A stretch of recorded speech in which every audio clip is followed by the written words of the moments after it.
Hello, everyone. Welcome back to the Community Co-Cash stream. I'm your host, Michaela, and at this time, we are going to finally start our stream going. As you may have noticed, there have been some events as of late.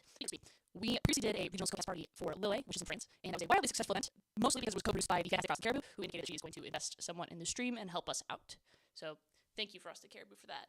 Unfortunately, that is not a permanent recurring thing, so for today's stream, I will be in charge, and that means it's going to be a one-man kind of operation. So if you are hanging out in chat, welcome. Hello, it's a pleasure to see you again. Now, here's what we're going to do for today. We have the way we do these streams, which is you go to chat, exclamation mark join call, and that will give you a link to the Discord server. In the Discord server, there is a set of instructions. The channel is exclamation mark call instruction. All you do is you pop into that channel, you find the queue, you click join queue, and you're done.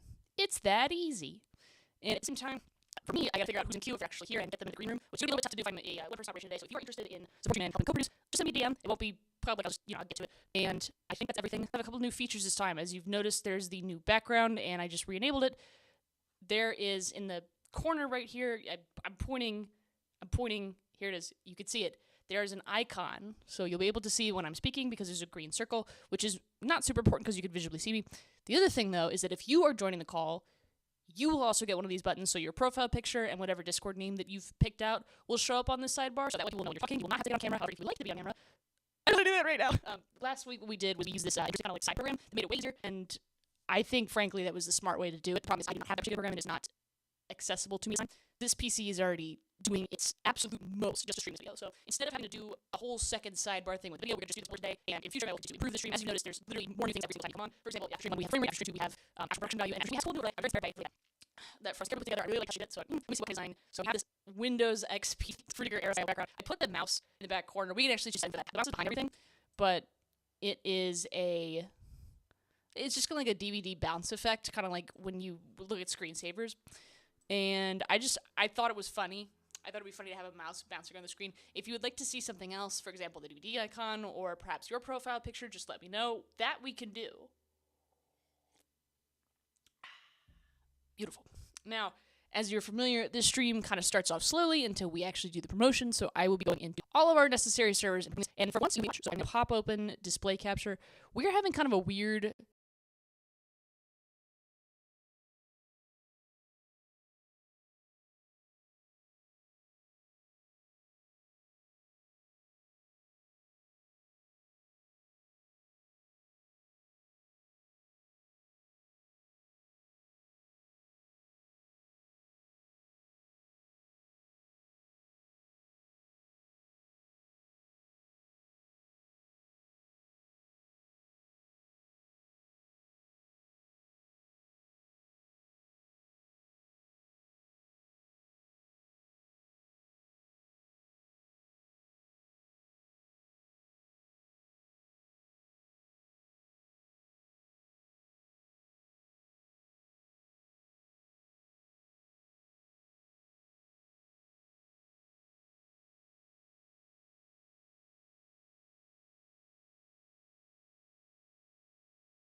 thing where here, this is the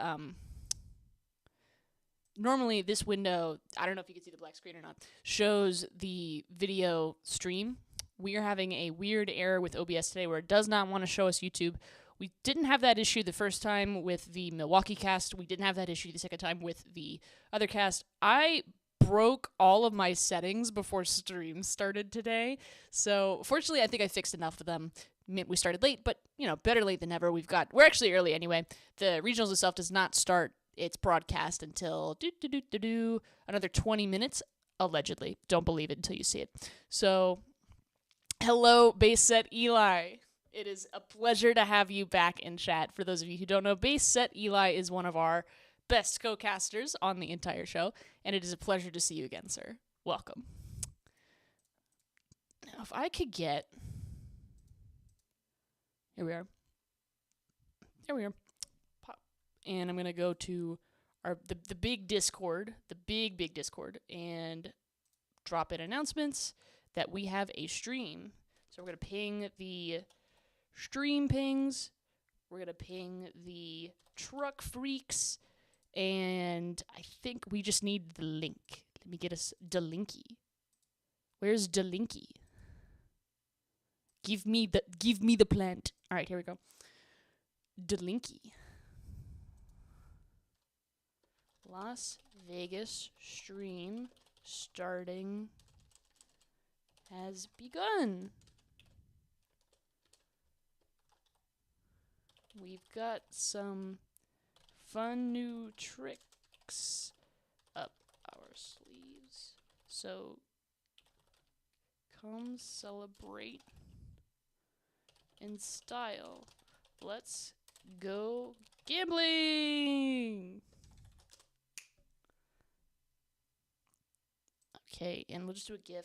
Let's go gambling. Aw, dang it. Aw, dang it. Aw, dang it. Anyway, we have display capture on, so I have to be very mindful of the fact that this is now an infinite loop that you it's cursors all the way down.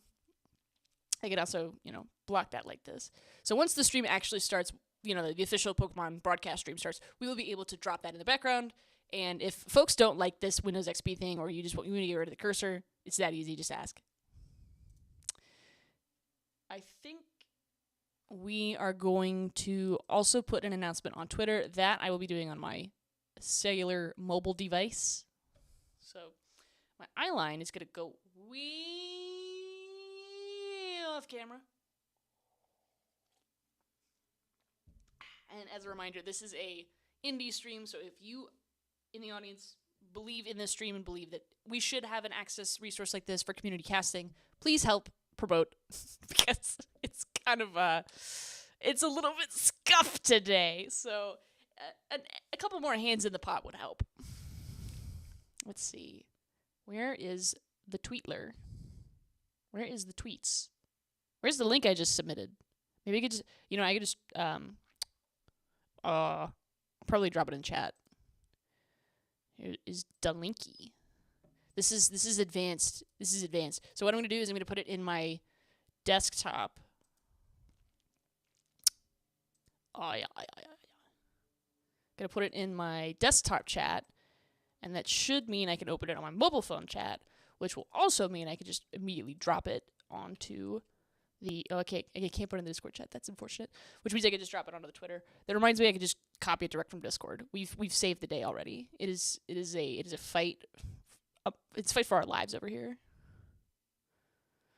Also, before the stream for Vegas actually starts, I've been considering whether we might enjoy some computer games. Something like Scribble.io or Bonk.io would be pretty fun. There's always Paper.io. That's a fun time sync. So we have some options before the show starts. If you are in the chat and would like to play some style of party game, simply be alert. Hop on the Discord, hop on the Watch Party VC. I will do my best to configure these settings so that we can see who's talking, and hopefully that should get everybody very excited for the show. Where is the thing I just submitted? It is so hard to do two things at once. I'm literally struggling high key. Here we go. There's the Twitter. I do all my promotion for the stream on Twitter. I could do TikTok clips. That is something in the future I intend to do. I had to delete TikTok. It's not healthy for me. But it's not because it's not good. I can't keep it off my phone. Sometimes I don't need it to be on my phone. I will be doing all of my clips once I resolve that problem. I enjoy using all of these different apps that they have that have different social media features a little bit more than they give back to me, except for YouTube. That's the sole exception. Frankly, I think that's true for a lot of people. YouTube's got the best streaming experience. I think Twitch has slightly better chat experience, and there's obviously something like that. But you don't see people launching cards in space on Twitch. You don't see people redesigning a format on Kick. You see people on YouTube. So YouTube is probably the most condensed quantity of what content is without destroying your attention span. YouTube is not the greatest at this, but you could disable it. Is the thing. You don't have to have immediate attention-seeking destroying object in range. Stream link. Okay, and then a fresh tweet as well. No. I don't want a thread. I want a tweet. Woo! Anyway, Las Vegas Regionals is the last Mega Evolution format. I take that completely back. We are also going to have LAIC in this format. I kept thinking it was going to be a Phantasmal Flames format. For those of you unaware, there are multiple expansions out of the Pokemon trading card game, and the newest one, Phantasmal Flames, just released this weekend. However, for official competitive tournament play, it takes a total of 2 weeks before those cards cycle from able to purchase to able to play in tournaments. So that means next week for LAIC, there will not be Phantasmal Flames, although there will be Beyonce options, and I think they will from space. I can't remember that with the deck. Okay. Day 1.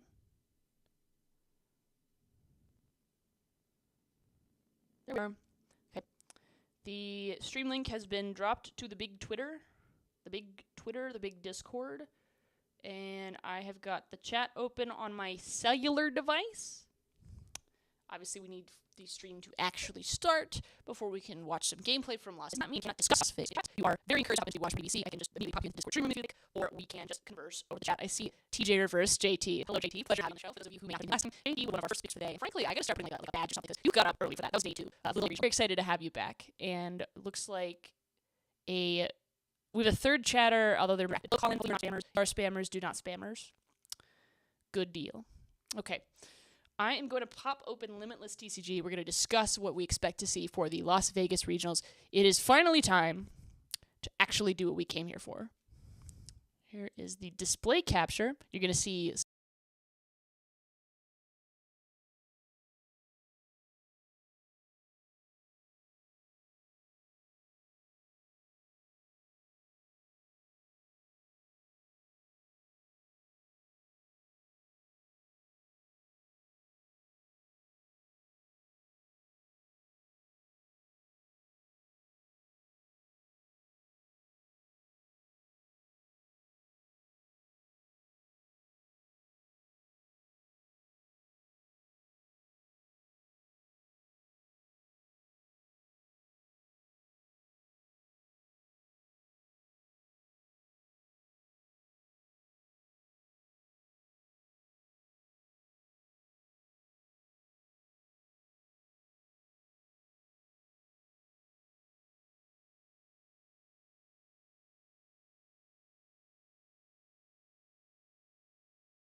some extra information.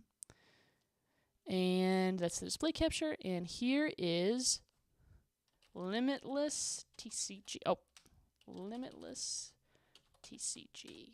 So I've got this new feature on my, well, I say feature. It's not new. I have this keyboard here. I literally have a mobile keyboard, so I can just like pick it up and throw it around and yeet it around. And it makes these streams a little bit more convenient. I usually use it so that my giant PC monitor, which is actually a television, can be used while I'm sitting on the couch. So I'm just like typing and using the mouse on the couch, and then the PC's up in the front. It's a fantastic setup. I highly recommend it. I saw someone do that once in college and went, that's the greatest thing I've ever seen in my life. So if you ever wanted to browse your PC and do all your stuff on the couch, this thing was maybe like $45. Totally worth it. Like, the game changer. Seriously. Let's take a look at what is doing well on the Limitless. Actually, Limitless just switched to Phantasmal Flames format. We may be better off just taking a look at recent events such as Gdansk and Brisbane. Those of you who were paying attention to the Gdansk weekend, we did not end up having the stream that weekend. I ended up taking care of a friend obligation. So instead, we are going to cover it in retrospect. I think we're going to look at Gdansk first. We're Gdansking. The load speed is a little interesting. I had to go through like a whole like montage arc before the stream could start. So I was getting Xfinity internet and it would not give me upload speeds. Like when you buy internet, there's 2 speeds you get. There's the download speed and the upload speed. The download speed is the one they advertise, the one that most people care about because it's how fast can you stream a video, as in like watch a video. And the upload speed is the one that no one really knows about unless you're like actually familiar with this kind of stuff, in which case you're like, yeah, this is like super important. The upload speed controls how quick the data from you gets to wherever you want it to go. It's how fast the packets send. And my upload speed was supposed to be like 150, and it would not go over 10 to 15. And I'm just like, this is the most frustrating, obnoxious thing I've ever experienced in my life. Like, what's wrong? So I went through a bunch of troubleshooting before I figured out the router that I have from my provider does not actually go to the speeds that I was paying for. So I was just like, oh my God, I've been overpaying for Wi-Fi for nothing. So I ended up going to the store, swapping out the router and the motor, the router, you can call it what you want. And afterwards, the internet speed was like way higher, and I'm just like, this is beautiful. I can find the stream again. And then I opened up OBS, and it broke. And I'm just like, what do you mean it broke? That's not right. So it has been quite the journey to resolve these active problems. Hopefully they are not going to show their ugly faces today, and we are all set to go. However, if you are noticing technical difficulties, please feel free to tell me about them, because I won't notice from my end, because there is a lot to pay attention to. Okay, Las Vegasing. Let's see, I think I might reset the queue, because we have a couple of people who are not in, like, for the queue. I'm going to pull one, and then pull the other. Okay, so if you just got a pull from the queue, you are more than welcome to come into the main live co-caster stream. That is just up to you. I can't control that. Okay, but the queue is open. So again, if you're watching this for the first time, which I don't think is either of you two, God bless, but you just go into the server, !join call. That should get you straight in. I'm going to type it in chat. It's also in the bottom corner of this overlay. We're gonna make sure that works, I guess. I did turn on Nightbot, so Nightbot's supposed to be operating right now. Here she is. Join call. Nightbot's online. There it is. Okay. So folks can !join call, go to the server. Once you're in the server, click the Watch Party VC, drop into the queue bot, click join. We have a individual on the watch party, so I'm gonna hop into the green room, go on mute, make sure they're good to go, and then bring them back into the main. Beautiful. Very exciting. We'd love to see it.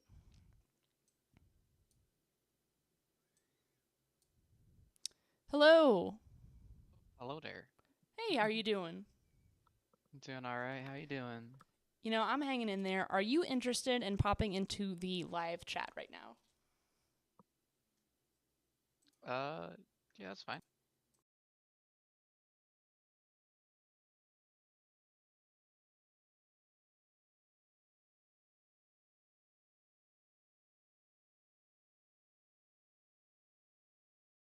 Yeah, no worries. Okay, here we go. Okay. I think that's the stream setup. All right, let's see if the little pop-up voice bubbles are working. Let's give a quick right. mic test. A little bit of a test, a mic test. Check, check, 1, 2, 3. I think we are Check. good to go. All right. Beautiful. Now, this is, I believe, your first time calling into the stream. Would you like to introduce yourself to our lovely viewers? Yeah, hello, my name's Colin, or I'll go Pickle Plop's my handle. Yeah, I've been playing for a few years now. I've been playing cards since I was 13, and just kind of getting into casting. I'm out of Georgia, and yeah.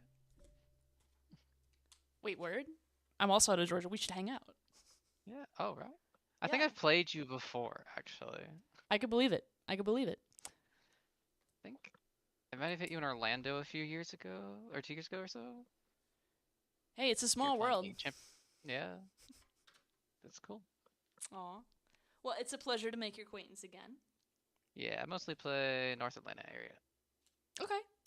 You know, if I actually go to a cup this season, we may actually run into each other. Crazy. That's true. You have to go to a cup first. Oops. Yeah, I've been to a couple. I did manage to win one. Then I got level up Duluth.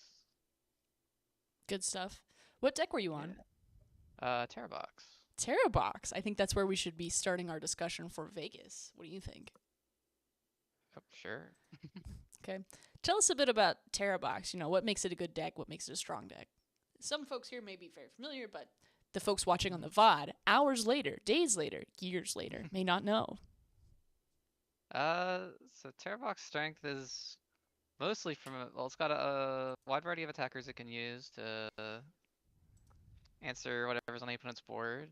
And then the big scary guy is Wellspring Ogre Pawn EX. We're just abusing the fact that a lot of setup decks aren't playing Shaman, so you can really stifle setups with the Wellspring Ogre Pawn and use the Noctowl engine to keep you setting up the Pokemon every turn. Um, it's been seeing some solid, decent success. I don't think we've gotten a regional win out of it, but had Not quite a few top cuts. Not for quite some time, I do believe. Although it had a interesting mixed bag of success. The highest placement last weekend, and when I say last weekend, I mean November 1st. Highest placement was 26th with a list that includes a Volcanion EX, an Iron Leaves Nice. EX, and a Terapagos. We got it on screen. Yeah, Tropicos is a pretty normal inclusion. The Iron Leaves has become more popular, I think, since it won the Champions League. It's just a good answer to retreat lock and just getting a swap out in general. I mean, it can also be used to hit Charizards and the other dark Pokemon that are being used right now to counter Gardevoir. Volcanion is a very unique inclusion, though. It's a good answer for Pikachu. Can help you reach against Guardy with your Pikachu EX as well. Hit 320. Yeah. Also knocks out Dragapult with Pikachu then as well. That's true. So, in addition to the buff to 320, I think you could also get certain kinds of what is it? Not status buffs. There's some other effect that Burn has. It's I've forgotten. It's over. It's over. It's too early for me to forget this kind of thing. Something else Burn does. No, it's just 20 damage between turns, and then you flip to see if they keep the burn. I think that's all that happens. Yeah. I must be mistaking it for formats where we had things like Ariados. Way to reach back into 2006 there. Whoopsie doopsie. Also notice bundles in the Terrabox decks. I love that guy. He's surprisingly useful. What's funny to me is that people will play Iron Bundle, but will never play a copy of Repel. True. Maybe they'll have to when bundle rotates. I mean, the thing about Repel is you get blocked by item lock. So that's Badoo, and isn't there one more? I guess there's Shep and Banette, but that's fake. That's fake. No one's running that. Frillish, that's the other one. There we go. Frillish, Jellicent, and the jellyfish crew. Yeah. Jellyfishing. Yeah, we have been seeing a little less Jelly Guardy, but still there. That's true. A lot of the top players seem to have abandoned it at the same time. I think we can go into the Limitless deck lists and see for ourselves. I got this kind of weird zoom thing going on. Okay, here we go. All right, it looks like Gardevoir had some respectably good placements at Brisbane this weekend, or last weekend. And this weekend may be a different story, but I doubt it. I expect to see Guardy mogging the top tables. Yep.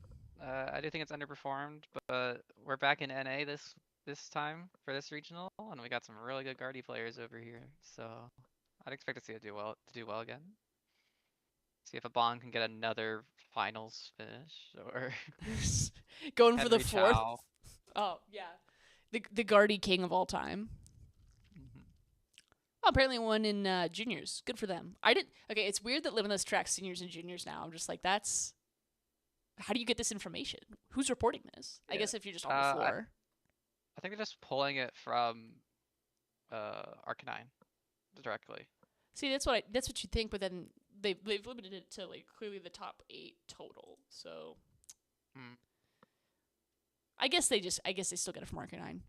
Remember when the API key was open and you could watch, what was it, Pokestats Live, where you could see all the pairings and all the decks mid-turn? That was great. That was terrible for the game, but that was great.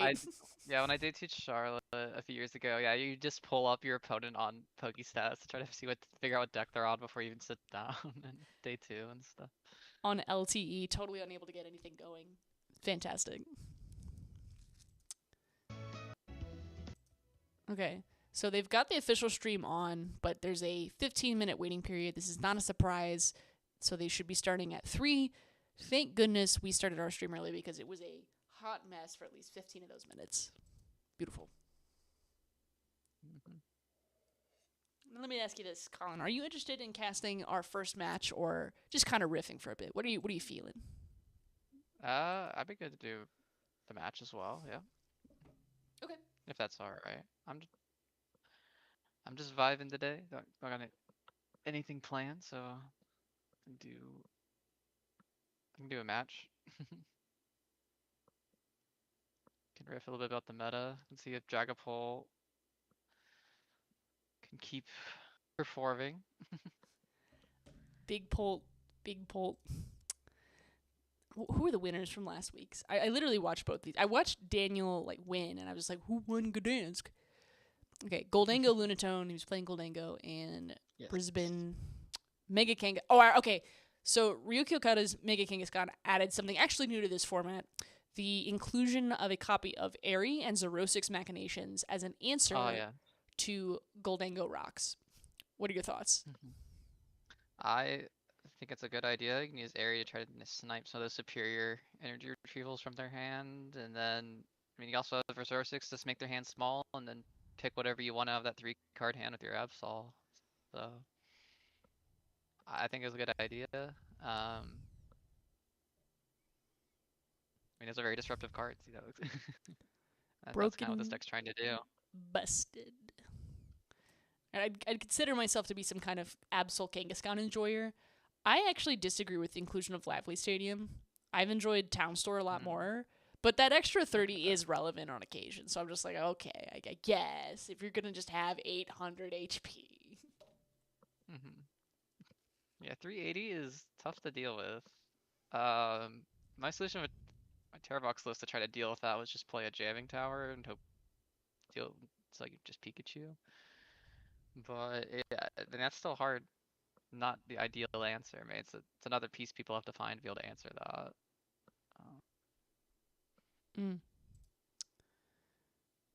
Okay, we get the little chairman on screen. I'm gonna see if I can't get OBS to cooperate. Why is there a caption? That's interesting. Nope, you can literally see it's just not gonna work. You can literally watch on stream as I try to fix it, and it goes, "I'm sorry, you're not allowed." Okay, display capture it is today. This is my favorite background. Okay, other decks to watch for this weekend. Obviously, Gardevoir and Dragapult enjoyers are on the edge of their seat to see if Gardevoir and Dragapult will continue to skyrocket through the rankings. Charizard has not had a result quite as good as Milwaukee. I think, we had a third at Brisbane, but other than that, the top 8. Okay, it was a top 8. It's not a fake deck, but it fell off compared to winning. It is doing quite well. I do know at our cups last weekend here in Georgia, we had a final that was a Charizard exact 60 mirror. So it's definitely still real, I think. Still real. I'm not trying to diss on Charizard, but I feel like comparing the Zard in Atlanta to the Zard nationwide is slightly incorrect because we have Daniel and Daniel's testing group, and all of them just go ridiculous on Charizard. Like, if they were at these regionals, I think it would be a different standings. And we got David Zhang as well. That guy plays a lot of Zard. he's made worlds with that deck pretty much exclusively. It's deserved. I mean, he's extremely good at Charizard. Yes. Yeah. Yeah, he ended up winning that cup last weekend. There we go, with Charizard. That explains it. With Charizard. You said Zard finals, and I'm just like, it's Daniel. I already know this. Or David? David? David Zhang. I need to check myself into some kind of ward. I think it's over and I'm cooked. I think the ward I need to go to is an actual locals event. Yes. Yeah, David, You actually had all 3 of our world's competitors from Georgia at that cup. That was cool.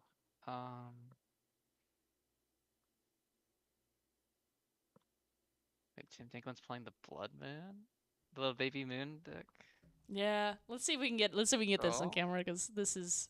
It's a cool list. I've played with it a little bit, it's cool. Some of the stuff you're trying to set up.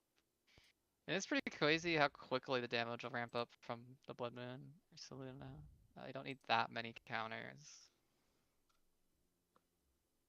Okay, not a ton of placements with it since he popularized the deck. However, if he's playing it, this may be the time for Blood Moon or Seluna. Maybe. Mm-hmm. For those unfamiliar, Blood Moon or Seluna is the basic one, not the most common Blood Moon or Seluna EX many of you are familiar with. Blood Moon or Seluna has the ability Battle Harden. When you place it onto your bench during your turn, you can attach up to 2 basic fighting energy from your hand to this Pokemon. So you may be familiar with this effect from things like Galarian Zapdos, or Galarian Articuno, or Galarian Moltres from last format. Now it's on a bear. And Mad Bite deals 30 more damage for each damage counter on your opponent's active, along with 100 base. So if they are damaged even slightly, knockout. Which is a pretty good combo with Monkey Dory. So that's why you run 3 of them. Broken card. Mm-hmm. Okay, it looks like we are live with the regional. Go ahead. I'm just going to full screen this. I was just going to say, I got some gripes with this Monkey Dory card. It is so good. This is so much. The attack being a psychic on a colorless also. It's crazy good. We do get him. Oh yes, their show match. Mm-hmm. It's the Ono siblings playing what looks to be a pre-release kit. That's why they both have a DPL prize penalty, because in pre-release format, you only need to take 4 prizes. Is this Destined Rivals? Destined Rivals pre-release kit? It's well, wait, is the Typhlosion... Are these even from the same set? Yeah. This is the... No, they are. Yeah. Okay. Is this Journey Together? Wait, that's Journey Together. No, that's a Typhlosion. No, you're right. Okay, so... They're different. No. They're both Destined Rivals. Oh, okay. Because I remember this because they had the messed up pre-release promos for this one where they didn't get custom art, and then they went right back to custom art after this. Oh. Yeah. I see. Yeah, it's goofy. Although I will say, taking a quick look at stream, it looks like everything is set up appropriately. So with that, we will be stuck on this screen for quite some time unless we need to look at Limitless. So just, if you're in the chat and you need to see Limitless, please ask. All right.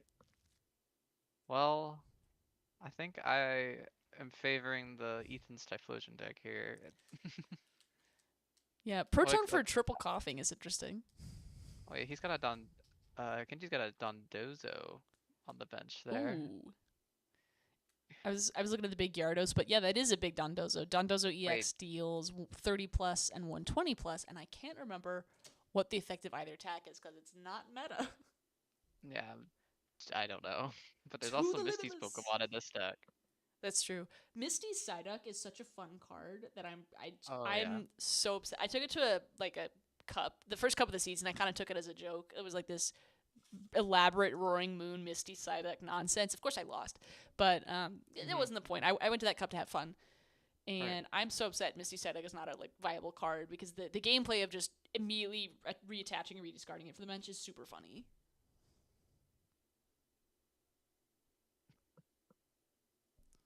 Very goofy for sure. I got the Misty's Gyarados active right now, so I think we're flipping for the Gyarados attack. Big flip.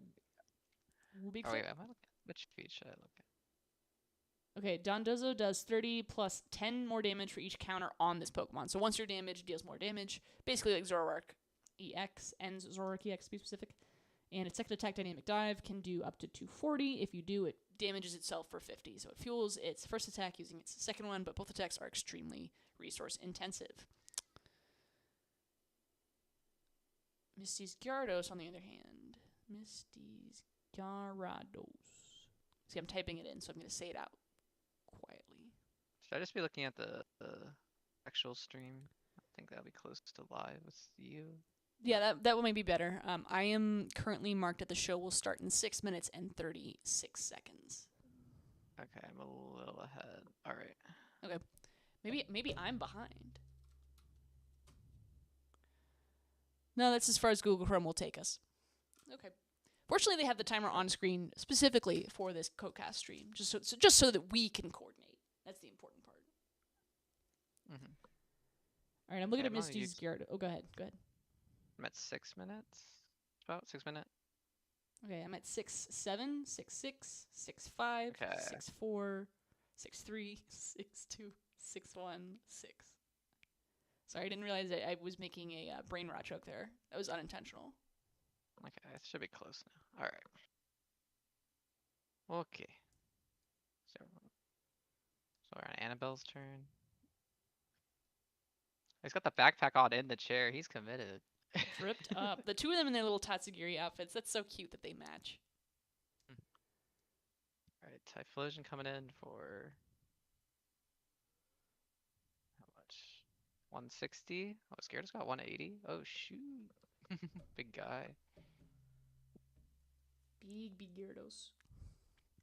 Okay, we're going to take not quite a knockout with Typhlosion. There must not be enough Ethans in the discard pile, although Annabelle is still ahead.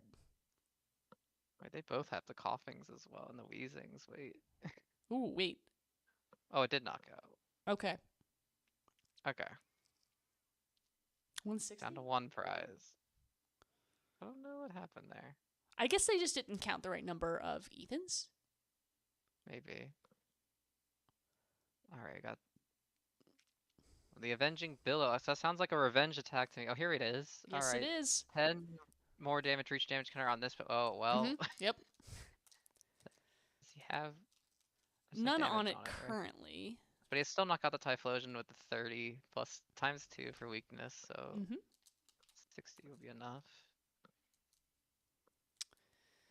Annabelle only needs to take one more knockout to win this game, so this is the best play Kenji has available, is to stall with this massive Dondozo and keep taking knockouts on these weak-to-water fire types. Playing the pre-release kit is kind of interesting because if you get a big EX like this, it tends to be extremely helpful for exactly the situation where you're at the end game and you have nothing else going for you. The only problem with Dondozo is that retreat is so high. If you cannot keep putting energy down on it in a format where it's hard to draw the cards you specifically want, it becomes a liability and it will not be able to switch out if you can't, if you didn't pull like a switch or something. So, unlike a smaller Pokemon that can just retreat and keep stalling, Dondozo is in it for the long haul. It looks like he's debating a Team Rocket's Archer, which is basically Iono at home. Yep. Kind of reminds me of Roxanne. Roxanne.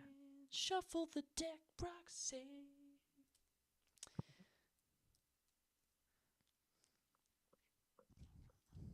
Alright. I don't know if he can actually play it, though. Team Rocket's Pokemon wasn't knocked out last turn. So attempting to play it figuring it out. Yeah, attempting to play it wouldn't work.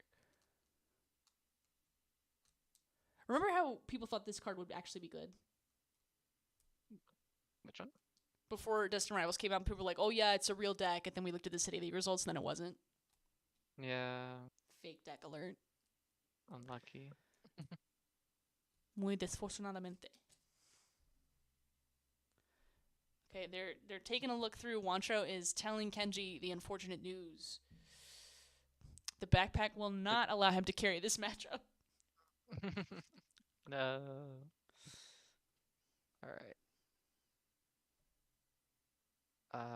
Okay, we archered. Sick. Maybe he was judge shuffling. Perhaps that's what was happening. Alright, so 60 damage for the knockout. Takes the Misty Starmie off the prizes. Oh, the Wheezing's active. The Wheezing does some amount of damage for each coughing and wheezing in play. Which there is 5. So I want to say that's. Oh, let's go research with no hand. Get the high 5 going. Okay. You gotta have the high 5. I mean, there was a time when people didn't know about the high 5. Would you like to explain the high 5 for anyone in chat, most notably my mom, who does not understand how this game works? Research does discard your hand, draw 7, and if you play research and it's the last card in your hand, so you discard 0 cards, people generally give you a high 5. So that's a big value, just straight draw 7. Nice. She will occasionally text me during streams, and she has interesting commentary. She has not asked for it to be public, so I will not publicize it. However, I will let you know if she says that she likes something you say. Oh, that's sweet. Alright, She's so it looks lovely. like the wheezing came in for 160. Okay. The funny thing about this wheezing is I believe it also counts your opponent's coughing and wheezing as well. So any Yes, it Pokemon with does. coughing or wheezing in its name, including Galarian wheezing or a Team Rocket's wheezing, counts. So there are 1, 2, 3, 4, 5 in play, 6 in play, but it just got Back knocked to out, so 5. back to 5. So Annabelle's got another wheezing here. It'd be game over, but she promotes the Ethan Sudowoodo, so it appears not. Ooh, no fire energy for the Typhlosion. Draws. That deck is so thin. There may not be any energy. Oh, there was a fire energy in hand. She could have promoted the. Oh, we got the Oh, switch to she got the the. switch. Okay, there we go. Yeah, there you go. That'll be the game. Cooked. Cooked. And Annabelle takes the first Right. stream win for the weekend over her brother. He's going to be feeling that tomorrow. Man, they have been. These kids, they've been, you put them on stream a lot. Oh, these are the casters. Yeah, I believe they're doing something called the. Oh, that's adorable. I think they're bringing kids on the stream. Look at him. He's so short. That's adorable. Oh my goodness. Bye. Reminds me of when there was this. I was watching one of the IC finals for the juniors BGC, and there's a kid came on stream, and the shirt went down to like his ankles, and it was adorable. I remember that kid, the little red shirt. Yeah. Oh my goodness. Where are they finding them? They're so cute when they're casting. Aw. Off. Okay, Right. this is the hype video. I think they will probably bring us into Our world champion, Riley McKay. a reigning champ, Riley. Yes, sir. With he was putting out some stuff with his Fluttermane Guardy this week. Mm-hmm. Oh, the Devo, I think. Doesn't he have a podcast? I can't remember. I'm not sure. Yeah. Well, if he has a podcast, we should find it. Perhaps another time. See. Okay, and then the VGC champion Giovanni. They gotta show Wolf, right, obligatory. Right. Gotta get for the hype video, and I'm assuming our Pokemon Go world champion, that guy. I don't know who he is. I don't know which of the two it is, but it's that one, clearly. Yeah. Good for him. Go is such a strange game to include in these because they have a whole stage, they have all the stuff, and they have maybe 50 players. But at the same time, like, I'm glad they do because those people are just pure love for this game. Mm-hmm. Hey, there's Tord. Yep. Yeah. Possibly the GOAT. Debate. Possibly It's up for debate. I like how both games, both VGC and TCG, have this debate.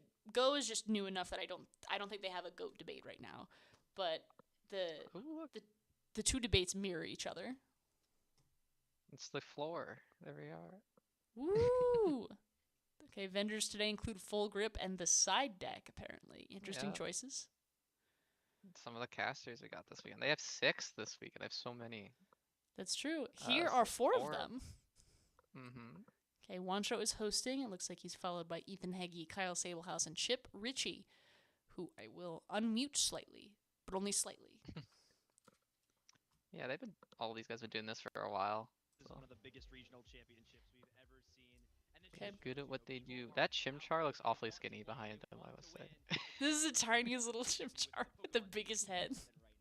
What was the Slowpoke? Oh, it's the Slowpoke hand puppet. I was like, why does he look like that? Little goofy.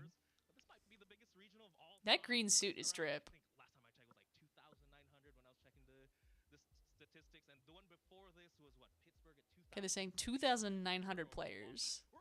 Wow. Yeesh. Quite a few. Let's see. Wow. Let's see. I see 130 listed so far. As I guess we're in round 3 right now. Okay, are you on PokeRank? Looking at Pokedata. Pokedata, okay. Luis Coy at 3-0. The only one I see listed at 3-0 so far. Should we do a Tord check-in? People love to hear about Tord. That's true. Although his mom is playing now. Congratulations to them both. Oh, he's 2-0. Mr. Reklov. This early? Wow. 2-0 already.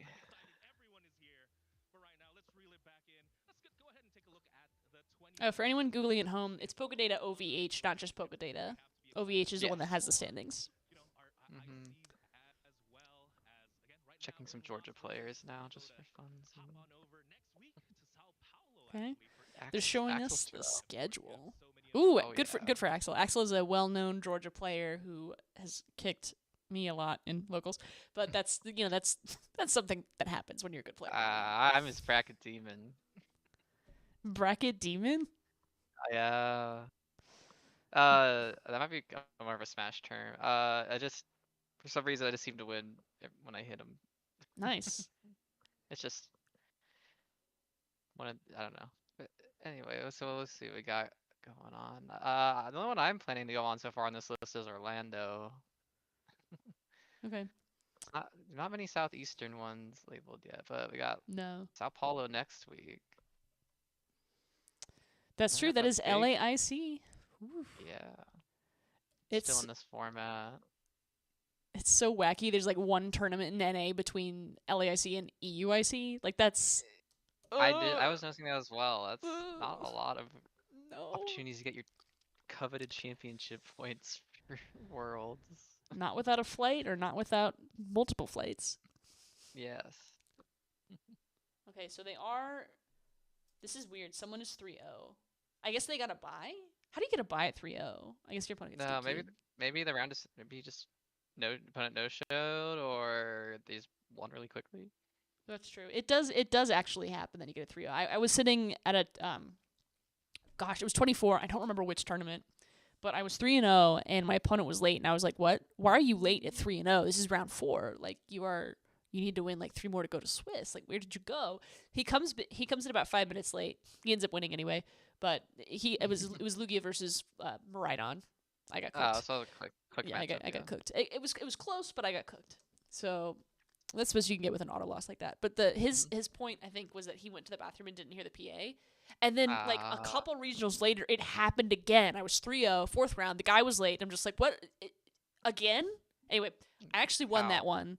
But his problem was that he had lost his deck.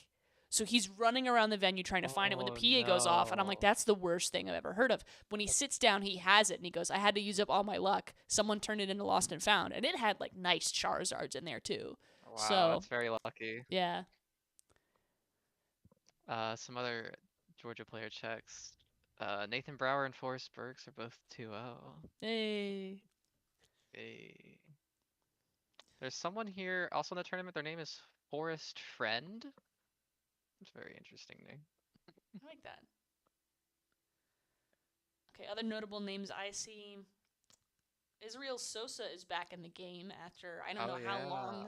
I don't know how long of a hiatus, but currently in 9th. Currently in 9th, which obviously doesn't mean much because it's too early in the day for anyone to actually be 8th yet. But very impressive. Another name people might recognize. Ooh, Orlando Karam. Hey! I think he was on the cast last time here. That's He's true. 2-0. I played him last weekend at the Cup. Was on Guardy, so I imagine he's still on Guardy. That's what he top 8 Atlanta with as well, so I imagine he's still on Guardy. Alright, no leaks. Oh, sorry. No leaks. Although I will probably clip this and send it to Orlando afterwards. Be like, we were talking about you. We were talking about your deck, and then when we see Orlando in finals, we'll be able to explain. Oh yeah, we knew this entire time. We knew this guy. Yes, this guy's good. He's good. He made Worlds last year. He's a great player. That's true. Okay, another name I recognize is Lei Bui. You may be familiar with this character from the online Limitless tournaments. Some people kind of have built up Limitless Cloud. Lei, I think, has built up Limitless Cloud. I mean, All Out Blitzel, Mysterious Player, and who's the third? I forget the third, but I think those are like the 2 of the Limitless Rushmore right now. So see Christian Labella at 2-0. Okay. See Justin Templar. Brent Tonneson as well. Liam Halliburton. Brent flew all the way from Australia. Crazy. Yes. I have actually played Brent at a challenge here in Atlanta. How'd that go? I sacked him, but Hey. sometimes lucky. But yeah, I just wasn't expecting to see a player like Brent at an Atlanta local or challenge. Yeah, I mean, he travels. He does, yeah. Okay, I see Nathan. I see Very- Axel. Who else do I Axel. recognize? Tim Danklin is 2-0. Good for him and his Blood Runner still in a with deck that we also his leaked. blood. Yes. Yeah. Grant Manley 2-0. Mm-hmm. See if he can finally top 8 and stop being the unluckiest Pokemon player, apparently. Never. Always. Never. At Trickroar at Twitch for those of you unfamiliar with Grant Manley. Very funny player, good friend. He's a character. He didn't call me bad in his season write-up, but I played him, so we take those. There you go. I know if I show up in one of those, it's gonna be like a she cooked me with like Vespiquen, or like I got cooked by Vespiquen. Like Vespiquen's gonna come up because when I was starting to play the game, we were pretty close, and we went to this cup, and I was on like Mega Mewtwo, and he was, or it wasn't like a cup, it was an ARG event before those closed down, and he brought Vespiquen, and I brought the Mega Mewtwo, and like I made it to top 4, and it was like my first top 4, and I was like, oh, I'm so good at the game, and we paired in the top 4, and I was like, oh, I'm not gonna win. Oh, And he's no. like, no, you could, and then I didn't because it's Vespiquen versus Mega Mewtwo. There's nothing you can do. It's weird that Mega Mewtwo is back now, except there's no card for it yet.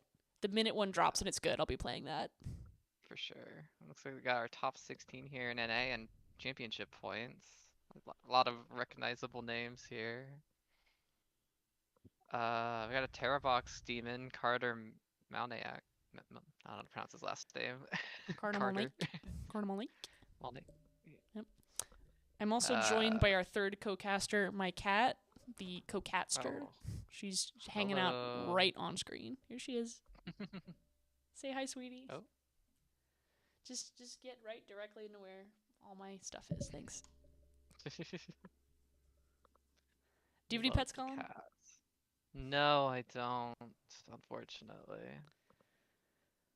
That's okay. You've got Terrabox. That's your pet deck.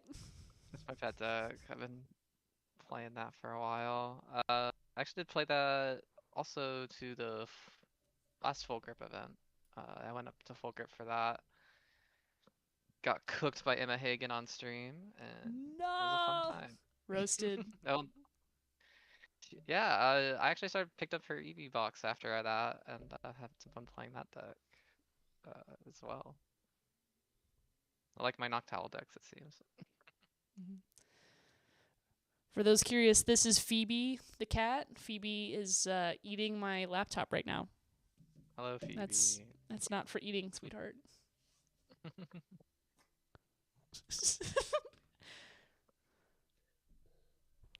She was just sitting on the chair over in the corner for a bit. Now she's directly in the action. Cute. She wants to join. Yeah. Sometimes I call her Evie. Ah, it's close. Yeah. So I've got Evie, and in the other room is a shiny Dratini. It is a albino colored snake. So I'm running a whole team out here. Yep, pink one. Yeah.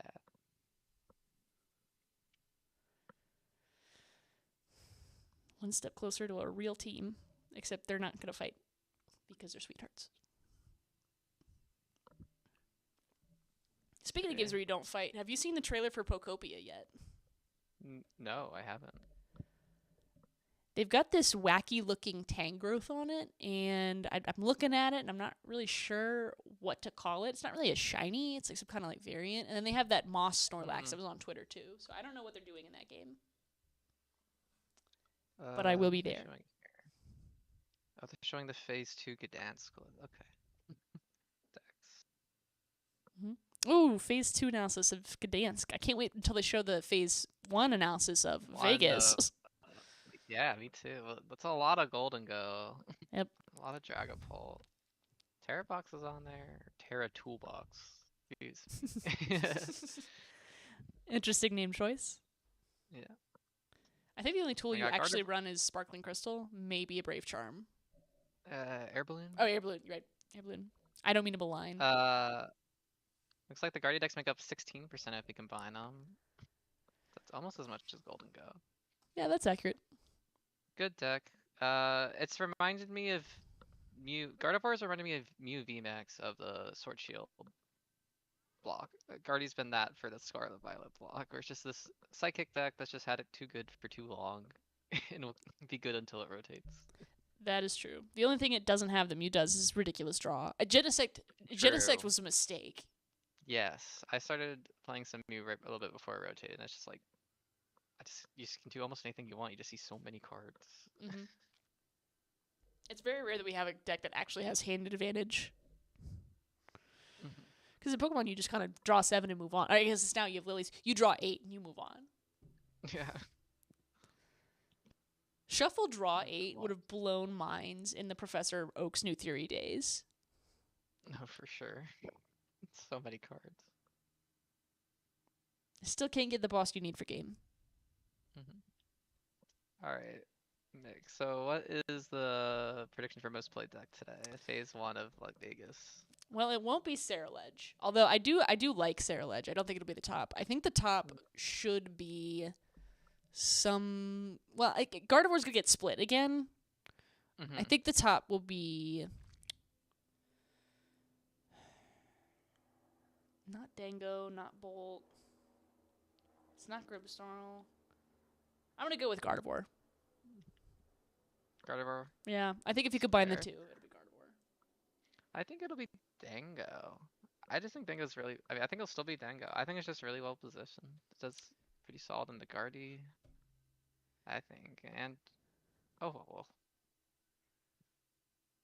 And bring him to Bolt, too. Dango gets really good card draw. My problem with Dango is that it's so linear. I just don't think people are ever going to win with it, and so it's never going to get... Well, excepting Daniel for a moment. I don't think people are going to win with it widely, except for in rare occasions like Gdansk, the last tournament we watched on stream. So I'm not thinking it's going to be super well played. Yeah, I do be a Dango hater, actually. I don't like the deck, but I think it's well positioned. But it'd be hard to win a tournament with it. Also, there's Emma Hagen herself with their EV box as well. Yeah. She's been doing a lot of tweaking of the one-ofs recently, trying to figure out how to deal with some of the matchups that have come up since new sets have come out. Henry Chaz Gardevoir. Actually, I don't mean to malign here. Emma is actually a friend of the channel through Project Artemis. All those gals are very lovely, and Emma in particular, we have communicated on Twitter, very friendly, very open to sharing her strategies, which is not common for top tables players. So Emma is quickly cementing herself as one of the greats, and I hope she is able to keep this up once EV Box is gone. I think she deserves it. Yeah, and she's #1 in Europe right now. Mm-hmm. Always a good feeling. Pretty much, I feel like that's almost surely a lock for Worlds. Surely. Yeah, finishing second in regionals, yeah. Yeah, and she's only gonna keep playing as well. So. Can you imagine? Go ahead. Stop. Could you imagine? She has a lot of tournaments she's planning on going to. Who else do we know on this leaderboard? Pretty much all these names are familiar, except maybe Stefano da Silva Fontina Coelho. I don't think I know that individual. No, I don't recognize that one, but I do see a lot. I do. Drew Stevenson, the only person to bubble asymmetrical so far, I think. The prophecy was true. I actually went back through the Lille regionals to try to find the highlights, for clips, and I saw on, day 1, I was like, yeah, what if you bubbled out of ASIM? Crazy. And then it turns out. Yeah, I'm just like, I should have spoken into existence. Oh, no. What should we speak into existence? I'm thinking, first of all, we should speak into existence no donks. No donks. Terrorbox Dub? Yeah. Wellspring is such a good card. Surprising. I don't understand why Wellspring is not every deck. But okay. Okay. Sure. Surely. Just need people to not play Shaman. Who's playing Shaman? I haven't seen a single Shaman. Yeah, that's why I lost in top 4 to that Zard deck. They were playing Shaman in that Zard list. That'll get you. Rip. Yeah.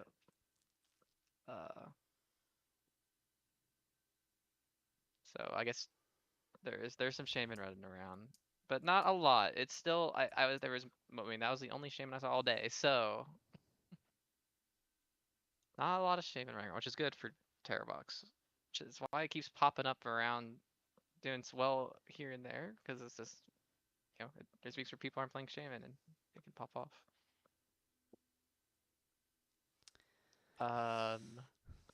What decks? Do we think Grimmsnarl will do well?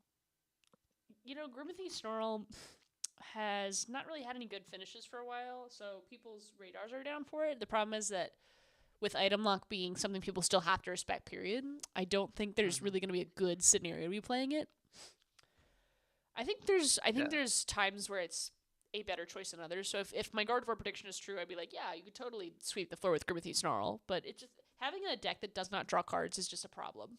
In a regionals, you want to be as consistent as possible, and you can afford not to be, but you just choose to be consistent. So I would not expect Grimothy Snarl to do well today, but I could easily see one sneak into the top 8. For sure. Got our LATAM leaderboard. Gabriel Fernandez. First year master. He's too good, it seems.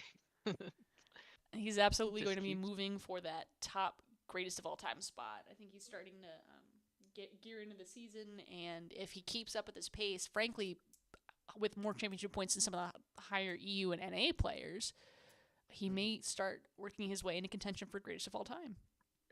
Yeah, we just gotta see him establish himself in Masters, get that, get a regional win. I mean, he's still already doing it. He's top 8ing. Just win with that, that regional win will come eventually, and if he can pull off a Worlds win before Tord does. The fire that'll light under Tord. I hope we see their first stream match, and I hope it's close. Like, no weird dogs or anything. Oh my gosh, it'd be so cool to see Gabriel versus Tord. The story for the finals, crazy. Oh gosh, that would be wild. Whoever loses posts is #wash on Twitter. So like they've been #washed.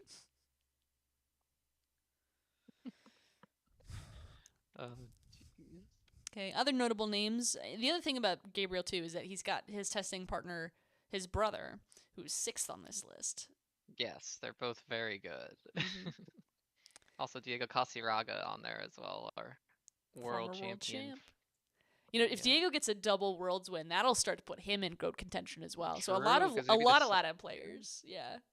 He would be the second person to get more than one Worlds win. With his beanie. It's so iconic. Like, you go anywhere and you're like, oh, there he is. Yep. Gotta have your signature. The other thing, too, is it's interesting to have that many good players in contention for GOAT status from LATAM, because not a ton of NA players are super familiar with that LATAM players. I mean, there's not that much distance, so like things like maybe the Puerto Rico SPE people will interact, or when you go to LAIC you'll interact. But for the most part, there's kind of a pretty firm language barrier, so it's a little bit hard to breach that divide. True. Marco Greenwald at 3-0. Sorry, some more results coming in. Marco Cifuentes, I just saw on that LATAM list. He's at 201. Yeah, that's pretty good. It's the brother of 2023's or 2024 world champion. Sorry. You were right. It's Golden Go. It is Golden Go. Oh, here we are. Oh, good. Well, if you add the Gardevoirs together, then it's Gardevoir. They're 15, yeah. So the Gardevoirs together are the most played. Then Golden Go, Dragapult, Charizard showing up again. Very good into the Guardy decks generally, and Ceruledge is on the list as well. People thought Ceruledge had fallen off. The difference is that Ceruledge has an extremely good matchup spread across the board. Nothing above or below 55 to 45. So people playing Ceruledge are like, oh, it's not good. Well, actually, it's just not bad. And sometimes that's all you need. Yeah, and Azul won an online tournament with it this past week. So that might have also influenced some people. just the casual Azul effect. He's not casting this one, but he's also not playing. He is currently at home hosting a competing watch party. But and he was on the players to watch list somehow. Well, people are definitely watching him. They're just not watching him in Las Yes. Vegas. Yeah, no, not yet. He's not there. But yeah, Surge is a good deck. I have seen it at locals. It's scary. I mean, it's just amazing the versatility Soul Rock. Just having that as an attacker can do for the deck. Mm-hmm. Clean 70, got no one- resistance. Super strong. Yep, just push him active.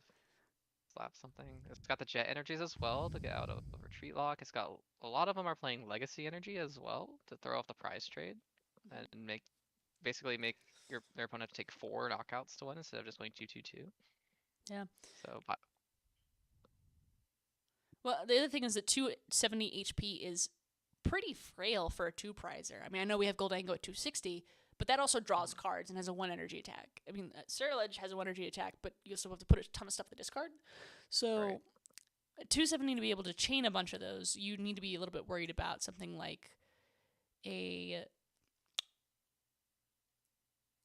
like a basic attack from Charizard. Normally, like, Charizard after 1, 2, 3, 4 prizes does 270, and that's enough instead of 280.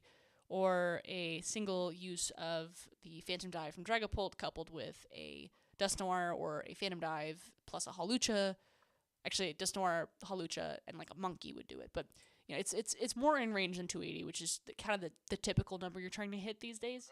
So, I mean, you're trying to hit the 330 to get Zard or 310 to get Gardevoir, but 270 is still significantly lower than people expect. yeah. Very doable number. Mhm. We got Golden Go with Lunatone Solrock. Yeah, that deck's been. I mean, it's just amazing what Solrock and Lunatone has also done for that deck as well. Like it's part of like that's the reason Emma Hagen didn't just have a free run at winning the regional last weekend. Mhm. Because Solrock can throw off the price trade early. Lu- Go on the first turn going second. Lunatone going, yeah, I'm going to need to just do a Pheasantipity real quick. I'm just going to need to draw 3 for free real quick. I mean, I'm going to discard a Fighting Energy, but that's helpful. So I'm just going to draw 3 for free, basically, real quick. It's a great effect on a basic. Just I mean, card.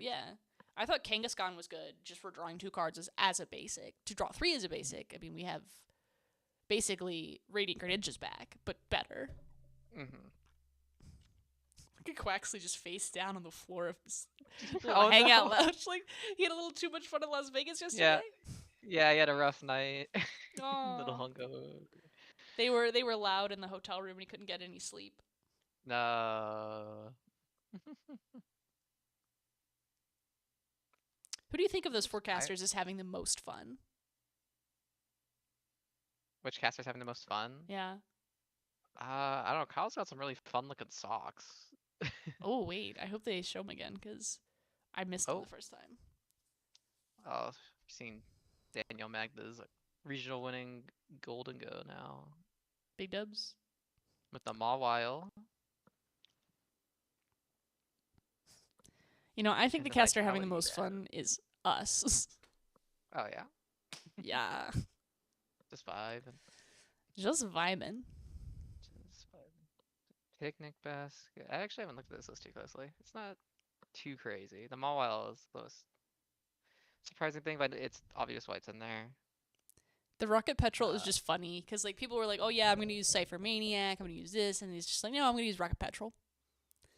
Just go grab Secret Box and we. Yep. Not even gonna need to worry about drawing it off of a coin bonus. Just gonna have it. It's smart too. I'm It's so kind of like upset. the fifth Arven. Yeah, it is 5th Arven. I'm so upset that Rocket's Transceiver did not pick up. Like, that is just such a fun card. Like, just go grab whatever supporter you want. So good, yeah. Ridiculous. And then the fact that it's bad is just incredible. Yeah, I mean, the Rocket's Porygon deck is like kind of okay. You know, it's like, it works. It's not exactly good. It's Yeah. not exactly bad. Like, if I it mean, can set up. Yeah. I was so hype on that deck. I convinced Nathan Brower to like test a ton of it. And then Yes. we found out the deck was bad. Oh, but That was I know he loves embarrassing. Porygon so much. I was at the Yeah. pre-release and he was walking around asking everybody for any spare Porygons they had. No. No. The deck is unseasonably fun. Yes. Discard 2, draw 1. Heck yeah.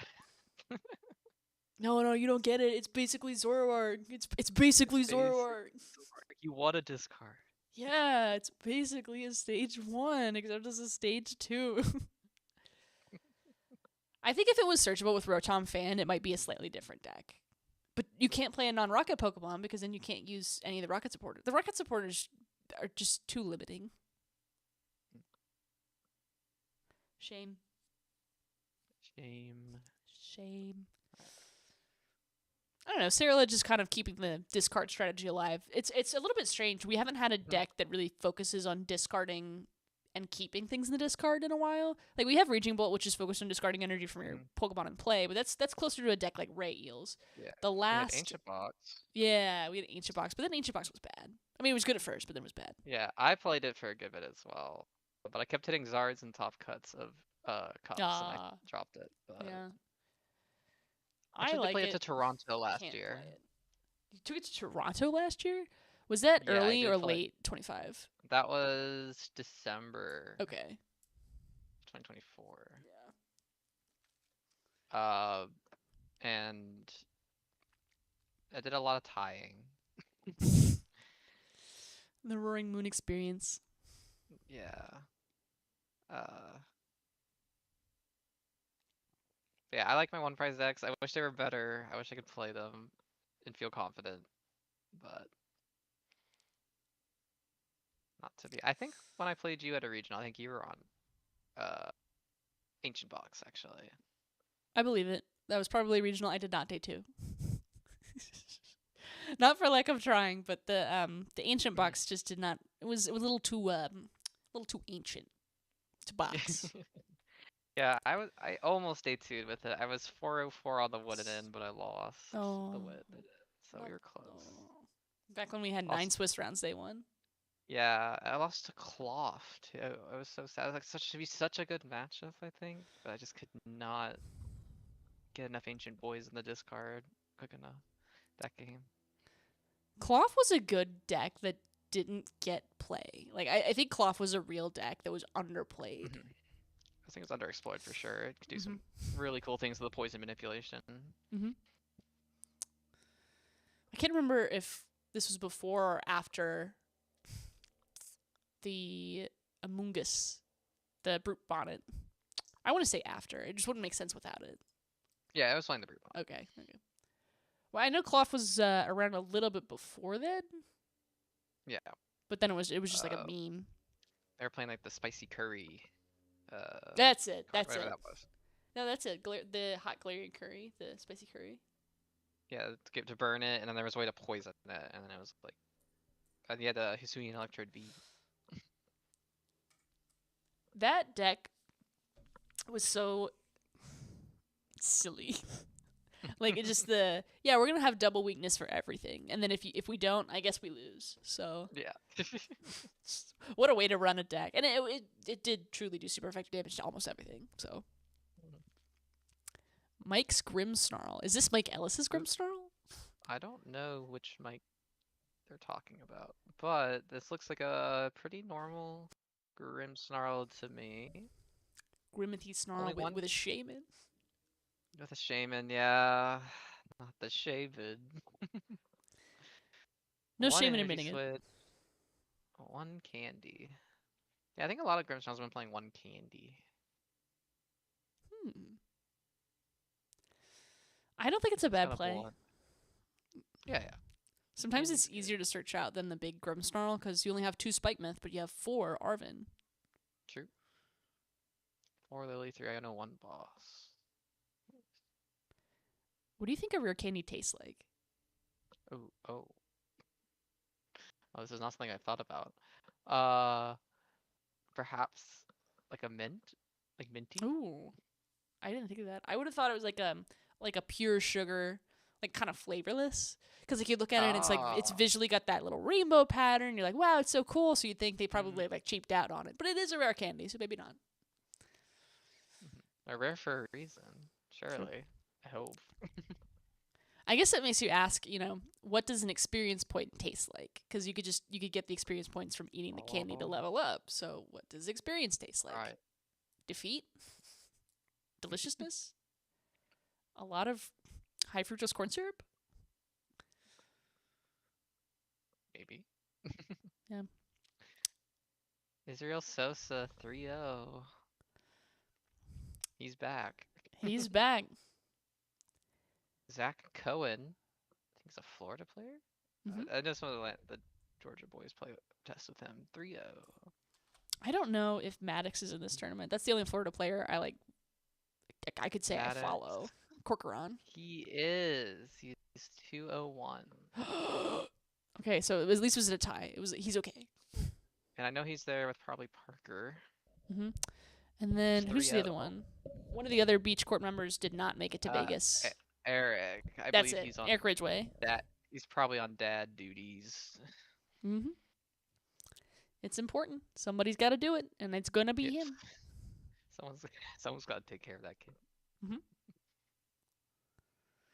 There will be other regionals, but there will, Mm. only be so many times you get to spend with your kid. True. There are things more important. David's still in his match. Okay. Big notable players I see up here. I'm checking Twitter. God. Someone is dressed as Cynthia playing at the Pokemon oh. Go tables. Oh boy. Good for her. Good for her. Mm.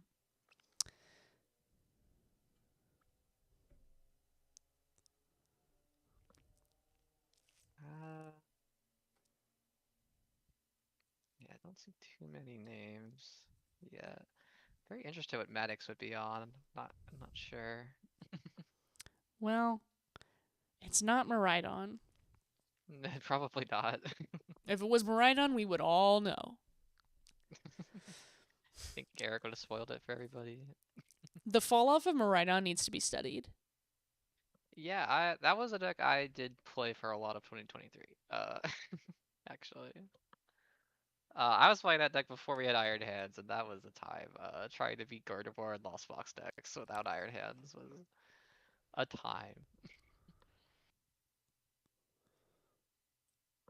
I got Ryuki's Mega. Go ahead. I have we got Ryuki's Mega Toolbox. Pulled up here. We were talking about this earlier, yeah, with the Airy and the Zero-6. Mm-hmm. What do you think the enhanced hammer's for? Oh, it's for mist energy on opposing Absol. So if you get in a mirror situation, you get rid of the mist energy, you can use terminal period. So that's what that's for. But it also does get rid of the Neo Upper energy on Dragapults, and True. I mean you get rid of legacy energy with it. Yep. What's the other one? Yeah, it's got a lot of. There are some good special energies in the format for sure right now. Yep. Particularly the A-Spec ones are super strong. Yes. Oh yeah. Yeah. But no, it is predominantly for mist energy. Because I mean, if you get rid of the mist energy, you can literally swing the entire prize trade. So for a one-of tech, yeah, worth it. Yeah. Double Monkey Dory. Get the 60 on there. Broken. God, what else is here?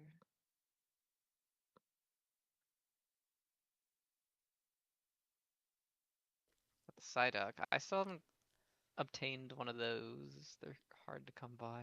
I am also Psyduckless. I think they're down to $10, which is, that's ridiculously cheap for every other card game for a single copy card. But for Pokemon, that's like $10. That's like a fifth of your deck. Hold on. For a common, and like it's a promo. So we've had situations where there's rare promos that are good before. Like for example, Jolteon GX that only came in like a box or something, and then it was good for the format.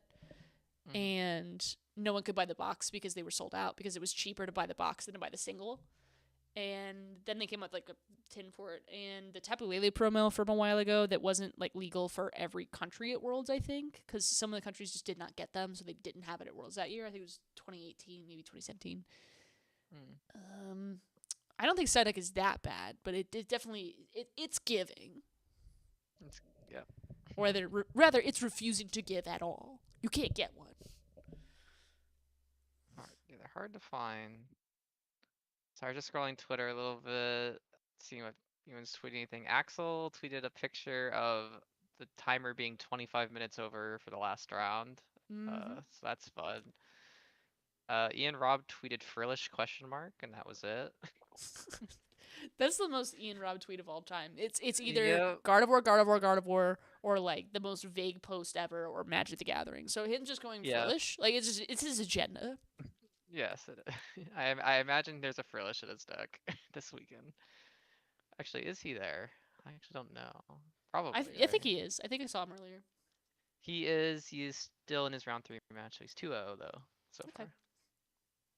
Okay, it looks like what's going on with the time round is that online reporting. This is the first tournament they're going to be able to report their matches on Arcane9 instead of with slips. People are forgetting to report their matches. Come on, so just having to call so many people on the Overcom being like, come to the match slip station, or come to the Hive, I guess. Oh yeah. So, yeah, match slip station now. And people going, what's a Hive? Yeah. But it's good that Pokemon's finally catching up with the other big card games, reporting digitally, saving paper. We'll be more efficient when players get better at it, I guess. But I think this is great. Also, we'll break down on traffic a little bit from people having to walk up to the Hive as well. They can just go wherever they need to after the match. I know there was a lot of discussion about the line to get in, but necessarily the line for the Hive might be different. Yeah. Let's see.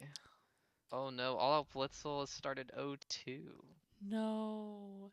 Not an online only. No. We can't have this. Blitzel, get in there. And like he still consistently cooks at online tournaments too, so you're just like, okay, he needs to He's good. He's got to get more practice against bigger players. Yeah. The online Mickeys.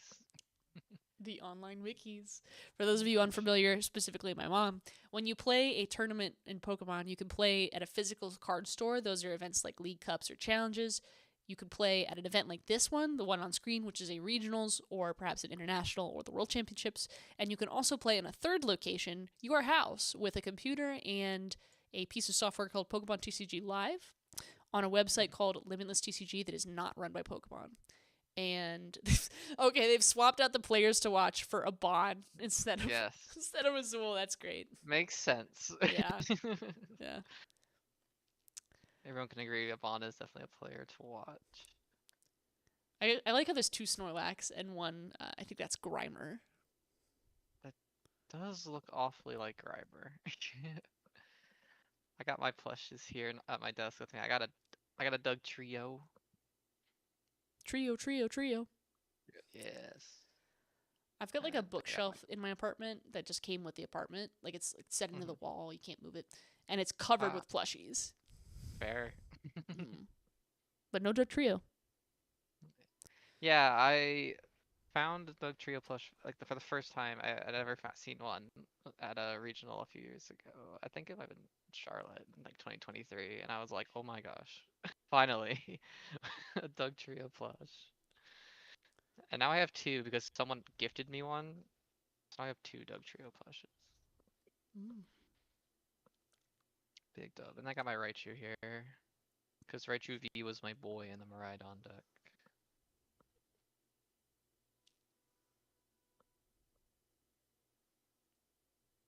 Alright. So we still got a while till around, probably. How many tables are still going? 495 tables are still going.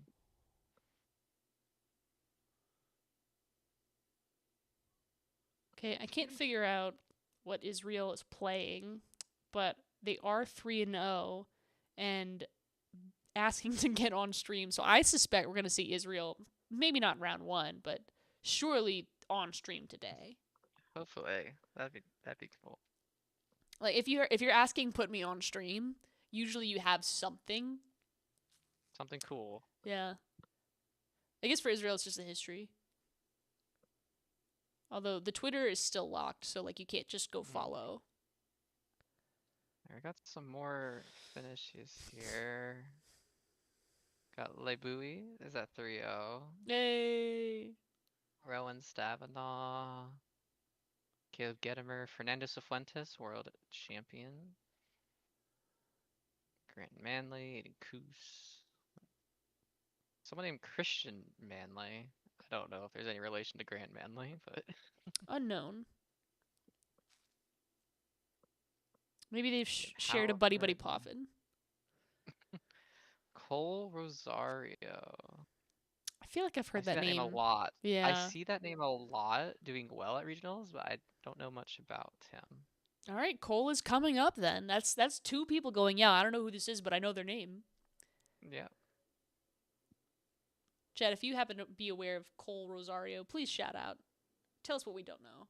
Or better yet, come into cast yourself with !join call.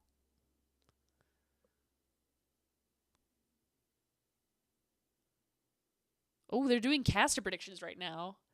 Oh. Let's see. A Heroes fellow Cave. caster. Interesting choice. Interesting choice. Jamming Tower is a cool call as well. Where's Chip's recommendation? I guess Chip didn't make any predictions this time. Okay. Maybe the graphic Chip's only has hosting. spaces for 4. Because they usually don't have, like... Well, I thought There's Wancho was 5 hosting. there. Yeah. Fluttermane as well is an interesting call. Because the only list I can think of that would play Flutter is a Gardevoir, specifically Riley McKay's list. Didn't we talk about this earlier with, like, I don't know if it was Brent Tonison or someone else? Who was it on Twitter making the rounds? It was Riley McKay. Yeah, it was Riley. He made some kind of guide about his Fluttermane Devo Guardy list that he's been playing. That'll do it.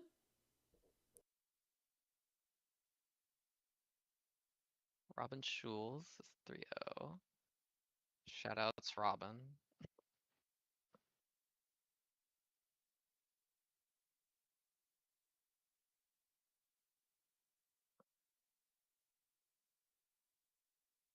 Do you have any caster prediction? Want to make one?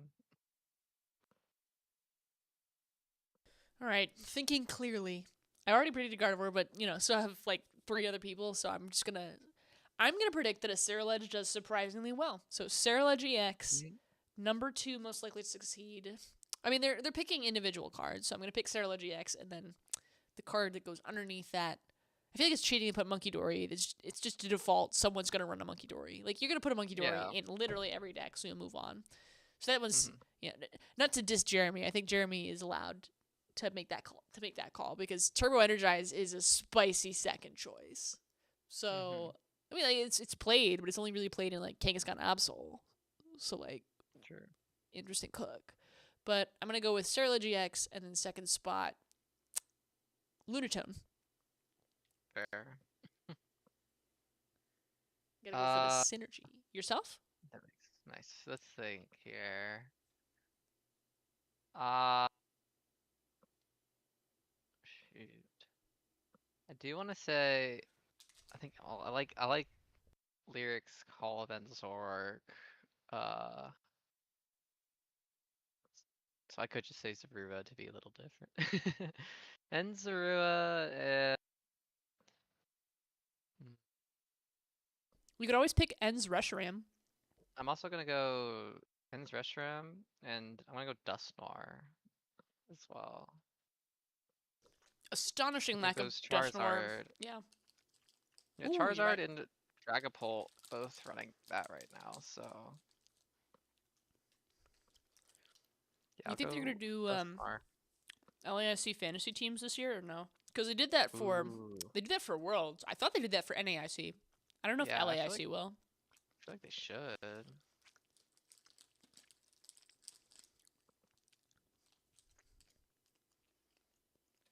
think what decks are playing the jamming tower that Kyle's calling here? Dragapult Pull. Something else. and I think Zard has played it Terrabox. once or twice. Maybe Terrabox might play one sometimes, but yeah, Dragapult mainly for sure. It's a good card. Mm-hmm. Very good at answer. You know, like I was talking about earlier, dealing with the Kangaskhan, Lively Stadium, Bravery Charm combo, stuff like that. I can already tell the stream is gonna go ridiculous because like we started this at 2 and it's 4. Yeah.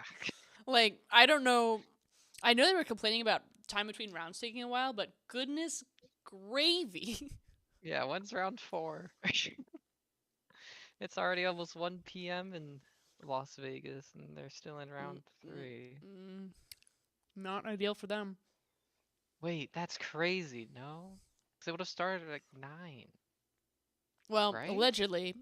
I mean, I don't know how the line worked out. The last 2 gaming regionals with the line issue, it took True. longer than intended for people to just get in the venue because they didn't have enough staff to like clear bags fast enough. So people were talking about that already on Twitter. If that happened again, then where would you go? Mm-hmm. Wait, Kian. Is this the Okie Dokie guy? Kiana Mini? Yeah, he's 3-0. Hey, must be okie dokie. Yeah. Are they? Or sorry, I don't know. Yeah, but surely the Okie Dokie.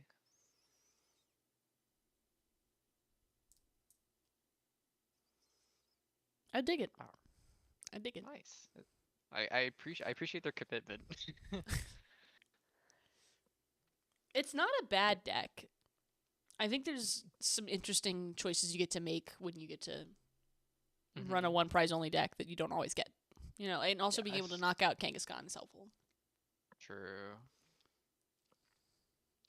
I think they've been playing the Moltres. Or no, Moltres is very new. No, sorry, not for this tournament. You want to hear what the big screencasters are saying? Sure. All right, let's give them a listen.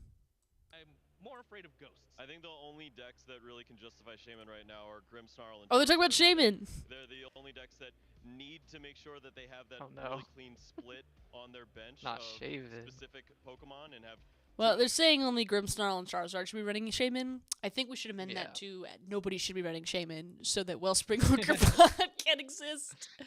Yeah, let me abuse Wellspring Hookerpod more, please. Thank No, you. it's not abuse. It's just normal gameplay. There's nothing suspicious about taking 2 knockouts in a turn.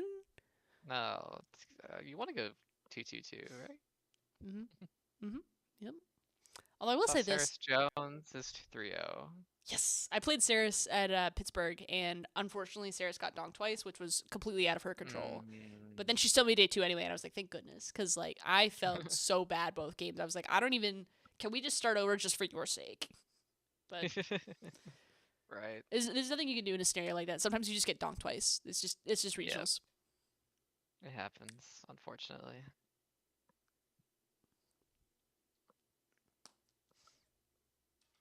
Who are we interviewing here? Alex 2. I don't know this individual. This is a new name. I don't know either.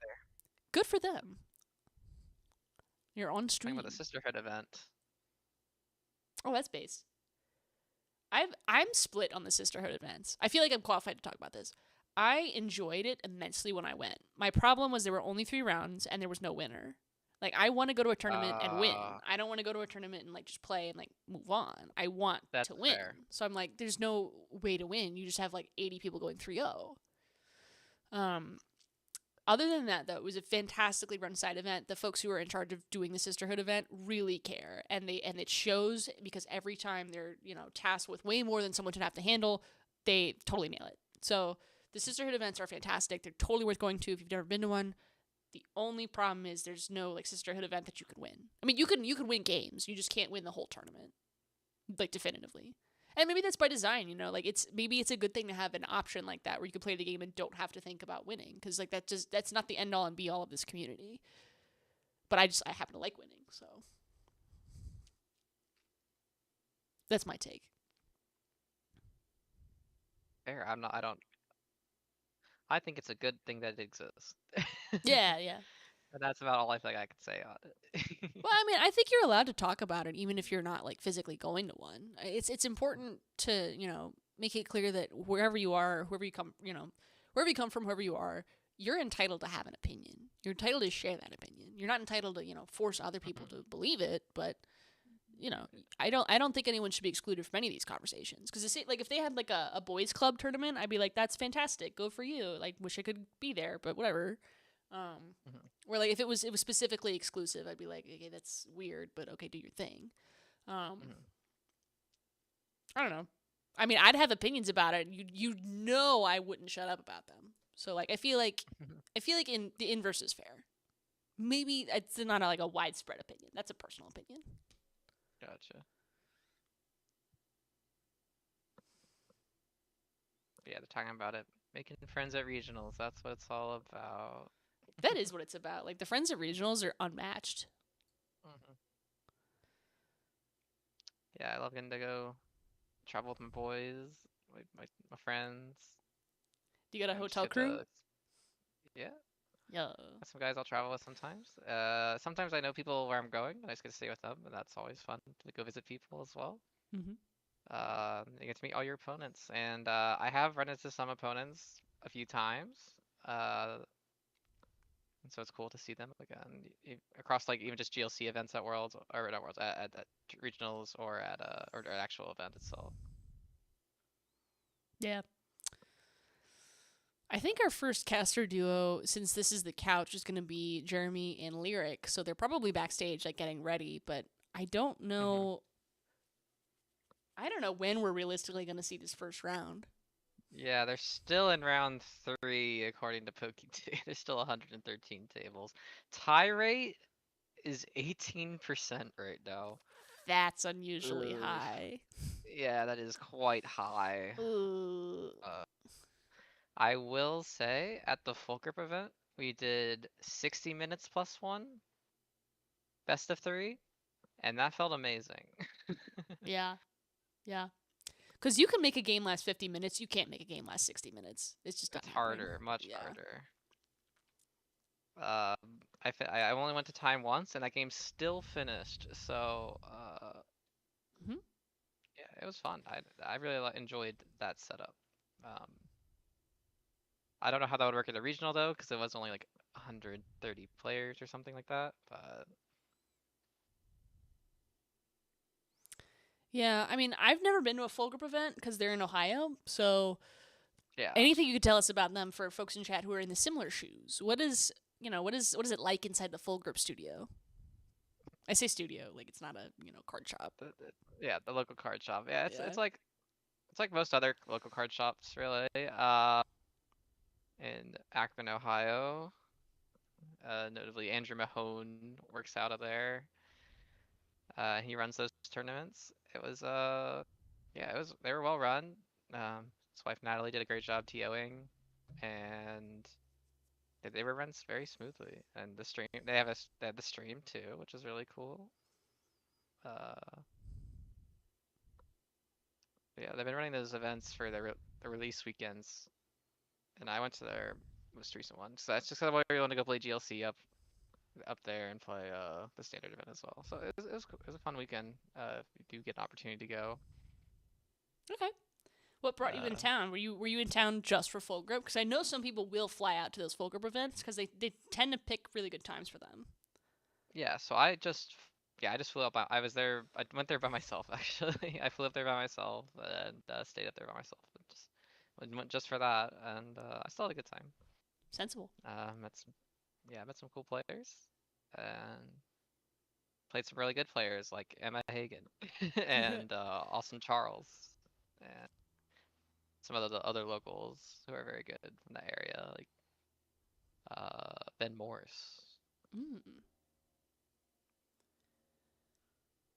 Some interesting trivia here. the view counts for all 3 streams by Pokemon, the TCG Live, or that. Let me just start that over. The TCG stream has 2,000 people watching. The VGC stream has 1.5k people watching, and the Go stream has 61 people watching it. Wow, those 61 people are dedicated.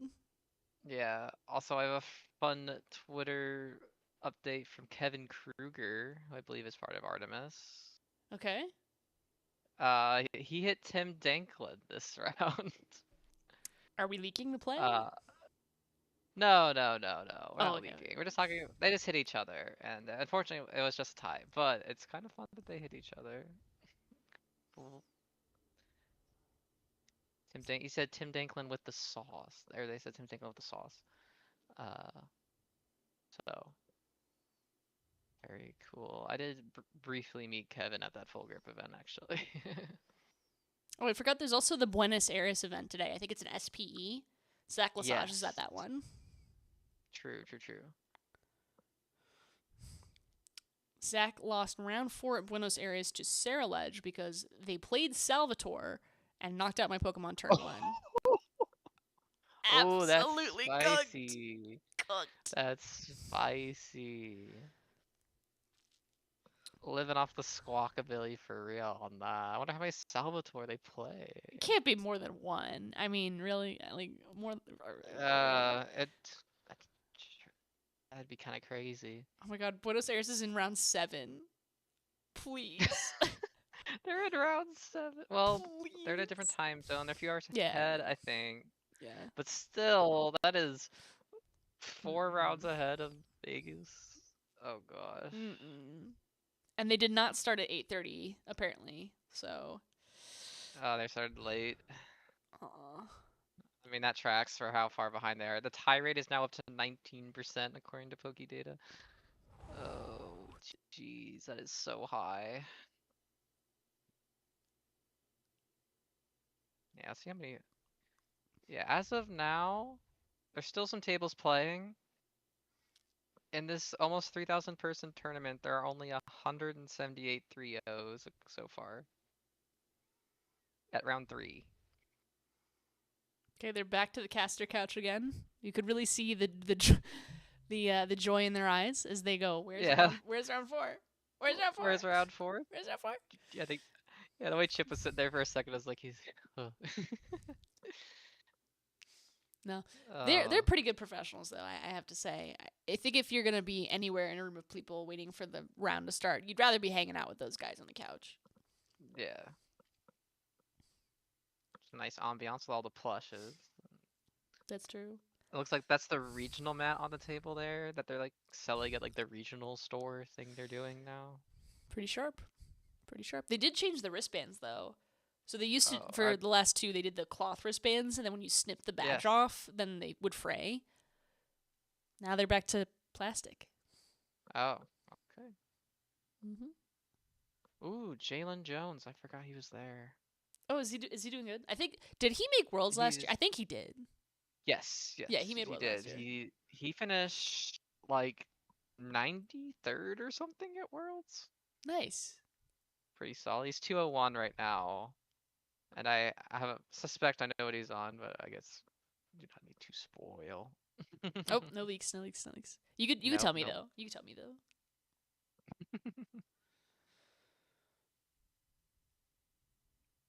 Orlando Karam 201. Yes. You know what? I'm gonna change my prediction from Sarah Ledge winning to Orlando winning. We're here for Orlando. We're here for Orlando. Oh, that'd be very cool. Yeah. Oh my gosh, Jacob McCool. What a name. Jacob McCool is 201. Incredible. And Forrest Friend is also 201. You know what? I'm rooting for Forrest Friend, Jacob McCool, Orlando Karam in a 3-person final. We got some very cool names here. Matthew Farkas. Recognize that name. 201. No, I don't know. I don't know this one. This is a new one to me. Okay, I think he's a Canadian player. Gabe Smart, Benny Billinger, Carter Malnick. at 201. Presumably on the Terra box if he's still rocking that. I would assume so. I mean, you've made it this far in the format, you may as well. Might as well keep playing it. He's got to be very good with it at this point. Mm-hmm. Terrabox in general is Cool. just a good archetype. The only problem with it is it's a little bit low damage ceiling right now. Like if they printed another, True. like The something megas that are hit 350, big. yeah, they'll print something Another that's good with it. interview. Oh, I sure hope so. Another interview. We are really burning time. Nick, your Korean dad Cho. I mean, I'm literally having snacks at this point. I'm just like, it's snack time. It's snack time. We are ready for round 4. Hopefully you'll start soon. I have a feeling we're at past time. Still 55 tables. All right. Getting close. How is? See, where's Nathan Brower at? 2-1. All right. Rip. I know his group was testing some sauce. I don't know if they ended up playing it, but I'm curious if they are. That. So I'll hope. I'm excited to see what they were playing.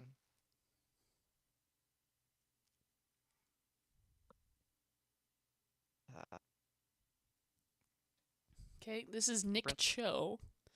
I'm gonna see what he's saying. Like there's a lot of writing on it. So I looked into it, I started playing TCG Live, and I got hooked like that day.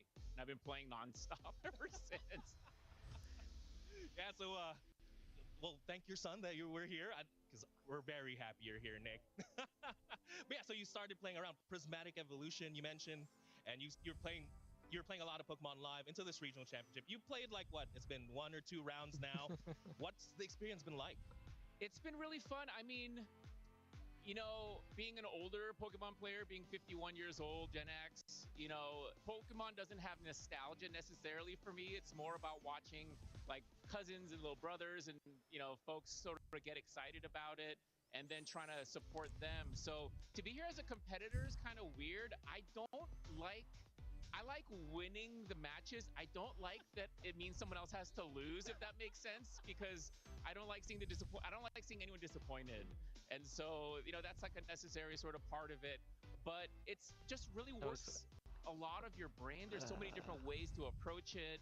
And that's one of the things I love about it. There's just a lot of It's interesting. It's a cool interview to find. Older players in the community. Yeah, I mean, I didn't even think about that. Like, just what would it be like to experience Pokemon without the nostalgia feeling? Huh? True. That's possible? Huh? But, Easy. yeah. I think even if you're not into Pokemon, like if you were around in the 90s, you do remember people being as they were in the 90s. So in that sense, there's just a little bit attached to it. Maybe not the brand so much as just the identity around it. But there are people who are a little bit older who did enjoy Pokemon in the 90s. So, like, you know, it's not out of the question. Like, who's the guy, Gary something or other, who's got, like, all the Charizards in the world or something? Like, all the PSA 10s? That guy. Like, he's probably the same. Crazy. Yeah. He doesn't have all of them, but, like, he got a lot of them. I got another name that's doing quite well here. Cool name. Okay. MacGyver March. MacGyver March. Yeah, or MacGyver. It's M-A-C. Guyver. Wow. MacGyver March. That's a cool name. Yeah, that's pretty sick. I should have started the stream like 2 hours later. I guess so. Yeah, like I guess this took longer than the production expected as well. yeah. I don't know what your plan was for this entire time, but I'm glad you're here. Yeah, I didn't have much planned today, so I'm just Sick. we're here. We've got a lot of Pokemon coming still. We still have 6 rounds to go today. Might be here till Yikes. you might be here till midnight nearly. Yikes. I may have to do a repeat in Milwaukee. In Milwaukee, I ended up leaving before round 9 of Swiss because I was so tired from going a full 8 hours. Understandable. Yeah. It is a lot for sure. Okay, they're doing a transition. Nope, it's back to the couch. Ido Arise 3-0. I'm just hoping they'll Hu- start stream early or something. Hunter Butler 3-0. Yo! Go Hunter. Oh, you know Hunter? Okay, so my very first regionals, Mhm. I play. It's like 2017 Athens regionals in Georgia. They never did it Oh, there wow. again. But like, I literally like Right. rolled out of bed, walked to a regional. Like, I didn't even like have to get in a car. Incredible. Like 700 That's players awesome. total, and people were like, 700 players is so many for TCG, and I'm just like, this room is basically empty. Like in retrospect, but Right. I showed up in a giant Pikachu onesie, got yellow lint fuzz on every chair I sat in, Oh no. and went 0-2. Didn't understand what a drop was at that point. So but you could still go like 7-2 to win. So I was like, I could still win. My third round opponent is Hunter Butler. And I'm playing Eviltal, and he's playing Mega Mewtwo. And I'm like, this is a great matchup for me, because I think it was weak to Psychic, but there was something else in there. Like the Hoopa was weak to Dark. I don't remember. But I was like, this is a great matchup for me. And like the immediate first couple turns, I'm winning, and I'm like, yes, I'm gonna finally win a round at a regional. And like I look at him like before the and I think the game is closed up, and I go, I'm sorry, man. He then proceeds to like come from behind and win both games and knock me out of the tournament. I'm just like, and like I don't think he remembers that, because like that was, for me, that was super memorable because it's the first time I've ever been knocked out of a tournament. But for him, that was like a Tuesday. So Yeah. after that taught me don't celebrate too early, and then second, it taught me this Hunter Butler guy's kind of good at this. And he made a bunch of day twos after that, back when you had to go like 7-2 to make day two. Like you couldn't do 6-2-1. That was, and you couldn't do 5-3. Yeah. So day twos have gotten slightly easier to make, but harder to win at.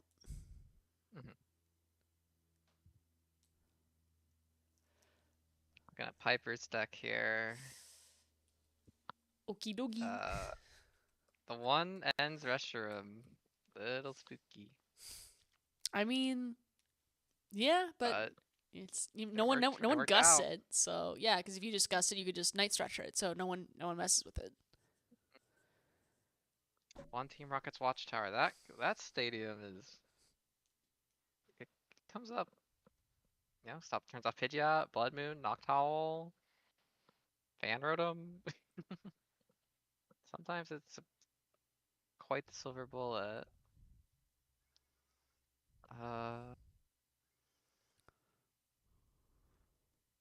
Binding Mochi. The N-Star Manitan isn't in every Zoroark deck, so it's nice to see. That's We true. also had all those Ends cards get spoiled recently. Okay, the supporter card. Yeah, that's the one everyone's gonna be talking about. Obviously, it's bad, but are you gonna build a deck with it for fun and play it? I liked Reggie's. I think you will. I suspect you will. It does mean you only get to have one End Zoroark with trade in play, but Put a Terra in the stadium down. Done. You can have two That's ends true, that's true. play. As though you That's don't need an true. extra spot for your Vanillux or your Kling Clang. Excuse me. And it's a shame too, because you can't even use like Grimsley's move to like cheat out a stage 2, because it only does Dark types. So I guess you could use Grimsley's to put down a bunch of. You could play an End Zoroark list with no Zorua. I don't know why you would, but you could. Yeah, you could. Grimsley's does allow for some interesting deck building. Yeah. But no, of the plays going on, it's. I don't think Anthea Cordelia will ever get a limitless page, which is a shame. No. But if it happened, it would be pretty great.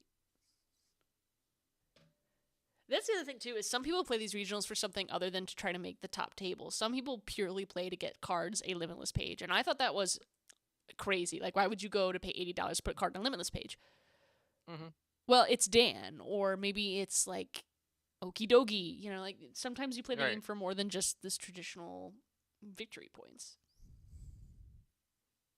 You could make a channel out of that too. Like you could do a YouTube channel going, yeah, I'm gonna give something weird a limitless page, and you know, you may not be going for like the top spot, but it is achievable to get a weird random card. Like your 60th card slot could be what's a joke card?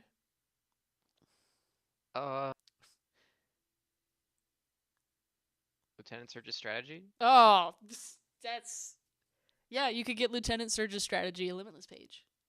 Yeah. That is a joke card. That is such a joke card. Yeah. You could get. Okay, that's an actual clown. Yeah. That's an actual clown. I No. have had that played against me at a challenge. You could get Deluxe Bomb or Amulet of Hope a limit page. You could get one of Ooh. those like A specs that's not really an A spec a limitless Treasure page. radar or something. Treasure tracker. Treasure tracker. Treasure tracker. Yeah. That's like a half viable card. Like you look at it and you go, "There's something you could do with this." You don't know what it is, but it's something. There's that new Rotom Rogue deck.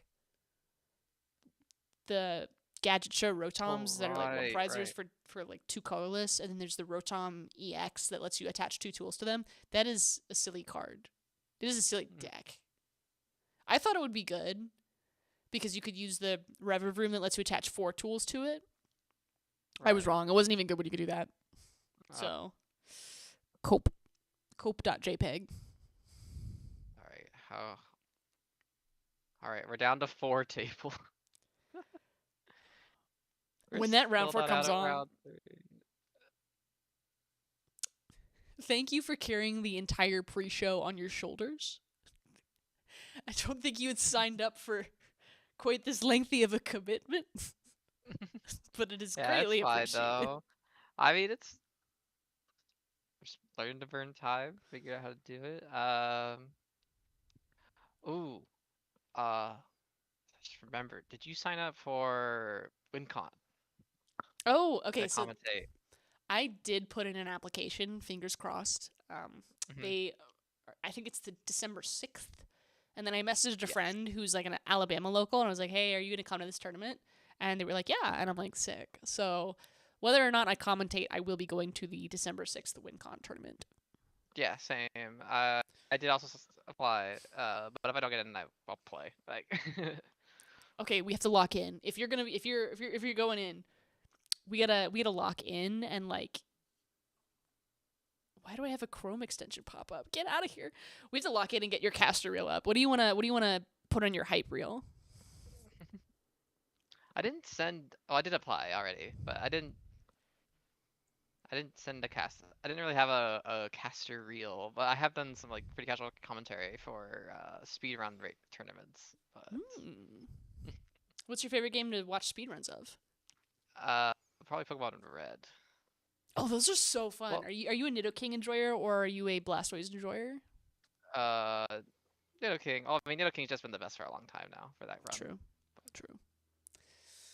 Yeah, X accuracy horn drill is busted in that game. True enough. No guard fissure Machamp. Alas, it's not in that set. I didn't put any caster reel for my application either, but I did, like mention the channel, and I think I've put enough of these out that they could probably find one. Like I need to put a reel together, but I'm less about a reel and I'm more about, like getting my reps in. Yeah. That's important. Also, I see Azul, I think it's found a Buenos Aires stream. So there is a Buenos Aires stream. Okay. I'm assuming that's what it says. It's round 8, so it seems like Buenos Aires to me, based on the timing. Okay, over under. Buenos Aires ends before round 1 of Las Vegas starts. Starts? Oh gosh. Maybe. Holy. We currently in round 4 according to Limitless Labs. Oh? Oh yeah, round 4's been paired. Alright. Las Vegas is happening. Not too much longer. Let's see if I can find any cool matchups. Right. See if maybe we'll see. Who's Israel says is playing someone I haven't heard of. Okay. Is pairing on Pokedata too? This is interesting information. I think you can see it on Pokedata. Yeah, you can. Okay. I need to click something here. It has a link to the pairings at the very least. I think. Yeah, it does.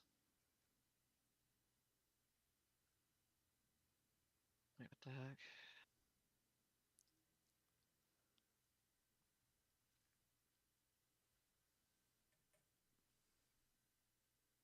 Oh, there it is. Yep, found it. Okay. Let's see. Find any cool matchups. Sawyer Melbourne's 3-0. Recognize that name. Okay, Sawyer is. I think Sawyer's one of the deck builders of all time. Like, actually really good at weird rogue deck building. And I can't remember. This story is going to be a little bit embarrassing, but so I'm also a mod on Girl Power, which is like a card game group for gals or pals. So gals or pals. And one of the days in 2024, I tried to put on like a boot camp for the start of the season, and then I got 3 speakers, 2 like pro players, one of whom was Sawyer, and then like a coach. So I think it was the day that Sawyer was doing like a voice call, because we had everybody pop on a voice call to like listen, and then also took a VOD of it. I had to like get in my car midway through and drive home, so I put the stream in like my little like phone pocket, and I didn't look at it. I just listened to it. Drive home. It's like a 15-minute commute, and before I get to my house, a cop car comes behind me and puts their lights on, and I'm like, "Are you kidding me? I'm not even watching the stream."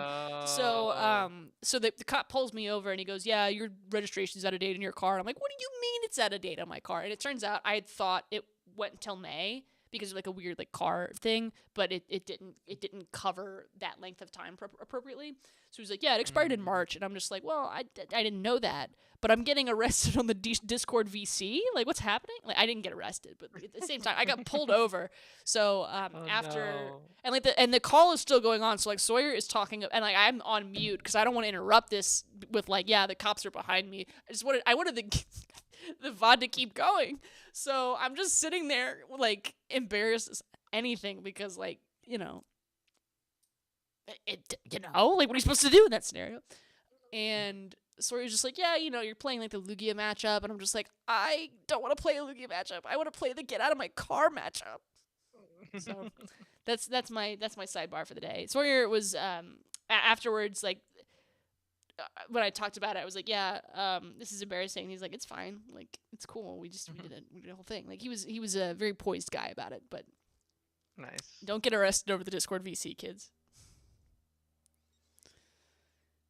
All right, I did find a cool matchup. Ooh, who are we That cooking? would be cool. Ian Robb versus Kian Amini. Yo, wait, that's fire. That would be kind of cool. I hope. Apparently, Tord Reklov is playing someone named Seth Savage. Yeah, I did see that. MacGyver March is 3-0. I mean, Let's you go told us that earlier, MacGyver. but- Yeah. Kobe Kawasaki versus Corey Blankenship. Hey. Nice. Kevin Kruger. Keon and Ian is table 79, so interesting choices. 3-0 at a tournament is really hard to do. There's only 90 tables at 3-0, and and the 90th table is a pair down, so there are only 180 people. Yeah, 180. Yeah, so not easy. Not at Challenge. all. Especially with how high the tie rate is at this tournament. Mm-hmm. Almost 20%. It's incredibly high. I hear a lyric. That means we must be about to see round 4. You're slightly ahead of me. However, I support this. I'm gonna just. Oh, I can skip forward. There it is. Okay, they're talking about travel pricing. Mm-hmm. The hope is there. The hope is there. Hope champ. Well, hello, Joe. It's good to see Jeremy back behind the desk. He's been off for a little yeah. while, and then he came to our Lille Regionals cast, and he was so good. Like it was like the last round of the day, I was completely out, and like he's just like killing it, and I'm like, wow, he's like really good at this. So I'm glad to see him back on the main stage again. That's why he's up That's why he's hired by Pokemon. This is true. This is true. Him I and like his how his Badoo. Badoo. Look at his Badoo. The Oh, little sorry. glasses. Sorry. They them pronouns. Look at their Oh, Badoo. sorry, I did not know. Look No, at I, their I forgot Badoo. to. I forgot to. Because Jeremy, I think, has both tagged on their Twitter, and did say in person like that they use both, but they is preferred. So. Okay, They. got it. Mhm. Noted. Yeah. No, I led you into that though. That was on me. Okay, we're actually going to see a gameplay. You've got Finally. 90 tables that this could be. I think we're both going to assume it's this Keon and Ian game, but it could be something else. Could Could be be Tord. Israel Sosa. Could be Tord and Seth Savage. Who will it definitely not be? I don't think it will be Ryan Miller and Austin Rummarine. Oh. Table 78. It's I don't Tord. think it's them. It's It's Tord and Seth. Tord. Okay. Yeah. All right. Everyone gets to find out what Tord's playing. The Tord's classic Tord curse for him. It's Oh, I on stream kinda- immediately. Yeah. Kian and Ian game did make the notable matches list though. That was a notable match. I would have did, loved to it see did. Keto Arai though. That's got to be fun.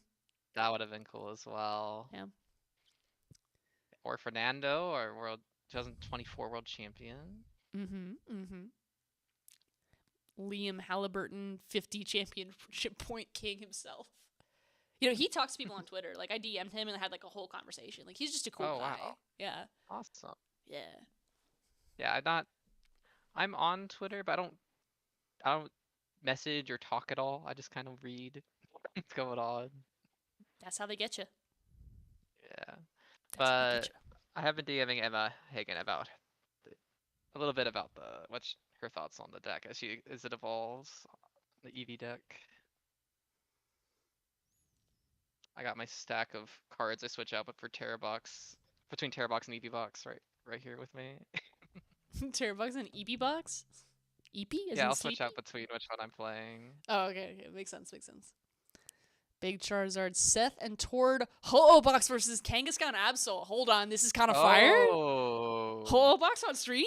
How does Ho-Oh Box deal with the big Kangaskhan? I mean, Hoopa EX? No, that doesn't. That you'd have to. Do have, they play yeah. Hoopa? No, you couldn't. You'd have Like- to have 2 Prism and a Hoopa, and it would be so intensive. It would be difficult. Yeah, I know Hoopa. Pull off, but it could be in there. This deck could run a lot of things. I mean, Cornerstone doesn't hit for weakness, but it does prevent damage from the Kangaskhan, so Cornerstone could Yes. actually come into play. It could. I don't know. I'm not too familiar with the Ho-Oh decks right now. I might pull up a list Same. just to have an idea of how they're playing that deck right now. After Pokemari deleted the Armor Rouge Discord server, I was just like, I guess I'm not gonna follow this deck anymore. Unlucky. Yeah.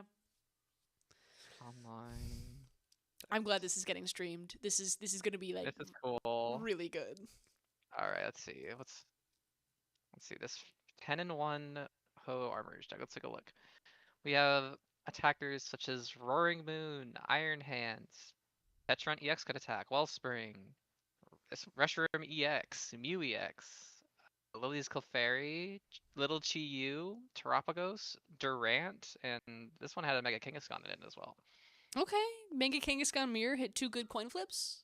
Yeah, I don't know if this isn't on stream is playing it, but it is a possibility. I like those odds. It's good odds. Being able to just draw cards is Yeah, pretty I useful do in this like- deck. I do like drawing cards, and you have Latias to move the Kanga, so it's Mhm. very doable. What are we gonna do when Latias rotates? Play Air switch cards Balloon. again? Ew. Play switch cards. I mean, kind of need to play switch cards right now. True. Oh yeah, the Durant will be good for the Absol later in the game. Mhm. I like he's got But the there green weren't- socks, the green shirt, like matching. Like he's just got the Ooh, drip. that- To be matching. Mm-hmm. Towards Crochet Celebi Alright. for good luck. Yes. There's so many like little Alright. rituals. Okay, upside down Lily, Legacy Energy prized. No. Oh, I mean, it's in the first 3 prize cards though. Wellspring's prize, but that's fine. It's not good in this matchup. Yeah, So. it's not an issue. Upside down Lily though, interesting. One bravery. The prizes are pretty fine. Tord probably plays 2 evil tall, so he probably still has access to one of them. Yeah, these prizes are fine. Nothing crazy. Yeah. Just the legacy energy is the notable prize here, and here we are getting set up. We don't know who the coin flip was, although there's a marker on Seth, so it looks like maybe there's a mulligan he's gonna get. Probably. I'm so ready for some content. Pokemon content. We're here. I'm It's locking happening. in. It's time to lock in. Yes. Here we go. Tord looking good. Nice to see he made it out to NA, to Las Vegas, all the way from Norway. That's such a long flight. Oh yeah. What are they feeding? What are they feeding these Norwegian players, man?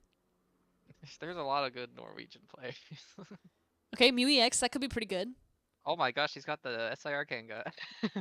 I mean, you've got to do it for the Yeah. club, for the culture. For the culture. Alright, so I got Seth going first. Nest Ball, we're gonna want to get a Charcadet out for sure. And a Ho-Oh EX as well, so we can start getting the fire energy in play. Okay, Tord's already got the TM Turbo Energized, so he'll be able to attach energy the minute his game starts because he's going second and will be able to attack. Question is, what is he going to have on the bench to do things with? Seth, in the meantime, checking through those prize cards. If you are watching at home and unfamiliar with what's happening right now, Seth Savage is playing the Fire Toolbox deck called Ho-Oh Box. It's not super well known. It's a sort of niche rogue play, not particularly common. Ho-Oh EX, specifically Ethan's Ho-Oh EX, comes in on the bench and attaches up to 2 fire energy to any of your benched Ethan's Pokemon per turn.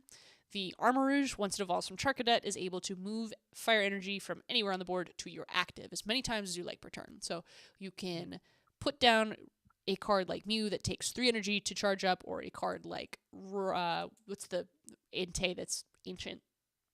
Shoot. You could use the big Entei and deal a lot of damage very quickly for no attachments. Alright, there's the Squawkin' Seas, gonna discard draw 6. What resources are we losing? An energy retrieval and a night stretcher. 2 night stretcher and an energy retrieval. Ooh, 2 night stretchers bad. That's probably all the copies. There's the Charcadet, that's good. You need to get one out turn 1 or else you're gonna be a turn behind. It is the Surging Spark Charcadet? I'm seeing a lack of energy though. That's not a problem. You can get them later. There's the Ho-Oh. There's a Night Stretcher in hand. Okay, so it's not all the Night Stretchers gone. There's a Nest Ball. Yes. Nest Ball. We're gonna bench. He's bench locking himself here. It might be a second Charcadet. Or it could be a Terra. Yeah, Terra for Area 0, actually. It would make sense. I see a Wellspring at the bottom of the deck, so it's probably going to be the Wellspring Ogerpon. There it is. It's going to unlock the Area 0 Underdepth Stadium once it's in play. Any Pokemon, or any player with a Terra Pokemon in play can have up to 8 Pokemon on their bench, which is more the typical limit of 5. So this is going to be a way for Seth to have a bigger bench, even though normally we'd look at a bench of 5 and say that's locked. Also worth noting here, this means Seth plays 2 Wellspring, because 1 is prize, so leaning into that Wellspring strategy pretty heavily. With Legacy Energy prized, unfortunately, it will still be worth 2 prize. However, Prism Energy and 2 Fire Energy is enough to use Wellspring's second attack Torrential Pump, which tends to be extremely strong in the early game. Toward having 300 HP, though, not the case here. Toward's hands looking kind of rough, actually. There's a monkey. There's a lot of energy. There's a boss. Petulant. Vessel? Yeah. But there's no. Ooh. There's no. Yeah, the only supporter is boss. But he hasn't run errands yet, so That's true. we could draw into something like a precious trolley out. That's true. For those unfamiliar, Mega Kangaskhan's ability Run Errand. Once per turn, if this Pokemon is in the active spot, you can use its ability to draw 2 cards. You can only do that once per turn. You can't just put down a ton of Mega Kangaskhan to do that with. But those 2 cards could be the difference between a bad hand, like Tord has right now, and the good hand he will inevitably have after he draws 2 cards. He has Plot Armor. His deck's strategy right now, do you want to talk about what the Kangaskhan Absol matchup does generally?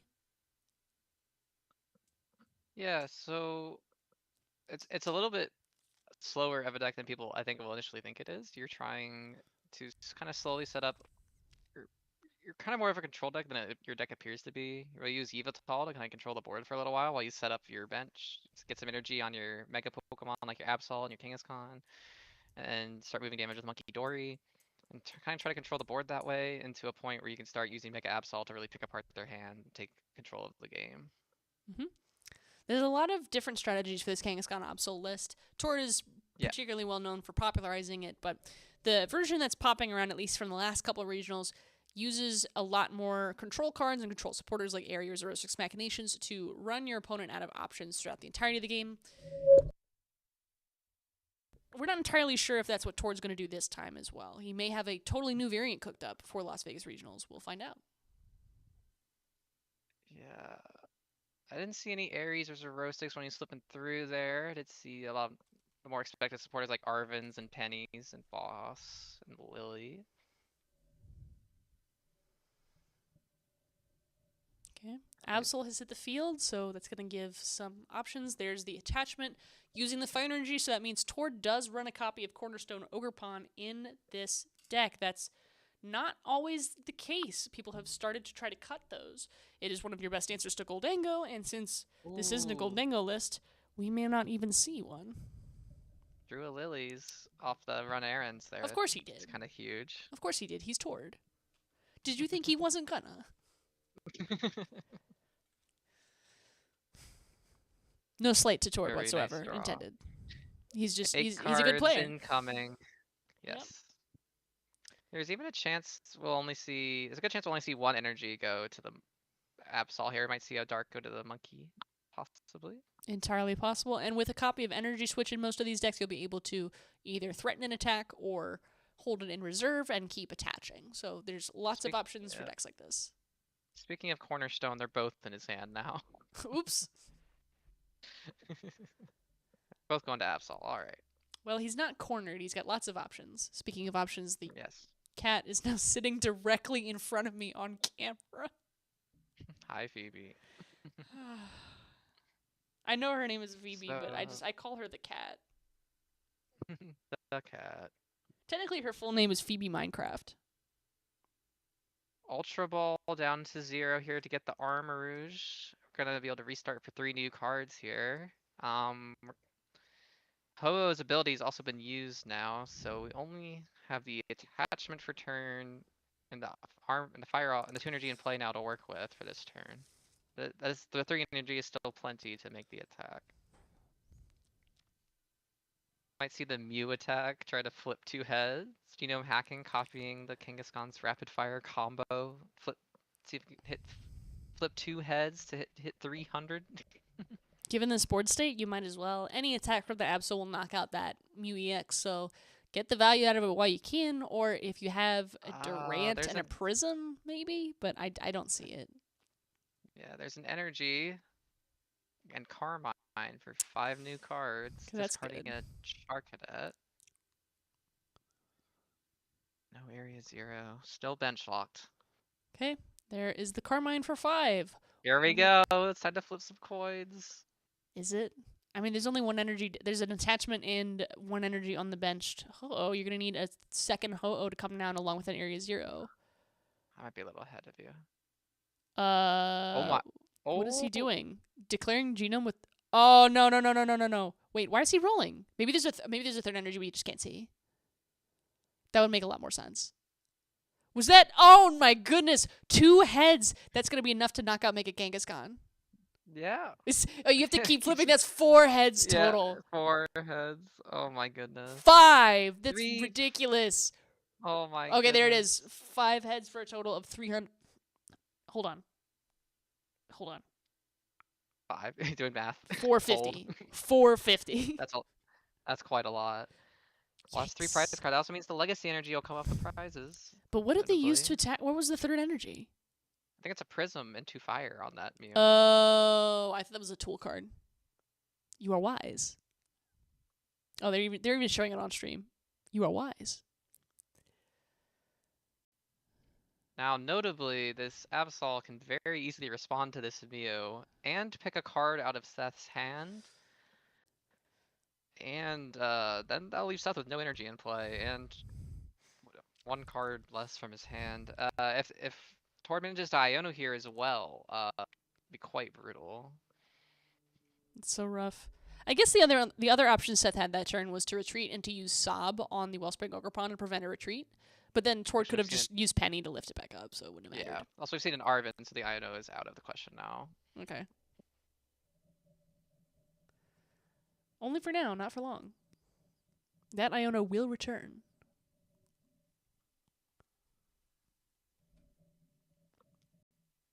Okay, Phoebe the Minecraft cat has found the chat on my mobile phone because I'm watching chat using a side device on LTE.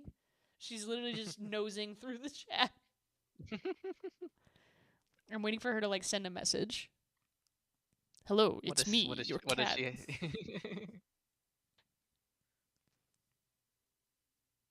Yes, you are, sweet pea. Yep. So we do have the energy attachment for sure.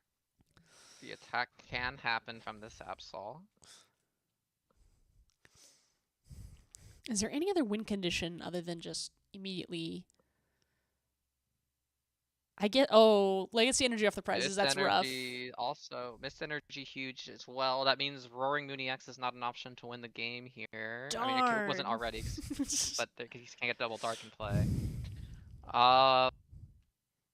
Yeah, Seth's in a little bit of a tough spot. There's no energy in play now, but we do have ways to accelerate it in with the Ho-Oh. And the legacy energy going to the discard after coming off the prizes. Rip.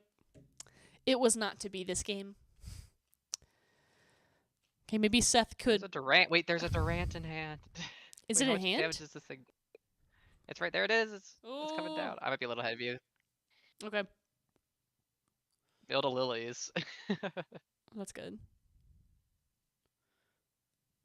Oh, the Roaring Moon was in hand as well. Okay, there is the Durant. Durant could clear the. Oh, discarding a Lilies. That's relevant. Mhm. Although Tord is no longer down to. He's at 4 prizes instead of 6, so that means Lilies will no longer search for 8. It will only get you 6 cards off the top deck. There's the Roaring Moon off an Ultra Ball. Ultra Ball is going to grab something, probably to thin the deck. Possibly, it's not going to be Pheasantipity. I mean, like unless you get an Area 0 in hand. Could be. Could be. Hi, Mhm. cat. Please don't eat the microphone. Yeah, so if Seth is able to find 2 fire and a rainbow, could win with Durant right now, but I don't know if he has that.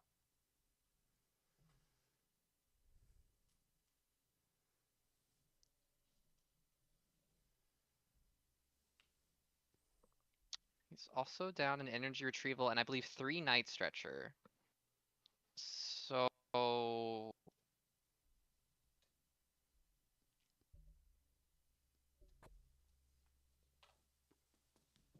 yeah, that's the 4th Night Stretcher in hand.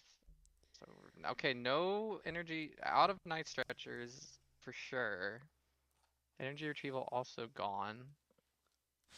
I see 1 fire. Okay. This top deck is going to be really important. I see an Area 0. That's something. Well, there were 2 of them. Something. That's unfortunate. That's really unfortunate. I don't think we're going to get an attack this turn. No. Not like this. Not like this. Could grab Fez here. Nest Ball. I think you're required to at this point. There's nothing else you could do. Mm-hmm.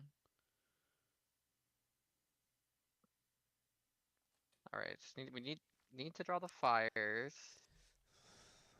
Even if we get 2, we're going to still need Alright. some kind of prism or something. Yes. But I mean, this is 4 games, so you're not concerned about it. I do believe Durant does 280. Let me triple check. Let me triple super secret check. Opponent's second 150, 180. I think it's doing like 360 with the weakness right now. I think. That's good. That's good. I think it's hitting 180. Yeah, that'll clear. People thought this was a throwaway card. Oops. Alright, here we go. Flip the script. We need to hit a fire and a prism will be game. I don't. Maybe a vessel? 2 fire. Do we have a prism?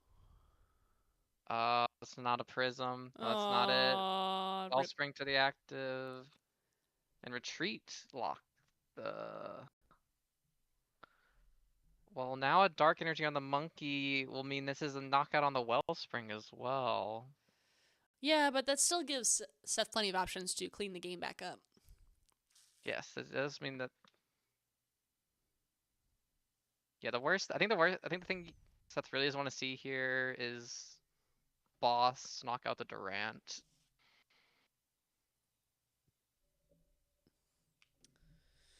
All right, Tord, what can you do to put your plot armor back on? I mean, having 3 prize liabilities is a major problem for this particular matchup, where you have a toolbox dedicated to taking exact perfect knockouts on whatever you need. So, I mean, Burglary Charm helps. Yes. That'll still not be enough right now, but maybe if you could gust up the Durant and knock that out. I mean, there's no way to self-damage yourself, so you can't just like double monkey Durant terminal period just for fun. Switch to oh. He's gonna Petron up the Fez, retreat to the Blood Moon, and use the Blood Moon. So now, I mean, Seth needs boss as well.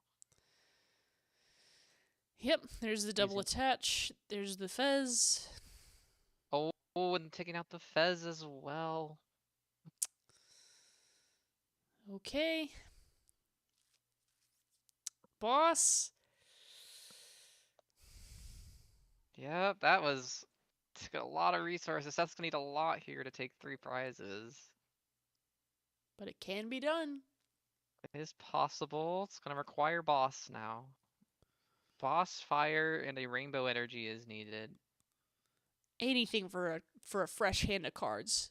Anything for a fresh hand of cards. Nest ball? Oh yeah. That's rough because you didn't get to like super rod first. Is there?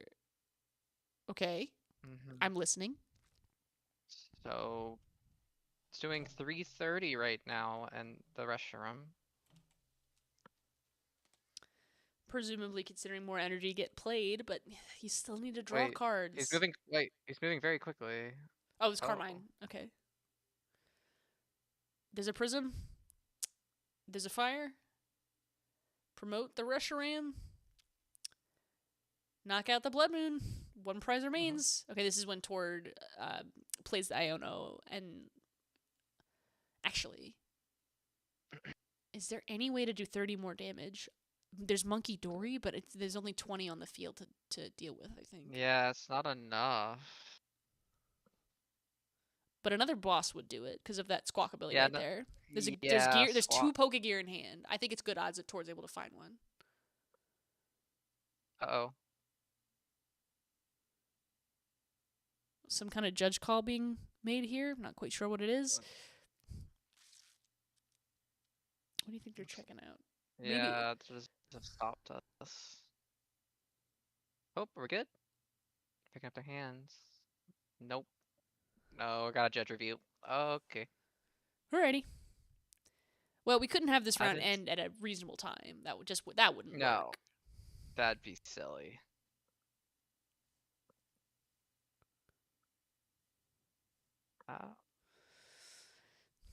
Okay, judge review. I'm gonna turn up the volume on mine a little bit so we can figure out what they're talking about.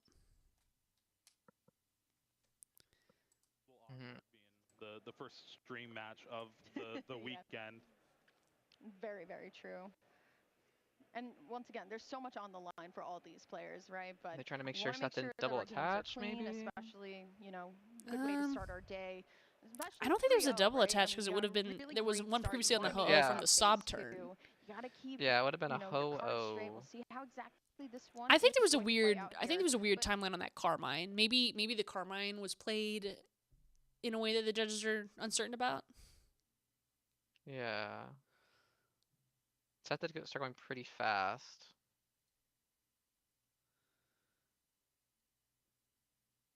Okay. The cool thing about judge reviews is that you don't know how long they're going to take. So you have to find a way to find conversations that are just the right length that you could drop them in any second, but also don't feel like you're going to drop them in any second. But it's kind of impossible to do that because once you start, you know when you're rambling. Yeah. I'm trying to think what Tord needs to win this turn. Any 2 prize knockout. Yeah, so it's just boss energy, I think, is all Tord needs. Because the Absol only has 2 energy on it now, because one got energy switched to the Blood Moon. Mhm. So that's it. Because there's a Squawkabilly on the bench. I gotta say, I'm really appreciating the judges' earrings on the left. Do you see those? I think they're I coins. do see the dangly, yeah, the dangly earrings. Those are sharp. Those are looking sharp. Also, the head judge on can't the right. Tord is like not really able to listen in because obviously he's got the headphones on. But okay, here's a conversation. Have you ever tried practicing with headphones on, specifically noise canceling headphones that are only giving you white noise static? No, I've never done that. I remember reading someone saying that you should do that before you go on, like, if you expect to go, like, on stream. Like, obviously not, like, in the moment beforehand, but, like, in your practice, you should try, like, mixing it in so that when you're on stream, it's not unusual because it's just completely quiet. Like, they're just quiet over your noise-canceling headphones, and I'm just like, not the worst idea I've ever heard of. And then I've never done it accordingly. So I might try it this season. Just once or twice, just to be like, oh yeah, this is what it would be like if I were playing on stream. Meanwhile, that's not happening. with the amount of regionals I'm going to, 0, that's not happening. Yeah, I haven't been to any this season yet either. I haven't been able to make it out to any regionals yet, but would be, as for most players, be cool to be on stream. Yeah. It'd be cool. Hey, there's still time. There's still time, yeah. There's still time. Yep. See, can we make anything about the players talking about? Looking at the hand. Oh, it looks like, I think this is about something Seth did during his turn. Because he's gesturing to like his bench and moving energy, I think. I think they're watching the replay. Yeah.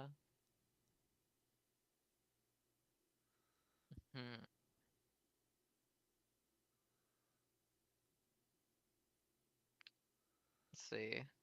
You got any good pools from Mega Evolutions? From Mega? I don't think I've actually opened Mega or Phantasmal yet. Like, I'm trying to think about it. That's fair. No. I went to a pre-release. That's right. I pulled a Mega Kangaskhan, and then out of the 3 packs that came after, pulled another Mega Kangaskhan. And I was like, yes, because like I thought that card was good at launch.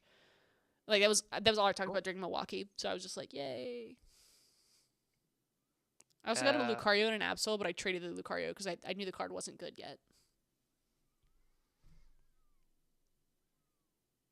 How about you? Anything good? Yeah. I did a pre-release for this set as well. I pulled a Mega Lopunny. And I actually pulled a Baniri, so I got to play it in my deck for the pre-release as well, and it was very good. Yeah. I got the Flygon deck. And Print a good Flygon challenge, difficulty level impossible. dude, I would love a good Flygon. Please. No Mega Flygon. I actually did one. That new Flygon mills though when it enters and when it is knocked out. And I actually did mill out one of my opponents with the Flygons. It was kind of crazy. Big dubs. Did you go to the Duluth event? Was that the pre-release you were at? No, I played a Super Games. Okay. I meant to go to the Duluth one, and then I ended up having other obligations that weekend, and I was like, come on. It's pre-release. It's only like 3 times a year. But yeah. Alas. Unlucky. Oh, Chip's explaining. I'm going to unmute him. It's going to happen moving forward. Now, things are outlined in the we have a deck guidelines list error rulebook that you can find online on Pokemon's website, Yo. Pokemon.com, for this exact situation. And where this would The fall discovery under is a major deck legality issue where a player the Chi-Yu in his deck is not on the deck list. The list that was submitted. So what will likely happen in this instance is that the judges are going to probably a game loss. Issue a game at the very least. Yep. Recommended starting penalty for this issue. And he's going to swap it out with a basic energy too. Ouch. Probably. I mean, another basic fire in this deck isn't that bad, but yeah, that's true. You could make use of it, but ow. The events to the list no Chi-Yu. That's gonna hurt versus Goldango. Figure out what the discrepancy is, what that 60th card. I think the craziest situation I've heard like this was one of the someone at a cup and forgot to put their buddy poffins on their deck list. No. And going at the top cut just had to put 4 energies in instead of have their buddy poffins. No. Oh, that's the worst. One of the surprises we had that insane heads flips again and again from that Mew EX copying the attack from Mega Kangaskhan. And unfortunate. Yeah, to so have it'll it end probably be this a way, game but loss you, for you gotta have Seth. your I deck list think right. it was Yeah, pretty absolutely. It's one of the likely most, he even lost if from that you've played your situation, deck so 100 might not times, matter too much make sure you're in terms of checking the it match. carefully before But you press submit. You are locked to these it is 60 cards unfortunate because there from, was a chance he you know, did phase win one there. until the finals if you make it. So you want to make sure that everything is correct. Also, just big shout Yeah, outs this is to, of why course, as I we kind of have double been check your alluding deck to, list, things are everybody. changing up Double here. check the deck list. Especially submitting on Arcanine, you gotta make sure you got the right one on there. Yeah, I mean, if you get the art wrong, that's enough. That's I Yeah, mean, but like missing yes. the Chi-Yu, he's got to be going crazy, and that would have no one would have figured that out until like maybe like Top Cut, you know? Yeah. Like, can't sideboard at the regionals. For anyone unfamiliar, when you are in a different card game, you might be able to sideboard, which is have more than 60 cards, keep them on the side of your deck, and in between rounds, swap them out a bit. You know, a little bit of variation, a little bit figure out what you're playing against. Pokemon doesn't do that. Or more accurately, once you do that, you will get a game loss. Now, it's only game one, so he has 2 games to come back, but yikes. Yeah. But yeah, Pokemon with how how hard some of the counters are printed, like how much of a silver bullet they can be. Yeah, I don't think Pokemon. I mean, the game's not being designed for having a sideboard. Is really what I'm trying to say. Yeah. Although it might be fun to do it at least once. Like one regionals is the sideboard regionals.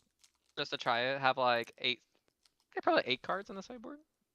Yeah. Or you could use your prize cards as a sideboard and then swap them out with your hand. That'd be silly.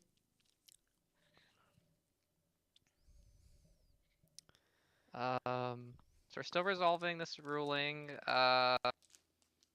Based on the head judge walking off, it's possible Seth has escalated this, maybe? I mean, what's there to escalate? You know, like I don't know. It's pretty cut and dry. I don't think another judge is going to give a different ruling. No. But that's possible. That's what happened. That's what happened. That is what is happening here. I mean, what's really happening is you're fighting a battle against tilt. You know? Yeah, I gotta try not to tilt now is the tough thing, because that would be very frustrating to lose a game on stream to a deck list error. That would be frustrating for sure. Cautionary tale for generations. But he's 3-0, so still in it, you know. Yeah.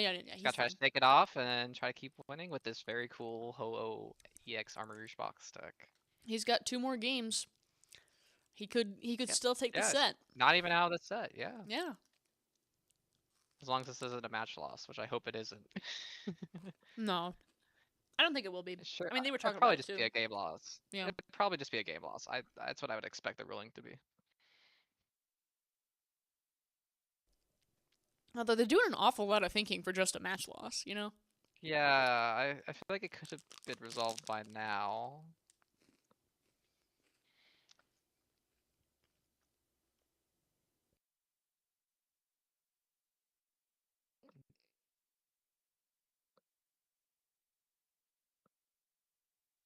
Oh boy.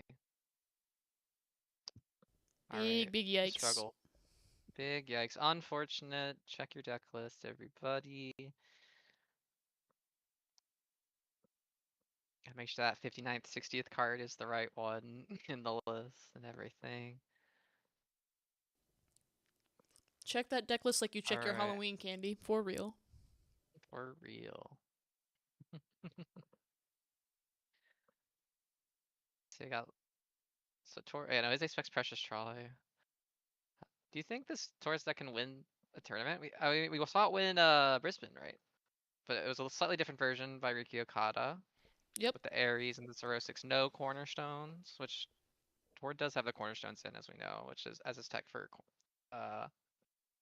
Golden Go. So I guess the question really for Tord then, since Golden Go is one of the more popular decks this weekend, is do the Golden Go decks play the counters for Cornerstone? Like Baby Golden Go or Scyther? I don't love Scyther's counter. I like the Baby Golden Go better, but forget the name of the attack on that Golden Go. Yeah. I don't know. I think Kangaskhan Absol does have it. I don't think it has it quite as strong as the day it was revealed. Hmm. I think it could still win. I mean, if it couldn't, would Tord be playing it? No. Right. So that's helpful hit number 1. But helpful hit number 2 is being able to just take immediate KOs off of a double Monkey Dory play is still broken disgusting. That's just broken disgusting. Yes. Also, I just remember the other tech the Golden Godex might be playing is the Mega Mawile. That Daniel Magda was playing in his regional winning list. That was so smart too, because like I know people looked at that card and went, "Oh, Mega Mawile, that does nothing." I mean, while like it won a regionals, people are still gonna say it does nothing. Yeah, people were thinking about it maybe in Archaludon EX deck, but not thinking about it in Golden Go. But it makes sense. It just takes 2 attachments, and you should be able to get that before Cornerstone ever has a chance of knocking out your Mega Mawile. Archaludon fell off. Like, It did. I haven't seen one do well. I'm gonna go to Limitless after this, frankly. When was the last time we saw Archaludon do well? It's been a while for sure. It's just very linear. 220 is just not enough. 300 might not be enough to like for that damage output with no effect. Like look at the Absol. The Absol has 280 Mega Absol and does only 200, but it has that discard effect that's so powerful. And you're playing Dark Energy, so Monkey Dory is an easy include.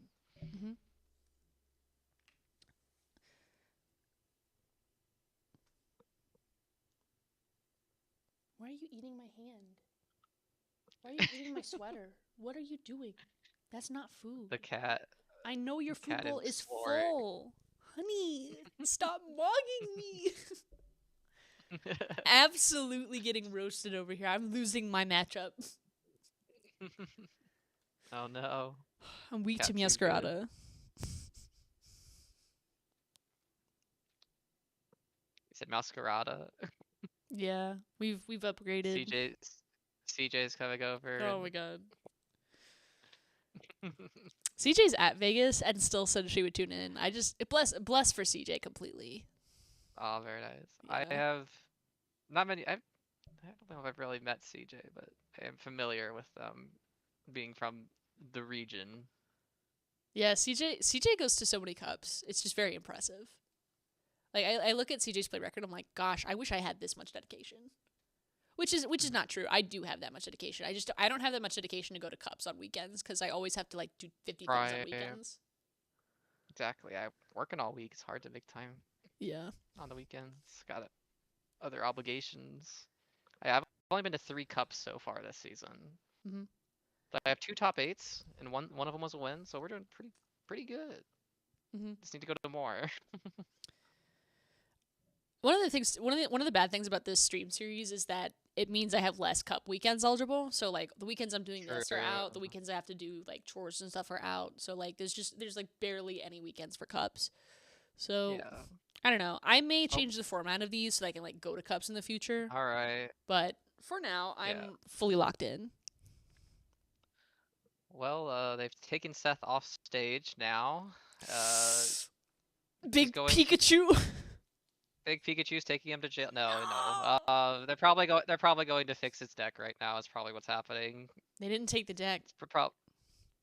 Oh yeah, they didn't take the deck. They What got are they him. doing, then? They got him. Oh no. He They will left be the missed. deck. Oh no. It's a cautionary tale, kids. Don't lie to Big Pikachu. He's gonna Don't get lie. The big Pikachu you see at the ICs, he's gonna get you. Tord is just lounging with his plot armor. Alright. Well, we're gonna take a look out at the field now as we wait, I think. I was looking at Azul's stream. He's ahead of us.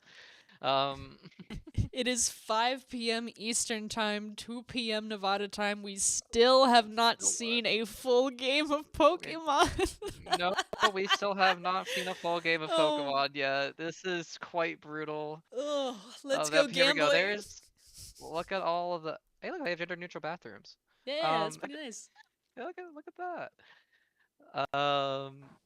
Yeah, look at all those players. Wow. Oh my goodness. We do have almost 3,000 masters for TCG. That's just masters. So we still have junior and senior division to add on top of that. So it's over 3,000 TCG players for sure playing today. Having the time of their lives, frankly. I mean, I know when an event goes long, you go, oh, I want to get dinner, I want to do this, I want to do that. But at the same time, like, you're getting maximum Pokemon for your buck. So good. Yeah, good you're shout. also getting like a good amount of time to find food. Oh, that's true. That's true. Very notable for. I try to make sure I pack a lunch and have a lot of water when I go to these, just to make sure I eat. Because I have played regionals where I don't eat, and then you feel horrible. Oh, that's my foot. Get your claw off my foot, sweetheart. Don't push that. Oh my god. Yeah. Do I recognize anybody out there? Any judge buddies? I mean, I'm seeing a lot of these cozy yellow Psyduck sweaters. I think that's cool. Ooh, that's nice. Yeah, they stand out in a crowd. I'm trying to see if I recognize anybody in this crowd of humans. So far, no. It's hard to tell from this distance. I bet if I were like in the room, I'd be like, oh yeah, that person, like, you know. Yeah, right. Yeah. I think I see Sky De La Cruz, but I'm not certain. Oh, yeah, I've met Sky. I think that's Sky. Nice. Sky's a very good player from the Chicago area. Is she part of any teams? I don't know if she's still on Project Artemis or if she was just never on Project Artemis and I'm tripping. But like, I think Sky was on Project Artemis. Okay. Yeah, I believe Sky has done some Pokemon speedrunning, so I do know her somewhat from that community, through some people I know from that community. Okay. But she's very good at the TCG as well. A bit of a control deck head, from my understanding, if she can.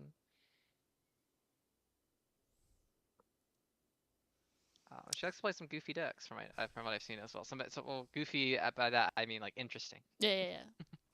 Pidgeot control is not quite there yet, so I suspect she's not on control today, but there's always time. There's always Speaking time. of control decks, have you seen the Kangaskhan tank and heal? You bet I have. I did play that to a challenge recently. And was it scuffed? Was it what? Was it scuffed? Scuffed? I went 2-1-1.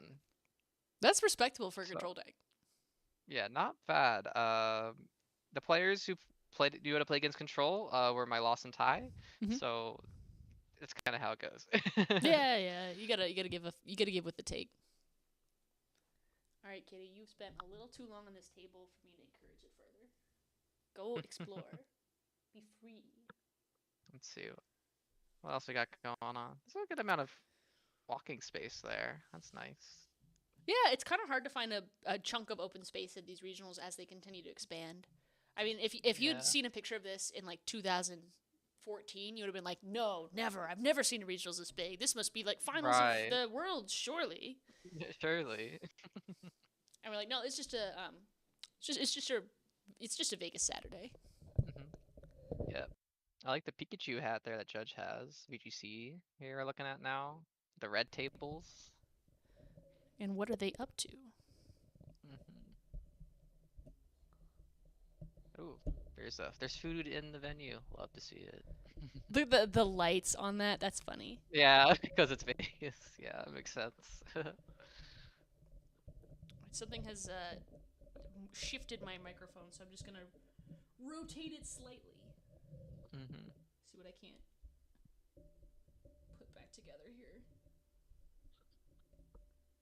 We're doing a DIY today. Love it.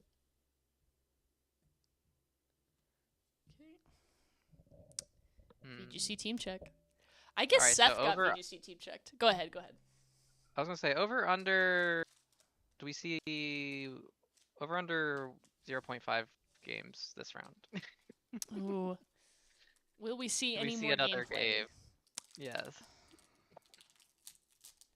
You know, I hope so. We haven't seen one yet, so I don't think I can count it out. I think we're gonna get one full game this round. I sure hope so. I'd love to see a full game of Pokemon. Yeah.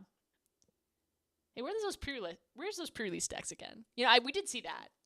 Actually, we did see that full game of That's true. Pokemon. That's true. We have seen a full game so far. The Ono siblings had our back. Yes. No deckless errors. We were gaming. We were. There was a Dondozo. That was a cool. I hardly know what that guy. I still don't know what the second attack does. It's 120 and then 240 by choice, and if you do the 240, you take 50 self damage. Okay. For 4 energy. Woo. Yep. 2 water, 2 colorless. Gotcha. See some of the vendors now. See top cut. You could put Dondozo in Holo Box, actually. Now that I think about it, 2 Prism energy. You could. Yeah. Why would you? But you could. I mean, I guess it's not a water good answer. That could do big damage. The only thing that's really worried about water attackers is Ceruledge. So yeah, you could not really that useful. Pick a better water attacker. It'd be nice if you could boost Wellspring Ogerpon by 30, and then you could deal enough to knock out a Ceruledge with that. Alas, Brave Bangle does not work on rule boxes. So sad. No, it doesn't. Right? Yeah. Oh, you could put the new Enz Zekrom. That would fit really well. 250 for, I think, a lightning 2 fire, and a colorless. Ooh. So then you could put 3 fire and a rainbow. Yeah. Yeah. That would be cool. That'd be good. It's a 1 prizer as well. Yeah. It's a bit energy intensive, but I think it's doable. I think it's achievable. I mean, you got Iron Hands. You do get 4 energy on Pokemon sometimes.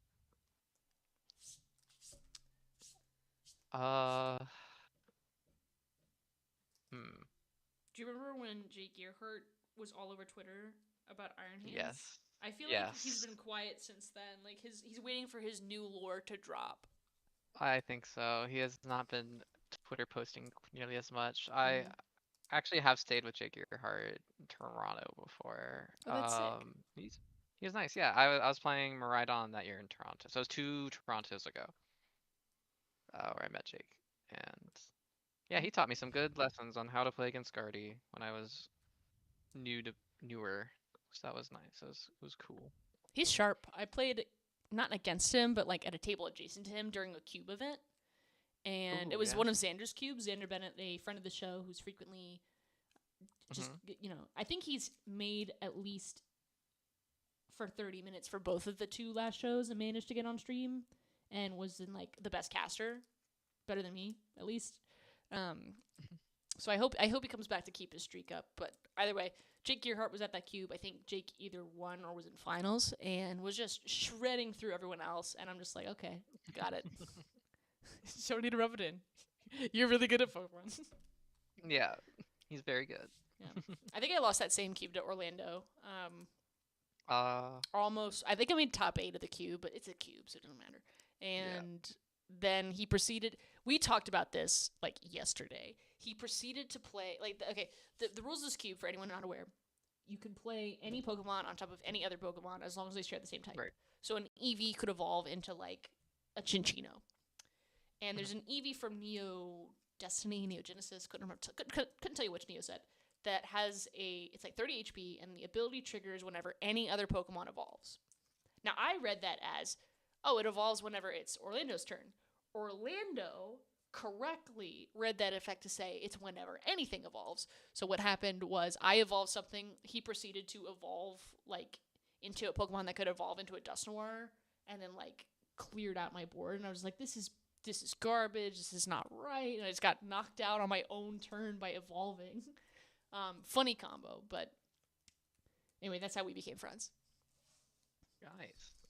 Sorry, I was just listening to Chip update on the situation. Chip has just let everybody know that it is a match loss. No.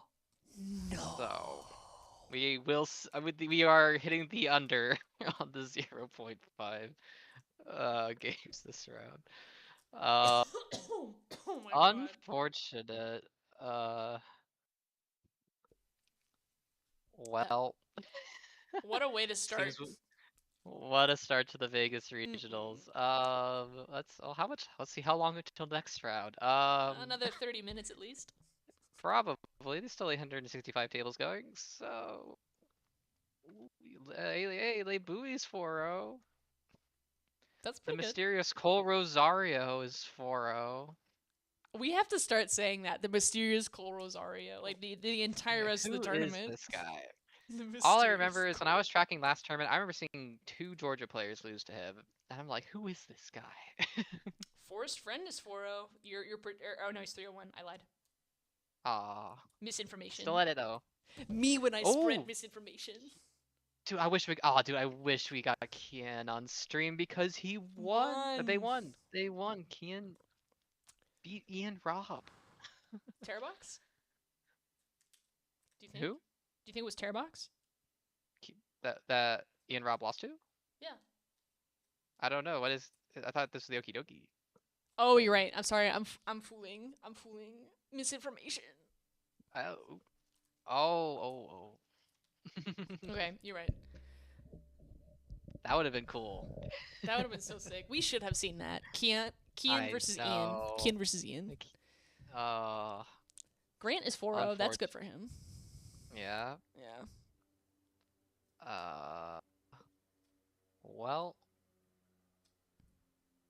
Gotta wait for the next round. Do we have someone else in the queue? Should we let them? Yeah, you've kind of been here for like 2 hours, which is above and beyond the Call of Duty. 3, you have done fabulously. Possibly 3 even. Yeah. And still seen. I just want to give someone else a turn because I think you've done stellar. Our queue currently has 1 person in it. That is Hal. So my understanding is that Hal is around. I will pull Hal from the queue, and if he's ready to come on, then that will be that. Yeah, I'll let him banter.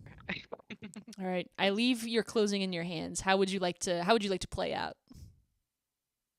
Well, I might hop back in to try to get a real round. Cause you deserve I would like it. to. Yeah. But yeah, I think I'll try to hop back in if I can. Okay. But that's so sick. Oh my god. What? The fact that you were here this long. What a trooper. I'm trooping through it for sure. But yeah. Thanks. And maybe I'll try to catch round 6. Colin, it's been a pleasure to have you on the show. Thank you for coming in, and you have a golden ticket to skip the line the next time you're back because we were all waiting for that game to play. Yeah, it would have been nice to see it play out, but yeah, I might be back later tonight, perhaps. All right, sick. If you're still here. Of course. Good luck. I hope to see you as well at the December 6th WinCon Cup. Hopefully we can run it back there. Now we've had all this practice. Would be cool. Yeah. For sure. All right. Alrighty. See ya. Adieu. That was Colin, everybody. Pleasure to have him on the show. In the meantime, oh my god, they're doing an interview with Tord on the couch for the game he didn't play. No. I have to hear what he's saying. While he's doing that, I'm going to talk to Chaos to see if we can get him on stream. Feeling right now, Tord. Yeah, I mean, you never want to win a match like that, obviously. It's unfortunate, but it was probably the right decision by the judges as well. Like, you have to set some sort of precedent when these things come up. And I done mistakes in past as well, and like, it's, you know, it's the appropriate punishment, I think. In the first game, the game we were to play, I was seconds away from winning regardless, so, I mean, maybe it wasn't like too bad in this case. It was a pretty crazy game though. Yeah, I mean, like, let's talk about that a little bit. Let's talk about the what ifs. Yeah, we didn't get to see that match, but if anyone can paint us the picture of how that match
And we are back. I am joined by the fabulous Hal. Hal, if you would like to play yourself in, tell the audience how you are. Hello, everyone. I'm Hal, also Chaos, better known as Chaos on the internet. My pronouns are he, him, his, and I look really forward to helping you cast this upcoming round, Mick, and an actual round, hopefully. I look forward to there being an upcoming round, although given the speed of the tournament so far, it could be quite some time. So we've got a little bit of an opportunity to get familiar with one another. Now we may have, been at hotels before at events, and we may have played the game for a significant amount of time under the same banner, but, just for the viewers at home. What's your favorite deck? Ooh, that's a tough question. Of all time or just like current meta? All time. Okay. You pick up to 3. You don't have to pick. Okay. Yeah. Oh, okay. Yeah. For my 3 are number 1 is Primal Groudon with Spinning Turn Donphan. Back in 2015. That deck was so fire. So much fun. Robo Sub was like an iconic card. Miss that card every day. Number 2, and a cop out pick because it was the first League Cup I ever won. Was with Drampa Garbodor with a 1/1 Espeon GX. Yeah. Back in 2017, and not the deck that I feel like most people know me by, but I gotta give it Palkia Inteleon. I love that deck. I love the combos you could do with that deck. I love the cards you could play in that deck. Truly a deck that I miss every day, aka I just miss Shady every day. Huge agree. Shady Dealings Inteleon was just a well put together card. We're never gonna see the like. Noctowl just isn't the same. It doesn't hit the same. I think it's honestly the lack of scoop up net really it feels bad. I don't want to use spec. I don't want to use my supporter for turn. I just want to get it for free and reset my little cards on board. Scoop up net. It's a scoop up bet. Good choices. Rip scoop up net. Never should ever. But that's a whole different conversation for a whole other time. Never should have gotten printed. But that didn't stop them. Definitely did not. Mm-hmm. Now, Hal, have you casted before? I keep saying Hal. Would you prefer to go by Chaos for the stream? Chaos for the stream, yeah. Okay, Chaos for the stream. Yeah, you're one of the few. Like, I know your government name. I have not casted. I have not casted before, but I've definitely talked games as they've been happening live at locals, but not a try and casting. Okay. Frankly, I think you're gonna absolutely crush it. Thank you. I think you've been crushing it personally, but shout outs to Chaos for that generous take. I need the charity right now. All right. I think the real measure of crushing it is what's gonna happen at midnight PM when I'm thinking about bed. Yeah, when you're ready to fall apart. It definitely doesn't help that the stream are they 2 or 3 hours behind? Because I know Nevada is one of those states. Yeah. That is really weird with the time zone. So I don't know if they're 2 or 3. Could be. I think it's 3. I'm willing to put my best guesstimate at 3. And frankly, since we're not actually listening to this interview, we could find that out. That is true. That's true. We can find that out. Okay. What is the time in Las Vegas? What is the time in Las Vegas. 2:25. So it's 3 hours behind. Yep. 3 hours. Three is- hours. Got it. That is biscrusting.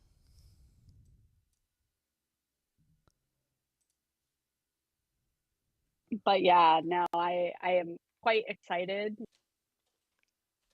Watch a game today. Have been looking up, see standings, see where people are. There's still 333 tables playing, so looks like it's gonna be a bit more. They're doing a whole League Cup over there. Yeah, I mean, yeah, it's definitely a day 2 League Cup that's still playing right now. Mm-hmm.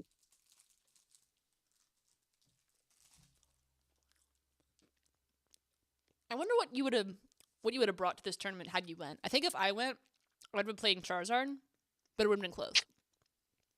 That's fair. Yeah, that's actually a really good question because I have kind of tuned out of standard Pokemon for a while. Pretty much since the end of the summer, I've started to do this trend for the year. For every local event I play in, I am playing an off-meta deck or an off-meta version of a meta deck to locals just to see how well I do. Incredible. I support it. Just because, yeah, my local, like, for context, listeners, I live in the DMV area, the DC, Maryland, Virginia area. Lots and lots of people. Pretty much expect every other person to be playing a meta deck, and then there's me, who's like whatever weird Pokeka book deck I found that some Japanese player cooked up. That I was like, hey, this looks fun. I'm gonna play that. Yes, Quad Greninja GX Palkia Charizard, of course. Of course, obvious. So I kind of, and I've been super duper busy. Obviously not right now, as I'm currently recovering from surgery, but beforehand I was super duper busy with work and just different work projects. So when I went to Milwaukee, I comfort picked Goldengo because I was like, the deck I know in and out, the absolute best. I think this weekend also probably would have played Goldengo.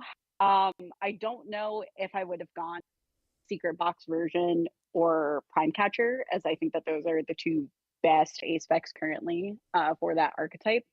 But I don't know which one I would have gone for, if I would have put the Cornerstone tech in, or I wouldn't have put the Cornerstone tech in.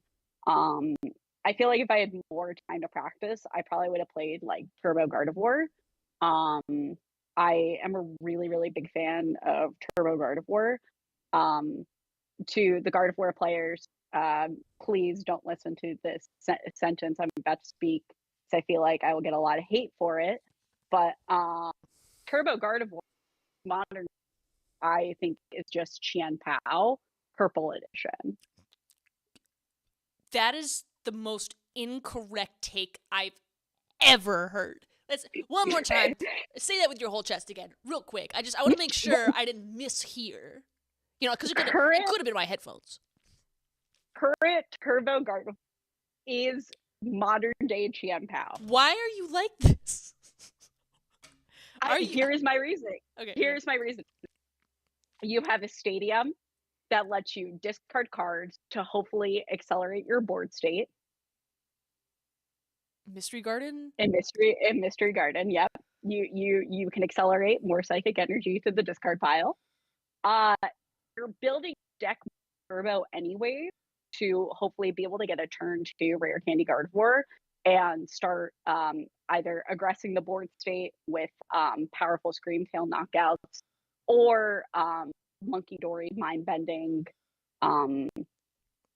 You kind of have these multitude of attackers where basically you're trying to use whatever attacker that you think is best in that scenario to take multi-prize KOs. And third, you're no longer kind of playing this like refinement one prize board game. You're kind of playing this, I'm going to set up my board and just hope to God I don't get screwed over by my own Iono or my opponent's Iono, because I no longer have this crazy onboard draw and I'm trying to get to the bottom of my deck as fast as possible. That even though the deck is very high skills in terms of like where to use Monkey Dory damage, what is the best route to taking your KOs, whether it's a good idea to take KO here versus not. The deck in of itself is effectively just psychic Qianpao back. And I'm really thinking like when Qianpao back to Caliber at its peak. So when Prime Catcher had just come out and we had Buddy Buddy Poffin, where it was like half of like all the just crazy variants of different Qianpaos. Okay. So, I mean, like the part of the thesis where I started getting a little bit in denial was when you start comparing the Radiant Greninja style gameplay of Old Qianpao to Monkey Dory. But I mean, you know, card count wise, a Monkey Dory to deal 90 takes 3 energy on a Greninja to deal 90 plus another 90 to the bench. But I guess there's something there. Yes, but the 3 energy that you're doing with 90 to Monkey Dory, you're probably also simultaneously taking another knockout that turn with whatever other attacker you plan on using. So inadvertently, you're probably taking 2 knockouts if you're moving 90 with Monkey Dory. Mm-hmm. I see. Yeah, this has been my my locals when I say this, because either they know I'm right or they hear my reasonings and kind of like you begin to kind of come around to the idea. And they're like, what do you mean? My deck is like so like big trade play, blah, blah, blah, blah, blah. And I'm like, you just got to learn how to move damage counters correctly, dog. Well, what if you need to rare candy the Gardevoir? Ooh. Yeah, exactly. Like rare it's like whenever I would back to when Charizard was at its peak, whenever my opponents would go like rare candy Pidgeot, rare candy Charizard, and they would like think for a moment where they're accelerating the energy. And I'm like, you're throwing 2 on your Charizard. Like, what is the hesitancy with the last one?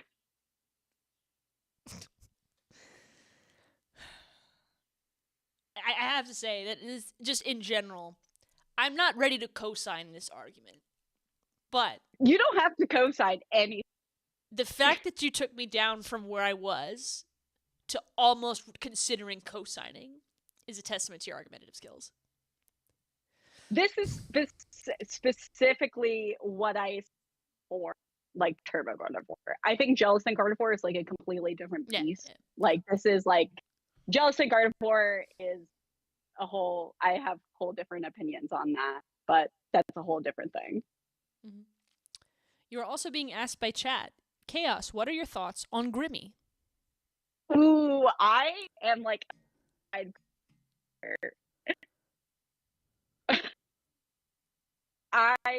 here's the thing, and Mick, you've met my lovely wife. My wife was actually really interested in playing Grimmsnarl on release because they're like a super big fan of Marnie as like a character.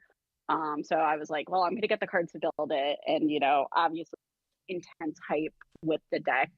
I also have a local friend who's currently 4-0 with Grimm currently right now at Vegas. Ooh, wait. Hate prediction that it would like maybe sneak 1 into the top 8. Is this your friend who's gonna be the one person sneaking into the top 8? Look, if he does, I'm super for him because he's been grinding Grimm since release. Like he's been one of the Grimm truthers, like even when like the deck fell off like harder than rock, like he was grinding it. But to answer the question, how I feel about Grimmsnarl, how I feel about Jellicent Guardian, and how I feel about Dragapult Dusknoir, which is all of these decks are doing the same exact thing. It's different flavors of how you want Monkey Door. Interesting. Do you want to use Psychic Monkey Door? You play Jealous and Guardian. Do you want to play Dark Monkey Door? Use Grimmsnarl. Do you want to use Dragon Monkey Door? Even though the deck only is one Monkey Dory, you use Dragapult, because all of these decks are decks inherently doing the same strategy of big, beefy Pokemon that can do a lot of damage, but you're manipulating damage counters in some way, shape, or form on your side of the board to your opponent's side of the board, or just manipulating damage counters on your opponent's side of the board. And because of that, they're just kind of different flavors of decks that kind of, they themselves have a triangle around them in some ways of, you know, take with what you will, whether or not the Dragapult player thinks that, oh my God, Gardevoir and Grimm is a free matchup, or the Gardevoir players like, what do you mean Dragapult and Grimm are matchups? And then the Grimm player, I feel like, is the most realistic out of those players. But realistically, I think that they're all just types that do really, really similar things. And that will be, that's kind of how I feel about that archetype, even though I don't like against Grimm. Really, really don't like playing against the deck. Yeah, I mean, when you play against Grimmsnarl, they always get set up, and then when you play Grimmsnarl, you never get set up. That's just simply how it works. I mean, that's every deck, but also it's the confusion that happens a lot of time with the card Frostlass when people are like adjusting damage counters. Like, it is a nightmare from both like a Pokemon professor standpoint, which I am, and a player, of making sure all players are on the same page of how many ticks of Frostlass have occurred. Yeah. That is something that is, I have had to make a few just calls on, because people have been like, what do you mean my both Frostlass have been in play for like 2 turns, when it turns out it hasn't been the case. So I don't know, that's just kind of how I feel. I think you could fix it maybe with like a turn clock, because you could say, oh, it evolved this turn, and then you could, like, you know, because the game doesn't really go so many turns, you'd be up to like 40, 50, you'd be like, oh yeah, it was turn 1 or it was turn 2. But at the same time, like, people have talked about adding clocks to the game, or like even just like a little tick mark system, and you'll still get those wrong. So yeah, I don't think it's a perfect fix. No. I think honestly the most perfect fix could have been that Frostlass did like a consistent like 2 damage counters between turns, but the ability doesn't stack, so you don't have to worry about when a card comes into play.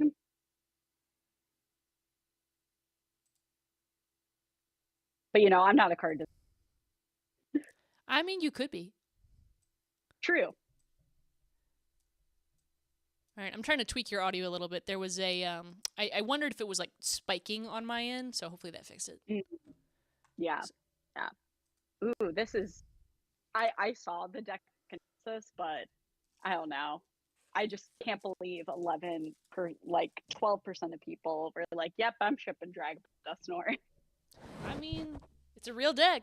It did. No, it's a real deck. It's a real good deck, but it's also just one of those decks that I feel like it's objectively like good. It's consistent. It's powerful, but it is one of those decks like you gotta hope and pray that you do what you gotta do against the archetypes that do body. Yeah. And I mean, like, the existence of Clefairy being a single Crispin away from knocking you out at all times is just unfortunate. Like, I don't think Gardevoir has to worry about that. Yeah, and I think that is an unfortunate stance, and I know, obviously, we're talking about the current tournament, but it's definitely something that I am dreading on my end as a player, come rotation, where it's gonna be what deck can it be Clefairy the best, and I'm not uber excited for that. I'll tell you what I'm excited for rotation wise. Monkey Dory to get worse. Oh, I am definitely on board for End Zoroark. Let's go back to that.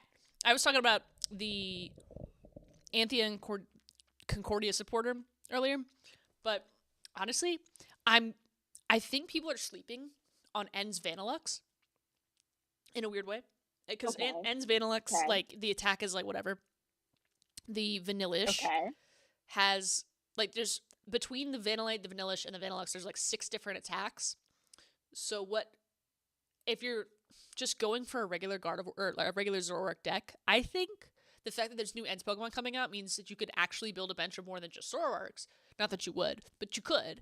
And turn the deck from, like, basically linear to a little bit more, oh, I can prevent you from attacking this turn. Oh, I have this support option this turn. Oh, I have this, call for family option this game. Like, I think there are weird alternative gameplay conditions possible, particularly because of Vanillish's Sheer Cold. It's for 360 and your opponent can't attack next turn. I think people forget that that's a good effect. Because, like, you could just switch out and clear it or whatever.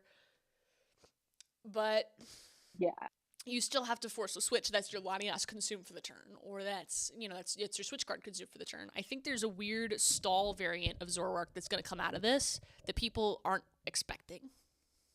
I think that and like Iono Flow and oh wait, we don't have Iono and whatever hand disruption supporter will get. Are we gonna get one? I mean, we have Judge. I mean, yeah, I guess. I don't know. Judge is so underwhelming when we have Lily to go, oh yeah, here's 8 cards. Yeah, Lily, I also buy a design mistake in the same category as Scoop Up Net and Monkey Dory. Mm-hmm. We get a bit of a, I don't know if it's just my headphones or not, but I'm going to tweak your audio again. For sure. Oh, that fixed it. Audio. Yeah. Okay, sweet. Okay. I think if you just kind of like eat your microphone, nom nom nom nom nom, that'll do it. Yeah. Mm-hmm. All right. Sick. We have our notable match. I don't know if you're getting in on it. Ooh, we're gonna have a pretty interesting match coming up. I think you're a few inches ahead of me there. What are we seeing? We are seeing I grew up last name Simon Trottier Lacoste, who I know is a Canadian player, versus Rowan Stavenaugh, another Canadian. For Canada. All right, Simon, I don't know what they'll be playing, but Rowan, everyone knows, will be on the big Gardevoir, barring some sort of massive betrayal. So I suspect Gardevoir is in a good position. Rowan, well known for winning regionals. And Simon, this could be a good breakout finish, although Simon actually plays extremely well as well. So this is not like it's not like Simon's bad at playing. Let's back this up. No, I just think Rowan is slightly favored. I've seen Simon before, and Rowan, funnily enough, I actually played him at San Antonio Regionals this past season. Mm-hmm. How'd that go? I beat him. Yes! We love to see it. It was I was like 4-1 or like 5-1, and it was like I played him into Aiden Coos, into Brent Tennyson? Yeah. I played all 3. Yeah. We don't. This is the way. Top player chaos.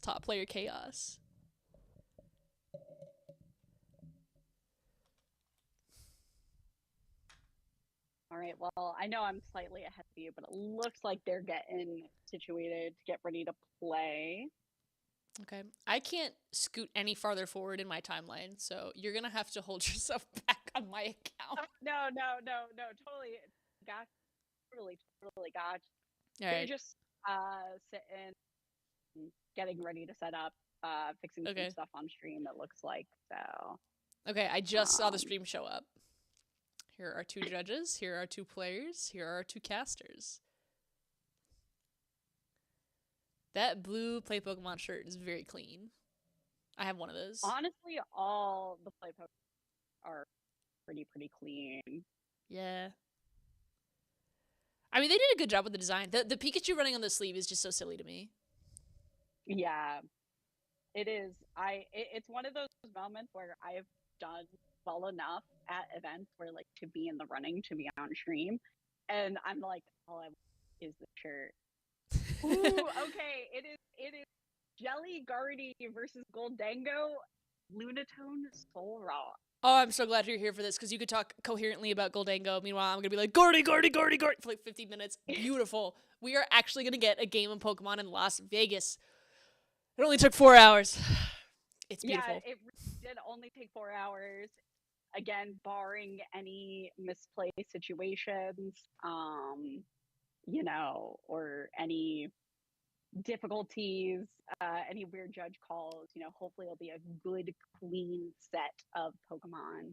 I think this will be a really interesting matchup to see, because I think the Jellicent version of Gardevoir is kind of meant to be the better counter into Goldango, just because of Jellicent EX's, what's it, Oceanic Curse? I think it's Ocean Curse or Oceanic Curse. No, you get it right the first time. The ability, yes, the ability that turns off all tools and item cards from being played from the hand.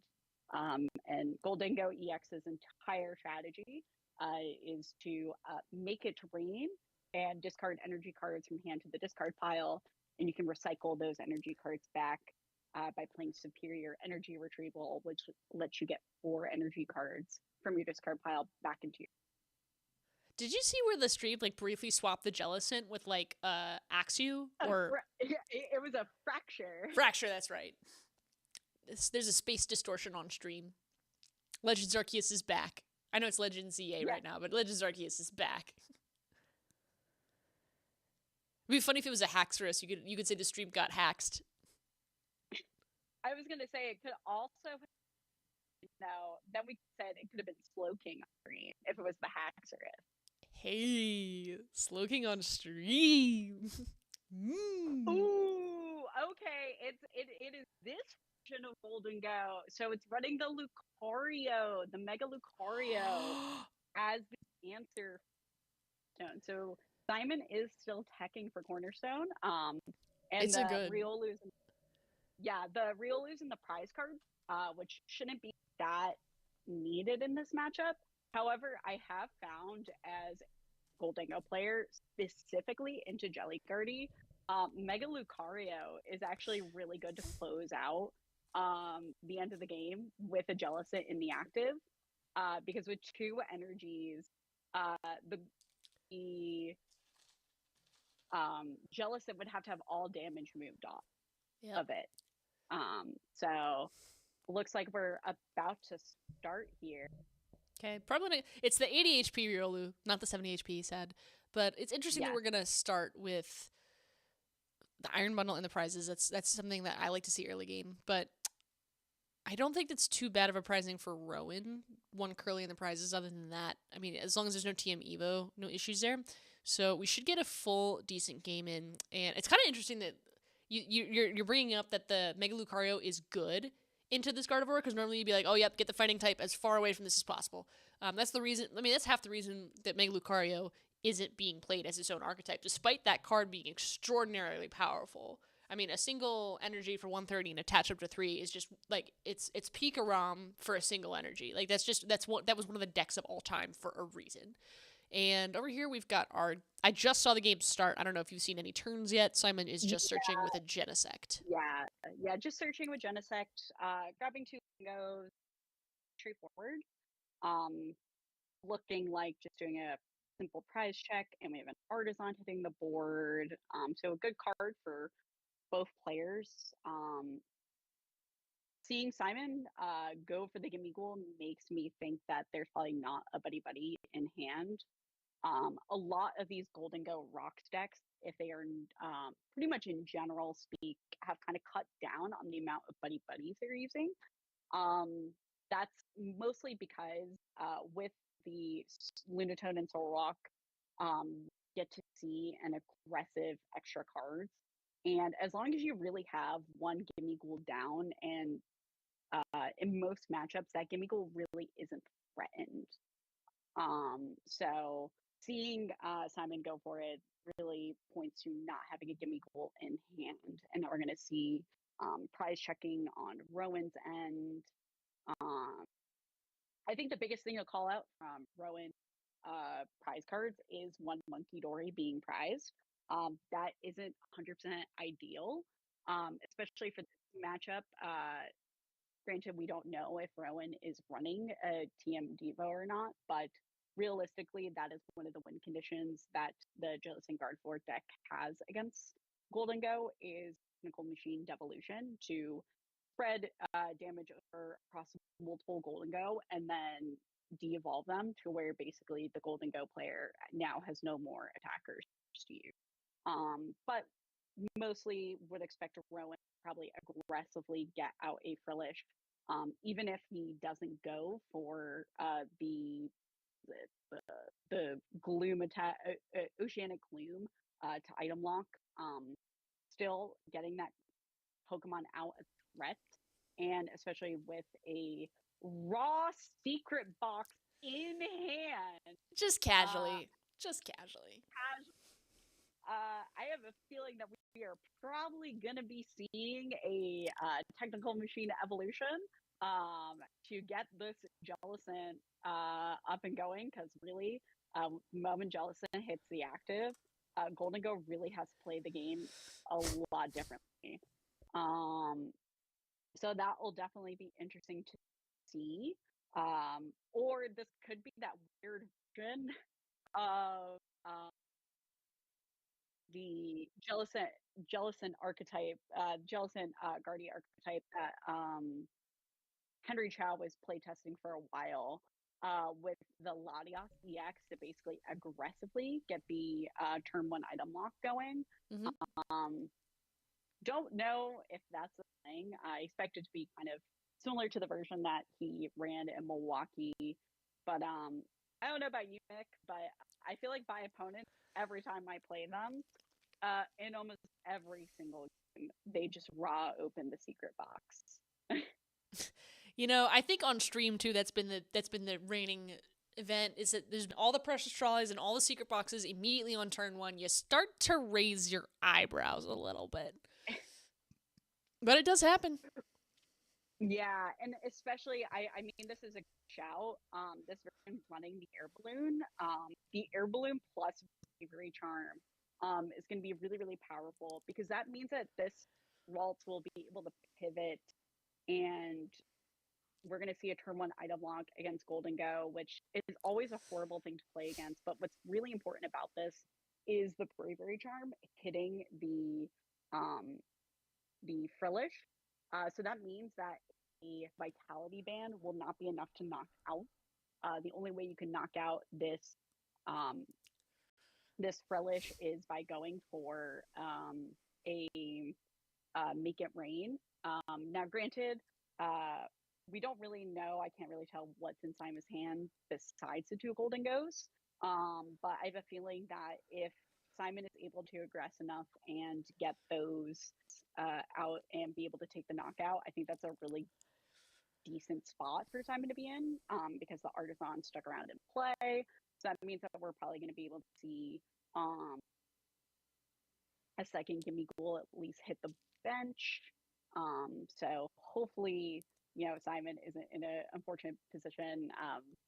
These positions always suck to be in as a Golden Go player. You get item lock, and then you just like can't do anything besides like coin bonus too. So hopefully that's not the same, like a position that Simon is going to be in, and we see that trolley is the aspect of choice. Interesting to see that Simon opted trolley, given I guess the rise in secret box and prime catcher. Again, personally, my 2 favorite versions of Apex to use in the Golden Go archetype currently. But obviously, Simon has opted to play the Precious Trolley just to establish board more. But that trolley is not doing enough right actually isn't doing anything. So we're going to see a coin bonus for 2. And, maybe Simon is able to establish something a bit more. I am kind of shocked that Simon go for the Artisan to thin out a Pokemon to hopefully draw into more energies by getting another Gimme Ghoul on the board. Something else Simon could have gone for. I don't know if they're running the Call for Family Gimme Ghoul, but the Call for Family Gimme Ghoul could establish another Gimme Ghoul on the board. So you're not just running with 2, you actually have 3 Gimme Ghouls in play, and also thin out more cards. But maybe some felt that better blind coin bonus beforehand. But yeah, we're just going to see a pass because of that item lock. Yeah, I think the strategy here is, let's say you've got 40 cards in deck. If you were to Artisan first, now you've got 1 Gimme Ghoul out, 2 Gimme Ghoul in deck. So if you coin bonus first, there's 3 Gimme Ghoul in deck. You have a slightly higher percentile chance to get 1 off the coin bonus, and then you get to guarantee another one off of the Artisan. So I think that's the sequence that Simon's going for, just trying to maximize the Gimme Ghouls as possible. However, if Simon's going for a more aggressive start, then what you said would be more appropriate. You'd want to go for getting as many outs to energy, getting as many chances to take a knockout on this Bravery Charm Frillish. Now, I do think if you have like a jamming tower, that could be relevant here, but at the same time, you're not taking a jamming tower just for the Frillish item lock matchup. Like, that's just not happening. So yeah, I think if anything, the Golden Go players that are still running Tool Scrapper, that is the, I don't want to say the superior card to play, but pun intended. But I do think that I think what you said in terms of establishing, I just find a lot of the time, specifically in this matchup in particular, getting an aggressive start against this archetype and basically saying, are you going to get another Frillish out? Are you really going to try to stick me with these item locks, or are you going to start going in with some of your other attackers? I find to be really helpful, which is why I kind of pointed out the more, I guess, aggressive play. But it looks like Simon might be trying to go for the knockout here. Yep, we see a Make It Rain discarding 3, so we're doing 150, which is enough for the knockout. And is getting the Professor Kuro off prizes. I think you still might be a bit ahead of us. I don't understand how that keeps happening. I could definitely into your part, so that way I'm not speaking too far ahead. With the timestamp I'm at is 40 minutes and 13 seconds. So if that's, I don't know where you're at. I am at maybe it's because I'm watching through Twitch. I'm at 3 hours. Yeah. Do we have, let me see. I don't see an immediate time clock. Let me minimize. Nope. We have no hours equivalent time clock. Oh, yeah. Oh, you're talking about the yeah, the one on stream. Yes, I'm at 39, 23. Okay, we're at now 39:33. So you are 10 seconds ahead of us. Okay. There we go. Sorry to force you to come on my time, but it's my time or the high time. No, and you are totally fair. And the aggressive double monkey and kind of going back into the item lock here. This is, I think, a really, really smart play. Even though I don't know how Rowan is going to choose to kind of move the damage counters over. But I think this is a really, really smart position, kind of force these item locks. Now,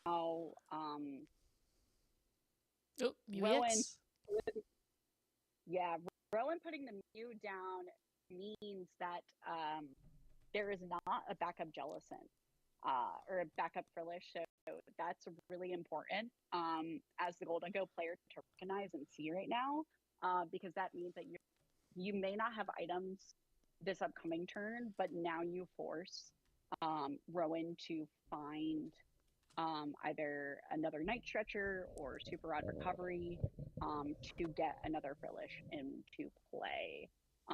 So trying to play under item lock can be really, really difficult for Golden Go.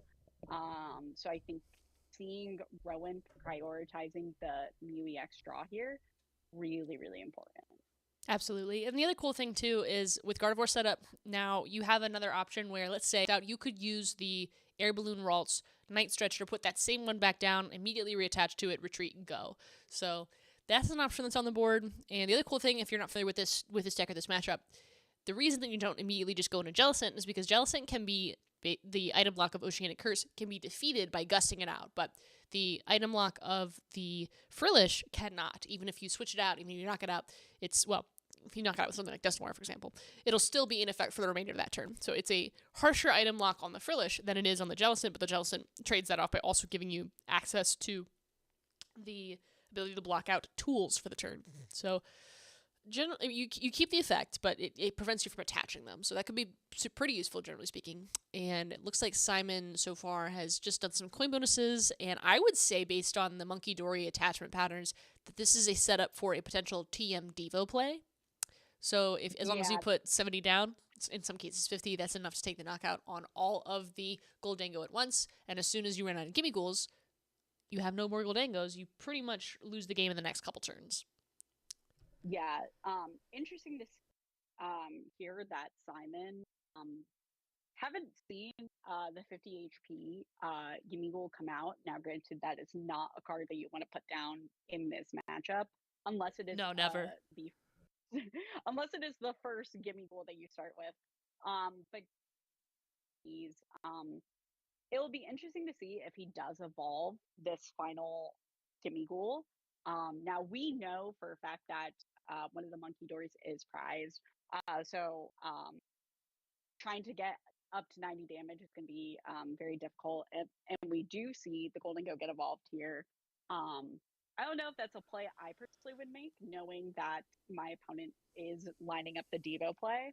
But also might be like a Devo coming the following turn, or Simon just is coming to terms with, maybe the evolution, maybe the additional card draw is more important here.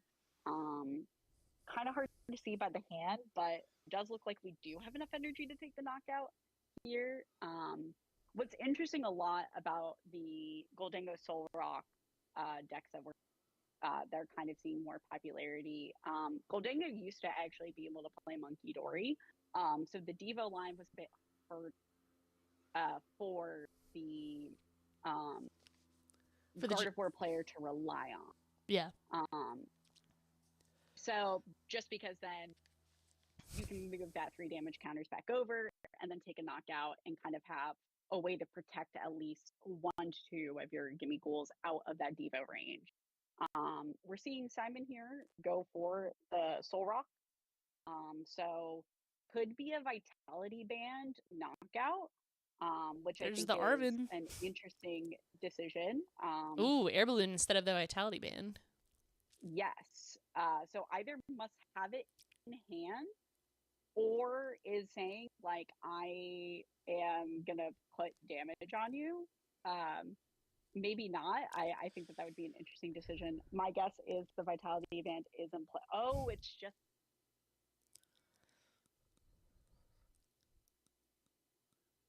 scooting back.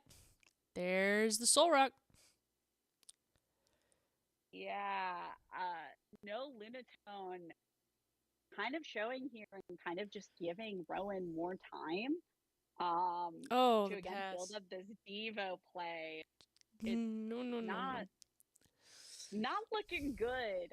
This is not a position that you want to be in as a Goldango player. Not even this slightly.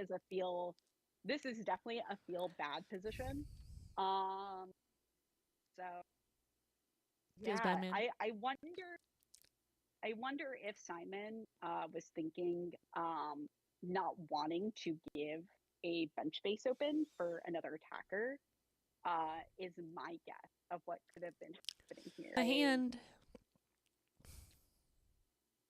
Oh, go ahead. Yep, and I wonder if Simon was thinking not taking a knockout to not put another attacker into play. Just in this position, a Screamtail would be really, really bad for you because a Screamtail could come and take a 2-prize knockout, and there would be a 1-prizer in the active.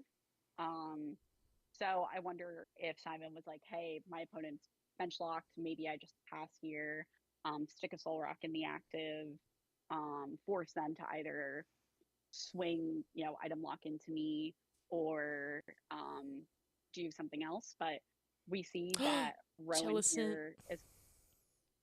here is able to get the Jellicent in hand, probably into play, and we're probably going to see a massive 160 swing in, and then a Monkey Dory move damage over to probably then try to go for a Devo play the following turn. Ooh, and most Golden Go lists aren't running any form of hand disruption. So that Devo is going. It's going to stick around. There's that. You were predicting there's 6 damage counters to move on. There's 2 Monkey Dories. I think the next turn is going to be the Devo. Does Simon have any outs? Is there a picnic basket? Is there anything that you could do here other than pray? I mean, like, you can't use a superior energy retrieval without a boss play, and even then, the big threat that you have on the field to knock out is Jellicent.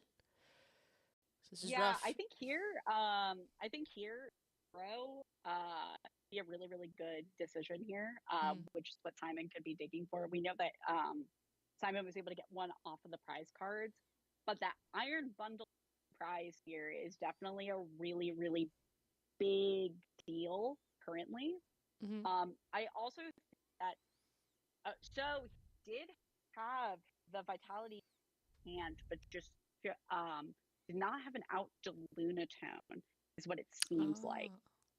I think, though, looking at this board state and obviously looking at, again, that threat of a Devolution play, I think if I was in Simon's position, I probably would have gone for that knockout on on the Frillish the previous turn, to kind of force Rowan to Night Stretcher, get a Frillish back, because now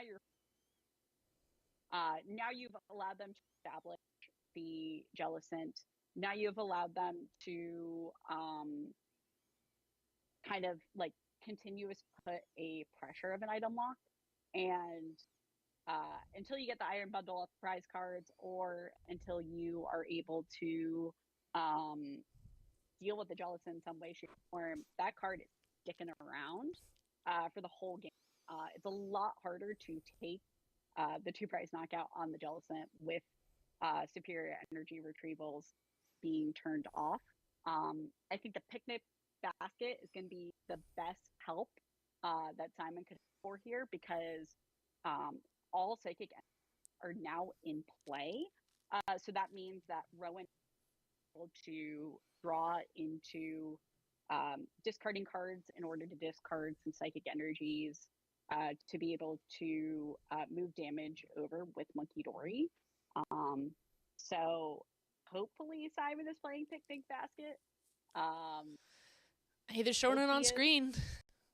I think it's good odds. Good odds. There's the last coin bonus. Yeah, I mean, the Fighting Gong going for an energy rather than a Lunatone is an interesting play here. I would have liked to see a draw. There's a Gimme Ghoul. Okay, that's actually super relevant. That's actually super relevant. Yep. Yes, that Gimme Ghoul is really, really big here, especially since Simon is taking the knockout on Gardevoir. Most of these Precious Folly versions of Golden Go are running up to 3 bosses orders. So that means Simon will always have a gust around the Gardevoir, and because, or the Gust Around Jealous there, and because of the prize mapping that Simon is taking, take 2 prizes here, 2 prizes on the Mew, and then have to close out the game with a Monkey Dory. So even though Rowan is more than likely going to get 3 prize cards next turn, as long as Simon is able to draw into a boss's orders, we are going to kind of see Simon hopefully be able to stabilize with a Super Rod, Gimme Ghouls back into play. Did that look wrong to you too? I mean, he discarded 6 energy and Gardevoir has 310. Was there a Vitality Band that I missed? Yes, Simon attached a Vitality. Where is it? It's behind the Golden Go. Oh, okay. I can believe that. I'm just sitting here. I'm watching them do the math themselves. I'm like, there's no way they're wrong. But at the same time, are they wrong? I mean, Henry drew 9 off of like a Lilies a tournament ago. Like it's even the top players make mistakes sometimes. But no, not this time. Oh, Guardy had 10 on. Okay, there we go. Oh, you're right. Yeah, you're right. and we're okay. And there's the Vitality Band in hand. Yes, and we're seeing this is an interesting decision to retreat the Jellicent into Frillish to basically do a 20 hit item lock, because now Rowan state of I am going to Evo or knock out all of Gimme Ghouls out of play. I'm just going to take out all the threats in one turn, and there's just nothing that you're going to be able to do to close out the game. Now, we know, or we don't know. We hopefully, my guess what Simon is digging for is the Professor Turo scenario. I see it. That Turo, we might see it come into play. Okay, Turo up. Promoting this little guy. Yeah, the Turo here is a really, really good to make.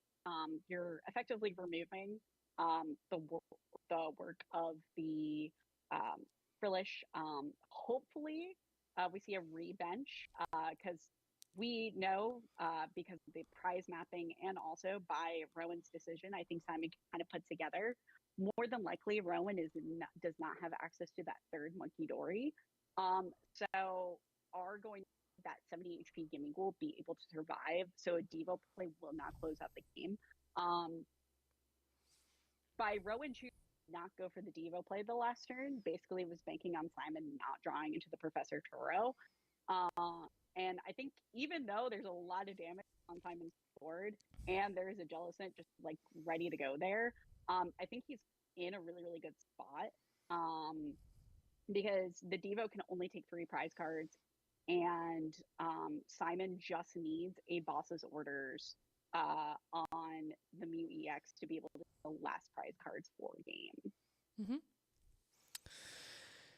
Now, Rowan can still take those 3 off the Devo, but that won't be enough to win this game. Simon will immediately be able to have access to another Golden Go, although won't have quite as many of the coin bonuses. So really, Rowan's win condition here looks rough to us, but I think if you can somehow combine this Jellicent play with an Iono, you might be able to... Oh, what's this? Okay, an unpromote. Promotes the monkey? Rowan, promote something. Yeah, I think there's an air balloon Gardevoir. Yeah, I think the promotion of the monkey is the option to Mind Bend. But you could do that if you promote the Mew. Sorry, Oh, it's so you can attach an energy and discard it, I guess. Put another energy down, yeah. Yeah, get another energy down, get damage on board. Because right now, one of those Golden Goes actually only has 60 damage on it. So it needs another ping from a Monkey Dory, at least one, to be able to Devo it. I thought there was just a manual attached just there of a Psychic to the Jellicent. Am I? That might have been a manual attack. That's weird. Rowan should have enough energy in the discard pile. Yeah, there's at least 3. yeah, there's definitely enough to be able to move over, which is definitely the plan here. All right. So Iono into Devo, and having very little onboard draw. Now, what's really important here is that this artisan is still in play. So Simon was able to get the iron bundle off of cards. So he will be able to push this gelatin out of the active and will allow him to be able to dig for more resources to try to get a boss's orders to close out the game, which I think is really, really good here. The Genesect has also stuck around in play, so definitely will be able to get at least another golden go in hand and also re-randomize the deck. So it's going to be interesting to see how Simon's going to be able to close it out. Again, access to Iron Bundle really big here, but Devo plus Iono is a really, really difficult thing to come back from. But at least now you have extra disc in your as Simon. You don't really need those 3 golden goes anymore. Mm-hmm. Technically, the Devo clears the space for the Iron Bundle you need. Might as well. Yeah, the Iron Bundle is going to be really, really big here. Just because you will have access to superior energy retrievals. However, there we go. The TM Evo will do exit play. So hopefully judges do catch that. Yeah, I think they'll get the Evo. It's just hanging out on the bench. Monkey Dory's just jamming out to his favorite tunes. Yeah, for sure. It's definitely the Monkey Dory playlist.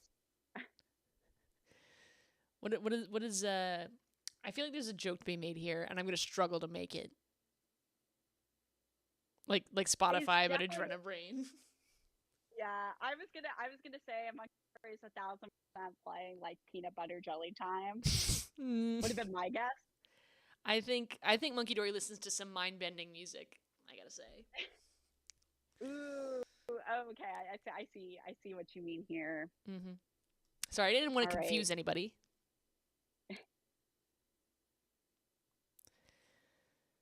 We here at Optimal 60 believe in excellent music quality taste. We don't want your music to give you psychic damage. Yeah, definitely don't want music to give you psychic damage. All right. Okay, it looks like we're getting set up here. Peter Rooney into the big Goldango.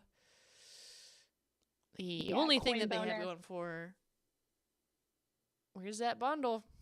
I guess Simon's trying to do everything that can be done before dropping the bundle, because one of the things, too, about turns that doesn't get talked about a lot online is there's psychological warfare happening. You know, if you want to, if you want to play the absolute best of your capability, you want to take that game-changing play and make it as late as possible, so that the opposing player has even less time to think about it and uses more of their turn, going, "Oh, I just saw them put down an iron bundle," or making them think, "Oh, do they have it? How do I change my game plan if they do or they don't?"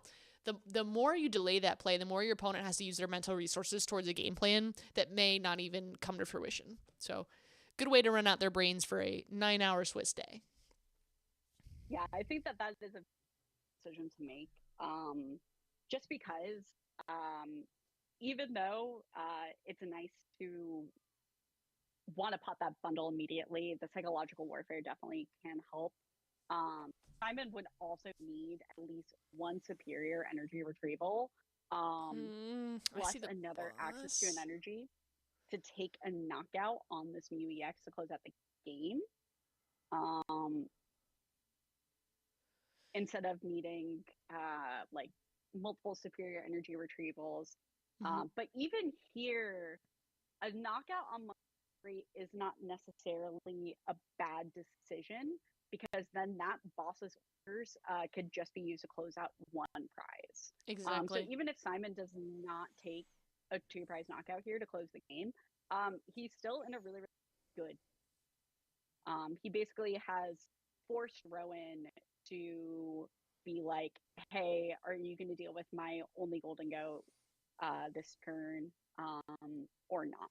Now, what Simon is probably digging for here is either an Arvin for a super rod to get those gimme ghouls back into play, plus a knock. Because realistically, you need to be able to have a respawn KO because Rowan could. I believe there might be a bravery charm in deck. Could go screen tail knockout on this lone golden go, and then you don't have an attacker to respond. So now, granted, we don't know if is running I don't think Super Rod or not. got one. Yeah, this so Pokegear. it's gonna be. Yep, I think it might just be this golden go against the world. Oh, coach. Okay, there's an Arvin. I lied. There's an Arvin. He's fine. Yeah. Yeah, he's fine, but needs to be able to get those energy up. Those gimme ghouls back into play, because right now, if Simon does not get another backup attacker, Rowan could just knock out this only golden go, and then there's nothing Simon can do to take the final prize card for game. The board is in such a way that all the Pokemon have too high of a for the Soul Rock to deal with, unless, of course, Simon is running a Premium Power Pro. That could be the make or break card here. Is a Premium Power Pro. I mean, I wouldn't sneeze at a Riolu either, but that's in the prizes, so. Yeah. This would have been a position where Riolu on the bench plus Mega Lucario, take a final prize card on a Monkey Dory would have gone crazy. Mm-hmm. Okay, Simon did get it off the prizes. That's not impossible to work with. We could still see it.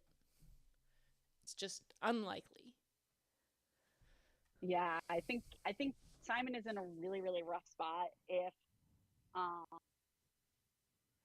a Screamtail play happens here, especially with a second Monkey Dory potentially coming back into play, because I believe Rowan still has access to some.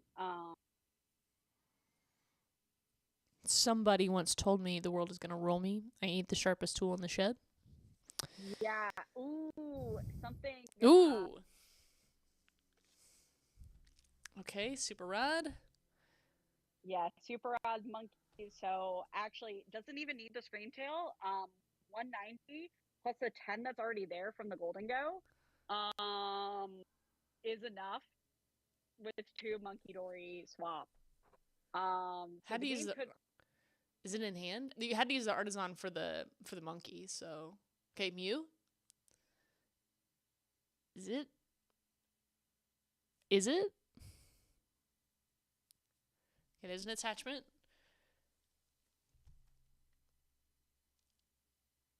Choosing to go for the Gardevoir instead, 190 plus 60 is 250. That's just enough with the 10 damage on the Goldango. That'll do it. Yep, and I think if I was Simon here, I would 1,000. Simon going, yeah, I have no return attackers to that. Yeah. Should have brought Blood Moon or Saluna. Darn. Blood Moon here. Yeah, I think this was a masterclass kind of play from Rowan here, recognizing just, the importance of removing all the Golden Go from play. Then you don't really have anyone to worry about. Now, granted, we don't know. I don't have, obviously, Simon's deck list sitting in front of me, but from what I could tell, Simon's not running a Super Rod. If Simon was able to recover some gimme ghouls there and establish the gimme ghouls back on board, I do think that would have been a very, very different game. Yeah. Simon's deck was against it from the start, though. Like, the Riolu and the Iron Bundle prize was just too fatal to deal with. Yeah, and this is, again, another place where the Mega Lucario actually could have something in this Yeah. matchup because it could have closed out prize cards on the Monkey Dory. I think also, and I get why they played around it, not taking the knockout on the lone Frillish to prevent a Jellicent coming into play, just choosing the path there, knowing that Rowan was landing a Devo play, more than likely, I think was probably a slight misstep, just because the moment Jellicent hits the board, you are always under item lock, and you are trying to dig for your bosses, trying to dig for your iron bundle, trying to dig for a way to get the Jellicent out. So I think that probably was a slight, I would view as a play, but maybe, Simon might think differently. So yeah, now we get to see, we have a Monkey Dory start. Jellicent Frillish on the bench. Do we see a Ralts hit the board? All right, yes, we do see a net ball. More than likely for a Ralt.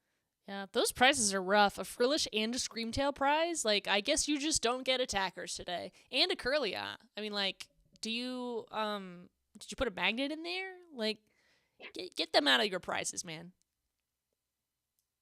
Okay, there's the Ralts. That is definitely a rough play.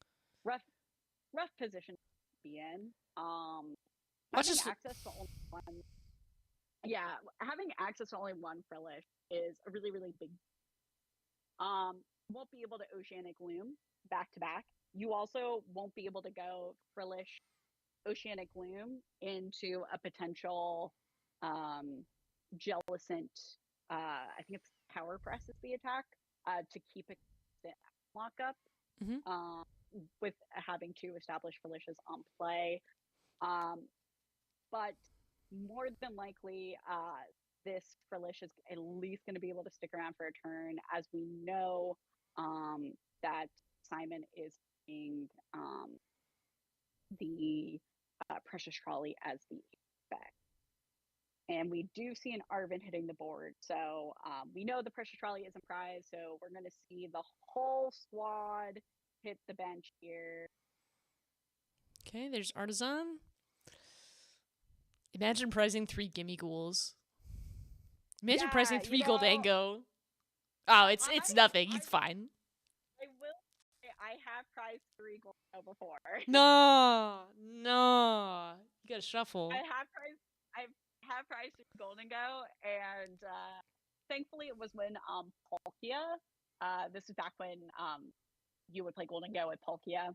So I at least was able to rely on Palkia as an anchor for some time. What a funny format. Really was a funny. Iron Bundle for Ralts early. Arven's coming down. Where's that secret box? Or Precious Trolley, excuse me, Precious Trolley. There is no secret box. It's just Precious Trolley. Okay, and a Vitality Band. Precious Trolley, yeah. Precious Trolley and Vitality Band. So probably Simon has an air balloon in hand to move this Goldango out of play. We're going to kind of see what this version of Goldango, why people are playing it so much here. Simon doesn't need any kind of damage modifier to take a scout on Ralt, as Soul Rock ignores weakness. So we are going to see here that this Ralt is going to go down, and I think it's a good shout on Rowan to choose to give up one of the Raltses. Knowing that you have a Curlia prize means that you're probably only going to get the one. Quick Ralts into play. So choosing to go for that, I think, was a pretty smart decision. I just love being an Arven for 7 cards. Precious Trolley, 5 basics, plus a tool. It's a little bit ludicrous. Yeah, and that's the benefit to playing Precious Trolley as a spec in this deck, being able to establish your board and have have a whole board set up. But again, that's kind of the issue with Precious Trolley as a whole as a card. If you prize it or you don't open it in your opening hand and you get item locked, that card is dead card, pretty much. Yep. There it is. Cosmic Beam. Bye-bye, Ralts. Cosmic Beam for 70. What a crazy, crazy attack. And just a crazy card in general. I think if you weren't a fan of some of the other cards to come from Mega Evolution, you can't deny what Lunatone and Solrock have provided as a 2-card combo for some archetypes.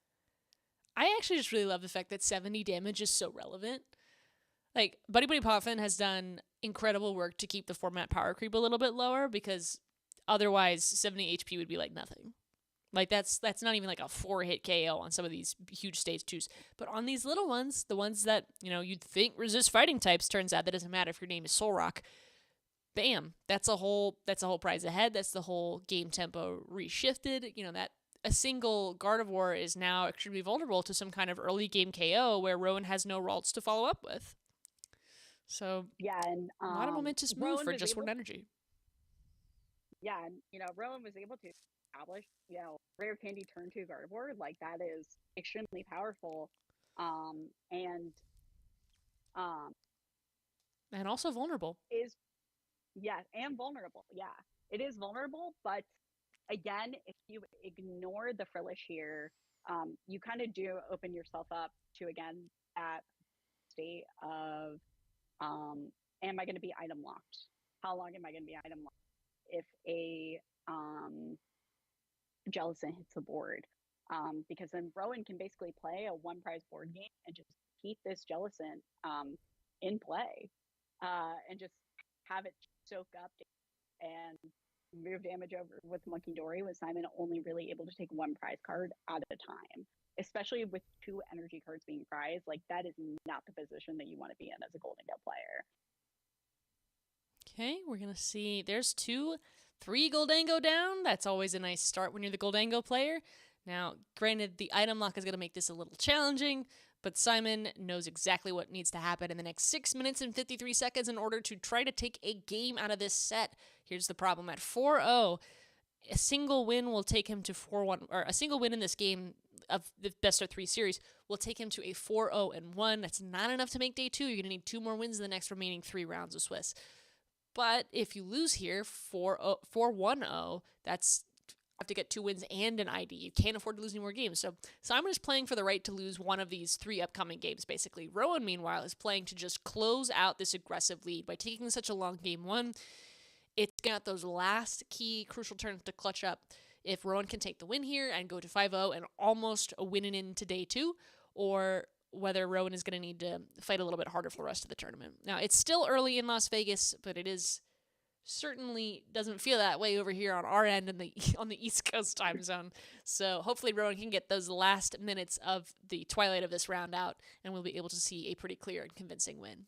I'm rooting for Rowan because I'm biased, but at the same time, I do hope to see Simon kind of pull a game out of here, because really that Riolu would have been so cool to see game 1, and the fact that it didn't get to come out is just Simon getting robbed, basically. So yeah, and I think, you know, like I said, I played against Rowan. He was a pretty solid opponent to play against. We kind of talked about, you know, the small talk that you make beforehand. Definitely got a little salty. He Iono'd me, and I drew into, you know, superior energy retrievals off of like Ionos to low. So overall was like a pretty fun opponent to play against. I'm a little biased to Goldango. I think that it is. I am happy to see the deck be in the sunlight, but yeah, you know, kind of as you said, like here is playing for the tie, and Rowan is playing for the win here. Now, granted, what we could see here is if Simon is able to take a win here, he can he will be able to have the ability to donk. That is technically a possibility, but it'll be pretty difficult to do, especially if Rowan does lose this match, to go second. We'll have access to the really, really strong Lily supporter to shuffle draw 8. But yeah, I mean, this Frillish with Bravery Charm is going to be a pain in the butt to deal with. That is 130 hit points. So that means that in hand, you need a total of 4 energy cards. And those 2 energy cards being prized here could be a really, really, really big deal for Simon. For anyone at home confused, you need 4 energy cards because 1 has to get attached to the Golden Go, and then 3 have to get discarded off of its Make It Rain attack. I'm specifically explaining this for my mom. Understandable. I would probably also have my mom if my mom was listening. Casting, you know? I never really know when she's going to pop in. Sometimes she just sends me a text, and sometimes I just go to her house. She's like, yeah, I saw your stream, and I'm like, jump scared because I forgot she watches these. Thanks, Mom. I love you. Yeah, so I think here, Simon is the safe game. The problem with the safe game here is that time is really becoming a factor.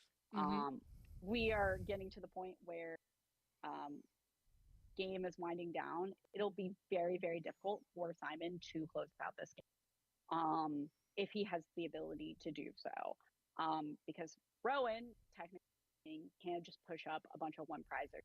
And with the new time rules of +1, +3, it'll be a way harder for Simon to be able to close out the game more than likely.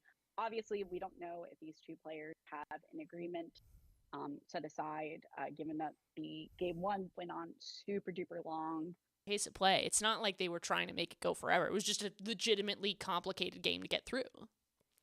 Yeah, it was a very, very complicated game, I think, by the sole fact of decisions both players made. I think both players either choosing to be more close to the chest with some of their decisions and choosing to aggress in other positions. I really do think Simon here might be a little energy dry, just doesn't have enough energy to like take a knockout, or is trying to jealous and to come into play to basically take 2 prizes, 2 prizes, 2 prizes. Yeah, if I'm Simon right now, I'm going, how do I take any knockouts whatsoever without getting destroyed by item lock? There's Turo, okay, that's going to lift up. Okay, there's Artisan. Hold on, are we seeing Riolu? Yep, Riolu, Tonight Queen, Riolu, Tonight Queen.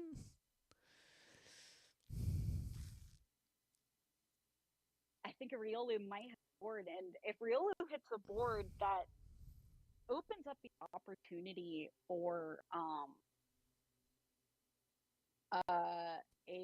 aggressive punch to kind of come into play. There it is.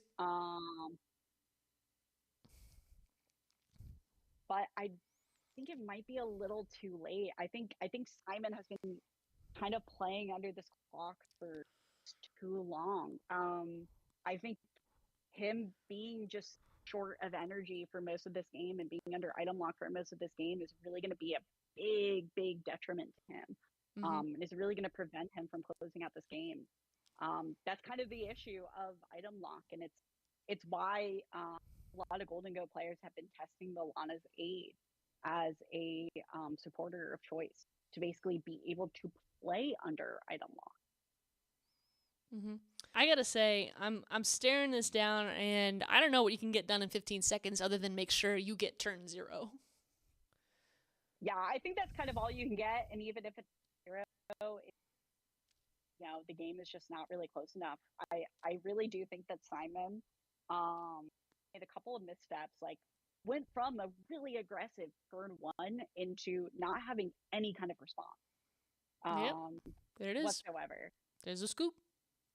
Yep, there's a scoop, and that's it. I mean, it's really hard. I think Rowan played this game absolutely beautifully, really prioritizing keeping the item lock under play, knowing Simon is not running any form of jamming tower, so that means that this Frillish is always going to be safe.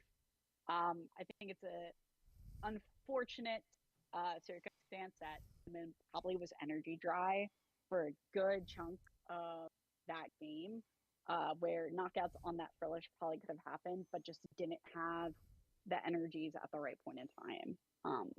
So that makes it pretty difficult to kind of respond to. Yeah, Simon just hit like the 6% of the room that was not in favor of him winning today. Other than that, all of his matchups are good. I think he'll still make day 2. He's an extremely skilled player.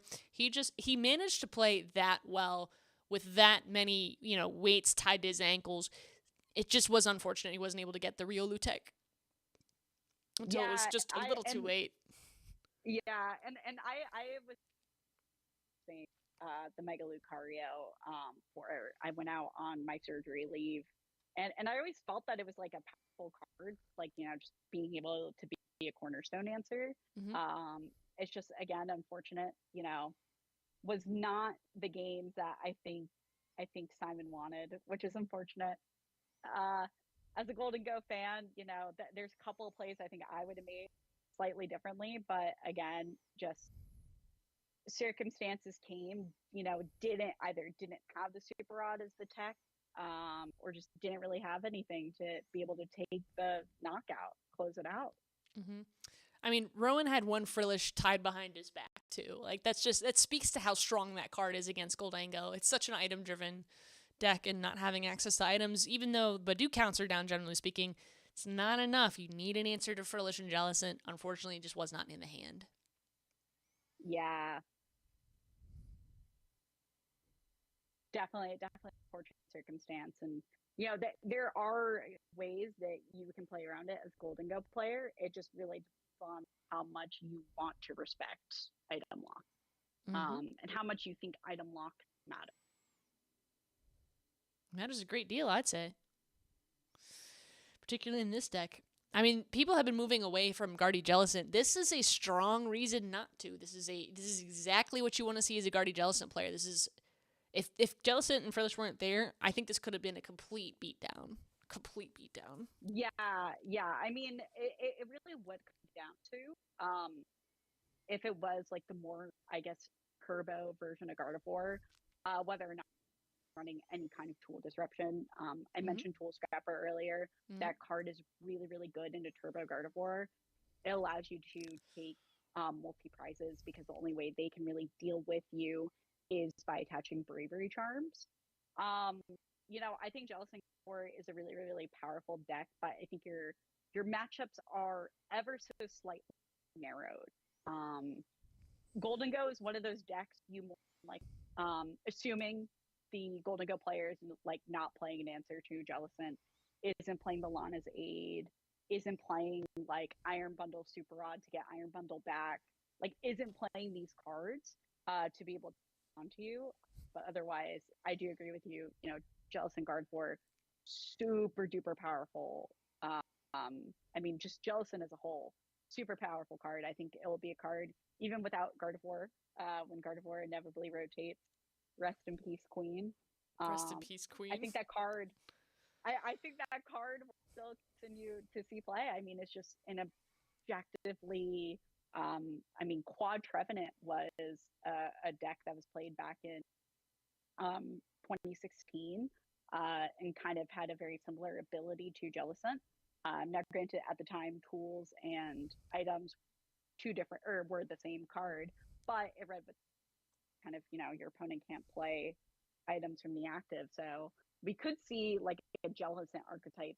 And I think I've definitely seen deck lists like just Jellicent archetypes be a thing, even after the support queen that is Gardevoir EX, after she's gone. She's got it all. She attaches energy, she attacks with energy, she fuels you with damage for Monkey Dory, she deals the damage. I mean, it's just not going to be the same format without her. Yeah, good riddance!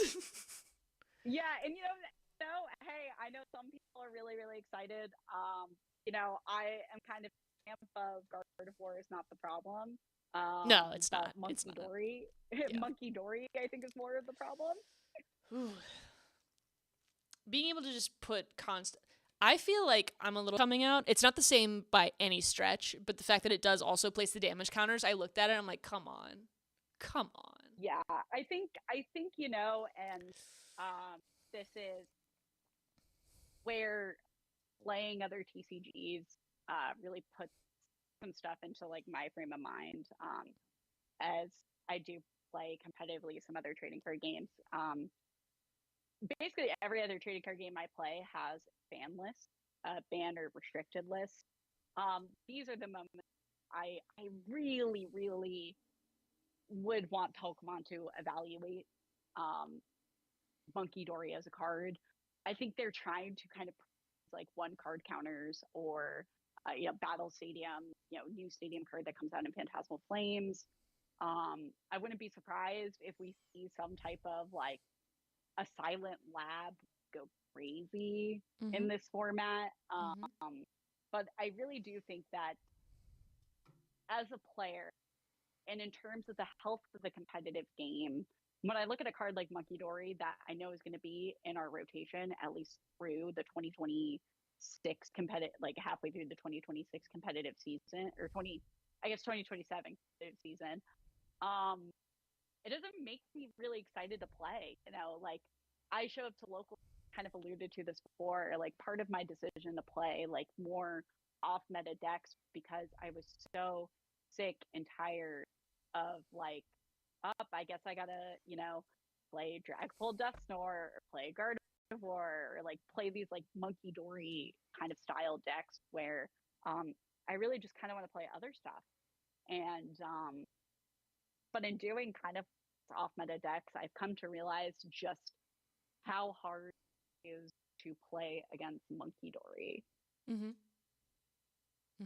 Yeah, I think it's got a lot of important qualities. For example, having an answer to being perpetually locked by corner or sob. I think Monkey is extremely healthy for the format for that.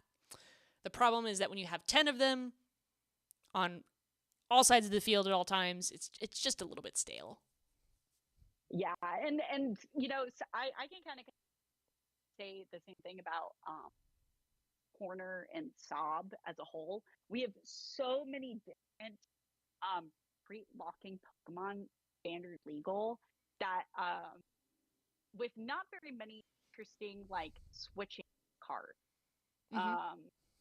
That it's interesting that the game designers were like, hey, we're gonna print all these like different retreat lockers, and they're all gonna like these different things, but also simultaneously haven't printed like switch card or escape rope or anything. Or a like even a Pokemon Ranger. Pokemon Ranger would be like an amazing card reprinted right now. There's so many effects on board that could just get removed that we wouldn't necessarily have. So that's kind of how I feel. I have there's 4 boogie for me of like current standard format. Monkey Dory is definitely those.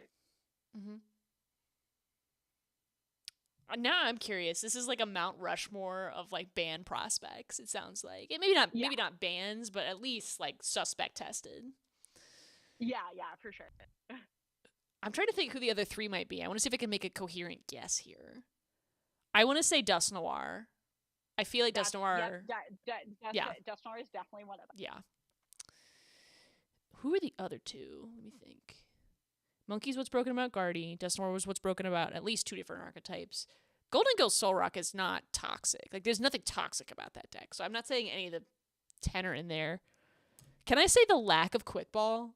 Is that allowed? Is that an answer I can submit? The lack of Quick Ball is nefarious. Yeah. The lack of Quick Ball. No. The lack of viable evolution search. The lack of Evo Soda. No, that's a bad answer. It's a bad answer.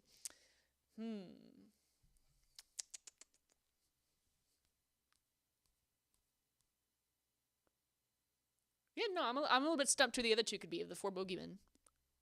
All right. Well, I will. When I made the 4 boogeymen list, it was like 2 formats ago. Sure. So we'll stand by that. Badu was one of them. Mm-hmm. And I should preface that Badu is not there being an item lock attack. It is the free attack with like almost no. Yeah, free attack, free retreat, 30 HP, but you can also just slam down like a hero's cape or something like.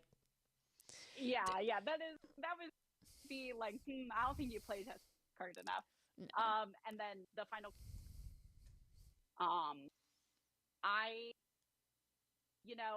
If Jake Earhart feels the way he does about Iron Hands, that is the way I feel about Briar. Briar? What's wrong with Briar? It's a dead card 90% of the time. Here's the thing though, is and this is why when I was building this Mount Rushmore, was originally only started with Bidou and Mike.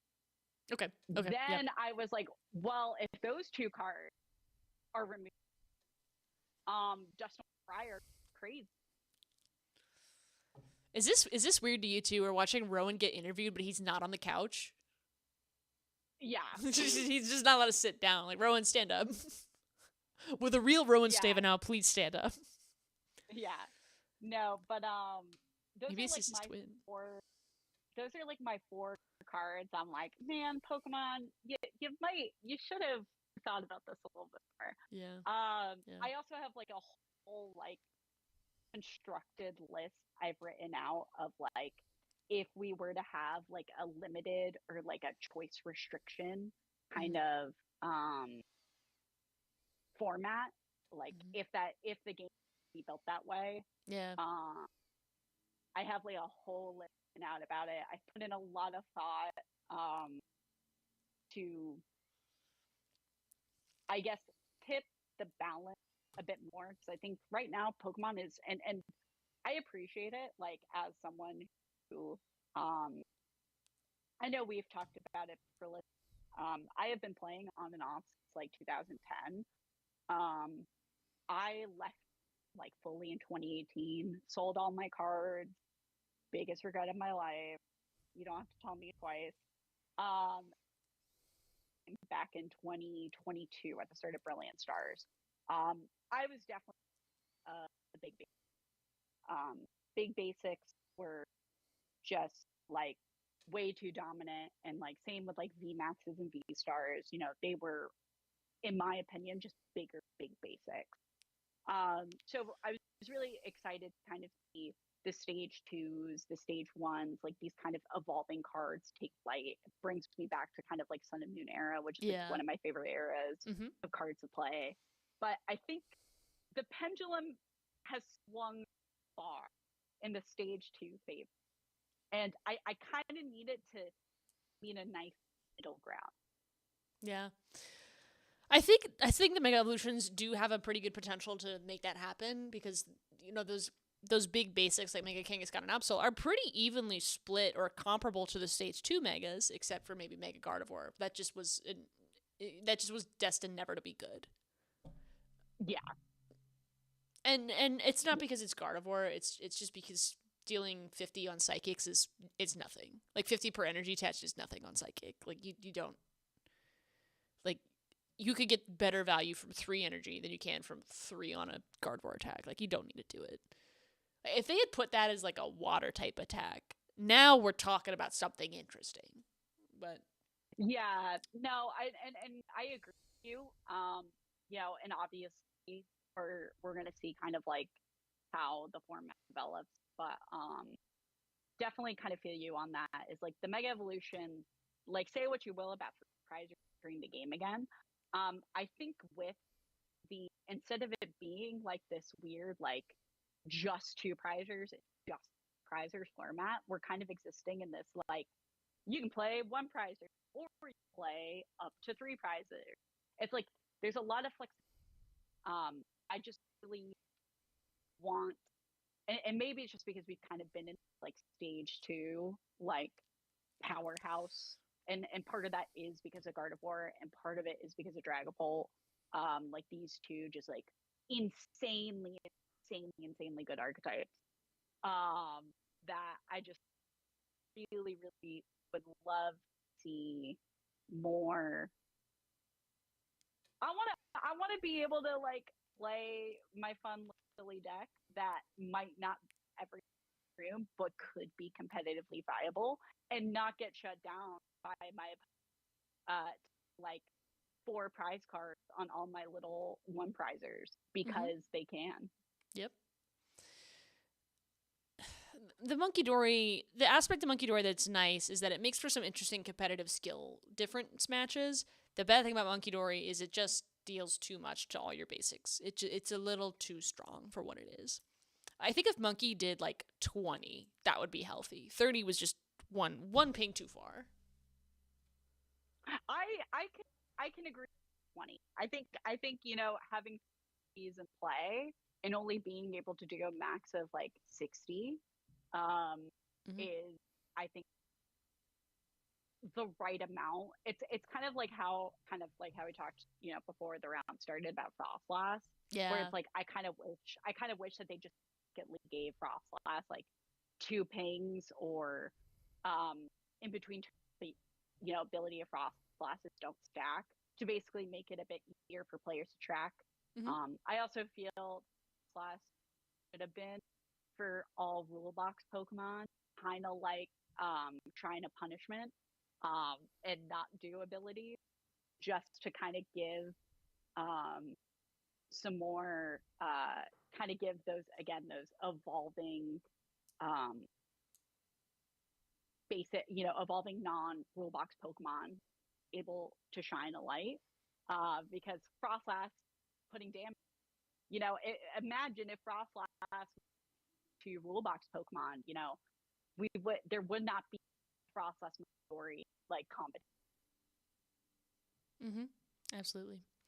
Now, before we move to our next game, which is going to be Ian Rob versus Cal Connor, Chaos, I do believe this will be the conclusion of this round. However, you are more than welcome to come back and stream again today or tomorrow for the rest of the cast. But before you go, is there anything you'd like to shout out? Just want to say thank you, Mick. Thank you for having me.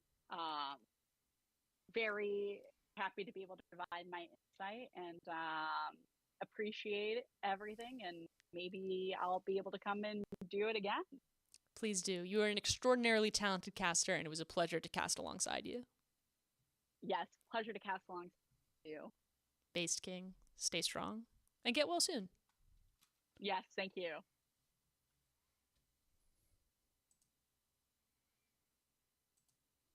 All right, I'm going to scoot you down. And there we have it. Okay, I'm going to pull Chaos off the queue. I don't know who's next. I see that we have a recurring caster, Shining Espeon, here. She also sent me a message. I'm going to check on that. In the meantime, if you have any questions, feel free to drop them in chat. I am noticing respectfully. I'm glad this series hasn't like fallen off or anything, because when I started for this one today, I was a little bit worried. I was like, are we gonna see anybody? Because everyone who I'm normally talking to is an NA player, so most of them are in Vegas, and I'm just like, who's around to watch this? Anyway, Vegasing aside, I am glad we get to do one of these again. I wasn't able to do Gdansk, and I was just like, kicking myself. I want to talk about all the regionals. I want to go cover every regional. Unfortunately, that is extremely difficult to do because as fun as they are and as few as there are globally, there are not that many weekends either. So that's been going on at the same time as trying to set up this stream and learn how streaming works, because as much as I've streamed before, it's just not something I've produced more often than not. Like what we're doing right now is producing. I've got all the software going and all that. That's usually something that when you work in a team, someone else handles, or a group does, or it's already been set up for you. So it's not always easy to learn those skills just from scratch if you're picking up a whole cast that way. But that's why everyone in this community has been extraordinarily helpful. I can't count the number of people who have reached out with a helping hand to explain or explore how to fix a problem. It is truly a game that is made by its community. So thank you, all of you who are here on this stream right now today. And thank you to all of you who have been on the previous 2 streams and have let us know what we can fix for the next ones. Because I think these are just going to go up and up in quality, frankly. And I cannot wait to see where they're going to go. Okay, we're going to bring our next player in from queue. We're going to pull from queue. And I think Shining Espeon is after that person. So if that person does join the watch party, I will bring them in. If not, it will be Shining Espeon. Okay, we're going to bring them in. Hello. Hello, I'm back. Hey, Colin. Normally I would have skipped and gone straight to Shining Espeon, but you literally did not get a game. So I was just like, all right, let's I think it makes sense. Yeah, okay. So for those of you who missed the entire 3-hour section earlier, would you like to reintroduce yourself? Yeah, hello, my name is Colin, or Pickle Puff is my online username. Player out of Georgia, and we're just here to do some commentary. Have a good time. Okay. It looks like we're having a good time because it is a Gardevoir Jellicent versus Dragapult Dust Noir match of Ian Robb and Cal Connor, 2 all-time greats. Yeah, we got some good players. It's a tough matchup for Calvin for sure, but maybe he'll find a way. Alright. Do we know who has more regional wins? I'm doing a limitless check. I think it's Ian. I would say maybe Ian, but Calvin has 1, I think. Oh, okay. Calvin could have fooled me. I could have easily believed Calvin has like 10. Even though like the amount of people with 10 regionals wins you can measure on one hand, and many of them have left the game. Right. Now we got 8 with, I think, 8 is the max? With Azul and Michael Kremawat? Or did Azul pass?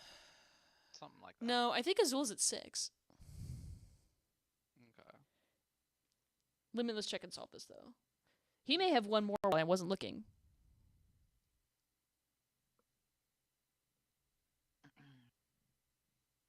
Alright.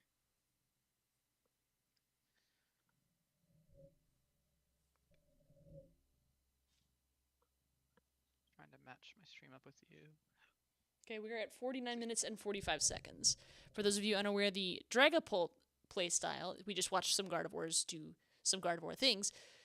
The Dragapult playstyle is to use the Dragapult EX Terra Dragon Pokemon in order to deal 200 damage and 60 damage to the bench in damage counters using the Phantom Dive attack that costs 1 Psychic and 1 Fire Energy, also chargeable with Luminous Energy or the very notable A-Spec Neo Upper Energy. You only get 1 copy of Neo Upper Energy, but it takes the place of 2 attachments for a single turn. Very powerful in this deck in particular. Okay. Yeah. We got a pretty symmetrical start. Look at all these 2 Ralts, 2 Dreepy. Pretty even start. Earthen Vessel pitching a Candy. Which I guess is probably fine for this matchup. Neither of them are going to be going too fast, so Ian really doesn't need to get a Gardevoir out turn 2, probably. Also, probably going to get Bedewed, so probably won't even have the chance to Candy anyway. Okay. You were right about Cal Connor. He's only got 1 regionals win. It was Toronto 2024. But he's got a lot of top placements, so he's very familiar with the top stage. Yes. Yeah, I remember that regional win where he's playing Regidrago. That's right. His final attack was with the Alolan Executor Dragon. Swinging Sphene? Yeah, the Swinging Sphene won that regional. He swung the Sphene. Meanwhile, Ian Robb, how is his placements looking? Very stacked as well. Lots of top placements. I remember most notably that top 8 of Worlds finish, but frankly, who doesn't remember that event? And who doesn't remember that one? Who doesn't remember that one? Ian Robb is going to have to live that one down for years until he makes Worlds Finals again, inevitably. He's just that good of a player. Although he's done a lot more these days for his Magic the Gathering appearances. Yes, he's made a finals or something like that. He did. Second place. Magic the Gathering. Yeah, second place. That's right. Very good. Very impressive to be that good at multiple card games. All right. Okay, Ian. Ian. Turn 2. had 5 seasons in a row where he won a regional, but that streak ended in 2023. He's not won a regional since, although he's gotten close. It's just harder and harder to win a regional every year. Yeah, hard to make it into the ASIN cut. As Drew Stephenson can attest. Yeah. Yeah. That's still crazy to get the necessary amount of points to make asymmetrical cut. Just no, you get 17th. You get $1,000. Here you go. Be happy about it. I mean, for a top 32, a lot of people would be very happy with the top 32. Just not in those circumstances. Yeah, that'd be frustrating. I'd be happy to finish that well. Frustrating to do that well and still not be in the cut. All right, we got a Badoo coming down for Calvin. Big Badoo. Badoo and a Duskull. So yeah, this is probably why Ian went ahead and discarded that rare candy. He's probably expecting to get Badooed here, so he's expecting not to use the candy, be able to use it.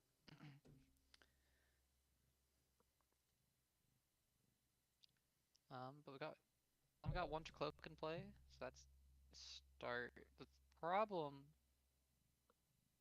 This is probably gonna be an Ultra Ball maybe for Latios to try to retreat the Dreepy without using an energy. And then hopefully gain the energy attachment onto the Dracloak. Okay, you're right. Azul has 10 Premier Event wins. 8 of them are regionals, 2 of them are ICs, and technically there's also the Players' Cup. So, yeah, he has been winning when I was not looking. Yes, he did win a regional last season. People kind of forget, but he did win one. He does indeed I can't cook. remember if Michael Premowat's at 7 or 8. He's at one of those. I want to say 8. That would put them tied for regionals, not necessarily for ICs. Yeah. Judging, that makes him a real winner. Yeah, shouts to Pram. He's awesome. Got a Lily's Determination coming in. Calvin's probably looking for second Dracloak and energy attachment are the main things probably. Okay, I would agree. Lily's. I see the Dracloak. I don't see the energy though. Oh, the energy's already attached. I missed it. Yeah, the luminous on the back foot. Yep. No air balloon, but we do have Latias, so Badoo is probably going to come into play and prevent a rare candy turn.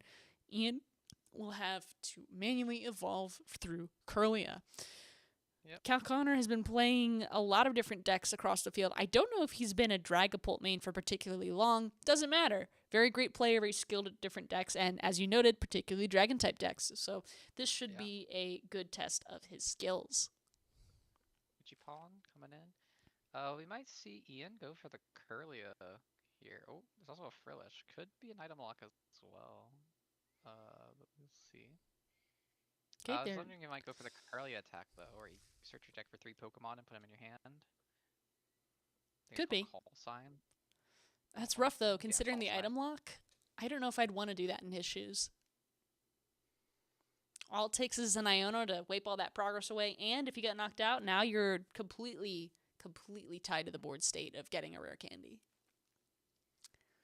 But it looks like, okay, Frillish is going to come out instead. Frillish is going to be able to do 20 damage, which is more than Badoo can, and also keep perpetually adding that item lock. There is the Monkey Dory going to move the energy around. No attachment, so Frillish will not attack with Oceanic Gloom, which means Cal can use items this turn. They are taking a flip through their hand. There's the Dusclops. Dusclops is able to deal 50 damage if you discard it, and your opponent is allowed to take a prize. Probably we're going to wait and see until it's a Dusknoir before it starts getting used, unless there's some kind of KO that needs to be reached for. Other than that, though, I think we're going to get to see a Dragapult come out.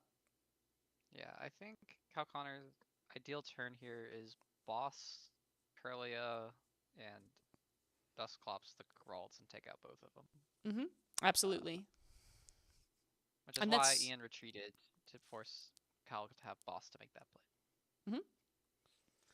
And I mean, it's within reach. All you need is an energy, a boss, and a Dragapult, and all of a sudden this game's momentum is completely flipped in Cal's favor. So that's a 3-card combo that's plenty easy to assemble when you've got a handful of cards as well as 2 Dragapults to search for the resources in the top 2 cards. There's a Hilda and it looks like a Dreepy? Dracloak, I think. It's a Dracloak, okay.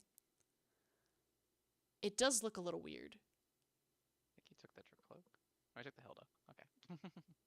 Makes sense. I don't think he's taken it on my screen. I'm at 42-32. Okay.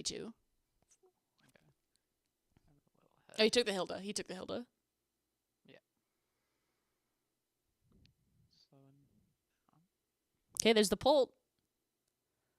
Yep. There's an energy. Do you have the boss? He's taking his time holding that energy down. Okay, there it is. Thinking about it. Do you have it? Do you have it?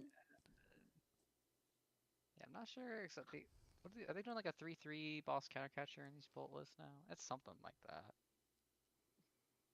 Maybe 2/3. Ultra Ball. There's a countercatcher in hand, unfortunately. Wait a minute. There's a countercatcher in hand. He could use the Dusclops, use the countercatcher. What was that? Ultra Ball for the Halucha. Why would you Ultra Ball for the Lucha? You could have just used... Hold on. Cal is doing a giga-brained play. This is beyond my comprehension because I don't know why you would discard the countercatcher when you have the Dusclops available. Yeah, this... Oh, he has the boss. Okay. Oh, he's the boss. It didn't matter. Simply goated. Simply goated. And he doesn't have to pop the Dusclops either. Unbelievable. Preserve that resource. Unbelievable. So now just benching a singular Ralts is not safe. Ian has to get 2 Ralts in play. This would be a great time for a Clefairy E-Switch. Oh, yeah. Unfortunately, that's very unlikely. E-Switch is not a card frequently played in Gardevoir. And now, yeah, also the Furlish is active with 3 retreats, so... I think Ian might be getting cooked here. Cal has taken a training montage and truly just hammered through that setup from Ian. Yeah, it's got a really efficient ways to deal damage in a lot of different ways, and we saw it there. That's why it's so good. What a combo. You might only attack with 1 Pokemon, but your damage is still extremely flexible. We talked about this earlier in the stream too, but the psychological warfare of spending most of that turn looking like he didn't have it, and then bam, bam, bam, bam, bam, attaching everything and going, crazy. It's a master at work. Getting Secret Box Devo off Arvin here. Big Arvin. All right, I'm still a tad behind you. Okay. Pause away a little bit. Okay.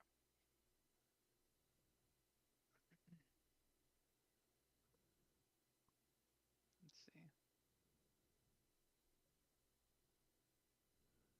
Secret Box getting played. What do you think he's getting off the Secret Box? Probably Artisan. He's already supported this turn. Could try countercatchering the Dracloak. Let's see. No, it's not what he's going for. Super Rod makes sense. Try to get some more for the Ralts back in the deck to get 2 Ralts down here. Is that Pokemon League HQ? What is that supporter? No. In Ian's hand.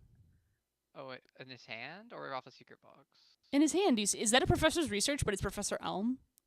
Yeah, it's Professor Elm, I think, yeah. Okay, that'll do it. I was looking at it, I was like, I don't know what this card does. But it's just because I haven't seen the art. Alright, here's the jelly. It's gonna TM Evo. Alright. So 2 Curlias hitting the board.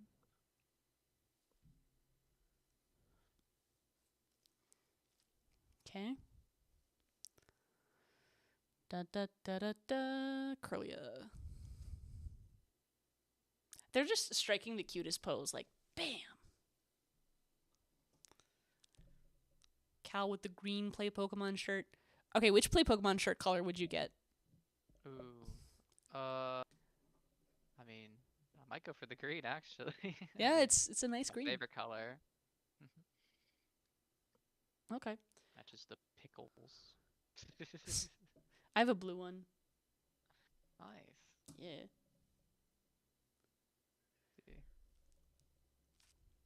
Okay, Ian is just in his hand. Go ahead.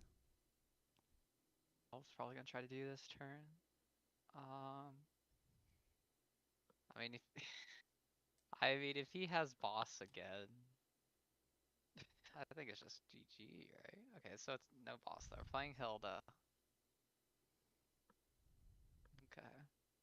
Hilda coming down.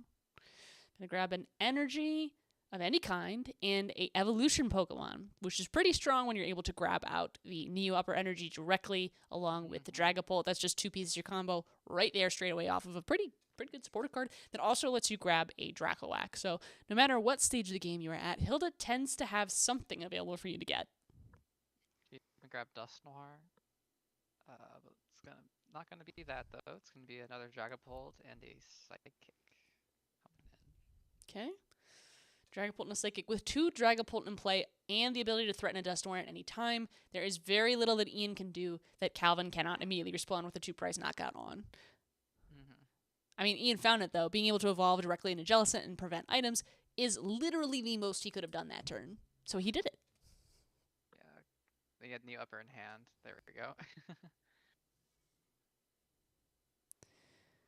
So 2 Dragapults can be just set up here.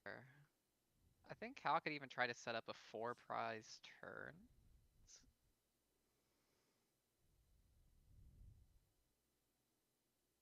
Okay, he's going to check his discard, see what he can find in the discard. He did not find anything in his opponent's discard. Interesting. Just checking it out. Just checking the resources, seeing where everything's at. Alright, here comes the attack. Da-na-na-na, here comes the attack. Copyright strike. And I said... Phantom died for 200 and then 60 to the bench. Da-da-da-da. Alright. Where are we putting these damage counters?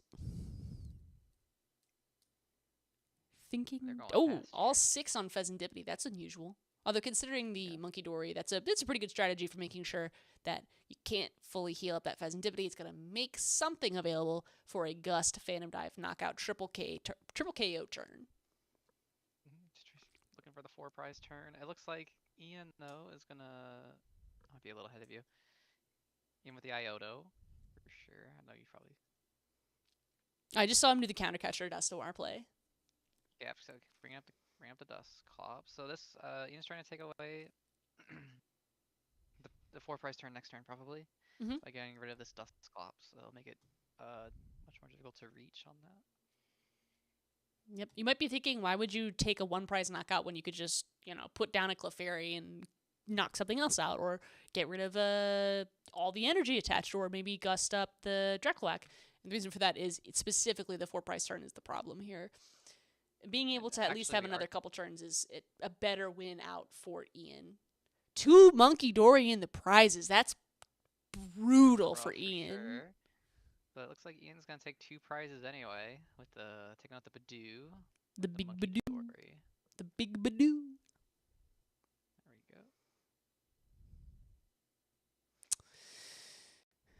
The only problem is that this Jellicent is so easy to knock out.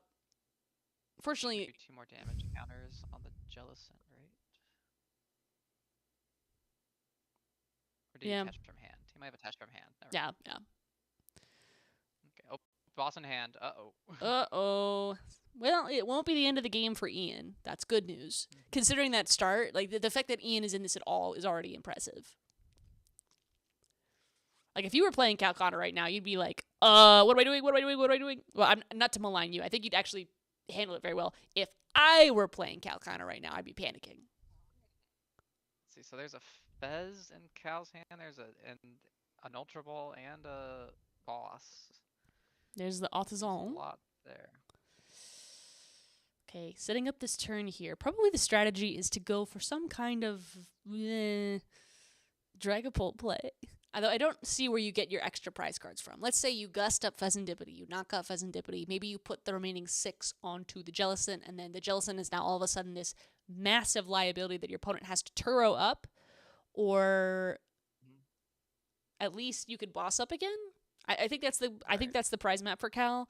You could maybe set up a scenario where you need to knock out, I don't know, another Ralts, or they're not gonna be another Ralts down. There's already 2 Curlia. But one of them being a Gardevoir. You made a setup where you maybe knock out a Monkey Dory. Like there's a weird game plan where you have to like play around like a late game Iono or something. I just don't think that's happening. I think we're just going to see Cal Connor go pure aggression from here on out. That's why the Artisan was for nothing. Great way to search the deck. Great way to undo that Iono to push some sort of card available to be grabbed off of Recon Directive.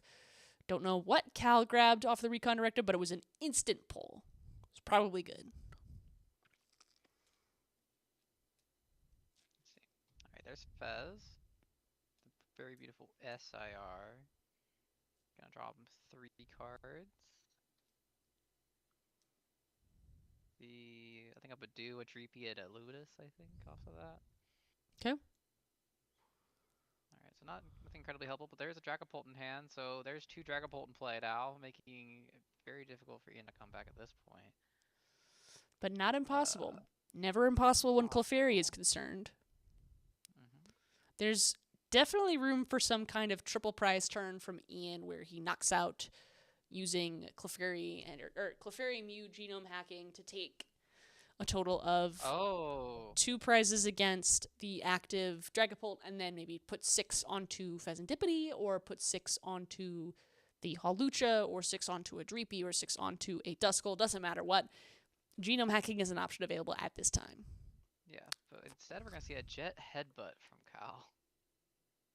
Okay, Cal is choosing to play very carefully here. Rather than by taking the knockout and creating this vulnerable scenario where Cal can get Iono to 2 and lose the Pheasantipity next turn, instead choosing to play cautiously. This means that next turn, even with a Monkey Dory in play, Cal will be able to use Phantom Dive to take a knockout on this Jellicent, meaning all Cal needs from here on out is a boss, and Iono to 4 will not particularly stop him from getting it. But what would stop him from getting is Ian whipping out a Turo or some kind of answer, or obviously a 3rd Monkey Dory, or a 4th Monkey Dory. There it is. There's 4 Monkey Dory in the deck. Yep. So that can heal the Jellicent up to 180 HP left, leaving it with 90. So that means, or unless, oh no, he's gonna fully heal the Fez, actually. Thinking it through, I don't disagree with that play, because now all of a sudden you need to put another damage counter onto the bench somehow. There's not a lot of options for it. Charm as well onto the Pheasantipity. This is Ian's essentially made the 4 prize turn pretty much impossible for Cal. Yeah, Cal getting punished for the conservative play, trying to conserve the 4 prize turn. Instead, ooh. Cal does play Monkey. It's not a... Artisan? Artisan? Alright. So with this Monkey... I can take out the Jelly.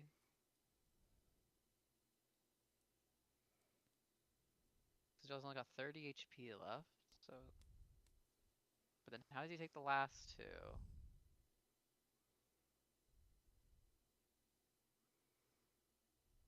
You can see what kind of taking out the Dusclops did for Ian here.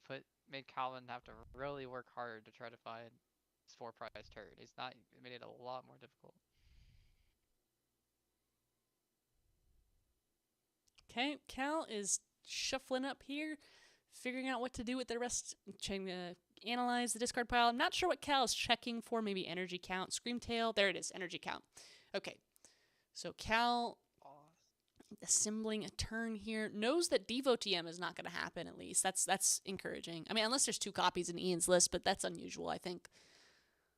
It wasn't unusual earlier. Now it's unusual in this particular format. There's boss for the Pheasantipity, gonna damage that Pheasantipity, gonna knock out. It's not quite the 4 prize turn, but it is gonna be close. Alright, we're gonna put 3 on the Fez with Cal's on Monkey. I think Cal's gonna still avoid taking a knockout here. Cal may not take, a traditional knockout here, or Cal might. I mean, frankly, all you need at this point is to have enough damage somewhere for Monkey Dory to clear out the last 10 on the Pheasantipity, or a Jamming Tower. So it's not out of the question for Cal to take a knockout, particularly knowing that there is a Dragapult on the bench ready to go. I wouldn't be shocked to see a retreat into the other Dragapult and then attack with that. I mean, that to me would make sense. Okay, there's an Ultra Ball coming down, discarding a Dreepy and a other Dreepy? 2 Dreepy? Nope. Yeah. A Psychic Energy instead of the second Dreepy. Gonna preserve a Dreepy for reasons unknown. Why would you... Oh, is it though?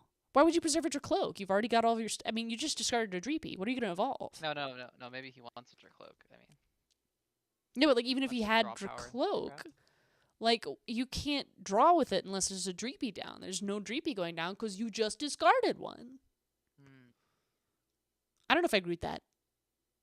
Although searching for the Blood Moon Luna, that was a good play because now, if you do not get Iono next turn, there's your immediate 2-prize knockout on something that's been healed. Done. Simple. All right. Is the Jellicent going down? Let's see. No retreat. Yep. Jellicent is spending the night in the discard pile. Sleeping with the fishes.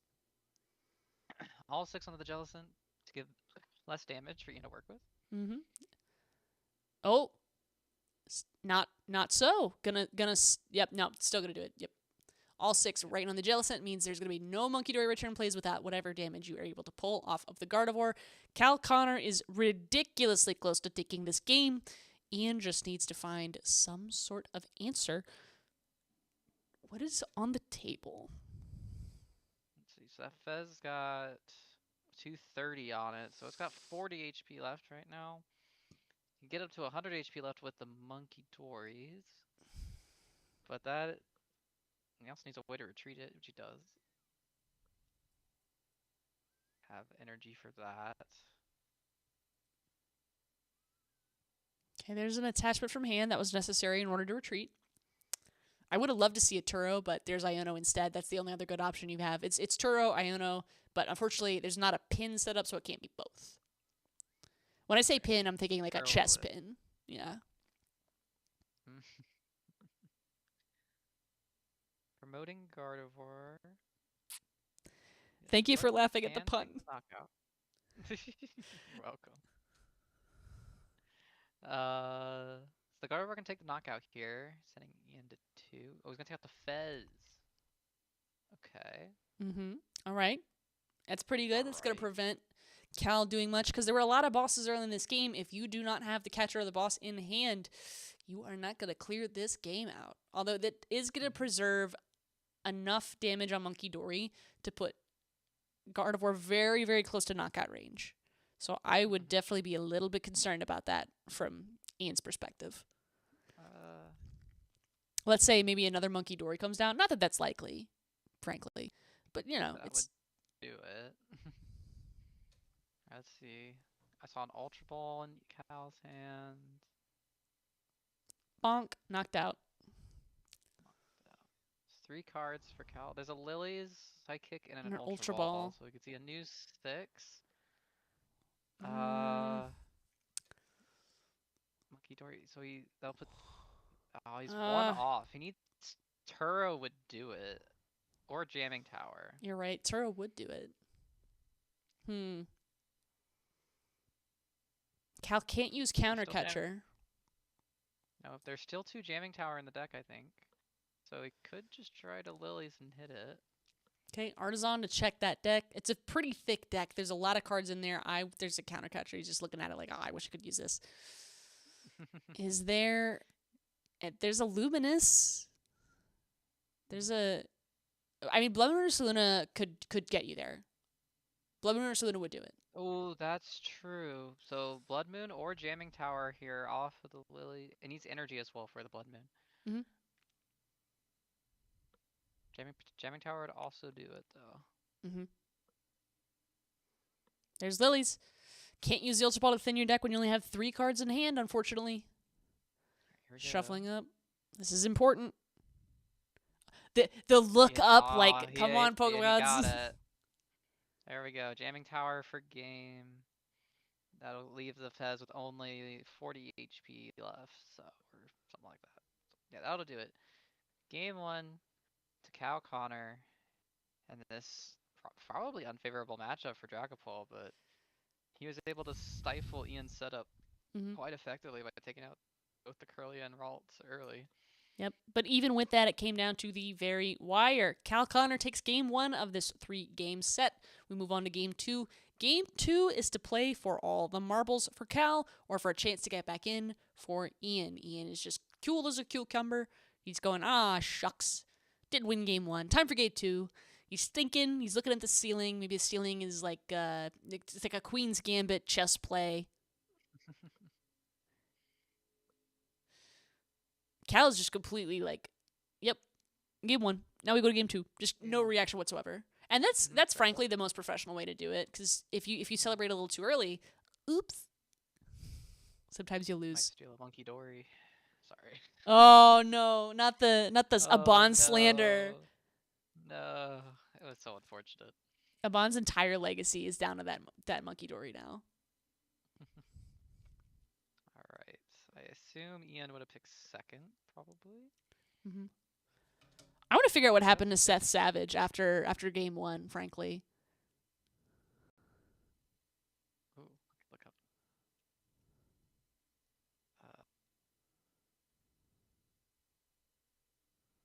Let's see, how's he doing? He's 4-1. He won the next match. All right. All right, Cal Connor open Buddy Poffin going first. That's what you want to see. It means Ian chose to go second. That's going to enable some kind of frillish play if you choose to accept it. Mm-hmm. True. He has to find a way to retrieve the monkey, but yes, it's possible. Mm-hmm. Usually these jelly guardy decks are probably playing like 1 air balloon usually. To try to get into those plays. Mm-hmm. Cal price 2 boss. That's notable. Mm-hmm. Also, this is your mid-round update. Tord Reklev is 5-0. Rowan Stavinow versus Nicholas Moffat, both at 5-0, along with another couple notable names that we spoke about earlier. Liam Halberton at 5-0. Forrest Friend is at 5-0-1. Just needs a single win out of the remaining 2 rounds. Go Forrest Friend. Couple JP players. That's everyone at 4-0 whose names we've discussed today. Sawyer Melbourne is at 4-0-1 with the rest of this round still to play out. So a majority still have not finished their games. Just maybe 4, 5, 6, 7 have. Someone has a bye at 1-5-0. Bless up for them. Bless them. Bless for them. We have some 6-0s already as well. That's true. Aiden Coos, Zach Cohen. Sneaking into day 2. Yeah. Right, there is a Ralts coming down. Attached to Monkey and a Lily's Determination for Ian. Gonna see 8 fresh cards. The attachment to the Monkey means we are committed to no frillish item lock. But maybe a TM Evo will happen.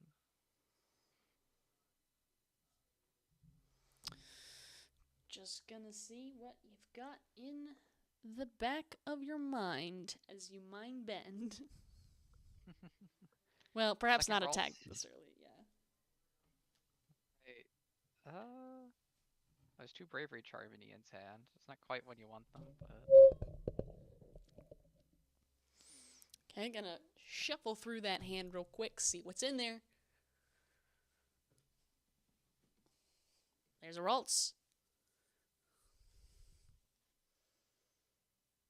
Okay, we've got 20 minutes. That's a pretty good amount of time to play out a full game 2, possibly a pretty quick game 2, game 3. These players do want to win and not want to tie, because right as you get to the end, there are very few rounds left to try to secure the win. So hopefully we're going to get to see some good gameplay here. Oh, yeah. Oh, almost squeeze the cards together in the deck. It gets harder to shuffle as the day goes on. Mm-hmm. These get a little more worn. Yeah. I've legitimately thought about bringing 2 decks to regionals. Like the same deck, but just like 120 cards. So that if you bend or break one, you just go, I'll put it out of the second deck. I actually think I think I'm going to need to start doing that, because I bent a water energy, and thank goodness it was a basic energy. Goodness. Like, I opened my deck box, I'm like, oh my god, a card is destroyed! And I was like, thank goodness it's this. And I called the judge, I'm like, Judge, can I get a basic energy, please? So, if we could just make sure that no possible gameplay errors can come from folding your cards a little too suspiciously. I think that's the way to do it. All right. 2 Cloaks in play for Cal. Huge. Does that have to retreat that Luminous?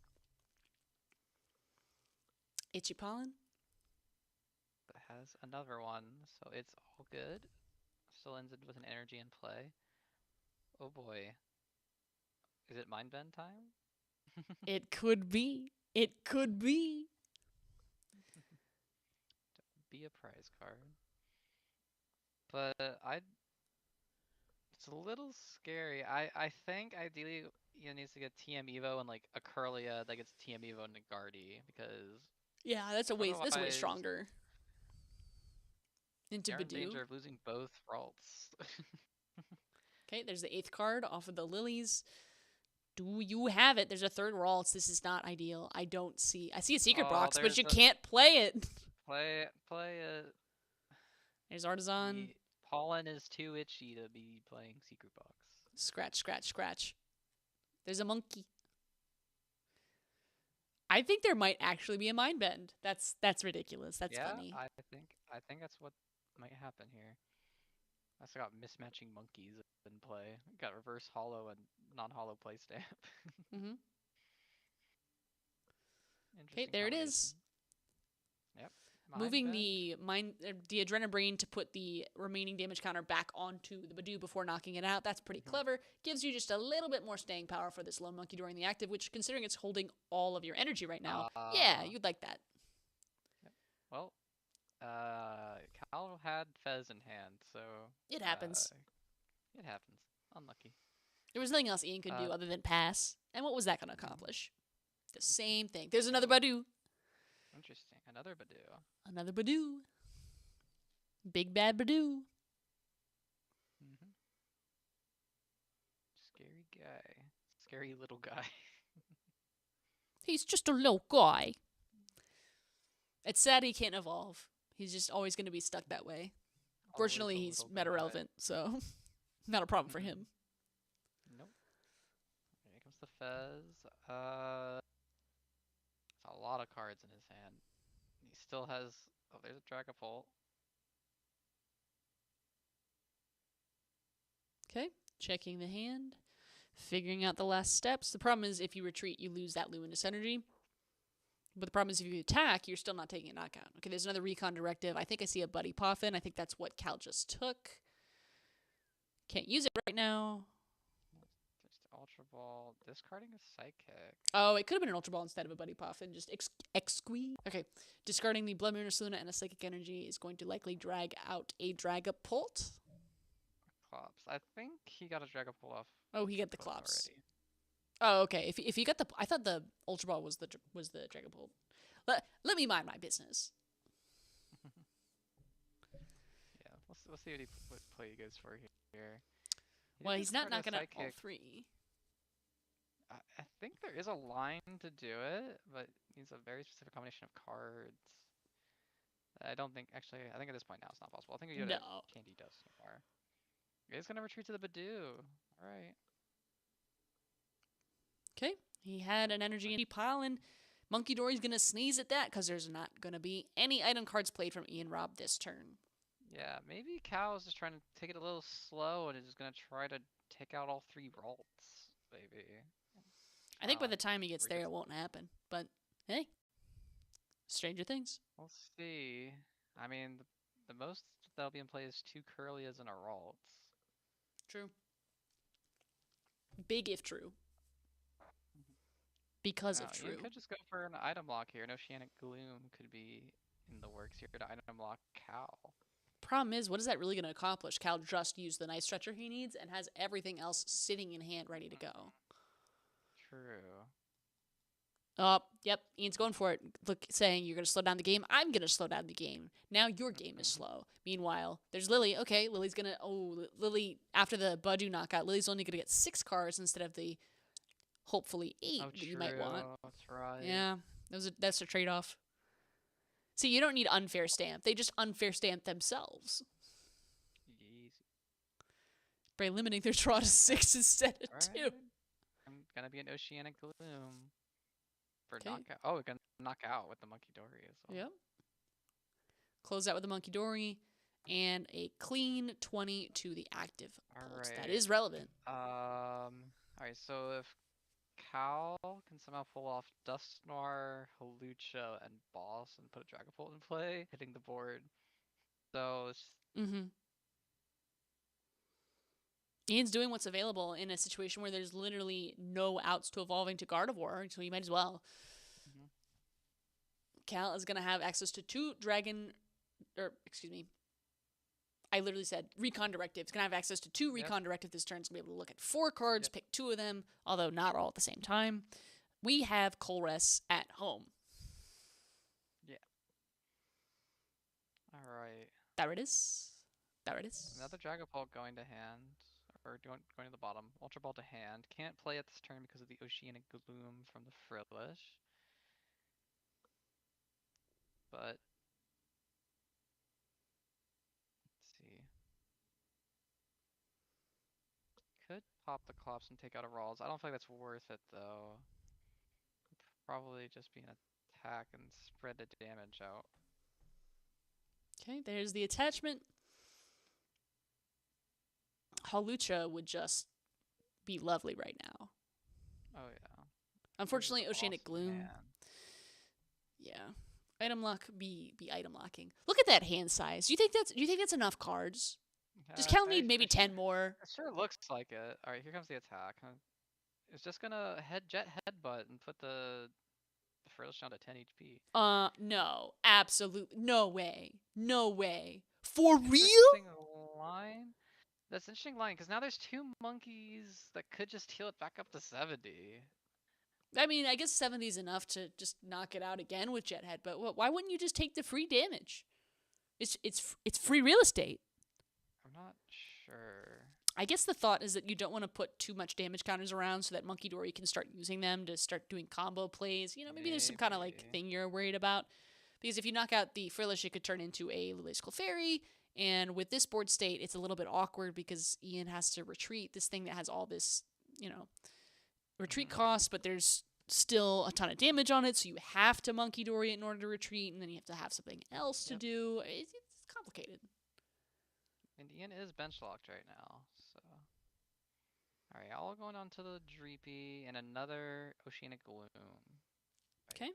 Slow and steady wins the race for Cal Connor in particular. I suppose. Trying to set up a big play, it feels like. Alright, Artisan. For a Monkey Dory. Alright. What do we do? Onto a Ralt. He could take out 2 Ralts in the Frillish and leave no damage in play. If he's able to use the Monkey Dory.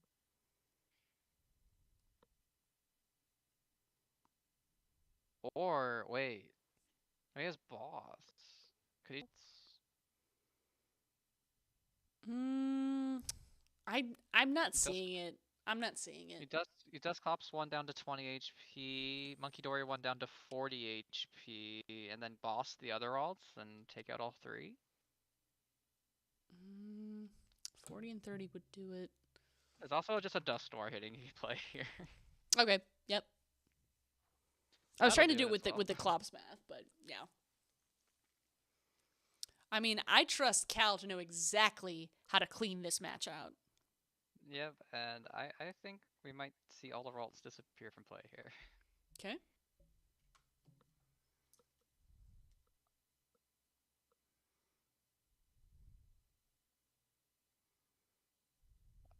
Oh, he even has. Oh no, he's item locked. Never mind. He can't counter catcher. All right. So move 30 onto one of the Ralts, I'd imagine.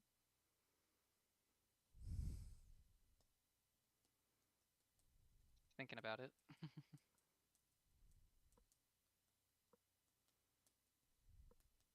Yep, onto one of the Ralts. Never mind. Putting it on. Okay, never mind. Not what he's doing. What is... Okay, so 30 onto the Frillish. Why do you move 30 onto the Frillish, you think? I mean, 4 will take a knockout on it, so... Oh, he just jet headbutt. Alright. Oh, use the Hilda so he can boss.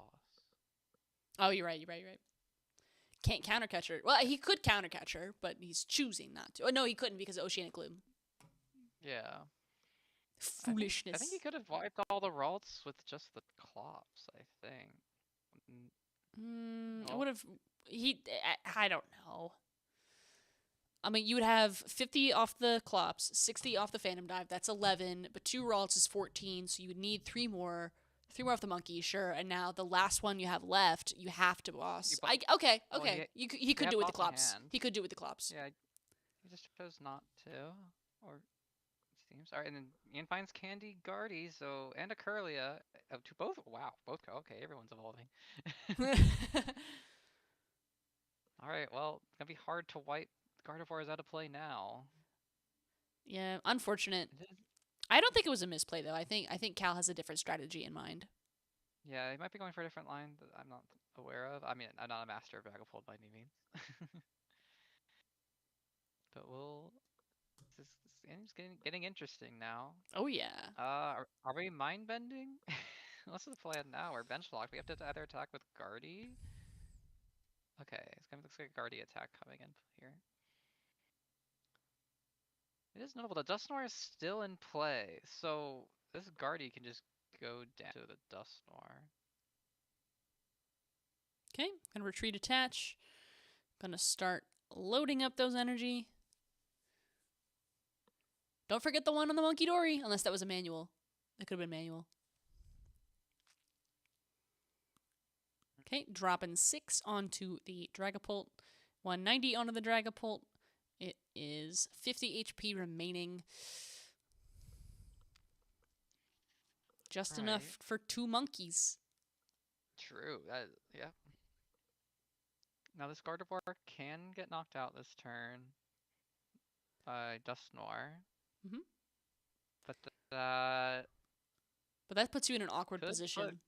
Yeah, it does. Going down, putting Ian down to 3 prizes. With this Dragapult with very low HP, could be very kind of dangerous. That's a Hawlucha. Does that matter? Can't put it down. Not without some kind of area 0. Or popping the Dusknoir.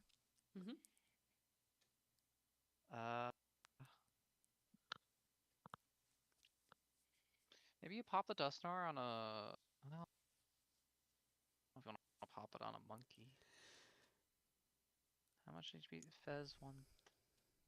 No, it's not enough either.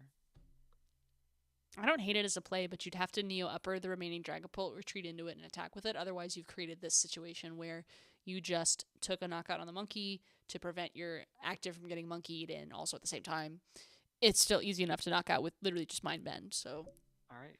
Okay, discard pile check.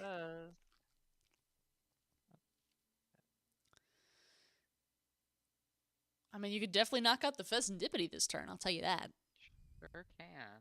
Yep, and going to preserve the Dusknoir until the last possible moment. Good strategy in order to make the most out of that prize card you are forced to give up. Gonna Monkey. Gonna scoot 30 off of the active.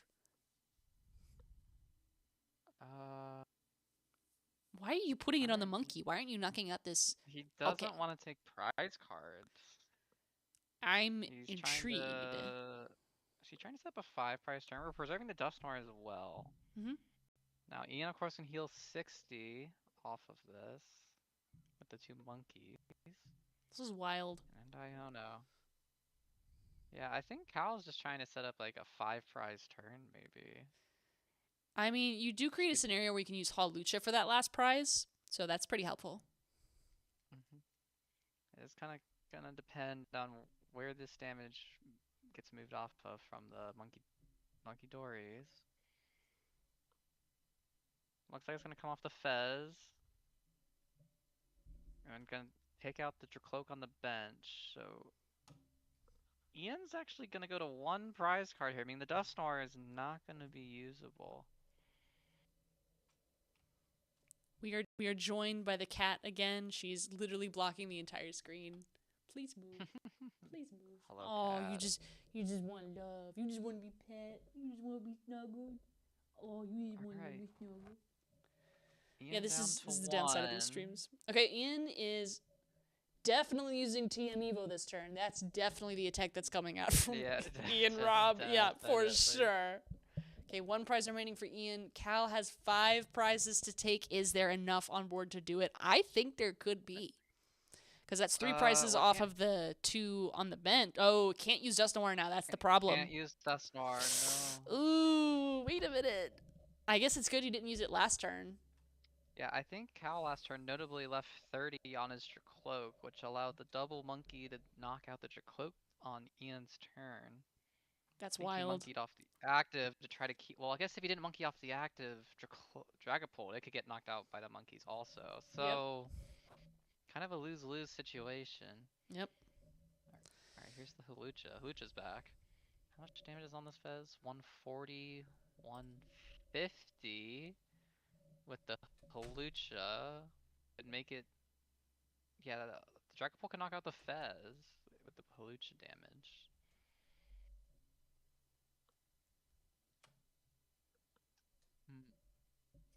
But that means the Guardy still lives and opens up a bench space for like Lily's Clefairy to just win the game, maybe.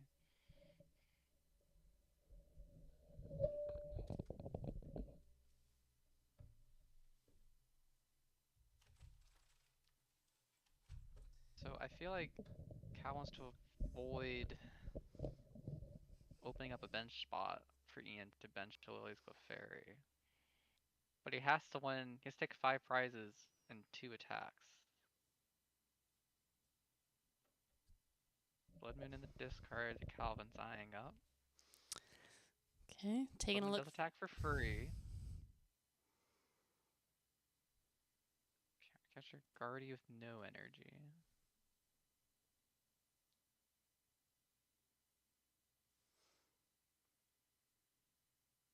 Right, that graphic. Ian's got 3 energy in the discard. So he can retreat this Guardy, it seems. Okay. Night Stretcher for Blood Moon. Okay, Buddy Puffin. Nope, not a Buddy Puffin. Blood Moon Ursaluna. Now this could be interesting. Yeah, it's a line. Oh, also, just looking at the clock, there is 35 seconds-ish. A little under a minute here. Yeah, Ian will guarantee to have this turn, so Ian should be able to get a win out of this if he is not stalled out in some nefarious manner, which Cal would not do. So, yeah, this would be quite the time to drop Ethan Sudowoodo Luminous Energy Corner, but we're not going to be saying that. Oh, TM Evo. An attack. Oh, that's so rough. Can't even put down Hawlucha. You're just creating a vulnerability. Oh, that feels so bad. It feels so bad. Is Ian turn 1? Putting all 6 down onto the Pheasant Dippity. That just. Ian doesn't have it. Ian, what are you doing? He's turn 1. Ian, what are you doing? He has to win that turn. Apparently he can't. Oh no! Guardy doesn't play boss, so he can't countercatcher that. Nope. And he's bench locked, so he can't bench Liz Clefairy to knock out that Dragapult. Rip. So that's it. That'll be a 1-0 win for Cal Connor. Another 1-0 win on stream. It was close. Had to play it out. There you go. GG's. GG's. It was close. Yeah. Almost brought that game back. Yeah. Ian still has good chances of making day 2. I wouldn't count him out. Oh yeah. 4-2, still in it. Cal goes with the 5-1, still needs one more win, I think, or a tie to get in. And now with that 5-1 still in, I do believe. Hold on. Words exited my mouth. Thoughts did not. Let me try that again. With the exit of this game, unfortunately, this also means this is the end of your queue time on stream. So before we play you out, is there anything you'd like to shout out to the audience? Well, not really. Thank you for having me on. It was good to actually get to see some games while I was on here, and yeah, I had fun. Based. Thank you for coming on. I'm glad we actually got to comment a game together. Yeah, that was nice. Okay. And coming up next, I'm going to play you out. See ya. Immediate. And our next caster has been waiting very patiently for quite some time, so I am going to pull her in. You may recognize her from the coverage of Lille Regionals. This is Shining Espeon. I'm going to go briefly on mute to get her in the green room, and following that, we will commentate our next match. Thank you all for joining us. Have a pleasant evening. I'll be back. I'm not coming off the stream. I'm muting all the audio and stuff.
And we are back, ladies and gentlemen. We are back. We are joined today by a returnee caster, Kara, aka Shining Espeon. Welcome. How are you doing today? I'm doing fantastic. Thank you so much for having me here, Mick. It's always a pleasure to have you. You are a talented caster, and I'm looking forward to Swiss round number 7. Oh, we're going to do it at big. So, for those of you who are not acquainted with me, I'm going to just introduce myself real quick so then we can be old friends. But how's it going, everybody? I am Kara Quarren, aka Shining Espeon. And yeah, I am a Pokemon TCG caster. I host my own retro Pokemon casting over on my own channel. And I pop up anywhere that'll have me for casting. This is my second time on this channel, and I'm thrilled to be back. I also do a lot of online stuff over at Tournament of Doom. So if you watch online Pokemon tournaments, or especially retro, you definitely see me. And if you haven't, you're gonna. This is true. Your retro tournaments are very well known. I definitely heard a lot of people suggesting that you should be on the official stream on Twitter, and I agree with them. And at the same time, I also missed the last tournament that you hosted. I ended up being distracted with other things. I understand it was the Sun Moon Lost Origin. Is it Lost Origin? No, Lost Thunder format. Some lot, as it's called. It was actually NAIC 2017, which is Primal Clash through Paldea Evolved. The Sun and Moon through Lost Thunder tournament. Primal Clash to Paldea Evolved? Oh, not Paldea Evolved. Oh my goodness, I'm fried. Yeah. No. Guardians Rising. Okay, there we go. I'm sitting here going, that would be incredible. They're both the second sets of their respective blocks, and I got a little bit silly with it. No. Guardians Rising. Okay, Guardians Rising. Okay. Carry on. The Sun and Moon through Lost Thunder tournament is actually coming up this coming Friday. Wait, you mean I didn't miss it? Yes. You didn't miss it. So you wanna talk? You wanna do a little show with me on Friday? Base. Yes. Make it happen. Yes. So we are just gearing up for round number 7 of the Las Vegas Pokemon TCG Regional Championship, and it has been, it's been quite the tournament so far. Anything that's surprised you coming out of this one so far, Mick? I was a little bit surprised at the Goldango with Riolu. I had never seen that before, and it looks like that was a known intervention maybe on this, or maybe people had discussed it, but that was totally new to me, so seeing that in the prize cards was very unfortunate because I wanted to see that deck. But other than that, I think we've seen a lot of Gardevoir Jellicent. I'm a little bit surprised that Gardevoir Jellicent seems to be dominating stream today. Now, we've only had a couple rounds, so not entirely sure, but for the most part, it is, I don't know. I think for the most part, this is the Mega Evolution format that we were expecting. Call me biased, but I'm not surprised by the Gardevoir Jellicent. I don't want to say dominance, but the prevalence. I've been a really big fan of that deck basically since Jellicent was released. Mm-hmm. I was hyping it a lot going into Worlds, and when it had a solid showing at Worlds, and then went on to win, if I'm not mistaken, it won Pittsburgh, right? Oh, what did it win? It won something. I think it won Pittsburgh. That sounds right. Pittsburgh as well, right? Yeah. No, it made second place at Pittsburgh, but there were like 3 in top 8. It was Enzork that won Pittsburgh in the hands of Liam Halliburton. I was close though. That's good. Anyway, it doesn't surprise me. Item lock is historically strong, and that deck having the ability to leverage attack-based item lock or passive item lock just gives it so many ways to be destructive. And it opens up cool plays like, okay, you attack for a while to lock the opponent, and then you pivot into that Jellicent. Maybe you don't even attack. Maybe you do a Devo that turn. I've seen all sorts of really interesting lines to really lock down the game, leveraging those Pokemon. So I like that it's been doing well, and I'm excited to see it continue to do well. Mm-hmm, absolutely. They are currently showing the VGC players on Go on the hype video here. What is your favorite hype moment from the TCG? From the TCG, like, ever? Yeah, you know, what's our recently? Pachirisu? What's our big moment that just sticks in your mind? Oh my goodness. It's really hard to match the magnitude of the Pachirisu from 2014. But, you know, over the years I've seen a lot of pretty wild things that were tremendously exciting. I think a lot about, for example, Enrique Avila's Waylord deck from Nationals 2015, just bringing really the first time we've seen an entirely defensive strategy to the big stage like that was kind of a watershed moment for the TCG. It set the stage for a lot of what's kind of become modern control. I'd say One of the so. first times we've had that defensive alternate win condition focused deck. We've had more proactive mill decks like the Noble Victories Durant deck, but a deck that just sits back and lets the opponent kind of crash all of its resources against that immovable wall that's special. Groundbreaking. Yeah.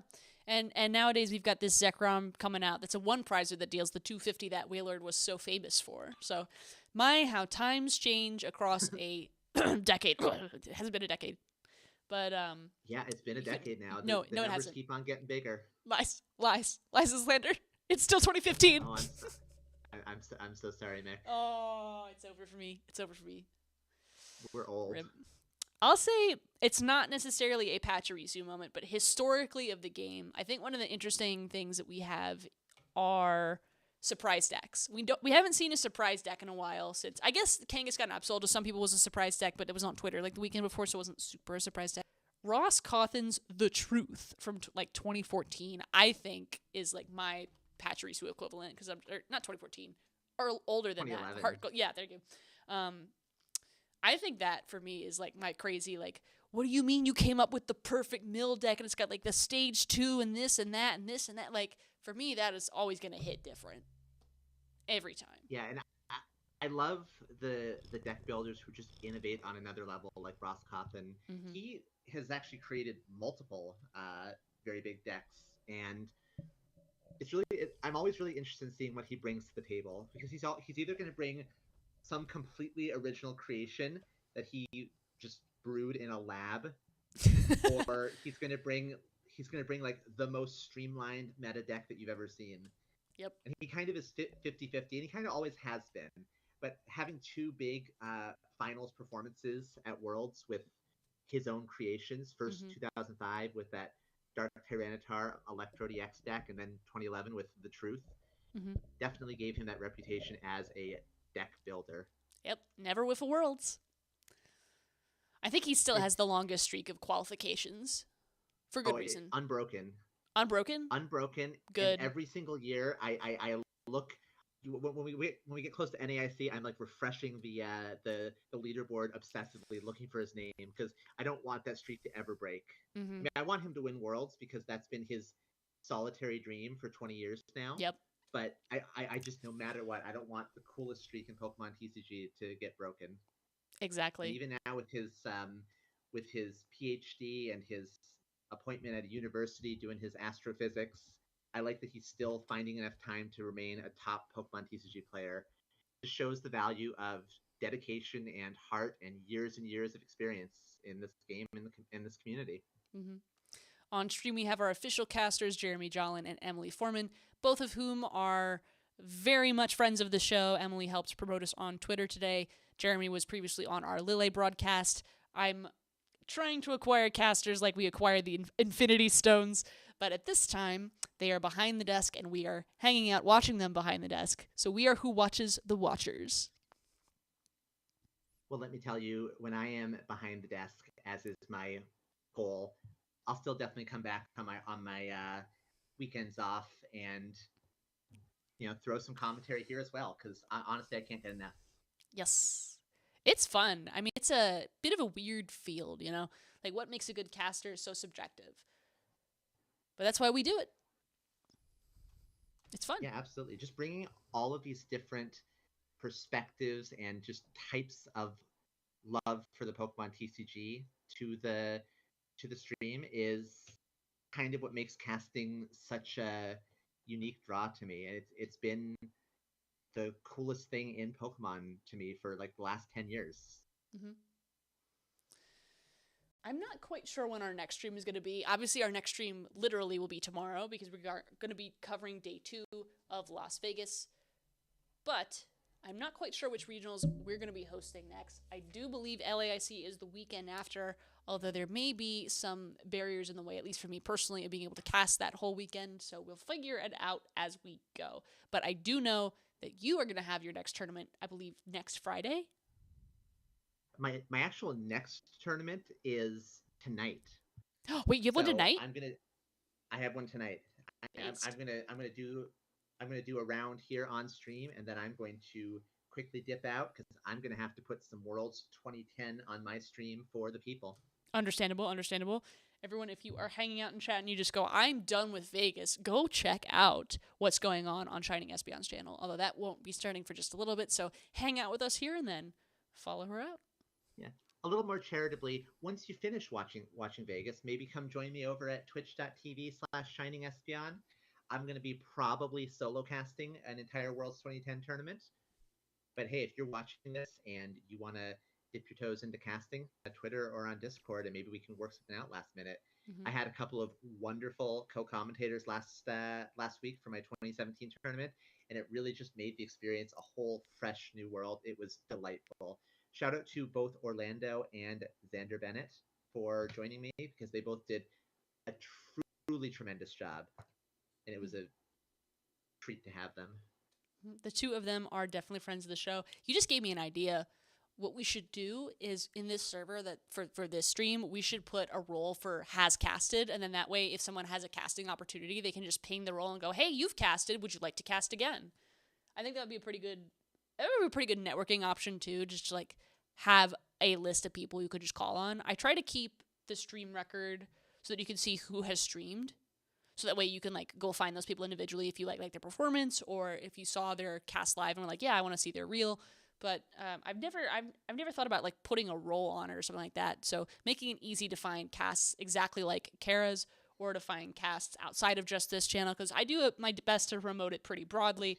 But you know, I'm not like a regular weekly caster. I do it whenever there's a regional that I can actually attend, and I mean attend as in attend online. So like having more consistent options is good. We're grassroots people. You know, we're doing this from the ground up out of just love of the game. So we're doing our best with the resources we have. And I happen to think you've been doing a tremendous job, by the way. I know I've said this before, but I'd like to say it on the record in front of all our audience. Thank you. Because you killed it with the little regionals, and you know you're actively killing it right now for Vegas. Nah, that's all down to the fans. That's all down to the fans. But thank you. Speaking of killing it, we have a couple of players who are just about ready to bring the heat for our round number 7. You know what? I almost said bring the thunder, and I wish that I had now, because that's a Raging Bolt EX on Hiroto's side of the field. Raging Bolt is back? In the big 2025, Raging Bolt is back? Are you referring to 2025 World Champion Raging Bolt? Because I would say Raging Bolt never left. That's true. Although Raging Bolt has fallen off in usage, so it's very exciting to see it back. Perhaps Hiroto can show us how to keep it relevant in the metagame. And on the other side is Caleb Rogerson, very well-known player, out and make day 2, it looks like, on this stream. I'm not sure. I thought they were 6-0. I could be wrong. I guess we'll find out when their names come up, or I could check Boca Stats as soon as my cat stops standing on the keyboard. Thank you, sweetheart. I appreciate your contributions. You know, they are doing their best. They just want to be part of this as well, and I can't blame them. Yep, Goldango versus Raging Bolt. This is going to be very exciting. I think the strategy here for Goldango is fairly straightforward. Make it rain until it pours, and if you're Raging Bolt, it's to thunder through that rain and knock out a storm of Pokemon to take all 6 prizes faster than Caleb can. Probably if you're Raging Bolt, you're looking to set up, let's see, how many... The 70 damage times the number of basic Pokemon, or basic energy you discard from your field from all of your Pokemon. So if you've got 3, that's 210. If you've got 4, that's 240. So Raging Bolt needs to load up 4 basic energy onto its Pokemon at a time as quickly as possible, making sure one is a lightning and one is a fighting energy on an active Raging Bolt EX in order to take those Goldango knockouts as quickly as possible. So that's the story for Hiroto. Caleb Rogerson knows what the plan is. It's get those gimme ghouls, get that Genesect going. Goldango, a lot of G's. About that Genesect, I'm What? looking at the prizes, and I see a Genesect EX in there. No, you don't. Now, I'm not certain, but I know some of these players run just one copy of Genesect EX these days, so that could be a little bit precarious. Cooked. Oh, you're right. Caleb is in trouble.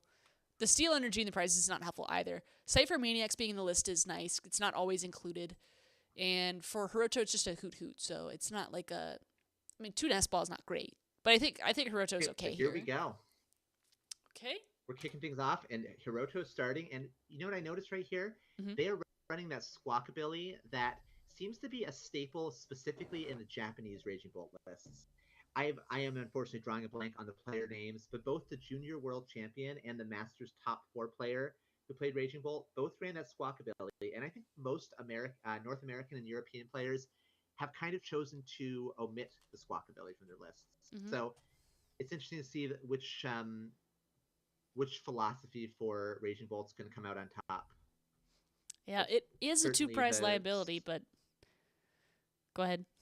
Well, it is, but you know, the Japanese players at Worlds ran the Squawkabilly EX and not the Mew EX. So it's really just like trading one 2-prize liability for another one and prioritizing that kind of early burst over that late game resilience to INO. Now we see Ultra Ball pitching a Lightning Energy. That's where you want to be. And also pitching a Noctowl, which is interesting. What do you think about that? I guess if you got nothing else going in terms of basics, I mean, you don't really need the Noctowl in hand, especially because it's turn 1. You could get another one out with a Rotom Fan. So it's a healthy discard if you've got a good Night Stretcher count. And Night Stretcher is pretty helpful in this deck, so I would expect to see a decent enough chunk to make that a decent discard. At the same time, speaking of Night Stretcher, oh, there it is. There goes one. Get discard to the Squawkenseas.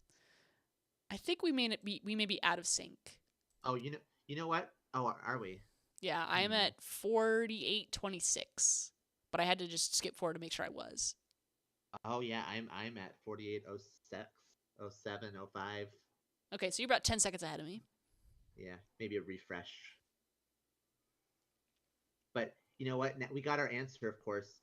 They discarded the Noctowl because they were going to use Squawkenseas, and that Noctowl was destined for the discard pile anyway. So sometimes the obvious answer is the correct one.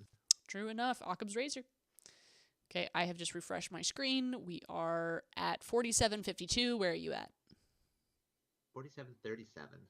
Okay, you're still 10 seconds ahead of me. I can't move the stream any farther forward. You mind scooting back just a tad?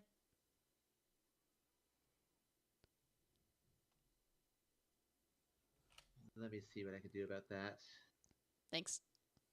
I could share my screen with you, maybe. Would that help?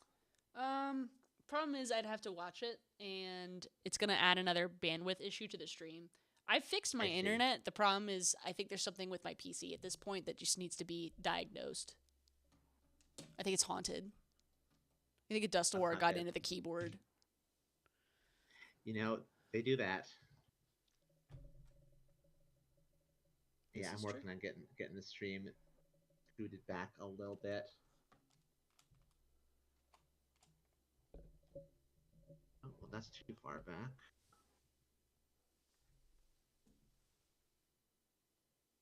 Well, you keep doing your thing. I'll catch up. No, that's okay. I'm literally moving my cat for the 80th time. She's just so small. She just wants love. She's upset I'm streaming for 8 hours continuously. That's politics. Okay, Swiss round 7. That means there are just this round and one more remaining in Phase 1, followed by a single round for Phase 2. So these players are on perhaps their last 10 games, give or take. And they are starting to feel the effects of the full day. Right around round 6 is when people are starting to make day 2. So whichever player wins this round will secure their spot in day 2. The other one will not. They'll have another chance to make it, though. So Caleb and Hiroto are both on a winning in, but not their only winning in. Yeah, it's definitely a high-stakes situation. And you want to preserve those L's for as long as you can, because you might want to take a couple in day 2 where the matches get progressively harder. So generally speaking, I think both players are looking to come out with a win here. I think both players, I think this is a generally 50-50 matchup. Maybe there's a little bit of difference depending on how quick Hiroto gets set up, which I don't like what I just saw for Caleb. His lone Gimme Ghoul knocked out, no Genesect available. This may be an early scoop if nothing else goes on. Oh, bench second Lunatone pass. That's disgusting. I don't think Caleb is going to win game 1. Yeah, it's a testament to the relative speed of this matchup that Caleb's even deciding to give it another turn and see what they can get out of it. Because this is kind of when you are in this position, it's daunting. I think it's very, very hard to be an evolution-based deck, even a fast stage 1 deck, and stare down this early aggression when you don't even have your evolving basics in play.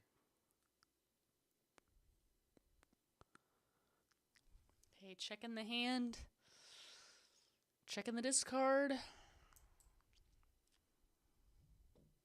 I mean, you've already got an attacker that's just charged up and going. I think at this point you just take the knockout. Although... Yeah, I agree with that. You might as well take the knockout you have, but I definitely appreciate prioritizing just getting the rest of your game plan together too. That's true. You don't want to play too quickly. All right, Hiroto is going to use Professor Sada, attach 2 energy, draw 3 cards, playing very quickly to get this game as over with as possible to save room for the remaining 2 games if Caleb cannot get a combo this turn. There's a Gimme Ghoul. Lana's Aid, that'll pull back 2 basics. One of them is a Gimme Ghoul. That means it's going to be a Golden Go next turn if Caleb can get one out. That's a pass. Yeah, it's definitely a start. It means we're gonna have a good chance of a Goldango next turn. But the question is, are we going to be able to overcome what's going to be an inevitable 3 prize deficit? Because no matter what, this Teal Mask Ogerpon is going to take a prize, be it on the active Lunatone or on the bench Gimme Ghoul. So, is there a way to get back into this game? I'm thinking that this is going to be about all that she wrote for Caleb, and I think that their time is going to be best spent in game number 2. Okay, there's the Dango. Coin bonus for 2. One of them's an energy. Yep, scoop. Not too hard a choice. Unfortunate, but the mark of a seasoned player is knowing when to pack it in. I think Caleb said, well, I can afford to play out another turn or so and see where things take me. But they also recognize, okay, this is not a game that is worth fighting for anymore. True enough. Okay, so going into game 2 now, if you were Caleb, do you want to choose to go first or go second in this situation? I think if I'm looking obviously the Raging Bolt deck, being a fan Rotom deck, really likes to go first and get that turn 1 fan call. So where do you think you would prioritize if you were Caleb? Do you want to disrupt push your own setup? Do you want to deny them their turn 1? I think if you're Caleb, you have to be worried about your own setup, and you know that attack, period. It has everything it needs in, I guess, E-Switch and 2 copies of Ogerpon to start attacking immediately versus, not. I think if you're Caleb, you do whatever helps you set up quickest with the least amount of issues. I think that's going to go second. That's gonna make it so that you can get a supporter out. It's gonna make it more likely to get Gimme Ghouls out, and at the same time, it's also going to deny the immediate Fan Rotom supporter. You better have it in your opening hand or else. So I think you're going second if you're a Caleb here. All right. Well, let's see. We'll have that moment of truth in just a minute as these players get set up for that game number 2. To get a full game in, Caleb could easily bring this back. It's just going to come down to those first cards in the hand. Hiroto, meanwhile, is just probably holding it together, going, I gotta wait for a whole other match before I celebrate making day 2. Playing with professionalism takes work. There it is, fist bump. They're both doing it. And okay, we see the starting Pokemon from each player. Caleb goes first. I was wrong. Call it Cap. I was wrong. Caleb does go first, and that is a fan Rotom start for Hiroto, so they're getting exactly what they want on their first turn. Not only are they going to get access to that all-important fan call, but they might even be able to fire off a quick assault landing if they feel like it. I need like a ding sound effect because it's fighting gong. So like, ding, the gong is on. The game is going. Oh, I like it. Yeah. I like that. A soundboard. This stream in like 3 months is going to be a whole new world, I bet. All these ideas coming through. Yeah, I don't know. I'm doing this overlay now with like the little computer mouse that bounces around. I think it's a little silly. I wanted to have like a DVD effect bouncing around and then it would change colors, but I couldn't get the color change thing to work. So I was like, forget it. I'll just put the little cursor that like lags and at least shows me how fast the stream is moving. So like it's a good way to be like, oh yeah, where's my lag right now? It's cute. I'm into it. Yeah, I wanted to do like Fruitager Arrow bubbles, but there's no like good transparent like 0 royalty free ones, so I'd have to make them, and I did not have enough time before I came up with that idea. So I was like, okay, next stream. But you get it. The stream continues to evolve literally every single time. So I hope in a couple months this thing will be unrecognizable. Everyone's going to want to give it a try, and that'll expand the world of casting and the world of grassroots casting. So we'll see where it goes. Absolutely. Big things coming. Definitely do not miss it. Yeah. I mean, it's going to be like that for you too. Like when you're solo casting, and I have to say I've been blessed on this solo cast quite terribly much. There's a lot of people who do want to try casting if it's low pressure, if it's not like a high stakes thing, if it's not like a whole long commitment. But at the same time, definitely streams I've solo casted outside of this series, and it can feel a little bit isolating at times because you're like, I'm just me talking to a camera, where are we going with this? But it does connect with people. But what is it like when you cast?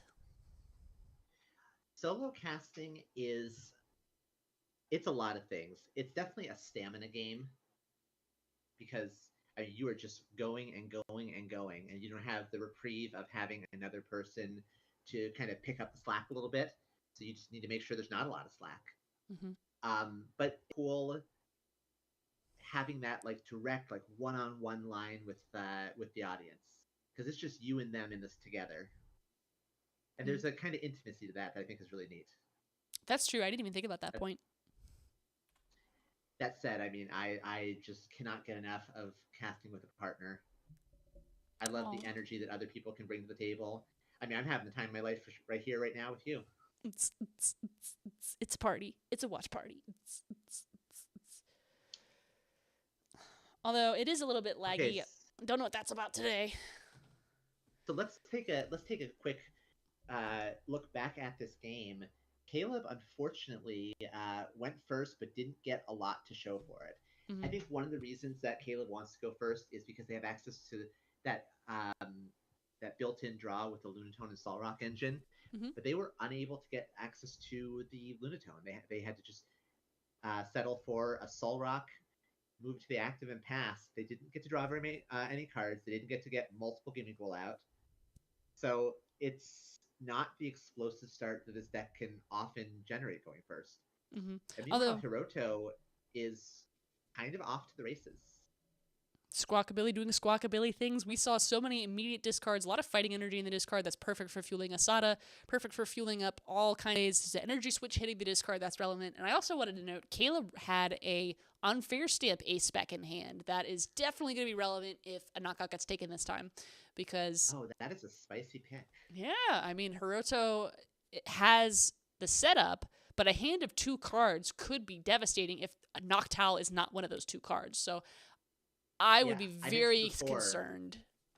I mentioned before, these Japanese-style Raging Bolt lists typically opted to run the Squawkabilly EX over the Mew EX. And if that's the case for Hiroto, I mean, lack of Mew when you get hit with an unfair stamp is really, really difficult to get out from under. These Noctowl decks often rely heavily on Jewel Seeker to keep the flow of resources going, and getting put to 2 cards with no other way to keep the train moving is difficult and could kind of bring the tempo of the game to a screeching halt. You've got to protect that momentum. You've got to get the momentum going. You've got to get the going, because you can feel it when it stops. It's just mo. Yeah, you have to have the minimum of the momentum. The momentum minimum. In your games. You have to have the minimum momentum mentally. If you don't have a minimal momentum, if you don't have the minimal momentum, then your mental is just minimal. I can't keep it going. Minimal. There you go. Sure, why not? We have fun here on the Las Vegas regional stream. It is 8:34. Clip that. Let's go. Let's get that circulated. I have a clip of me circulating all over, I think, Instagram from a Tournament of Doom a couple weeks ago. Ooh, nice. So let's keep it going. Okay. We're going to get a earthen vessel discarding an air balloon for 2 fighting energy. Those fighting energy are going to be used to fuel a lunar cycle to draw 3 cards, and most likely, if we're lucky, some kind of attack. Although that requires a Goldango. I think we're going to see at minimum a Cosmic Beam, a little bit of that early Soul Rock violence. Okay, Nest Ball is good. That's going to get you the Genesect. Okay, tell us about the Soul Rock violence. Something nice to the Goldango deck, because it didn't really was a good one-prize attacker. I know people were running the non-EX Goldango, but I mean, I think it's fair to say that card was never the most impressive option. Its attack is fine, but it costs you one of your gimme goal, and that can be a high cost. And just having this basic Soul Rock able to soften things up or pick off is such a nice advantage for the new iteration of the Goldango deck. Mm-hmm. Okay, there is that Noctowl. Noctowl is going to be able to use Jewel Seeker. Jewel Seeker is going to search for 2 trainer cards. Looks like the first one is going to be a Professor Sada's Vitality. The second one, or I guess Professor Sada has a different name, so technically it's a different card. But it's, as we know it, Professor Sada's Vitality and an Earthen Vessel. Okay, that's going to be plenty of resources to start attacking with whatever you so choose, which I think is going to be this Baby Raging Bolt to deal knockout damage to the Air Balloon Gimme Ghoul. I think that's the most strategic play here. Limit the number of Goldango available, force your opponent to continue to find Gimme Ghoul, and then, you know, force them to take a 1-prize knockout. In addition to that, that'll slow down the game. That'll give Hiroto more opportunities to charge up energy and create a checkmate board state. I mean, the name of the game for Hiroto is to just slam those energy down. Make sure that no matter what Caleb promotes, there's a repeat attacker ready to go. The only problem is that Olgarpon is not going to deal a ton of damage because 1, Goldango resists it, and 2, Goldango only has 1 energy attached to it at maximum. So you're going to need to make sure you can fuel and keep fueling all of your big Raging Bolts as the tournament continues. So here we have a lightning energy. Think that no matter what Hiroto chooses to target, they're doing something important, which is limiting Caleb's access to draw. Ooh. They could just easily,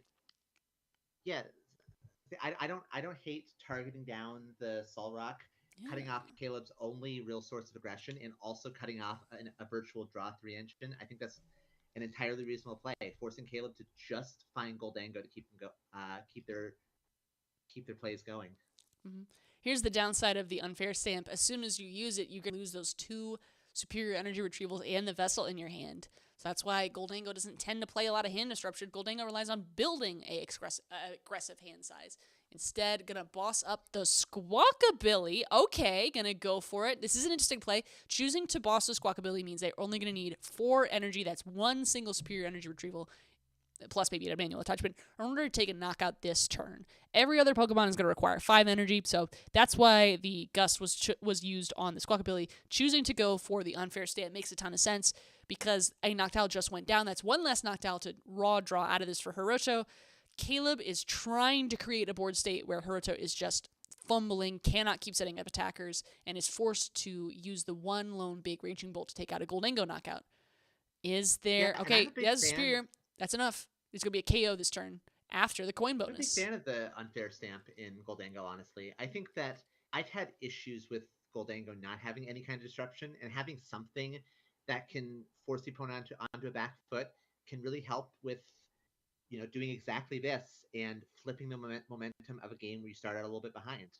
Mm-hmm. So I think that we saw a kind of a perfect display of exactly why this option is so strong in Caleb's list. Mm-hmm.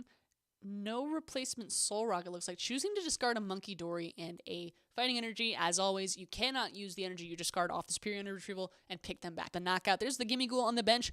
Caleb has wormed back into this set. Hiroto has the floor. Oh! Okay, there's the Lightning Energy you need to be able to attack this turn. That is exactly what you need off this top deck, but you also want something to set up. Is there anything that could draw Hiroto cards? You know, it's hard to say. Pheasantipity could draw cards. Yeah, I don't know if they have access to it, but you know one way to get cards? Take 2 prizes. Ooh, that's a good idea. I think Hiroto will do that. A big Bellowing Thunder taking down Caleb's only Goldango is a really good way to respond to Caleb's strong turn. Mm-hmm. Now, can Hiroto keep the pressure up? Can Caleb fire off a response? These are going to be the questions that define the rest of this game. I think whichever player stumbles first is going to be the one that loses this game, most likely. Mm-hmm. Okay, looking very we're kind of carefully. I think we're down to the wire, and the momentum is very, very precarious. I think neither player can afford to miss a beat. Stadium bump. Okay, that is going to limit Hiroto's bench until another Area 0 comes down. There's going to be the first Artisan. The problem is that there's no Goldango in hand, and I didn't see any supporter except the Cypher Maniac's code breaking. No, I think that's an honest Cypher Maniac. Yeah, I think you Cypher Maniac, and then hold up. I think you Soul Rock. Fighting Energy in hand. Yeah, so you Cypher Maniac, then you Soul Rock. Or you, okay, we're doing just fine then. Okay, we're good to go. So there's the Goldango, maybe a Goldango and a Superior Energy Retrieval. Although that's not enough to take a knockout on this big bolt. Maybe a Genesect, and then that way you can get both Goldango. Yeah, I think you have to, because the rest of your turn comes down to, can you get another energy seeking something off of the coin bonuses you'll have access to with the Genesect. Okay, there's the Cypher Maniac's code breaking. Choosing to put those on top of the deck in any order. Don't just put them straight in your hand. Do not pick up a prize penalty here. There you go. Okay, there you go. 2 Fighting Energy. 1, 2, 3. There's a Genesect. There's a Superior. There's a boss. The boss is not exactly going to help you here, but doesn't matter. Genesect will Goldango you need, and it's the Goldango coin bonuses that are going to really control. A Nest Ball for a Pheasantipity would also be welcome, frankly. So anything to get cards, anything to get energy, that's all you need to get back in this game, because Hiroto's hand is otherwise not very strong. And sure, that boss's orders is not helping now, but if Caleb can Raging Bolt, it could make a big, big difference in the next turn to close things out. Okay, there's a Nest Ball. Probably go for that Pheasantipity EX. Absolutely. Pheasantipity's flip the script ability after the knockout of the last Goldango will allow you to draw up to 3 cards. Allow you to draw 3 cards. You wouldn't draw less. And that should give Caleb some kind of out. I think statistically speaking, being able to get another Superior Energy Retrieval with 1 in the discard, it may be like a 30-20 card deck left. Oh no, at least a Fighting Energy. That's not bad. You have 1 more coin bonus left. Make the most of it. Oh, Artisan's not good. Okay. Okay, that'll be 200 at the most with the Fighting Energy in hand, plus 4 from the discard, plus 1 attachment. So not enough to take the knockout, but perhaps there's something else you can do here. Maybe you could Soul Rock for a turn to try to stall. Oh, just gonna pass. That's brutal. But I mean, you might as well. Force him to have it. It's a tough call, but yeah, ball's in Hiroto's court now. Can you string together a KO? Unfortunately for Caleb, Hiroto's starting with a fair amount of energy in play, so it's going to take less out of them to pull off that KO. But you know, I've seen players whiff with like a 15-card hand. It's Pokemon TCG, and anything can happen. That's right. Miracles do exist. There's an Earthen Vessel discarding. It looks to be the Ditto. Yep. There's the Ditto from 151. Transformation start. No longer useful. So there it goes. There is a single Grass Energy being searched out from this Earthen Vessel. Anything else? Okay, Fighting Energy, good. I didn't want to think that Hiroto's deck was out of energy. That's never a position you want to be in as the Raging Bolt player. 2 to the hand. Gonna use the Teal Dance, attach another energy, draw a card. Great combination. Hiroto is flying through this turn. All they have to do now is close it out. Hiroto has 3 prizes remaining. Unfortunately, that's going to be 2 KOs in a row, most likely 2 Goldengos in a row. Doesn't really matter, though, because Hiroto is well in the lead after this KO.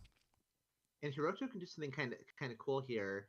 They can go ahead and take the KO on this active and just leave that Raging Bolt, the non-EX Raging Bolt, on the bench, kind of ready to go to target down a Lunatone or a Soul Rock on the bench later, because they only need 1 prize card to close out this game. Yep, Hiroto's counting the energy on the Raging Bolt right now to figure that math out. Okay, here's Goldango. This could be a big, juicy target for Caleb, who might decide to use that boss's orders to strip energy off of Hiroto's board, but that's risky because then Caleb takes what could otherwise be an inconsequential single prize KO. So it's kind of a tough position that Hiroto's put Caleb into.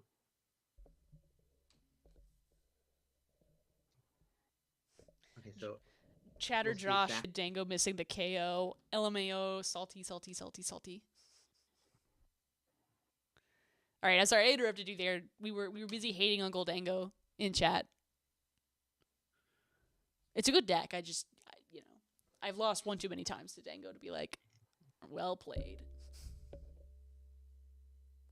Well, it looks like we're going to see exactly that, as Caleb decides to prioritize the boss's orders to pick off that Raging Bolt and take 1 prize, but with it, all of.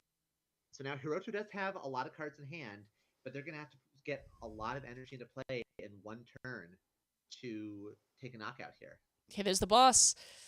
You were right. The prophecy is true. It's going to be a knockout on this Baby Bolt for just 2 energy, enough to clear the board for Hiroto. Hiroto's going to need to find 4 energy. They could do it with a Sada and a Teal Dance and a manual attachment if another Ancient can come and play, but that is a 1, 2, 3 card combo. Does Hiroto have it? Another option could be potentially like something like a double Teal Dance plus an energy switch plus the boss to KO a Lunatone or a Soul Rock. That could be another line. You know, Hiroto does just need 1 prize card, so they have a few avenues to get there. Sada definitely has to be on the menu, though. Sada or Crispin, really. I see a Briar. That's not going to be helpful right now, but you know, it's a thin deck. There has to be some way to attach that extra energy. I mean, Hiroto could afford to miss a turn. Not ideal, but it could happen. Okay, there's a Teal Dance. They absolutely can. But I'm sure they are going to, if they have a line, they're going to go for it because they smell blood in the water. They want to close out this game right here if they can. Absolutely. There we are checking the... What was that? Oh, that was the Noctowl. Excuse me. Okay, Noctowl for the Sada. That should be enough to close out the game, combined with a manual attachment. Caleb is in trouble because that manual attachment was in hand. There's the 3. 1, 2, 3. Hiroto already knows this. Foregone conclusion. 4 energy down. Bonk. Caleb has lost the set. Unfortunate for Caleb. That first game was just brutal. There was nothing you could do. Yeah, really some bad breaks for Caleb, who definitely did their best, did not ever let up. They had this unstoppable momentum from the very first turn of this set, and they'd never had a turn where they were forced into something suboptimal. Their deck just fired on all cylinders, and they did the set very, very convincingly. Hiroto is able to punch the ticket to day 2. That is enough to make phase 2, which means they will be playing the 9th Swiss round of the day, as well as 5 more tomorrow, potentially more, depending on how that goes. They are going to have a discussion off stream, and that'll be that. Hopefully get to take a few well-deserved minutes of rest after that quick set. Absolutely. And that gives us a little bit of time to chit-chat and see how we're doing before we go on to our next game. So, not going to rush you out. We have a moment to chill. And I have about 10 minutes before I have to be on my own stream, so we can make the most of it. Yeah, that gives you a good chunk of wiggle room to use as you see fit. I'm not going to tell you when you do or do not have to pop off for your stream. You're going to be in charge of that. But I will tell you, I have enjoyed casting with you, and I always do, Kara. But today in particular, I don't know. I felt like just kind of like like I was losing it because it's late at night. This is like about the time where I'm starting to like get ready for bed. I'm like, I can't make it in a couple hours. Kara comes on. I'm just like, hold on a minute. I need to lock in. We have an expert on the stream, and it is you. Well, thank you so much for the kind words. You know, I mean, a co-commentator like you makes this a lot easier than it often is. So I'm grateful to have you here. I'm grateful for you matching my energy and keeping this a super fun experience. Yeah. I think the more casters we have in the scene, the better it's going to be. You know, the more we work on casting, the more we develop cool new strategies, those will trickle into the mainstream because I do believe they watch these. Maybe not mine in particular, but I know that they have people who are out on the lookout for grassroots casters. Like, for example, Connor Hayward in the EU scene, he reached out to me after the very first one and was like, hey, you're doing really great stuff here. And I'm just like, who are you? And then, like, he explained it, and I was like, oh, that's cool. So, yeah. Let me tell you, if they're not watching us now, they will be very soon. They will things indeed. Coming. They will indeed.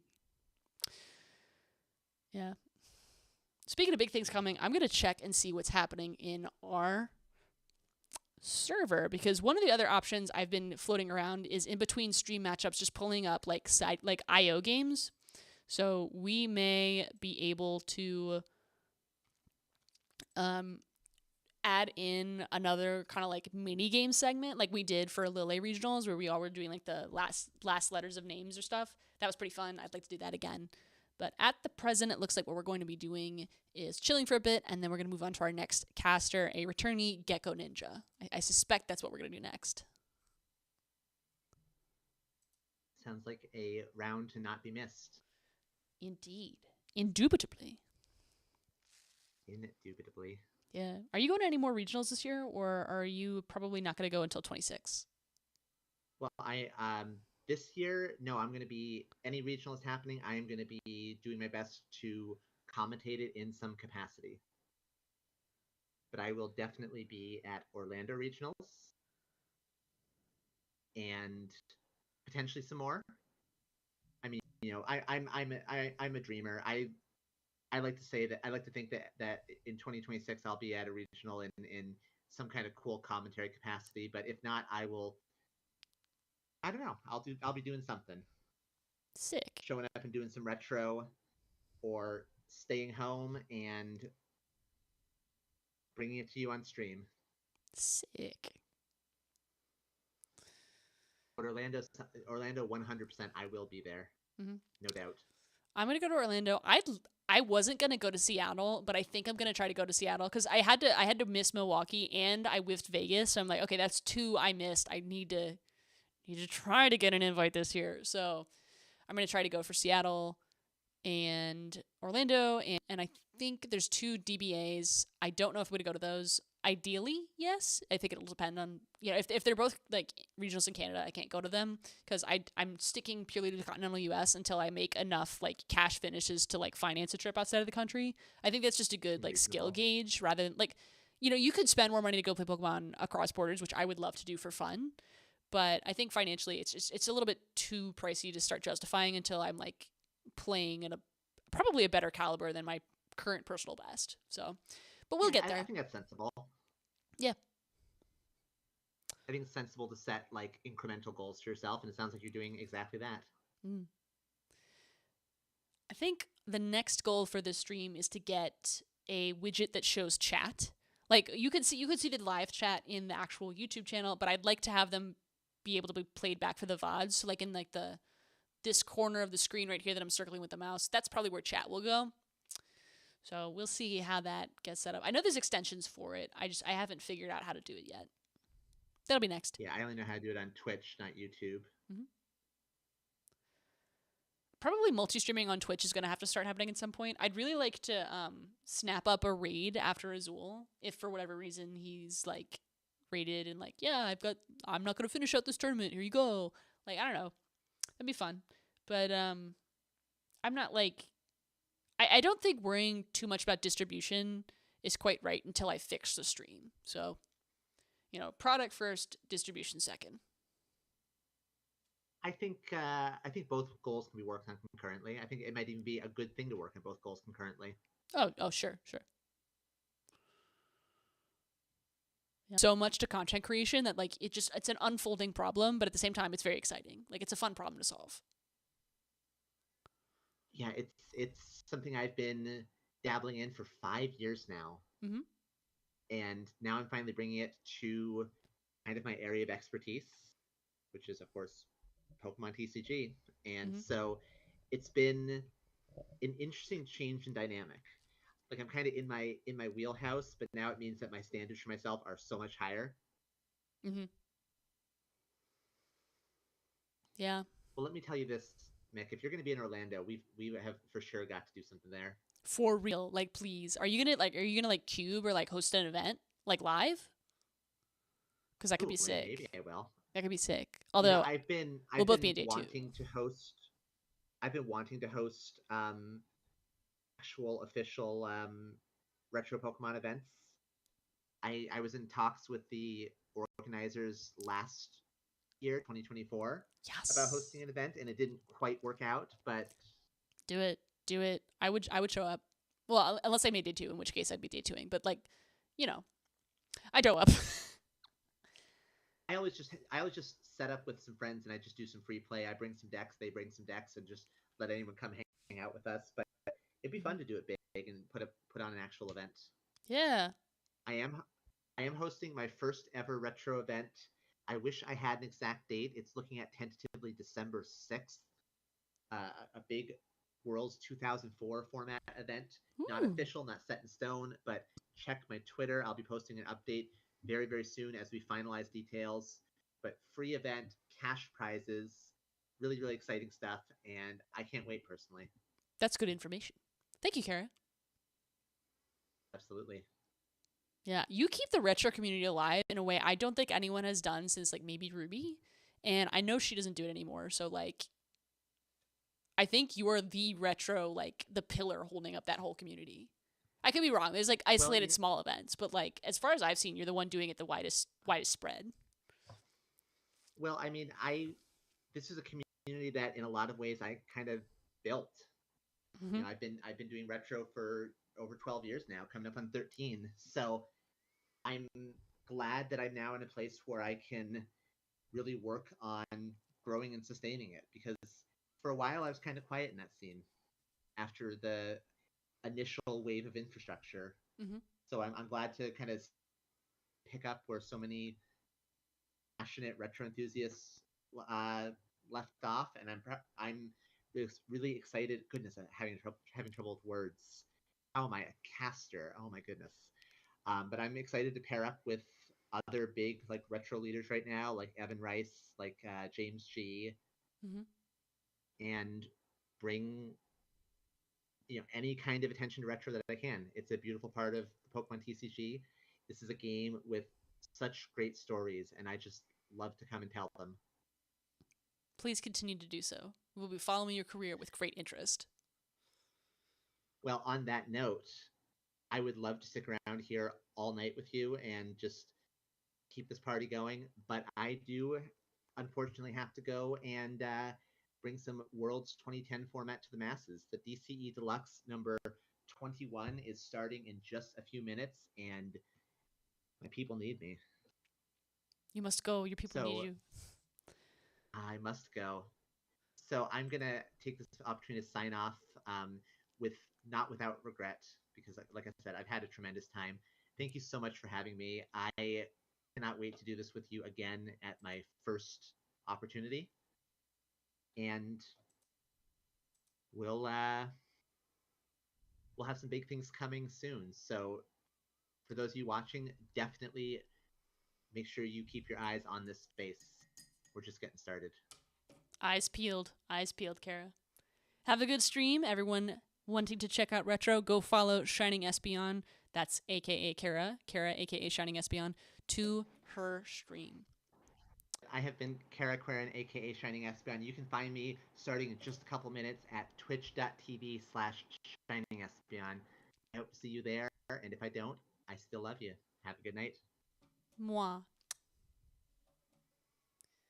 Okay, we are going to move into our next caster after a very short break. I need to get some water. Other than that, our next caster is expected to be Gecko Ninja, a returning player to the show. It's very, very nice to see you again, Gecko Ninja. I'm always excited when I see returning casters because it means we did a good job the first time. And if you do a good job the first time, you could do a good job the second time. And enough of those in a row, and you all of a sudden wind up at a table and you don't know how you got there, and it turns out it's the top table. So, good news. Okay, I'm going to put Hiroto's interview on. It looks like he's not speaking with an interpreter, so that should be exciting. And then as soon as I am back, we will bring on Gecko Ninja into the green room. We will discuss the game, and we will see what happens in this final round of Swiss, or at least for phase 1. I like it. I like it. Just the aggression against the Gardevoir, and maybe they just don't keep up. I like that game plan. With that, just a couple more questions before I do let you go. Have you been enjoying this trip to the U.S.? Have you been enjoying the Las Vegas Regional Championships? Las Vegas 楽しんでますか? Of course. Yes. もうとても楽しんでいて、まあせっかくラスベガスに来たので、グランドキャニオンに行って景色を他にはこのラスベガスの街並みを楽しんだりしています。I've been having a lot of fun, a ton of fun, because, you know, we came all the way to Las Vegas. We decided to take a trip to the Grand Canyon, look at the beautiful views, and just kind of walk around, you know, the Las Vegas Strip. I love it. Hopefully you continue to have fun in phase 2 of this regional championship and the rest of the rounds, of course. With that, last question for you. Yes. Anyone you want to shout out? なんか、まあ、応援してる人が、誰かのありがたい、ありがたい気持ちを伝えたい人いますか? やっぱり日頃ポケモンカードを一緒に練習してくれたりしてくれる人や仲のいい友達にこのまま明日も頑張りたいっていう風に伝えたいと思います。To all of my friends that have been, you know, playing with me and cheering me along, I'd like to shout them out. Absolutely love it. With that, thank you so much for the amazing interview. Again, hope you enjoy. Hope you see more sights. Enjoy your vacation. With that, though, I believe we're going to throw it to Chip and analyze that round a little bit more. Take it away, Chip. Yeah, thanks a bunch, Juancho. Congratulations to Hiroto for the win, making it into phase 2. Still a couple more rounds of phase 1 still to play, of course, but locking that up always feels really, really nice. Is a pretty straightforward one, to be honest. Both of these decks are trying to do very similar things, and that is just be aggressive and do a bunch of damage and get through whatever your opponent's active Pokemon is most of the time. We're pretty low on the disruption options for both of these players. You know, Hiroto does have the Judge in his list. Caleb has that Unfair Stamp, a super unique aspect to see in Golden Go, which was really, really cool. But yeah, I thought this was the most interesting game, or turn, I should say, of that match. Was right here, second turn of the game for Caleb. And he had a really interesting decision here. So I think this is going to be a good teaching point for just like general prize mapping, which is one of the more important skills in Pokemon TCG tournament play, figuring out how you are going to take your 6 prize cards, but also at the same time figuring out what your opponent's prize map looks like and what would make the most sense for them to try to take their 6 prizes before you. And oftentimes in these matchups, 2 prize Pokemon being the main attackers for both of these decks, it's going to be a 2-2-2 prize race. You hear us talk about it all the time, and that's really what both of these decks are aiming to do in a lot of different matchups. And Caleb's turn here is going to be entirely based on that premise, on that idea of preventing Hiroto from going for the easy 2-2-2 line. So as Caleb starts off his turn here and draws, he actually has a Golden Go EX in his hand. So what some people may do in this exact spot is just retreat this Solrock to the bench, send up that Gimmighoul, and evolve. Use that coin bonus, draw some cards, and then make your decision on how you want to go with your supporter for turn and continue through the rest of your sequence here. But Caleb thinks a little bit better of it because the risk of putting a Golden Go into the active spot right away, sure, he could increase his odds of drawing into Gimmighouls, and you know, then he can Arven for Buddy Poffin to get his board more established. The problem is going to be, it would be to take a single prize KO this turn, this single prize Raging Bolt that Hiroto pushed up. It is pretty unlikely for Caleb to piece everything together in order to go for a boss's orders onto something like that Squawkabilly, the lowest HP Pokemon that Hiroto had. If he could have pieced together a 2 prize KO, that would have been nice for him because he initiated that 2-2-2 prize race and he'll feel ahead. But if he uses his Golden Go EX to take a single prize KO, it's going to be pretty easy for Hiroto to respond with his own Raging Bolt and take a 2 prize KO. So yes, Caleb would strike first, but he would be at 5 prizes remaining. Hiroto could respond, take a knockout, and be at 4 prizes remaining. And now, all of a sudden, Caleb has to get through 1 Raging Bolt, then another 2 prize Pokemon, and then potentially another 2 prize Pokemon. But Hiroto will potentially win the game before that could ever happen because he can take knockouts on 3 Golden Go EX in a row. So what Caleb is going to do here is play things a little bit more slowly. He's going to kick off with the Arven here, and he actually takes a good while to think through exactly what he wants to do with this Arven. He debates a Buddy Buddy Poffin to just get some Gimmighoul into play. He also thinks of the Fighting Gong, which is eventually what he is going to end up on here as we skip forward just a little bit in this sequence. And we will see the Fighting Gong, if we can get it to play, here we go, will be utilized to go get that Lunatone into play and of using Earthen Vessel that was in his hand. So the Earthen Vessel that he found off the top actually opened up a lot of potential here because he can now use that Lunatone in order to draw some cards, since the Soul Rock is in play, and he can also attack with his Soul Rock, put 70 damage onto this Raging Bolt, so that if Hiroto attacks with the Raging Bolt on his next turn and takes a single prize KO, then Caleb is going to be able to respond by leaving a single prize board into play, keeping the prize trade sort of even in his favor. But by playing it a little bit more slowly here, Caleb is going to get nicely set up. He's going to have that Unfair Stamp, his A-Spec of choice in hand. So he knows that Hiroto is going to respond to this sequence by taking a knockout eventually. And he'll be able to use Unfair Stamp. And Unfair Stamp is so strong into Noctowl decks specifically. It didn't quite work out for Caleb in this instance. Hiroto was able to kind of respond to all of Caleb's little tricks, and eventually Caleb did actually miss the attack, which I think was the turning point of the game. I think Caleb actually put himself in a great position to win the game just based on this turn number 2. But you can see just how impactful these early turns are for your entire game plan moving forward in a match. Yeah, it was definitely an unfortunate setup there. The game 1 was pretty uninteresting, to be honest. Caleb just didn't draw anything at all, and he did miss that knockout, but he put himself in a great spot. Regardless, though, Hiroto was able to stream things together very, very nicely and put himself in a great spot to win this game, coming away with a 6-0-1 record. Congratulations to him. I do think we are going to take a quick little break, but that was Swiss Round 7. We've got Swiss Round 8 coming up soon, which is the final round of Swiss Phase 1 before we determine who's going to make it into Phase 2. Stay tuned. You certainly won't want to miss it. Perfect timing. The minute Chip comes away from the break is the moment my right. Blah, blah, blah, blah, blah, blah, blah. Blah, blah, blah, blah, blah, blah, blah, blah, blah. Blah, blah, blah, blah, blah, blah, blah, blah. Okay, so the good news is that because Chip did that thing while I was on my break, now that Chip's on his break, I can do my thing, even it up. Bam. We got there in the end. We said the sentence out loud. It gets progressively more difficult to cast as the hours go by. The name of the game in casting is to keep that energy up. It's very hard to do when you don't take breaks. So, quick 6-minute break, get some water, get some energy, get a little bit of the tension out of the shoulders, relax the muscles. Okay, now we're going to have about 6 minutes before the next game starts, which means we have 6 minutes to welcome our next caster. I'm going to mute the audio very quickly, bring them in the green room, and then you will all get to meet or re-meet Gecko Ninja. See you very shortly.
Ladies and gentlemen, boys and girls, we have returned to the stream, and I lied. I told falsehoods. The falsehoods I said was that Gecko Ninja was next up on the queue. Gecko Ninja has left the queue. Instead, our next caster on the queue is going to be none other than Chaos. Welcome back, Chaos. How are you doing? I'm doing pretty good, Mick. How are you doing? I be chilling. I be chilling at the structure. I hope you got soup. I hope I got soup. I hope I got no, soup. Food. Oh, I had like some of those little Belvita crackers. They're pretty good.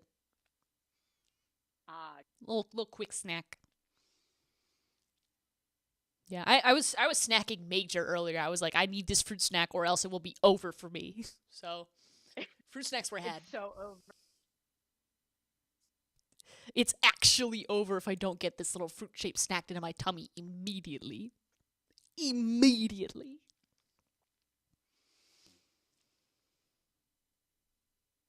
I'm looking at the video, and then I'm mostly looking at the subtitles, and he was like, yeah, I was in as a junior, and I'm like, wow, I can't imagine playing Worlds as a junior. Like, the stress and pressure, like, junior me, like, I didn't even play this game as a junior. Like, but if I had been in that range and I was playing this game, I would have, like, crashed out immediately if I didn't instantly win. Like, I was not a good sport at that age. That's understandable. I did here, but I didn't get to like do the whole like travel competition thing. I went to one state championships. Ooh, that's still good. Got top of like 20 something juniors in Virginia State of like 2011. Aw, that's so sweet. There you go, kitty. Yeah, I've been doing some perusing of potential placements. It is definitely interesting to see, like, the names are at the top. I mean, notably Liam Halliburton, 7-0. Liam is running it back? Might be. I no league. I mean, at this point, he's 7-0 into the tournament, and if this gets clipped and gets sent to him, he does know who I am. His family is local to me, and his dad up cards from the local game store while my wife and I were there the other night. So you have the leaks, but we're not gonna share. We're not gonna share. No. But I do know what he is playing. I do indeed know what he's playing. Okay, I will only ask a total of one question. I have one question to guess what Liam Halliburton is playing. For the record, I have seen nothing on Twitter about this. Is it Rogue? No. All right, simple. He's playing Gardevoir. I know he played Zoroark. I know it could very easily be literally any other list than Gardevoir. But I'm going to declare it's Gardevoir, clip that, and send that to Liam Halliburton and his family. It's Gardevoir. When it's revealed tomorrow to be Zoroark, I'll just be like, oh, that's crazy. Whoa. And then, like, move on because it was totally Gardevoir, but wearing a Zoroark suit. Yeah, no. He's come to a few events that I have played in and judged in. So, like, it's like one of those, like, I know your face kind of people. Like, he knows my face kind of thing. And it's like, oh, yeah, I know who.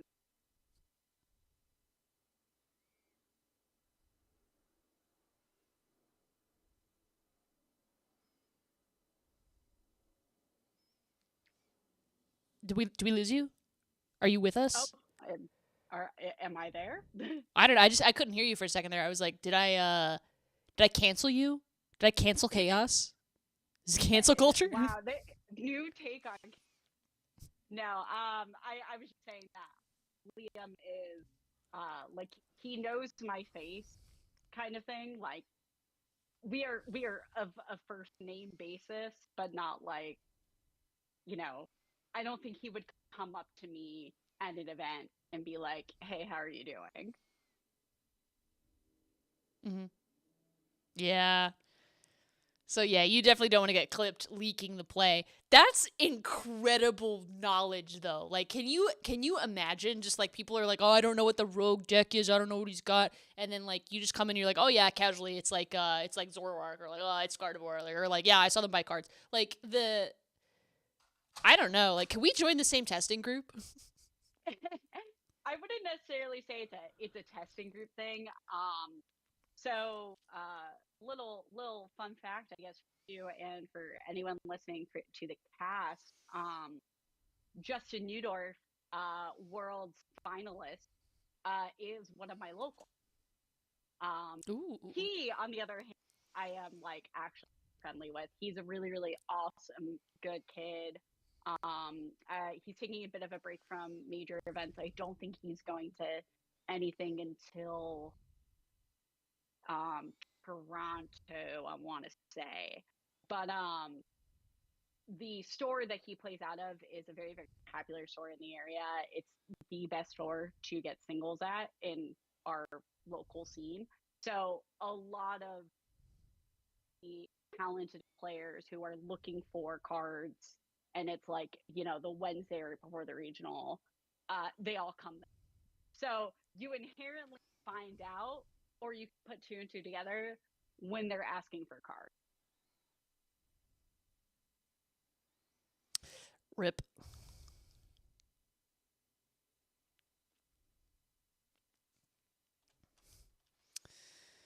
They're showing the tweets on screen. Meanwhile, I have literally Twitter open on my phone. I'm just like getting double Twittered right now.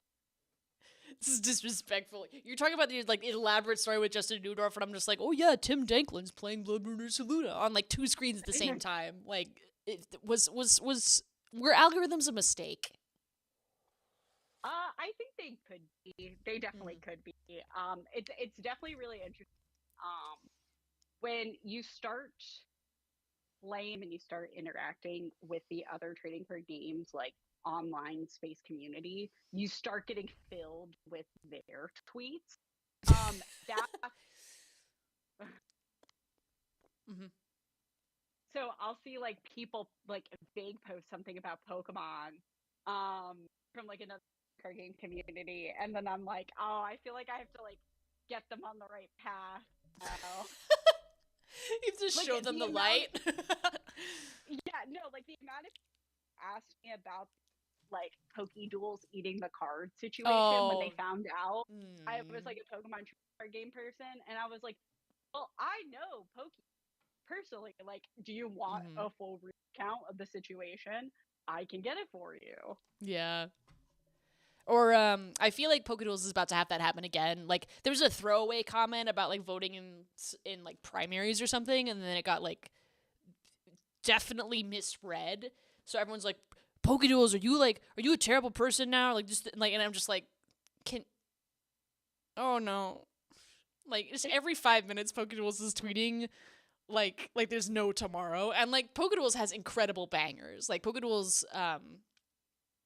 knows how to actually use Twitter. Like, some people don't know how to post. Pokeduels knows how to post. People just don't know how to read Pokeduels' posts. No, that's extremely real. I interact with Twitter, I feel like, in the same way like most millennials interact with Twitter, which is like, I'm not good at it, but it is the form of social media that I am interested in.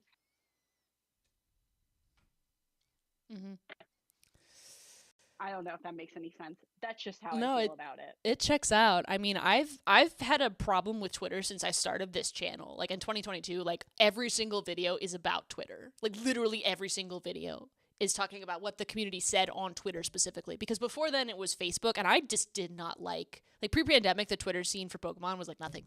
It was just nothing. And everything was on Facebook on the same like 3 groups that you've seen for the last decade.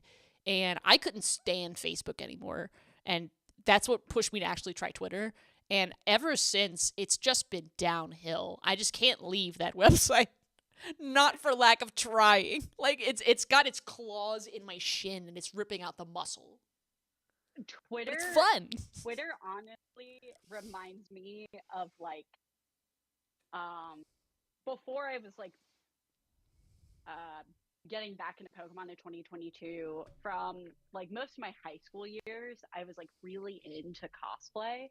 Cosplay community I was in and the drama that surrounded that cosplay community is almost to the same caliber as Pokemon Twitter.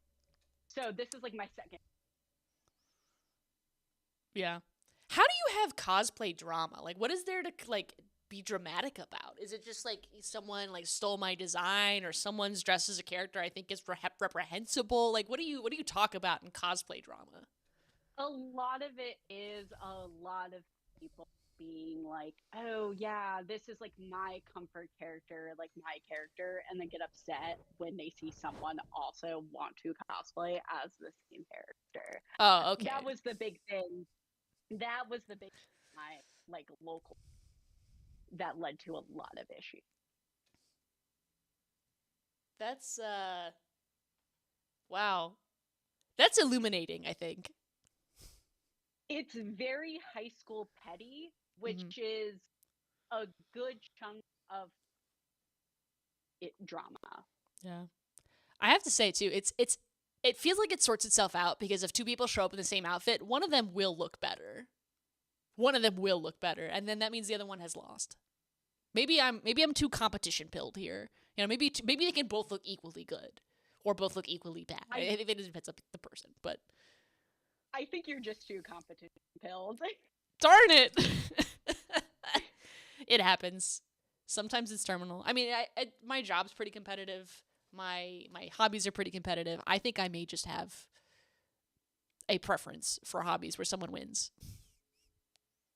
Yeah, and there's nothing wrong with that. You know, I did competitive sports for 17 years. I was a competitive swimmer for 17 years. It's why I could never do the grinding for Pokemon, because I was grinding away my swimming career.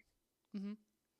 Well, props to you on that, because I like swim. I would have liked to do it in school, but I did not do sports in school, and in retrospect, I wish I had. It seemed like it was really fun, and it was probably really good for lifelong health. Like, I don't know what your workout habits are now, but I presume they're better than they would be if you did not play school sports. Oh, for sure. Having like conditioning strength training come from previous years, and my cardiovascular health is really good. Shocking, and this is Pokemon related. My seats very similar to the structure of a regional structure in terms of like there being like a prelim qualification, but also so for my swim meets would be over the course of days. So the endurance I would need to be able to compete over those 3 days, I can carry into playing Pokemon. So I don't deal with that like as much in like those middle rounds. Okay, that's pretty good. I'm not really sure what's going on behind me. My cat just sort of crawled up the green screen, and she's just sort of, I mean, you literally can't see it because it's the green screen, but like she's just kind of up there. I don't really know what her plan is. Animals do be kind of weird for sure. My family dog turned 13 today, so I know she is enjoying her. Speaking of weird pets, she is definitely a weird pet. She's enjoying her doggy birthday? I think she is. I think she's gone to. You got chopped off there. She's gone to what? I think she's gone to bed. Oh, okay. She's having a little dog nap. She definitely needs it. She's 13 today. Well seasoned. Yes, very, very well seasoned, but she definitely still acts like a.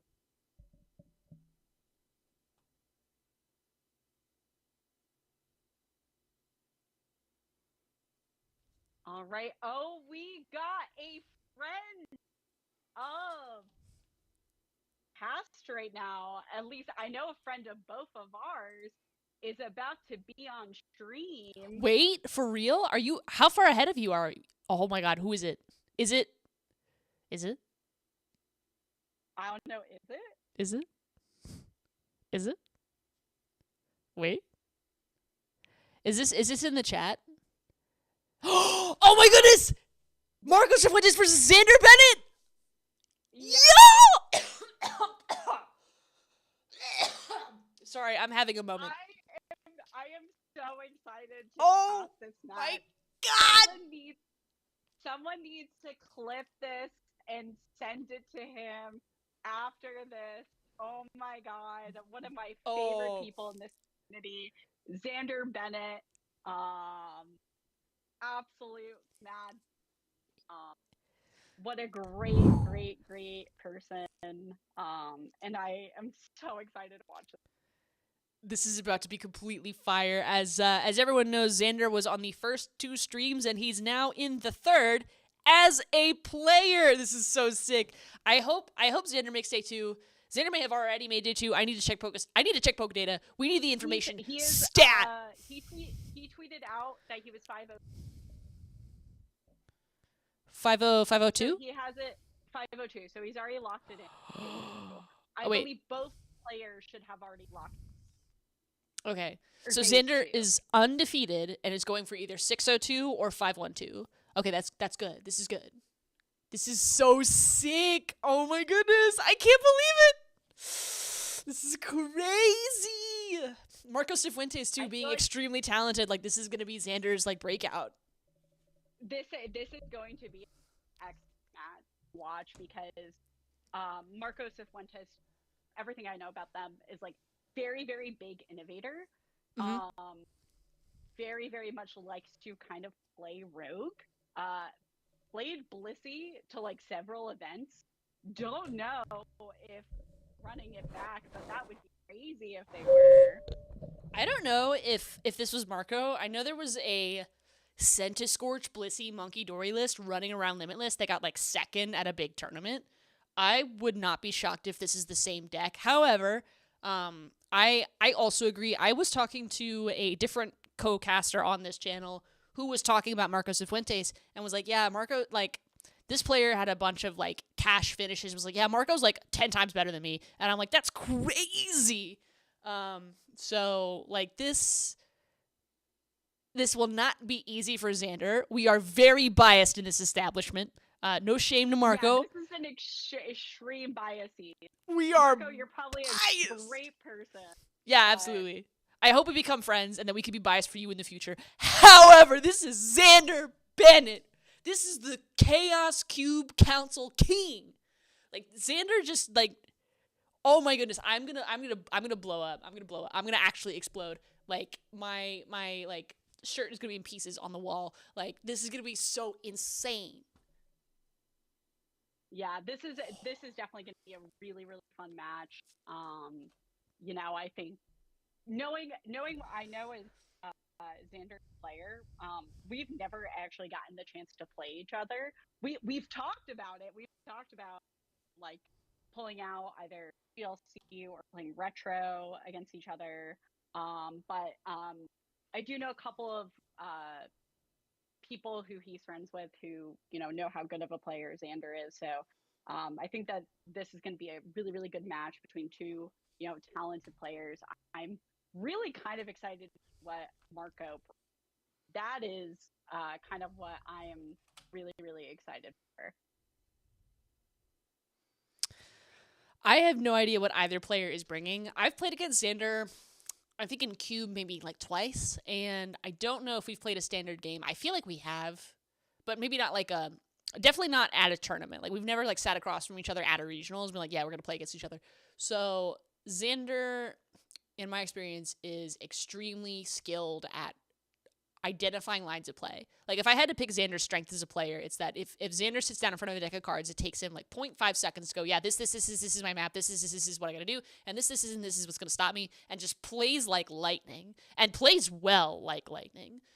Just a mark of a really studied and excellent player in general. So applying that to this standard format, I think Marco has his work cut out for him as well. Together should be maybe not as explosive as the Raging Bolt Goldango mirror, or not mirror, but similar matchup we just saw where it was like bam, bam, bam, bam, bam, bam. But visually, I think this will be a rapid fire game, and it will be a little bit challenging to commentate over, but the best kind of challenge, because the challenge I'm going to have is keeping my enthusiasm contained to actually put words into the microphone. That is very, very fair. I think same thing from me too. I mean, it's always nice people you know personally and do well, like friends of yours. So I'm really excited to see and really commentate over this match, just because yeah, it's gonna be really, really, I would kind of second that, like the way that Xander thinks and talks about play and all of this, it's going to be really, really cool. And I don't know if you were at where I am at, but they're sitting down, getting ready to shuffle up.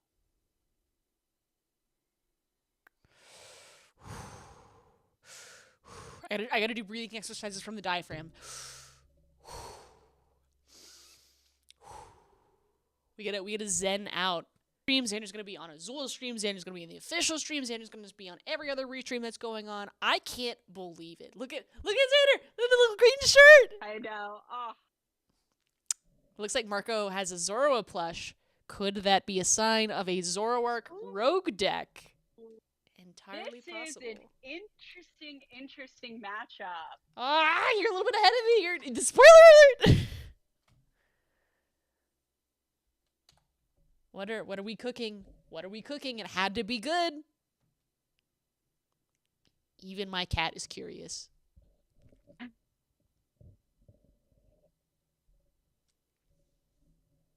I can't wait to see what the deck actually is. I have no information.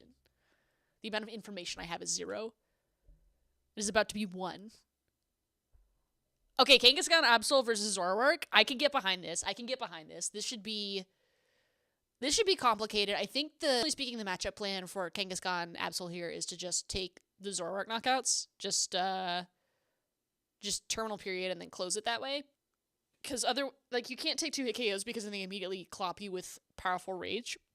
So it has to be Absol, but maybe a Cornerstone, because Cornerstone is able to deal enough damage to 2 hit KO it.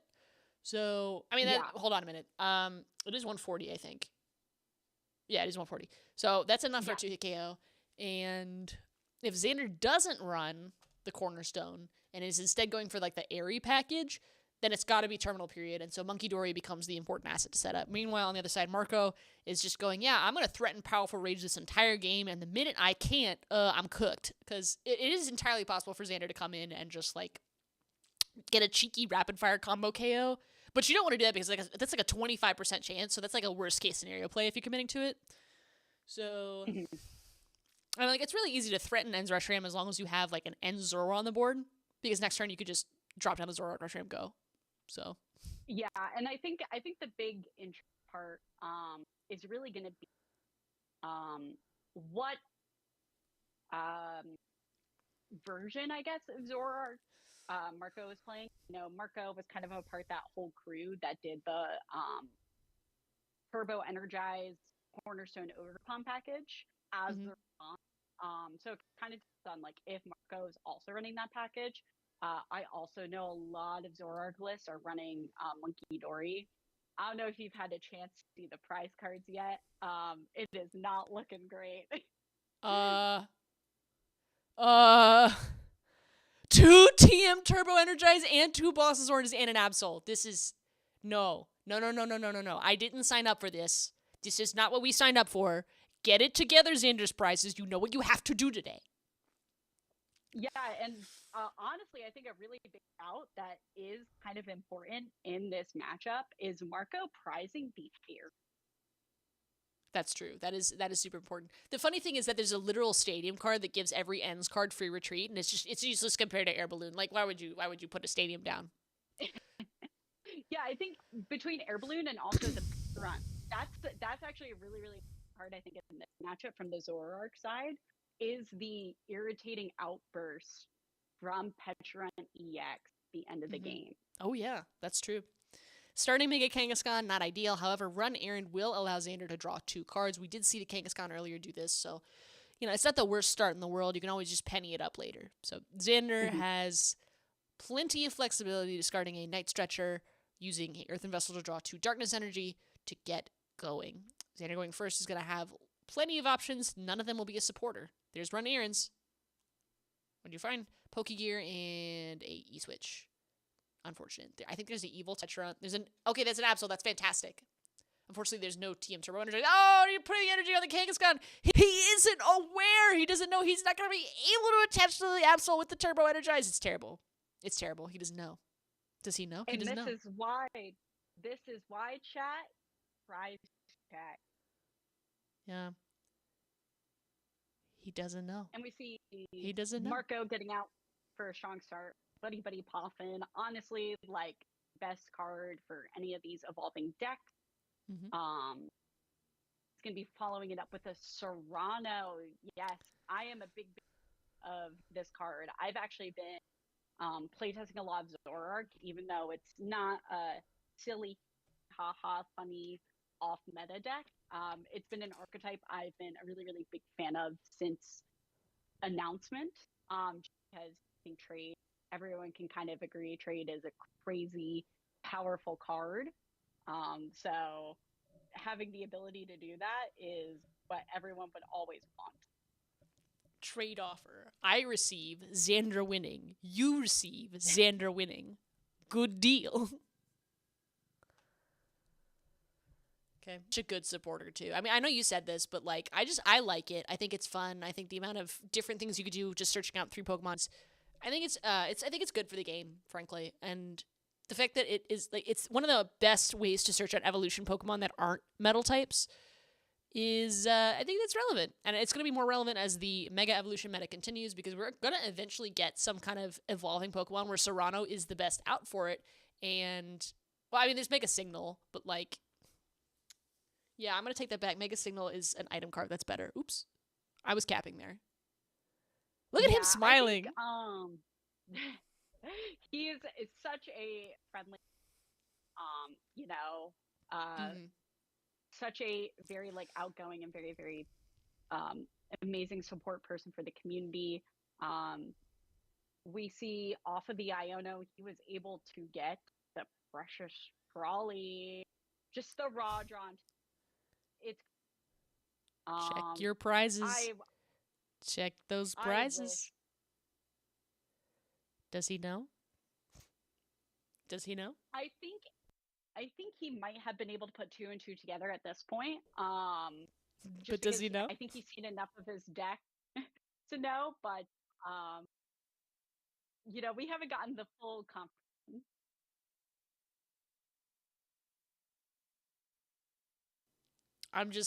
I'm flabbergasted. I'm sitting here flabbergasted. Hey, at least he attached to the Absol. He knows he can't even TM Turbo Energize to the monkey. He can't even attach to the monkey. The lack of TM Turbo Energize to the monkey is a huge deal in this visit. Like, not just having for the Absol, just also not having it for the monkey is, like, absolutely, you know, part of the puzzle piece to do well. I know you only run 2 because most people really only use it on, like, the first turn of the game. But a 1% chance of prizing it is still a 1% chance of prizing it. I wish that they ran thicker counts of, like, Crispin or something for literally situations like this. I know it's like a 1% chance it's happening, but of course it's going to happen when it's Xander Bennett on stream. Come on, King. Please draw. Please draw and attach. Please be safe. I can't make it. Please. Okay, he's running errands. He's got 2 Pokegears. He's going to use a Pokegear. Lively Stadium. I wonder if this is the Ryuki list. I believe this is the Ryuki list. I'm trying to remember because I think the other player that did really well with the with Mega King was running Unfair Stamp, kind of going more off of the the Gabriel Fernandez build using Yeah. Unfair Stamp as the A spec and playing more basic search outs. That's actually been the version I've been playtesting of the deck, as I'm a pretty certified. Yeah, it's kind of interesting because the first time around with the Generation 6, the Mega Kangaskhan was so strong in the video games and just had nothing in the card game. Trade off a couple of years, Mega Kangaskhan is now extremely strong in the card game. So are we going to get to see... It does make what? It won't make what? Oh, it does make me wonder if the card designers like think about it of like what megas do well in order to sell more product. No, that's what I think about. I mean, I think that factors in to some extent. Like, they're always going to print good Gardevoir cards, but at the same time, they've given love to Garbodor. Like, I don't think they're stingy with it. Okay, here is Yveltal. Clutch up. Cleffa will not be retreating. 10 poison. I think the clutch here is really, really big. Just because as much as you don't want to poison yourself, you are building that damage up to be able to eventually monkey on your own. Mm-hmm. But I think the really big important thing here that Marco is kind of like setting up is the Cleffa is such a good consistency. I feel like when I play the deck, I hate having to use Cleffa, but this is a position, obviously seeing that your opponent is not having as strong at the start. I think at this point, Marco might also be able to put together that Xander does not have access to TM Turbo Energize and is kind of going for this slower approach route. I think that identifying clearly that the taking a prize as soon as possible is a really, really big thing to do from Xander's point of view. So as much as Marco might not have wanted to Cleffa, I think for him, after getting 3 Zoroark shuffled to the bottom of the deck, it's really important. Mm-hmm. Absolutely. And what a way to shuffle. What a way to make sure this game goes well, Xander, despite the odds. You love to see it. The Monkey Dory to make sure that there's still a damage counter on Cleffa. That way it cannot be repeatedly clutched. That's a good way to force a move from Xander. Xander chooses to boss and clutch up on the Monkey Dory. Monkey Dory does have Dark Weakness, so that'll do 40 damage to it. That'll give you plenty of options to Monkey Dory 2 later. And Marco I think more importantly here is because of Marco having put the Cleffa down in play, he does not have access to Petron EX. So when a clutch like this happens, like unless a Professor Turo scenario comes into play, Marco does not have access to pivot any of these cards out of play. So it will be interesting to see whether Marco is able to kind of draw into the Zoroarks, start to get the board going, or he's allowing Xander to be the first to aggress in the prize trade to allow him to get that bench space eventually. Mm-hmm. So what we're seeing here is a really big discard, choosing to use Xerosic Machinations as a supporter for turn. Xander has to discard 5 cards, including a Latias and a Pokegear, choosing to keep a Bravery Charm and 2 other cards. Can't see exactly what they are. Bravery Charm going down on Absol, and Monkey single damage counter to Absol rather than more. I think that's an interesting choice to do, especially because it leaves 3 damage counters on Monkey Dory. I would argue that the plan is to take the HP down as much as possible. So you could maybe 2-hit KO, but I don't think I'm seeing the math because it's at 280 plus a charm. It's at 310. No, that's wrong. And with a Lively Stadium, that's 360. So moving a single damage counter puts it to 350. 350 is more than 170 times 2.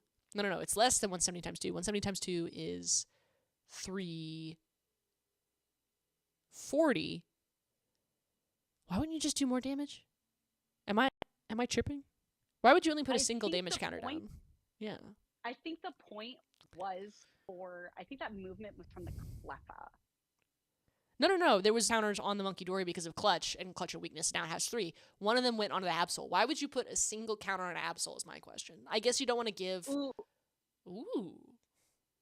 No, I think that was because you don't want to give 3 damage counters over for to Monkey. Xander's side, Yeah. but also you want to leave enough on you in case if you don't draw into a switch out. True. To like Turo. So then that way could eventually get knocked out by Clutch because Monkey is weak to Dart. So Clutch every time is doing. Oh, E-switch. Turo up. Big Zoro. Big Zoro. Unfortunately, it's not going to be a counter catcher or boss situation because you just use Turo to do that. But Zoroark is in the active. Zoroark is able to trade. Marco is starting to take prizes. Xander needs to get going. Fortunately, enough energy has been attached to threaten a Absol terminal period next turn if there were actually energy on the damage counters on the board to move. Kangaskhan is going to be active. It's going to sponge up some damage because there's no way Zoroark's going to take that knockout. And it is down to Xander to come up with a plan to survive these intermediate turns before too much setup happens. Okay, there is a Yveltal. That's useful off the Artisan. Yveltal isn't necessarily your strongest choice here because it means you won't be able to tank a KO and start threatening terminal period. However, it is really useful for using Petulant, which is the only available retreat Pokemon because Latias is in the discard pile. So Yveltal was a good choice off that Artisan. It's going to keep Xander Bennett's mobility high. It's going to make sure Kangaskhan doesn't get trapped in the active. It's going to make sure Absol doesn't have to get poisoned to leave the active. There's the Reshiram. Reshiram is going to get trapped active, maybe? Question mark? Retreating into Yveltal. Yep. Yveltal retreats back into the Absol. Attach a Mist Energy. There's a E-switch. It's going to claw, it's going to move an energy, knock out Cleffa. It's going to Claw of Darkness. Claw of Darkness is going to check through the hand, discard a card of choice. That was a very thick hand. Reshiram is down. Cleffa is down. 2 prizes for Xander Bennett. This is the time to get moving. Reshiram in the discard. 2 Reshiram in the discard pile. Marco needs to have some kind of recovery option to be able to attack at all this turn. And even still, this Absol is going to be able to tank that hit. So it all comes down to, will there be enough? Actually, this is a Mexican standoff. The minute that Marco does damage, the Absol will be able to knock it out. If Marco doesn't do damage, they're just going to draw past forever until enough Zoroark come into play that Marco feels comfortable starting to make any kind of move. Maybe some kind of ends Darmanitan play if that's even in the deck. Typically, it's not. What does Marco do in this scenario? Yes, I think it's pretty safe to say that Marco is not running ends Darmanitan. What's interesting about the play that for obviously the only attacker Marco really has access to right now is copying the ends of Reshiram attack to either Powerful Rage or do the Virtuous Flames for 170. Mm-hmm. But what's interesting about the board state that Marco has right now is Xander has no way to build up damage other than going for an Yveltal Poison Self and Clutch play. Xander has to swing to the Zoroark with a Mega Abs. So that's what provides an interesting position. So it's kind of okay for Marco to there because it's whether or not Xander will pass in return or will choose to go for a different kind of play. I think here the decision to, take these to get rid of the threat, I think was correct, but it also provides a really interesting point for Xander to be in because is he going to clutch to build up damage or is he going to go in and actually allow Marco to take out? This is a good match already. This is a good match, 1, bias, but 2, this is actually an interesting play scenario that's kind of novel to encounter. These are 2 decks that you don't necessarily plan to play against each other. They're already not the majority picks in the room. Let me think. If you're Xander here, you can't bench any more single prize Pokemon because Marco has this alternative win condition where if somehow another Reshiram comes out, you just gust up all the 1-prizers and then maybe clean house on the Petulant with a poison mochi or something. So it's entirely possible to take all these prizes without ever damaging them, able to deal damage without creating a opportunity for terminal period because none of the damage sticks around on the board. Okay, Aerie is going to look at that hand and get rid of both counter catchers. That's super relevant to that plan. That plan is now out.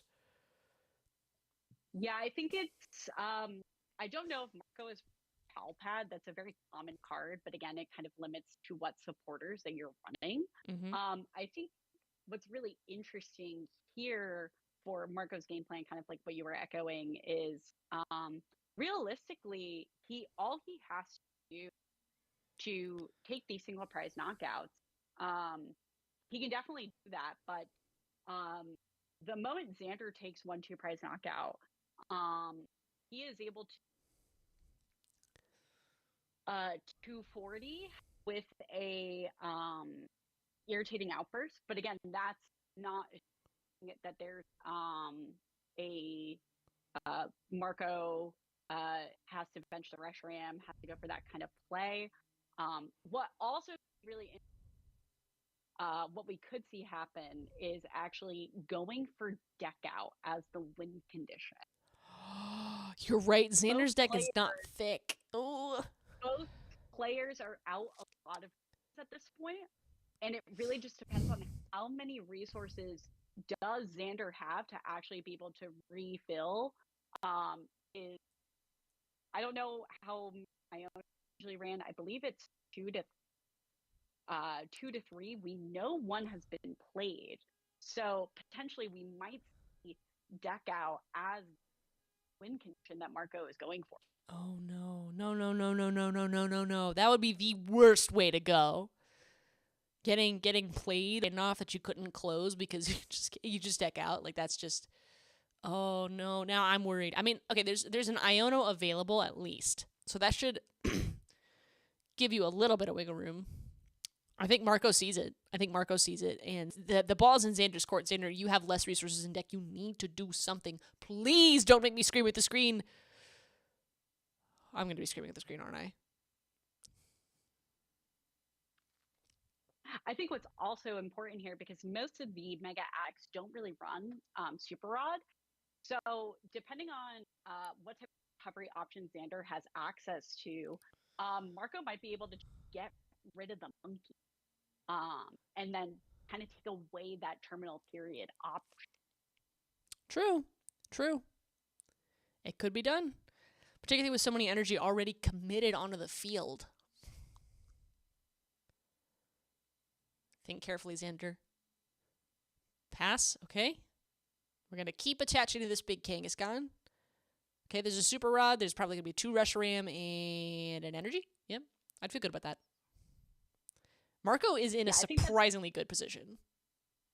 Yeah, I think unfortunately Xander had to play the game in not a way that he necessarily wanted to, which is unfortunate.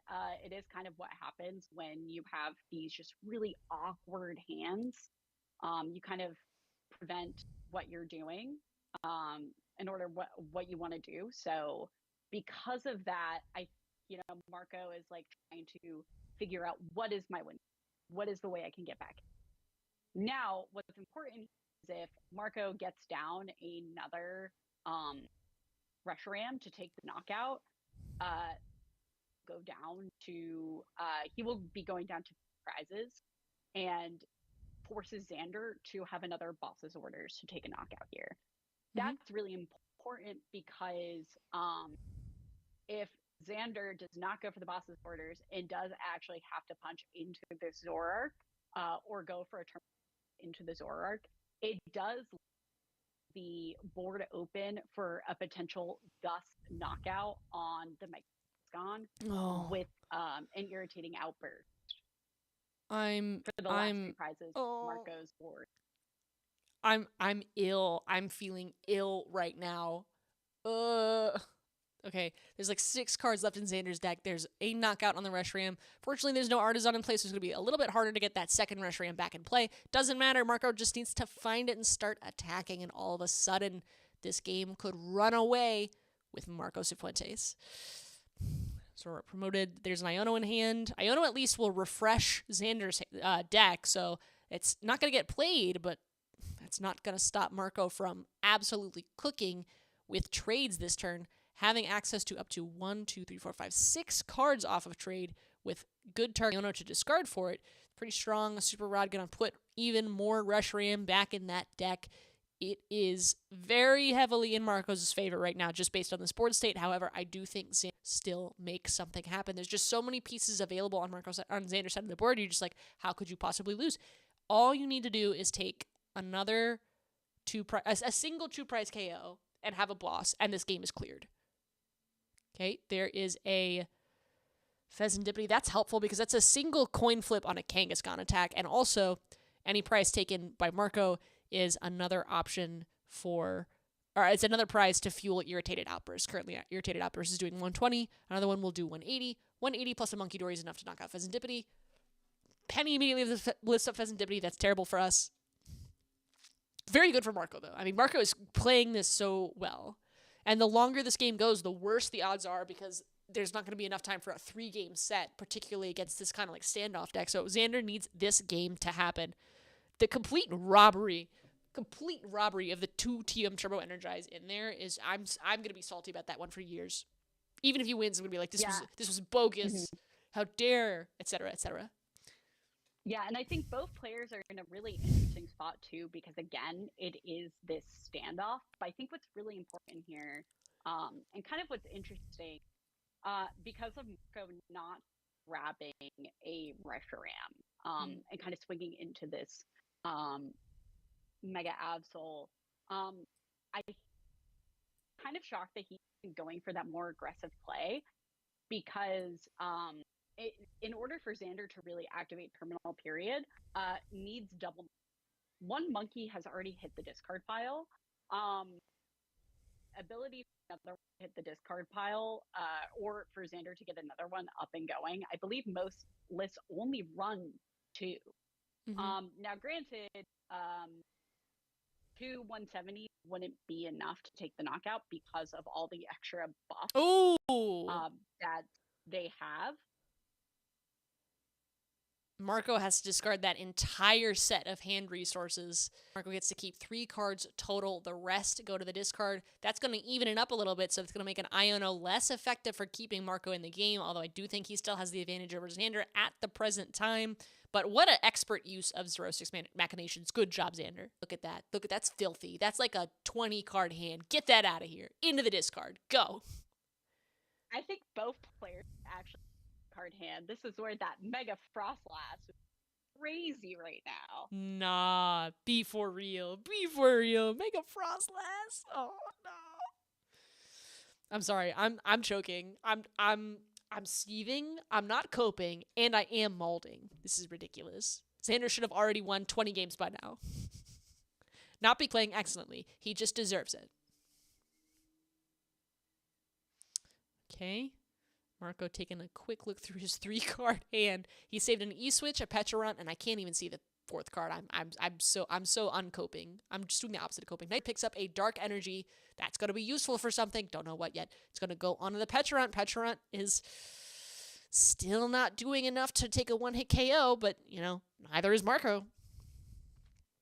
Okay, 3 energy down onto the Zoroark. That's putting us closer in range of Terminal Period. A single turn more of this, and Xander will be able to take a knockout. Now, the interesting thing here was that Xander could have put the 3 energy onto the Zoroark a turn before.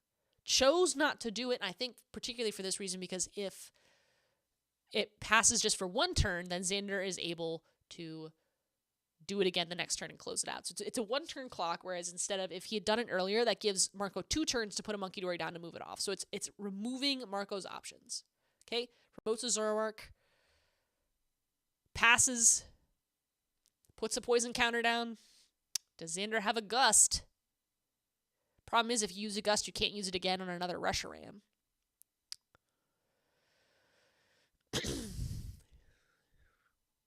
What are you doing?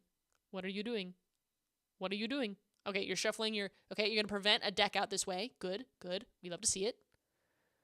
Xander is thinking, I'm trying to read lips furiously. Expeditiously. Both players have done themselves in very interesting positions because the moment a terminal period happens, what's really, really important here is the Pecharunt EX will be able to take final 2-prize knockout if Marco is able to take a prize on this Mega Absol. Now, what's really important here is if Marco can take the knockout actually on the Petron to prevent that play. Because then Marco basically presents this board of assuming that Marco still has access to like a pal pad to get boss's orders back. He might be able to dig for those boss's orders to be able to take that knockout on that pad. And I think that would be a really, really big. Marco has 4 cards in deck. I don't know if we're going to see a pal pad. I think Marco might be out of Gust. But you know what isn't out of Gust? Mega Absol is charged up. Here's the problem. Mega Absol takes a single knockout here. It's got less than 170 remaining. And now you're going to be able to use Monkey Dory to heal it back up to 200. It's going to take 1 from poison. That'll put you 10 shy of being knocked out by a Rush Ram. Okay, there is the extra 30 off of the Monkey Dory. It is 200 HP. It'll have 190 after this. No, it'll have another... if the stadium gets bumped, I think Marco would still be 1 prize down. So Xander could still win. Here's how Xander can still win. Okay. Marco is checking the discard pile. Marco needs to take 4 prizes. 3 of them are going to come off this Mega Absol, most likely. There's a boss. I think you have to boss up the Petra Runt here and knock that out. How do you even knock that out under the current conditions? Petra Runt EX can respond knockout. No. I'm saying if you're Marco, how do you knock out the Petra Runt here? I don't think you can. But you were right about the pal pad. There's the pal pad. There's the Iono. So no boss is going to come out this turn. Instead, going to just straight up draw 4 cards. It's the 4 cards left in deck. A Hero's Cape. Hero's Cape could be ingenious here. Genius. Because I didn't see Xander have access to anything. Maybe you could penny up the Monkey Dory. They're doing the math. It was the monster math. It was a graveyard graph. Yes, it definitely was a lot of math. I think what's sweet what Lord. I think I saw it get flash early on. Yeah. There were 2 Rockets watching. Yeah. So Marco could go for the bump and then take another 2 prize knockout. Okay. Xander at the game. Xander just needs a way to take a prize. That was incredibly good play from Marco, making sure that you can't use the Petron to take those last 2 prizes. What do you have? Evil Tall? Is Evil Tall going to do anything? It is going to clear out the poison damage, so, it won't automatically knock itself out. That's helpful. This would be a great time to use Penny. Just a fantastic time for that. Yeah, I think a Penny here would probably clutch up. Because I think Marco's game plan is to Rockets Watchtower, bump the stadium, take 2 prizes, and then take a final 2 prizes to close out the game. I mean, it's game on board if you could penny up the Monkey Dory and use Monkey Dory twice. Game on board if you could do that. I don't think that's what Xander sees. If that's accessible to Xander, we may just see a penny up of the Absol instead. And just YOLO it on a Kangaskhan flip. Which would be, what are you doing? What are you doing? Do you have it? Do you have it? Do you have it? What do you have? You have 2 cards. What do you have? Xander, you gave me a heart attack. What happened? Did he scoop?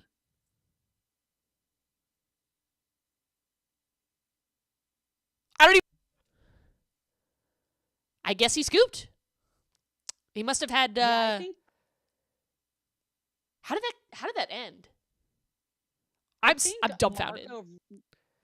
I think Marco realized like a penny there would basically seal up the game. But we didn't see the penny. Like, it was his turn to use it. I think Marco was like, I think it's a better idea to just save time, and I'm just gonna get next. Yeah, I can see it. Who wouldn't want to scoop to Xander Bennett?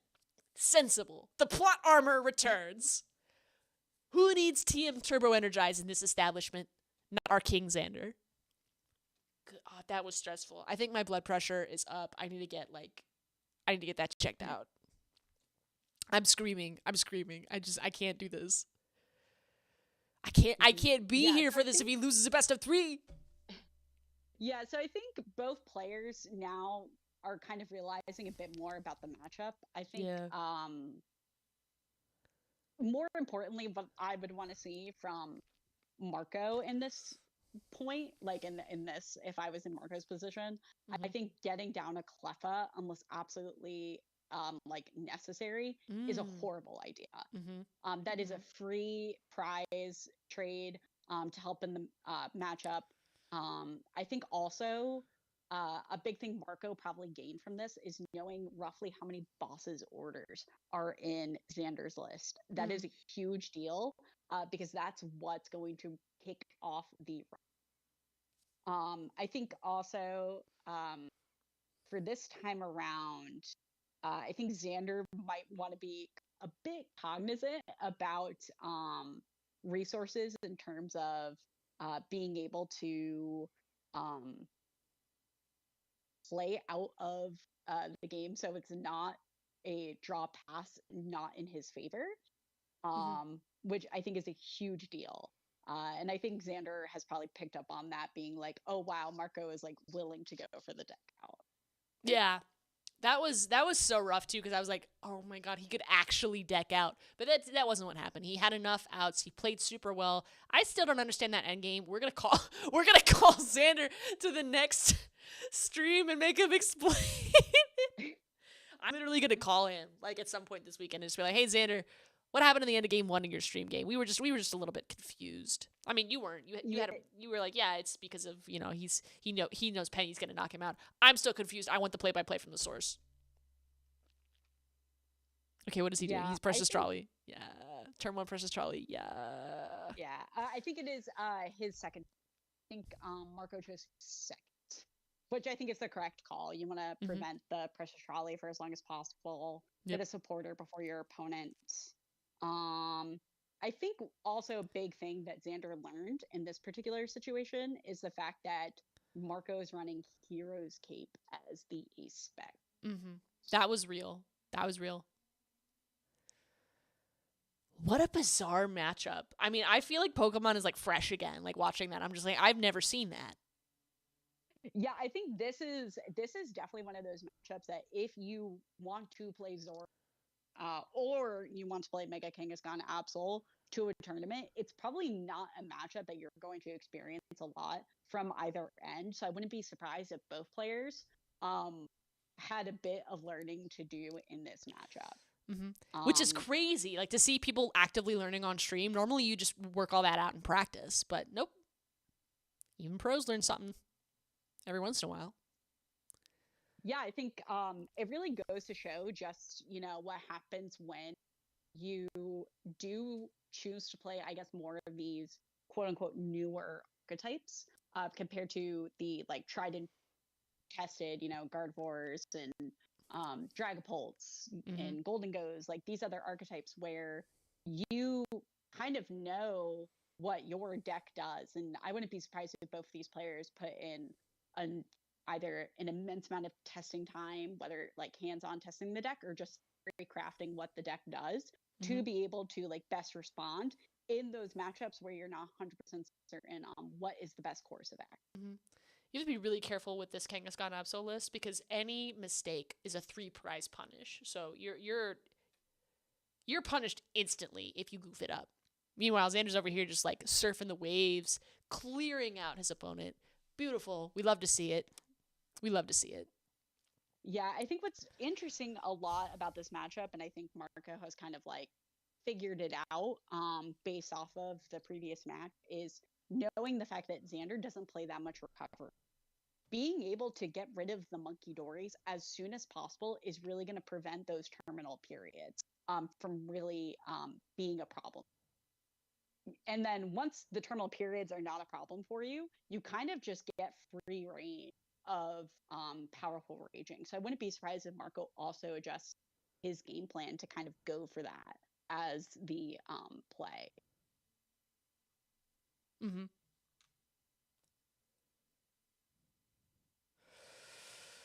Okay.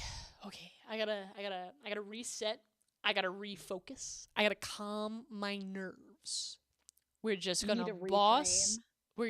boss up a Monkey Dory. Nothing suspicious or dangerous is happening on this turn. Normal turn of Pokemon cards. No, it's not because Xander's he's gonna fully charge up Absol. Genghis Khan's inactive. There's no retreat option. He's gonna use that. Alright, I'm done. You've gotten it out of your system. I got it out of my system. I lied. I am not gonna be okay. He needs to win. And after he wins, there will be a raucous celebration for 15 hours. Or at least one more round of Swiss. Well, it will be one round of Swiss phase 2. This is true. Swiss round 9.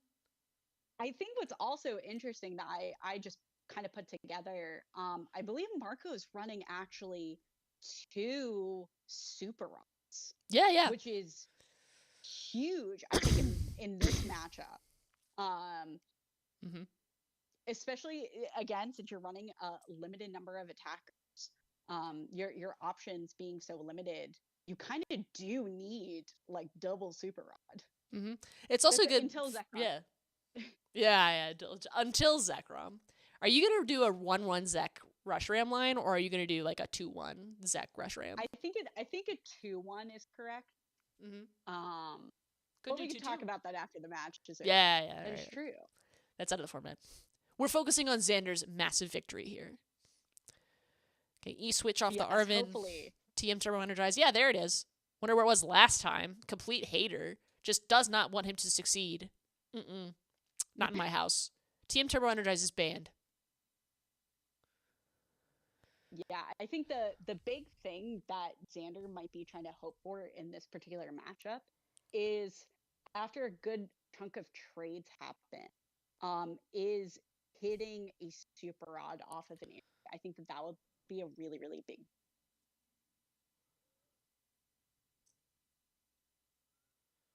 Do we lose you? You still got me? No, I still got you. All right, there you go. It just like Yeah, I think a really big deal here will be if Xander is able to get a super rod off of like an Airy or the second Absol attack, the Claw of Darkness. Marco learned his lesson. Huge. No monkey dories all game. Yeah, going after the Monkey Dory, I think is like 100% correct here. I don't think Xander runs enough recovery to really or attachments. Yeah, recovery or attachments. That is kind of the fragility of the Mega Kangaskhan, Mega Absol deck, is the fragility to having to rely on TM Turbo Energize and not having any additional energy accelerator other than your manual attachments for a turn. That's kind of the name of the game of current standard, is how well can you either attack with a singular energy, or how good is your energy acceleration? Or are you Mega Kangaskhan? I mean, or you Mega Kangaskhan. I don't understand how they do it. I mean, I've played that deck probably the most out of the Mega Evolution format. I still don't understand fundamentally how it works. It's the crazy thing about this deck. Like, every time I play it, I learn something new about all, like, of the build it, and I'm just like, no, you could do better, no, you could do better, no, you could better, and then, like, I keep testing and experimenting and refining, and there's just nothing quite as good as what's been settled on yet. But I say yet, because I know this deck has so much further to go. Like, the potential for this deck is crazy. Yeah, this deck definitely feels like a different take on, like, a mid-range hero box is the best way I can describe it. It's so unsolved too, which is nuts. Yeah, I think the adaptation of moving away from Cornerstone, I think, was a correct call for this archetype, just because the decks where Cornerstone really mattered against are all archetypes that, like, could theoretically tech into it. So I think kind of moving to these Xerosic and Airy, that can easily get not just Golden Go off guard. It can get so many decks off guard. And it's so creative. Yeah? Palpad. They got the pals. 3 trades is pretty good. 3 trades and a Pheasantipity. I think that's enough cards in hand per turn. Yeah, I think Marco might be trying to like play this turn slow, then swinging into. Might be like choosing to just pass here, just to kind of establish more resources and kind of just like bait Xander into taking the first swing. Now he is not. Both Reshiram's are in the discard pile, so you're basically saying to Marco like, oh, you got to have Super Rod and an out. And Xander might be like, ooh, I might try to bump the stadium to kind of prevent at least one of those 2 combo pieces. Monkey coming out. There's a monkey left. Bad news, though, is that you're not going to be able to poison your Absol this turn. So, I mean, you could poison the Eviltal and start building up damage that way. And then next turn, you could do it again with the with the Absol, but there's a what you're going for here. I mean, maybe another boss. Knock on the monkey, knock on the Pheasantipity. 4 prizes remaining. You got 9 minutes to do it for both players. I think there's Arvin off the gear. That's pretty good.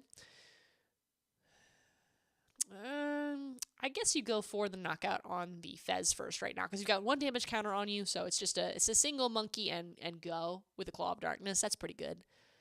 Mm-hmm. Although Arvin is not going to get you a boss, it's only going to get you maybe like an E-switch or something. I don't know. Yeah, I think missing a boss's orders there is a huge deal. Mm-hmm. Having access to Gust, I think, is the name of the game for this Mega Kangaskhan, Mega Absol archetype. It's why the deck runs 3 boss's orders usually, 3 to 4, depending on how many you can feasibly fit in. I do think that it is correct to kind of have that as an option. But I do think if Xander is able to get the boss's orders, move damage over, take a Claw of Darkness knockout, I think he puts himself into a really real right. Petrant only having 190 hit points is a really, really like bad news bears for Marco. Mm-hmm. The fact that Petrant can tank any attack is already impressive. The fact that Marco really has available. Very unfortunate for Zoroark. I think that's why they printed this new Zekrom, because this would be a very different matchup in about 3 months. Yeah, I think for sure. I think Zoroark is an archetype that you can definitely like reevaluate a few months from now to kind of be like, whoa, no wonder why this deck got some new cards. Yeah. And as is, it right now it can't really perform at the level it needs to. It's just hanging into B tier, maybe low A tier. It just needs a little bit of help, just a smidge. Okie dokie did that pretty well. I don't think it can't win. We've seen it win. It needs a little help. Yeah, I think Xander kind of has himself into a really, really good position. I think as long as he gets that boss, he's fine. Yeah, just get boss. Just get boss. Simple. Honestly, boss for game. Who would have thought? No. In this establishment, words of the Pokemon TCG. Okay, energy on a monkey. Eviltal up. Switch into the Absol. Boss. Pheasantipity. Knockout Pheasantipity. Claw of Darkness, show us the hand. Oh, that counter catcher's going. That counter catcher is gone. Goodbye. Bye-bye. I do think Marco going for the aggressive help pad to get the double bosses back earlier was that correct call. Oh, it was so good. I do think, though, that I think, though, unfortunately, Marco kind of has himself in this really interesting position, right? Mm-hmm. If he goes for a Gust knockout on the Monkey Dory, he puts himself down to 3 prize cards. Those 3 prize cards can easily be solved for going for like a Xander has to like punch into a Zoroark and loses because importantly, what we saw there by him choosing to Gust knockout the Pheasantipity, it puts the Reshiram still on. So the Reshiram still has the ability to it moving forward. The decks are getting real low. Xander Ionos to 2. Mark Ionos to 4. Retreat into the non-tool attached. Oh, it's got a Hero's Cape. I lied. It's got a tool on it. Hero's Cape Zoroark has 380 HP, in case you wondered where power creep was at these days. And this Absol only has 330. What do you do? Counter Catcher. No monkeys in this house. No more monkeys jumping on the bed. A single Mega Evolution knockout will close the game for Marco. Xander has 5 minutes to take 2 prizes. It can be done, but will it?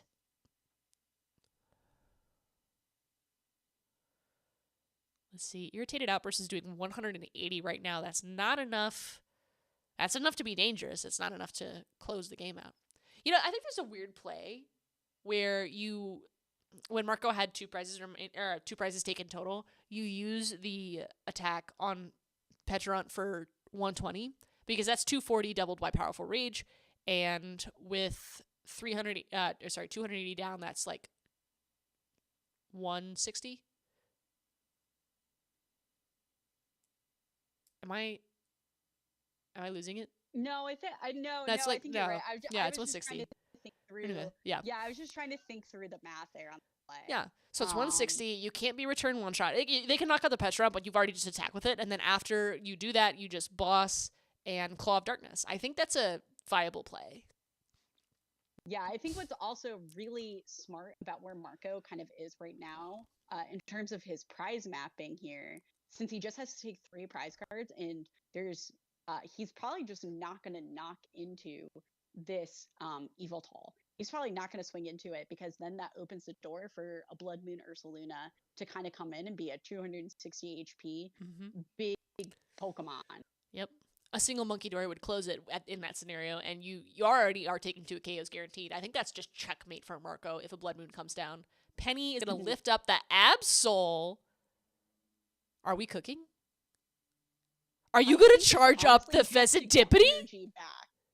Yeah, I think the charge up on a Pheasantipity is the correct line there.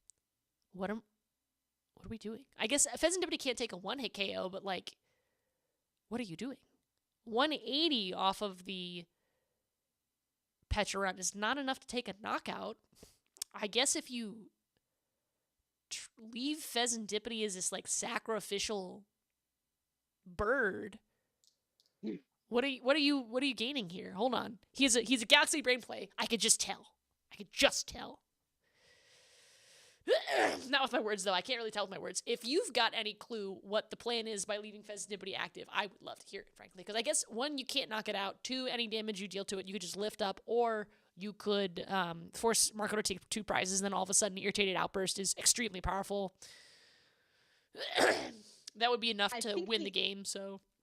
Yeah, I think the idea there kind of bait the knockout, because, again, it's one of those weird circumstances where Xander could promote the Yveltal, take the knockout, or have the Yveltal be the other sacrificial. The problem with that line is then it's just a 2 prize KO that could be done with an Irritated Outburst on Xander's own Petulant. I'm just disturbed looking at this. I'm just watching him like attach a Bravery Charm and like unattach an energy, and I'm just like, what are you knocking out? Where's your boss? You have to penny up the Kangaskhan. There's too many things happening at the same time. There's a minute left. Just play defensively. Yeah, I think Xander might be down like either all bosses or just down to a singular boss. This is not okie dokie. This is not okie dokie. No, Xander, you needed to play defensively. Was Penny in the hand? I'm coping. There's literally 56 seconds left. No, they're signing the match slip. It's over. I can't. No, not in the last 60 seconds, Marco.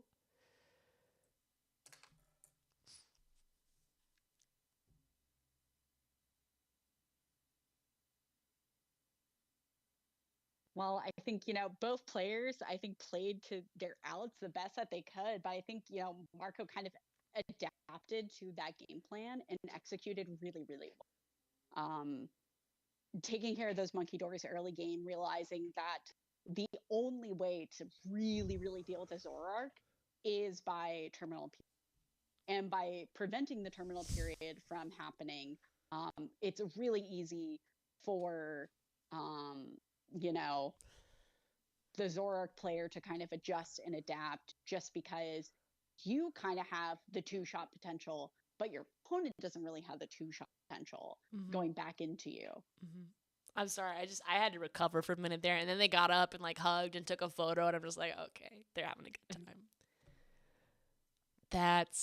Marco adapted so quickly, just like immediately figuring out in game 2, this is what needs to happen, this, and executing flawlessly. I think, I think Xander also played as well as he possibly could too. I just think that unfortunately it is just such a weird matchup for both players to play. That's at least how I feel about it. But it's definitely a match where people in chat, minus the fact that, our friend Xander was playing. This is a matchup 100% you should go back to watch just to watch some really, really good Pokemon get. Yeah, I'm gonna study this. Like, the learning in this matchup alone is incredible. Like, these are players who are at the top of their game, and they are still learning what they're doing on the fly. Like, this is a test of your improvisational skills. Showing the boss like that, and the Pecharon too, just casually, incredible. There's not more good I can say about that matchup. I'm gonna watch the official cast of that. I'm gonna watch the Azul cast of that. I'm gonna rewatch our cast of that so I can go, please, Michaela, stop doing this. Stop screaming at the screen. It's not necessary. Doesn't matter. I'm making the YouTube pog face because it's just so exciting to see Xander on the big stage. Unfortunately, he couldn't close it out in the end, but played with incredible sportsmanship, played the game as best as he could to get a good, satisfying conclusion, and they still tied. So it's, I'm going to blame best of 3. I'm going to blame the fact that Las Vegas has taken so long. I'm going to blame the fact that it's the end of phase 1 Swiss, not necessarily end of day 1. And the good news is that they still both made day 2 anyway, so there will be a chance to play this out again in finals. They're going to pour over this for the remainder of the evening, of Swiss, the final round of the day, the first round of phase 2 of the tournament. Yeah, I couldn't have said it any better myself, Mick. I think, this matchup was such a interesting masterclass on how to adapt. Compared to a match, now granted, I didn't really watch the early Swiss rounds just because I wasn't able to, but this matchup is such a way more intricate matchup than I think anyone probably expected.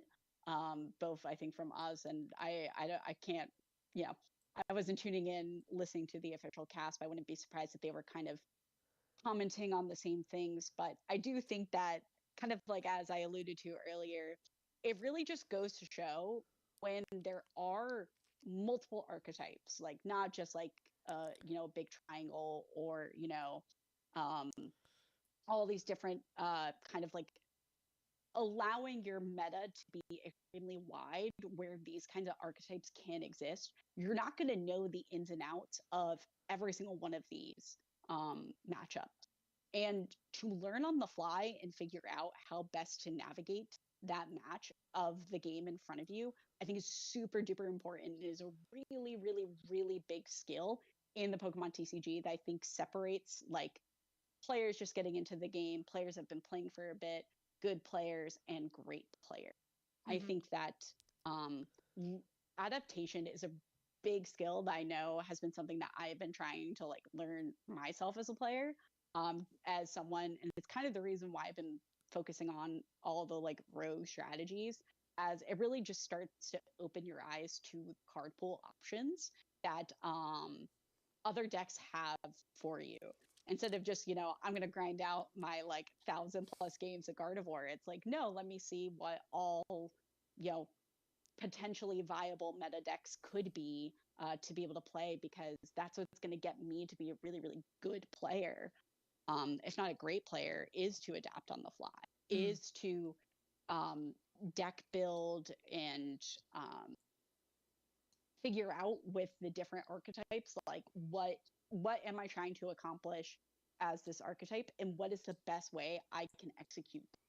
I think is like the name of the game of just any trading card game, but I think is really, really exemplified here on both players' side.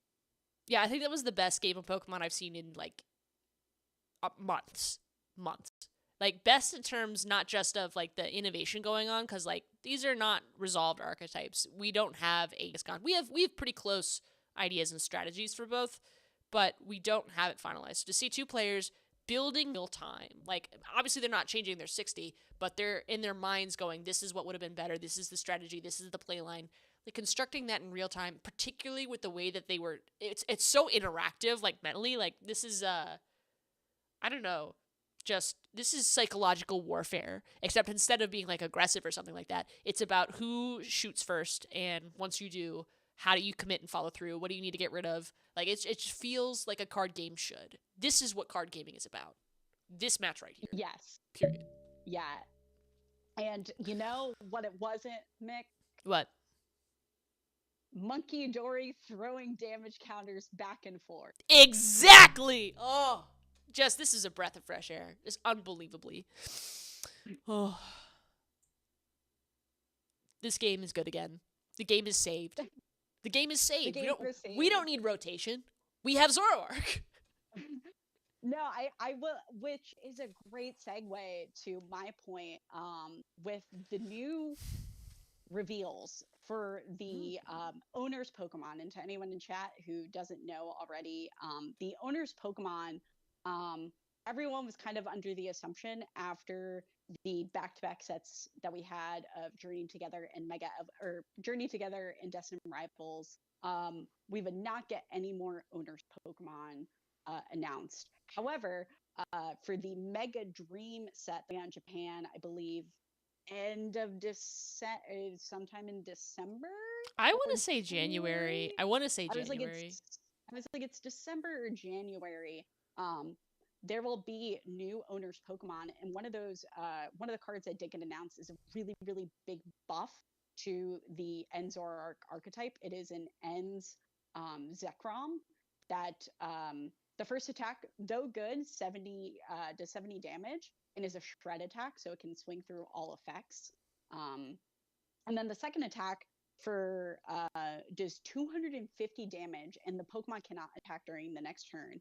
That 250 damage is shockingly relevant for Zoroark. Zoroark was kind of missing this like weird damage threshold between the 170 and the like infinite damage you can do with Powerful Rage, that like it really needed this like I can KO these types of like decks, these types of archetypes, kind of like I would say the more mid-rangey aggro archetypes, which were kind of the decks that Zoroark struggled a lot with. Mm-hmm. And now we kind of get to see what that can turn into. I know I made a tweet the other night because my beloved Goldango EX will be rotating.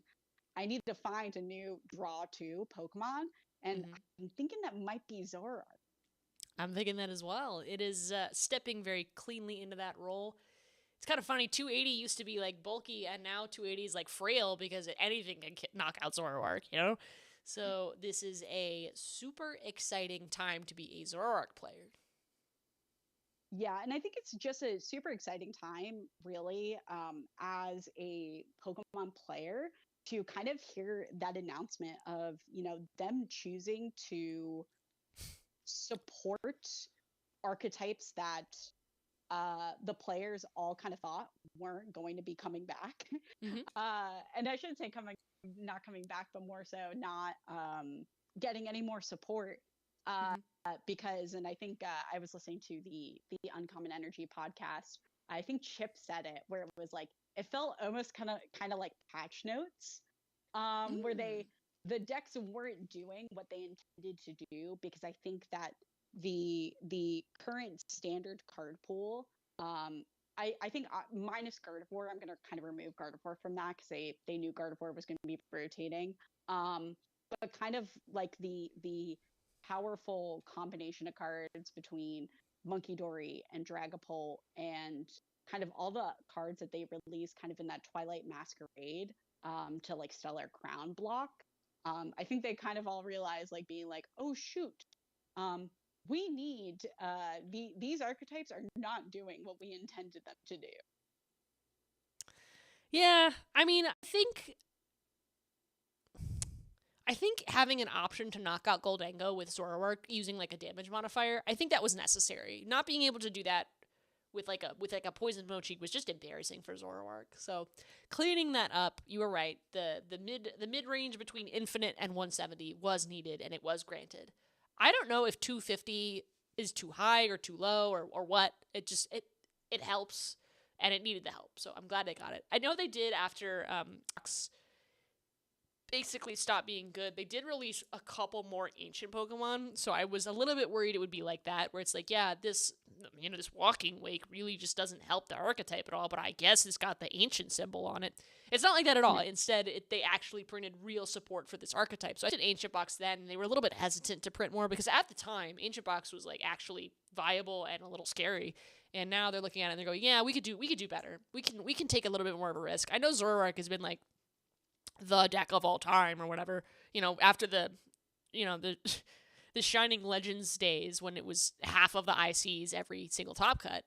It's a little bit different than that in that this Zoroark does not have the same universal attack ability with a DTE or with a DCE. Mm-hmm. So it's a little bit more balanced. I think they're willing to take risks because of that. Yeah, I kind of agree with you. I think that they kind of realize that I almost feel like they realized that they went too far with some archetypes and then also didn't give enough support to other archetypes. Mm-hmm. And this was kind of like their moment to be like, because it's not just, and I think another example of an archetype that is really needing support that is not doing what it was intended to do is the Rockets archetype. Yeah, they need a buff. Rockets has been like my baby child. I have been combing over like how to play Rockets.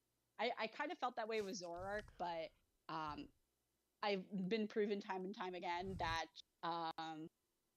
Zoroark Strongest Soldier and Liam Halliburton will crack a 60 cards. And if not him, Piper Lapine will crack a 60 cards. Mm-hmm. And that is enough for me to be able to play around with. But unfortunately, just Rockets is in such a weird spot. I think really what hurts Rocket a lot was not having any kind of onboard draw. You were like super susceptible to like you were like, do I draw into my Rockets receiver or not? And granted, the last time I played Rockets was when Bidoof was played in a lot more archetypes. Mm-hmm. So it didn't really help that I would get Ionoed and I wouldn't have access to my Rockets Transceiver. So I think that my hope is that we'll get like board draw Pokemon in some way, shape, or form for the Rockets archetype. That's kind of my wish list. Yeah, that's kind of my patch notes for that deck. But, good patch notes. That will be actually our January set when we get Mega Dream, which will probably be in January. Whatever that transition is going to be. Yeah. Gosh, this was ridiculous. I'm having like adrenaline crash right now, and forgetting that the next thing that we do in our community cast is one, check to see if anyone else is in queue, and if not, it's up to you how long you'd like to keep casting. It looks like the queue is at 0, so this is a fabulous time to cast if you are in the chat and interested in doing so because the floor is open. However, if you would like to stay on, Hal, I am plenty interested in continuing to cast with you. I think I can probably stay on. My wife has gone upstairs to go play some video games. I just need to get water myself. Do it. So I am going to mute myself and then be right back. All right, I'm going to hold down the fort for a bit. I be chilling.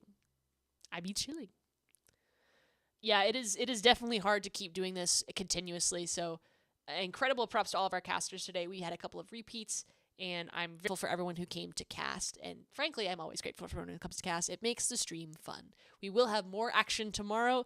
Day 2 will begin at approximately 2:45. So I will start the stream at 5 p.m. No, I'm just kidding. It's 2-ish p.m. Eastern time is the intended start hour. However, if we have a repeat of today where they spend basically an hour before actual setting up matches, I think I might try to start maybe like 3:30. I'll put a ping out in the Discord server so you'll know when we're starting, because I'll probably wait until after the stream opens, because once the stream opens, they'll probably take a pre-show going on. Like they had the Odo siblings today playing the pre-release. So as soon as that starts coming on tomorrow, I will get the stream set up. I'll put out a ping so you won't have to guess when it's going to be. I'll tell you when it's going to be as soon as we know. But you know it's going to be right around the time the official stream starts and as soon as they get into the gameplay. So you should not have to work too hard to figure out when we're going to start tomorrow, and we will go as long as humanly possible, hopefully through finals. If I crash out, I will still keep the stream available for people to like come cast on their own. It would be kind of cool to see finals where, you know, I may not be the one moderating because I may be completely out of energy by like 11 p.m. at night, but I will do my best to stay on as long as I humanly can. Get some exciting finals tomorrow. I'm looking forward to seeing who wins in Big Las Vegas, and in the meantime, I'm also looking forward to seeing our first matchup for round 1 of Phase 2 Swiss round number 9. Let's take a quick check on Pokedata OVH, figure out what the pairings are. I'd love to know, foremost and first, who is in the lead? Yeah, I'm taking a look at that right now. It looks like Drew Allen is our only undefeated. Yes, only undefeated. Just want to point out here, and I think that's really important. First of all, there are still 260 tables still playing, and I'm not 100% sure if this is like a normal tie rate, but a 0.16 tie rate seems kind of. I mean, 16 is like the high end of like acceptable. Like if like maybe even like a little bit over. I mean, it was like what, 20 earlier? 19? It might have been. Yeah. Maybe it went down because it's like the end of the day. Could be wrong. I can't believe after like 2,000 players, only one of them is still undefeated. That's just ridiculous. Yeah, I think especially looking towards the top half of players, looking through all the 7-1s right now. So 7-1 goes down to 30th place. Cal Connor. Yes, Cal Connor. There are an immense amount of like 602s, 611s, 512s, lots of 512s. So I think that kind of like middle bracket is having a lot more ties than expected, potentially. Ton of Japanese players today. That's really interesting. A lot of them have come over to different regions events to try to get the automatic Worlds invite because it's just so competitive in Japan to get a World invite. I think we have an easier time of it in NA, but we also have a lot of people spread out over a lot of areas. So like it really just depends on your opinion. There's also oh, go ahead. Oh no, I was gonna say I think part of that like challenge is simply just because it's almost impossible to get into events. Yep. They cap out at like 3,000, and we're starting to hit over 3,000. So we may start capping just as much. Hopefully now, not. Do you know why that is the case? Isn't there a lottery? Below. I don't know why the number is 3,000. So there is a lottery system, but the more important thing, and it's actually part of the reason why they play best of one, is so that players who are commuting can get train on their way home because trains close at a certain point in time of day. I am serious. They cap at 3,000 so they can get on the train? Yes, because their travel system, I want to say it closes at like 10 or 11 p.m. I want to say. I could be incorrect on that.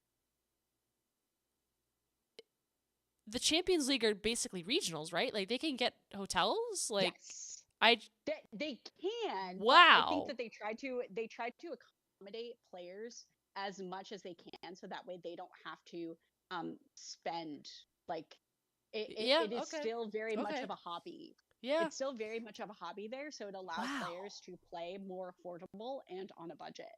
Because a lot of players also play more multiple trading cards. That's true. It is very common to play like 5 or 6. Wow.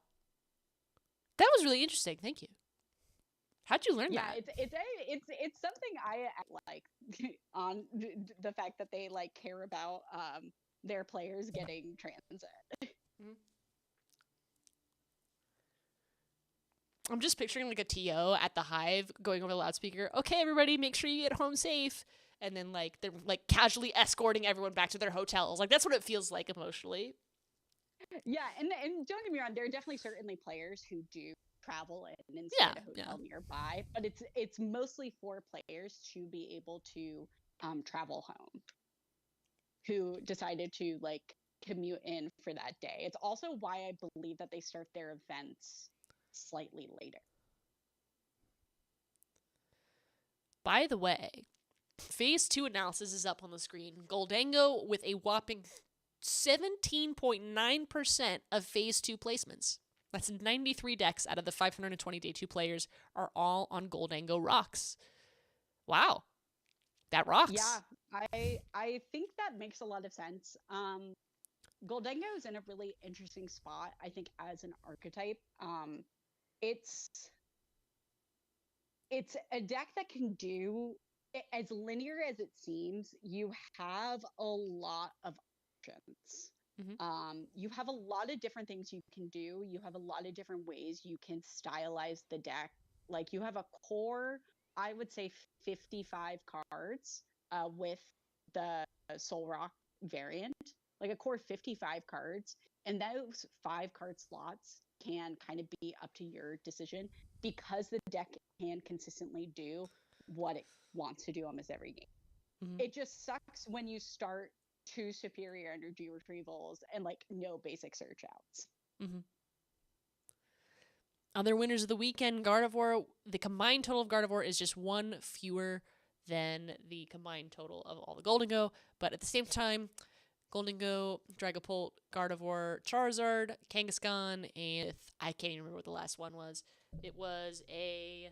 Oh, nope, just closed it on my stream too. I'll never find out who the notable matches are, including what our stream match is. That's interesting.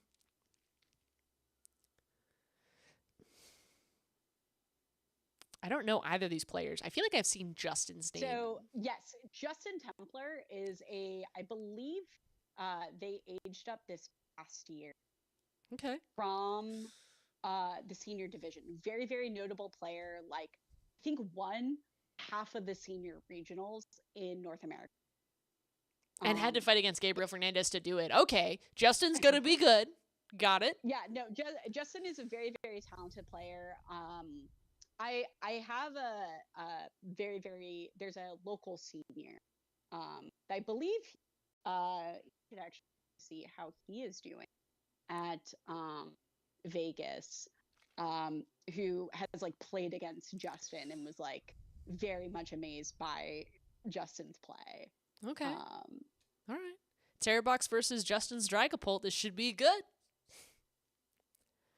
Yes, and I want to say the Terrabox player, I believe they are an NRG local, which is like the big store in Chicago.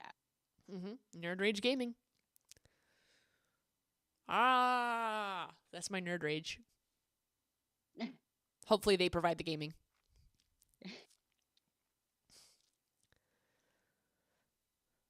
By the way, the top... Yeah, you can... Yeah, go ahead. Oh, I was going to say, you can definitely speak on it way more than me. I don't know what Terrabox archetypes are looking like right now, so I'm definitely going to be supporting you here. Aw, thanks. Terrabox is okay. They've started running Iron Leaves as kind of this weird little like tech inclusion to. I mean, you could make a ton of use out of the Ogrepon. I play a different Terrabox variant than this one. However, I can talk pretty cleanly about what plays should be coming next based on stuff. Prizing the Clefairy is extremely rough, though, particularly because it's at the top of the prizes. On the other side, Justin has lost a Jamming Tower, which can be really good for getting rid of the Terra Crystal, which is often one of the early key critical plays to knock out Dreepies, and also losing Latias and Dragapult. So generally speaking, I think Justin will have an easier time coming out of them, although he won't be able to do a turn 1 Badu free retreat play. So item lock will be a little bit harder for Justin to get out than expected. Rafal, on the other hand, has no Clefairy unless there's a double Clefairy, which I think would be unusual. So if you're Rafal here, your Terrabox plan is to Wellspring Ogrepon immediately. It's so clean.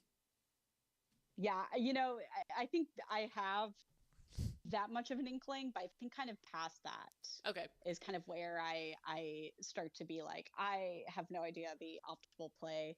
Dragapult, I feel like as intensive as deck is, it kind of just plays itself in terms of what you recon directive into.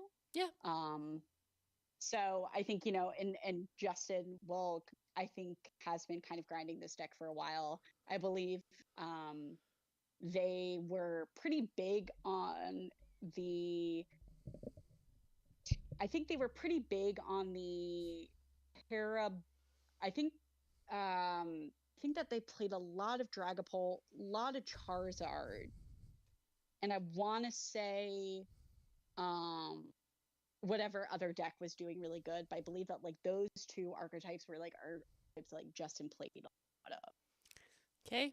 This opening at least should be pretty familiar. We've got a Rotom fan going into a Ditto, a Hoot Hoot, and knocked out on the hand. Switch is going to put the Ditto active. Ditto is going to swap out for, I would expect, the Terra Ogrepon, and if not the water one, then perhaps the grass one.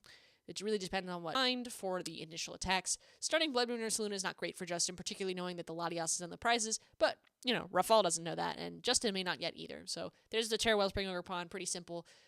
The Blood Moon active is actually extraordinarily strong right now, even though they don't really know this. So that's on the table. I would say after the initial turns, when Draculax start getting set up and there's enough like big energy stuff that Wellspring doesn't really get you cheeky prizes anymore, you're really spending the rest of the game improvising. You were talking about adapting as a player. Terrabox is adapt.deck. I mean, every single game is a little bit different.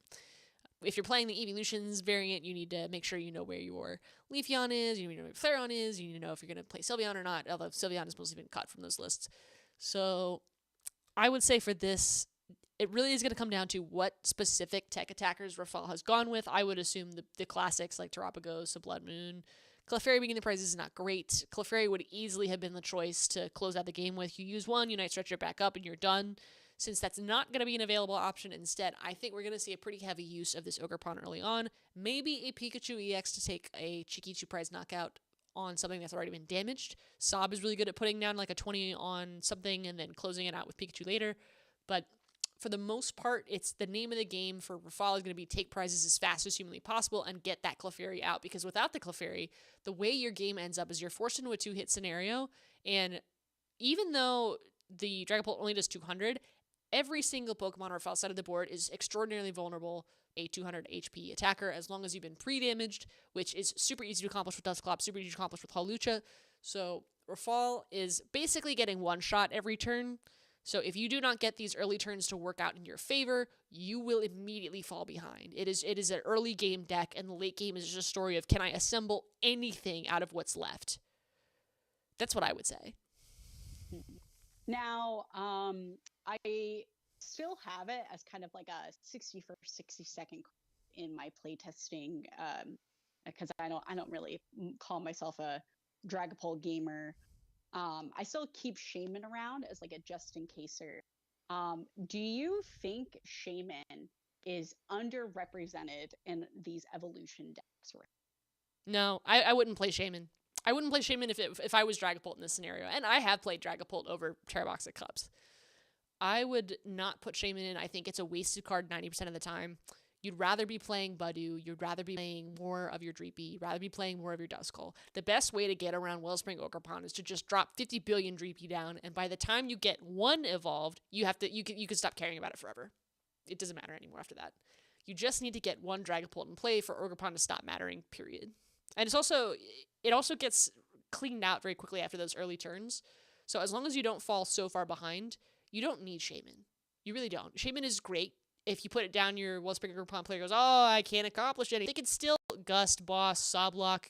It doesn't really make the card less good. It just means you don't get to be as cheeky. It's like, what if Iron Hands didn't take the extra prize? Yeah, it wouldn't be as good, but maybe there's still a ton of Pokemon that are knocked out by a single 120 HP attack, and taking 2 prizes off weakness is just as good. I mean, you really don't need to be that concerned because it's so easy to charge up.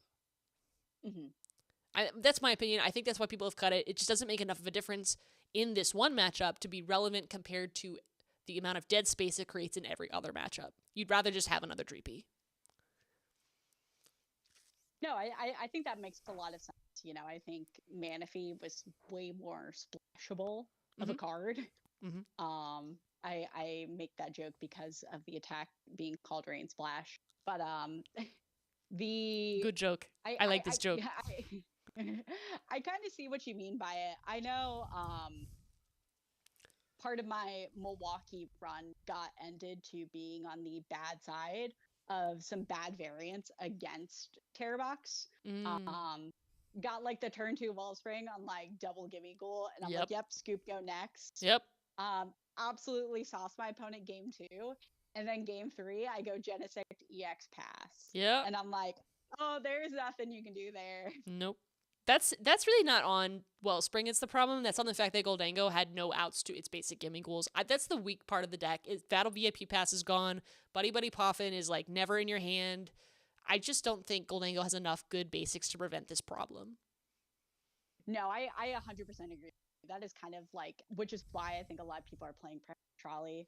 But that's neither here or there. It's everywhere. What's really interesting about this matchup, and particularly what Rafal's going for, is the Sob.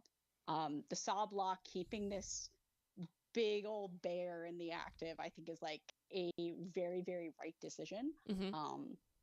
Especially because it's hit or miss. I think the Luminous is a good indicator that this build of Dragapult is probably running a Monkey Dory. Not to say that Monkey Dory, like, it kind of really only matters for Pikachu, but I feel like you very rarely, if ever, want to Pikachu as a Terrabox player in this matchup. I feel like it's kind of like ooh, this is a prime opportunity for me to do that. Let's go for it kind of thing. Yeah, the only reason we'd ever have an issue with it is if that's the only attacker Rafal has that could take a knockout on a Dragapult, because Clefairy's gone. That's the only reason we'd see a Pikachu at all. So, I mean, some Terrabox variants cut Pikachu entirely. I don't know how I feel about that, particularly because there's just not a comparable one-shot prize taker. Like, it knocks out your Zoroarks, it knocks out your Goldengo, it knocks out your Sterilege. There's no comparable attacker other than Pikachu that hits those damage numbers for like 3 energy, including with weird attachment cost. Like, there's just no better option than Pikachu. It's like Dragonite EX or Dragonite V from the Lost Thunder days. Like, it's just you need it. So, or Lost Origin days. Excuse me. I was thinking about Sun and Moon again. What a great card here. Yeah, I think I've seen a couple of builds. The build I played against in Milwaukee was running Pikachu, but also was running the Mega Mawile, which I think is a fantastic card to include. It just unfortunately sucks that 1, it's not a Terra, and 2, it does require 2 of the same energy, so you can't just like Crispin to it. You have to like Crispin and make sure you have the right energy. So that I can kind of see as the option for a cut. But no, I kind of agree with you. Like, unless Pikachu really isn't serving the purpose that it should be, it is kind of smart. Now, I feel like Justin is kind of seeing the writing on the wall of like, okay, my Dracloak and Dreepy or my Dracloak and Dusclops are probably eventually going to get KO'd. What do you think is Justin's best response? Like, what do you not want to see as the Terror in this position? Never want to see a Dragapult. The minute a Dragapult comes down, my chances of winning drastically decrease. The Dragapult is difficult to knock out as a Terror Box player. It's double difficult to knock out without Mew. It's triple difficult to knock out once it's already been set up and starts dealing damage. And you have so many things that you cannot get out of Phantom Dive range. You've got this Rotom that's stuck. You've got your Hoot-Hoots that are always sitting right at that threshold because the 80 HP Hoot-Hoot is not good. Just don't play it. It's not worth it. Your Mew EX that's on the bench, that's too expensive. And you've just benched yourself, by the way, Rafal. So now Justin knows that the Clefairy is not coming down, or at least can't come down this turn. There it is. Okay, you fix it with the Iron Bundle. That's good. And as long as you don't see a Dragapult, you're going, I can still recover this. I can still get an early advantage, which I will need for the late game, because the minute Dragapult comes down, your late game is a battle of the Ionos. Because they will Iono you to 2. It will happen, and you will be out of Hoot-Hoots when it happens. So Wellspring is almost like a card because you're taking an aggressive early lead, but it's basically a recovery card in exchange for the abysmal late game you have as Terra Box. Like, this is a late game format. Terra Box late game is really reliant on saw block.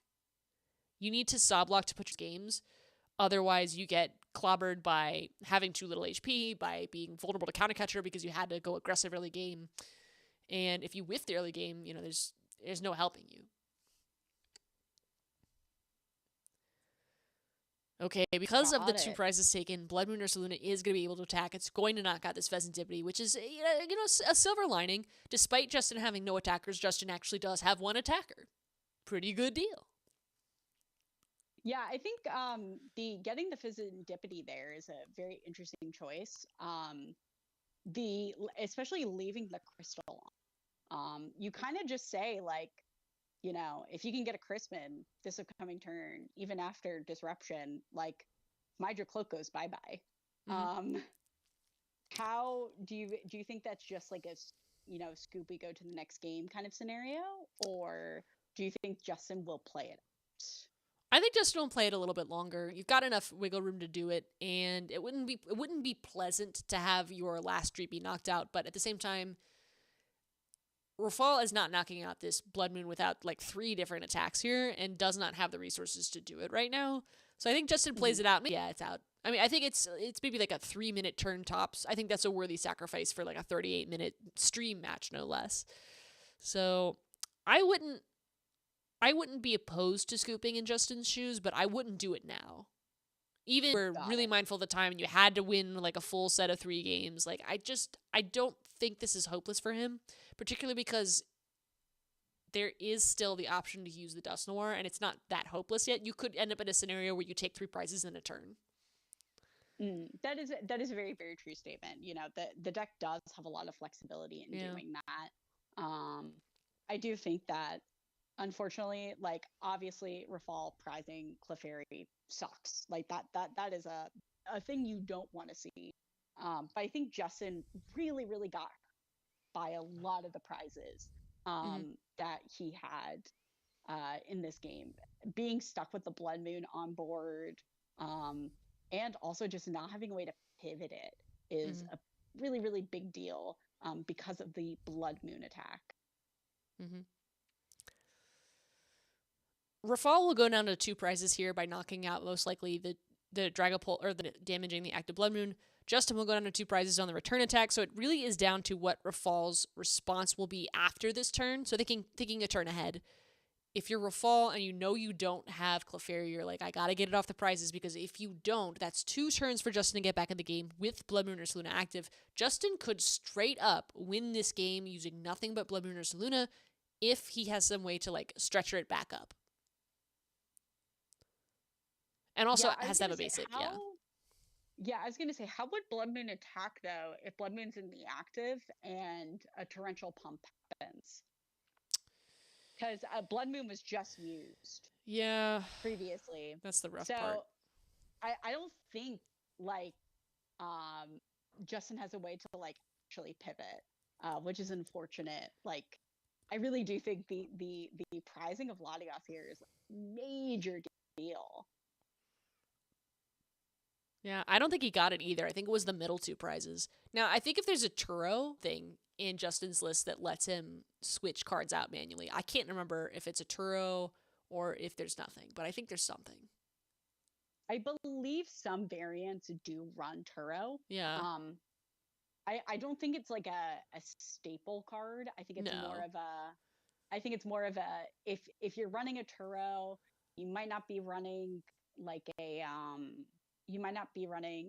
what's it called? Jamming tower? No, yeah, you'd still run jamming tower. Yeah. I don't know if you would run. You still would, but you might one. Yeah. Maybe not two. It's a hard cut to make. I feel like not running Yes is a mistake in this format. There's just too many things running around like Sob that just make it essential. I agree. I 100% agree with you. Oh, I don't like the state of this board. Justin, it might be time to scoop. You just put out 2 1-prizers, and there's still a hoot available to Gust. I think it's cooked for Justin here. Yeah, I think especially since he will have to play out, like he will have to play. Yeah. The other 2 games, like I think it is kind of a. There's a Crispin in hand. We go next. Please, please, simply move on. Yeah, there we go. There better be 2 energy in there. There's 2 energy in there. We just saw them do the torrential pup last turn. It's game. Oh, do you have you can't boss. You can't boss that, right? Does it matter? Yeah, do you need the boss for this?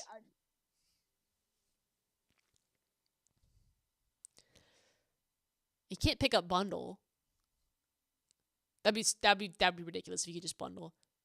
You can't stadium bump. Oh, Crispin goes on the Mew. That's interesting. Yeah, Crispin to Mew, I think is so Mew copy Blood. Assuming that Justin takes 2 prizes, it allows a Crispin to Mew. Mm-hmm. Or like an E-switch kind of off. I don't know how many E-switches Terrorbox is still running. It's a mix. I'd say at least 1. In an Ogerpon with a Grass Ogerpon, I think it's at least 1. For a Pikachu list, I wouldn't be shocked to see 2, but I think it's at least 1. Justin's taking a peek through that discard, trying to see if there's anything. Bloodmoon can attack again. There's countercatching Mew, it looks like. I'm sorry? What was he cooking? Might be trying to trap it. Say like you can't. You can with only Crispin. What? You can only Crispin attach. Like you need a Crispin for an attacker. I need an explanation from like his mouth directly. That would be my guess. I don't know. I kind of agree with you. I think that is such a play. What? I guess it's also because the Blood Moon does get knocked out by every attacker. I'm at a loss. Just scoop and go to the next game. Like, what are you going to do a long game for? You have nothing. You have nothing. What was he cooking? This is about to be deranged.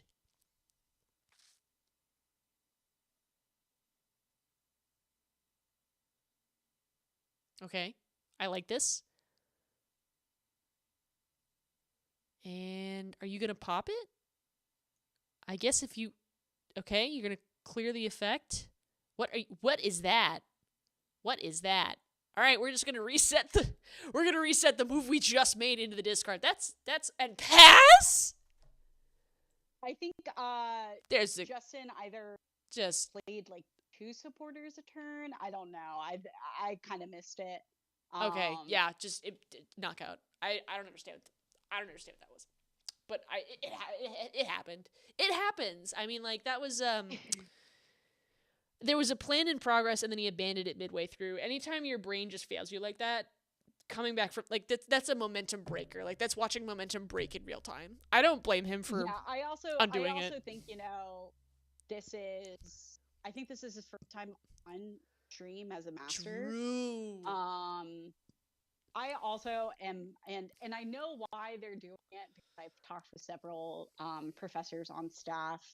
I am not a big fan of them having the first round of phase 2 on phase 1. Yeah, it's weird. I'd rather have 9 rounds of phase 1. Yeah, exactly. That's kind of how I feel. Is like I would much rather just have the 9 rounds of phase 1. I think forcing this kind of like weird position, it's.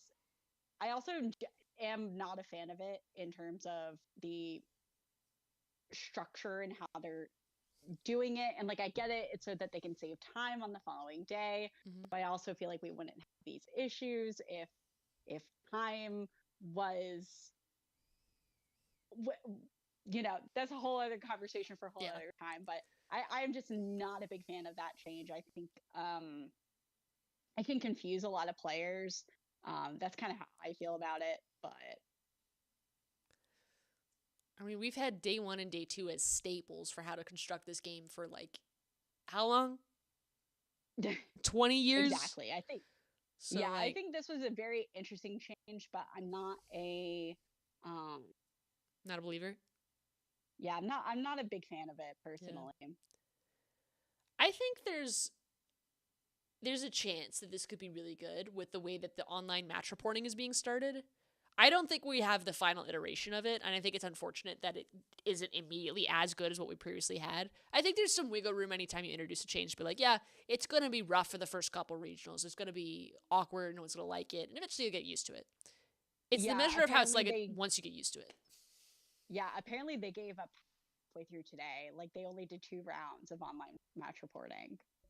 No, wait, really? That's unfortunate.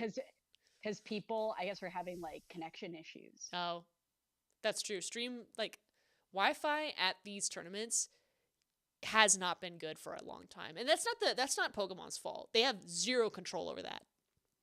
Like, unless they buy massive servers or something, which I don't even and like travel with them, it doesn't work. Yeah. Yeah. Paper reporting is not flawless, but at the same time, like, it's pretty clear who said or signed what.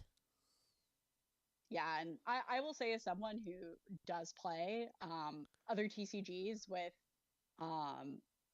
virtual reporting, it is great, but you definitely do need to have like a good, stable internet connection. Oh.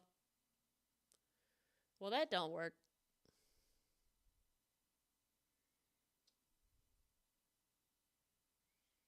You'd think we're in like the, I don't know, the dead of the mountains where you can't get any cellular signal at these things, even though they're like massively populated or like urban areas. And Peoria. So like Of course, and Peoria. And Peoria. I'm so glad we have not gone back to Peoria. That was I had fun there, to be sure. But that was not logistically a good location. I did not get to experience the Peoria regionals, and I don't think I ever will, because I don't plan on playing any Bandai TCGs, and they do their events at Peoria. And I don't see Pokemon ever going back. I doubt it. The we did manage to get lunch somewhere. There was a restaurant open that day. That was impressive. Yeah. We literally looked for restaurants, and there was one restaurant on a weekend. Like, I can't. Maybe that was our fault as like a group, but like the 2-hour drive from the Chicago airport to Peoria was hilarious. The 2-hour drive back was a little bit less hilarious, and then the excursion to find soup somewhere was, I think, one of the most notable parts about Peoria. The second most notable part about Peoria was whiffing 2 win-ins, and I'm still a little bit mad about that. But I think overall, I guess getting back to the game, Justin looks a bit more stable this go around Yeah. compared to last time. I did not see the prize cards, but looking over to the regular stream chat, it does seem that prize cards are um crazy bad for one of the two players. Oh, no. It's probably Justin. It's probably Yeah, Justin. that is my guess. That I just tracks. wish that they would change to a little prize cam for both of us, so I could Just for vocalize us. to you what. Yeah. Yeah, just for us. Just for Nobody us. else. Just for us. Just yeah, for us. just for us. You know what I'd like? You know how in the top corner where they have like the balls that are marked off for the prize cards taken? I wish they just put the prize cam there, and it would be a little bit too tiny to see. But that's not. You know. They do. You have to scroll down. You what? They added like clickable overlay. What? Yes. That's insane. I didn't know they did that. Yeah, it is whoever is in there, who's doing their overlays for them. Good job. Wow. Ooh. Peak. We got a from Justin's end, I can only see 4 of them, but it's a Lily's, a boss, a Latios, and a professor's research.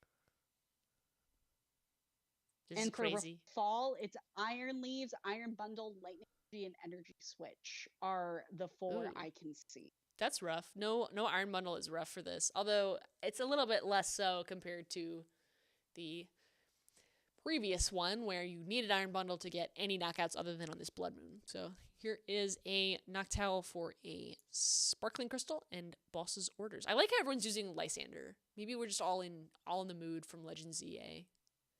I think everyone's in the mood. I don't know. I personally still am using Cyrus as my Boss's Orders. That is my preferred art. Is the Brilliant Stars, like regular art of Cyrus, but I respect Lysander as it. I do enjoy the Lysander Boss's Orders.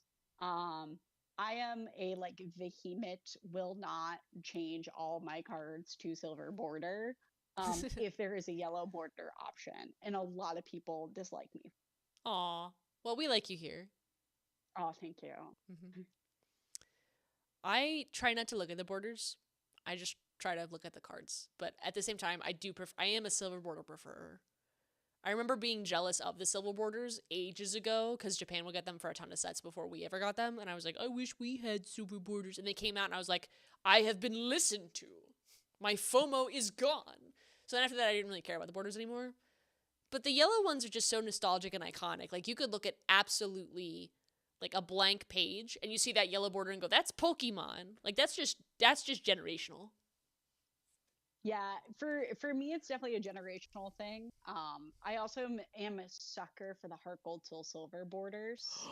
They're fabulous. Oh my god, just gorgeous. Good choice. But yeah, it just looks like these games are not going Justin's way. You know, I think unfortunately Justin, and this is why I'm a big believer of rare candy, like at least 1 to 2 rare candies in Dragon Ball. You need it. I know it's not a common card, and it's like one of those cards that like it can change your matchups a bit if you draw into it. But I do think that is a big card that Justin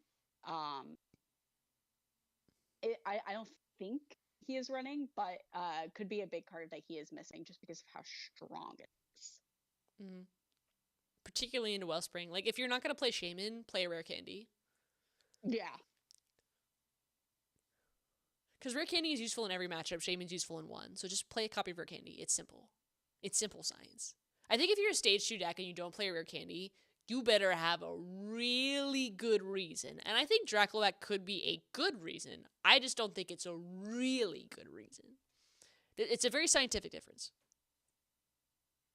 Yeah, and I mean, it's also, especially if you are playing like Dragapult Dusknoir, it's 2, pronged. It can also go for rare candy on Dusknoir. So I think that that is also just a good shout as well. Mm-hmm. It's just a good card. Also, apparently Orlando is 6-1-1. Our community casters are all making day 2, just for the record. You will make many day 2s. You are charging up your power. I was gonna say, yeah, you know, I have not planning on attending majors until Seattle, so I'm gonna need it. I think by sheer coincidence we have taken a break of the same length of time because I intend to play Seattle. Yeah, I mean, for me, it was my surgery and recovery. I definitely would have been at Vegas this weekend.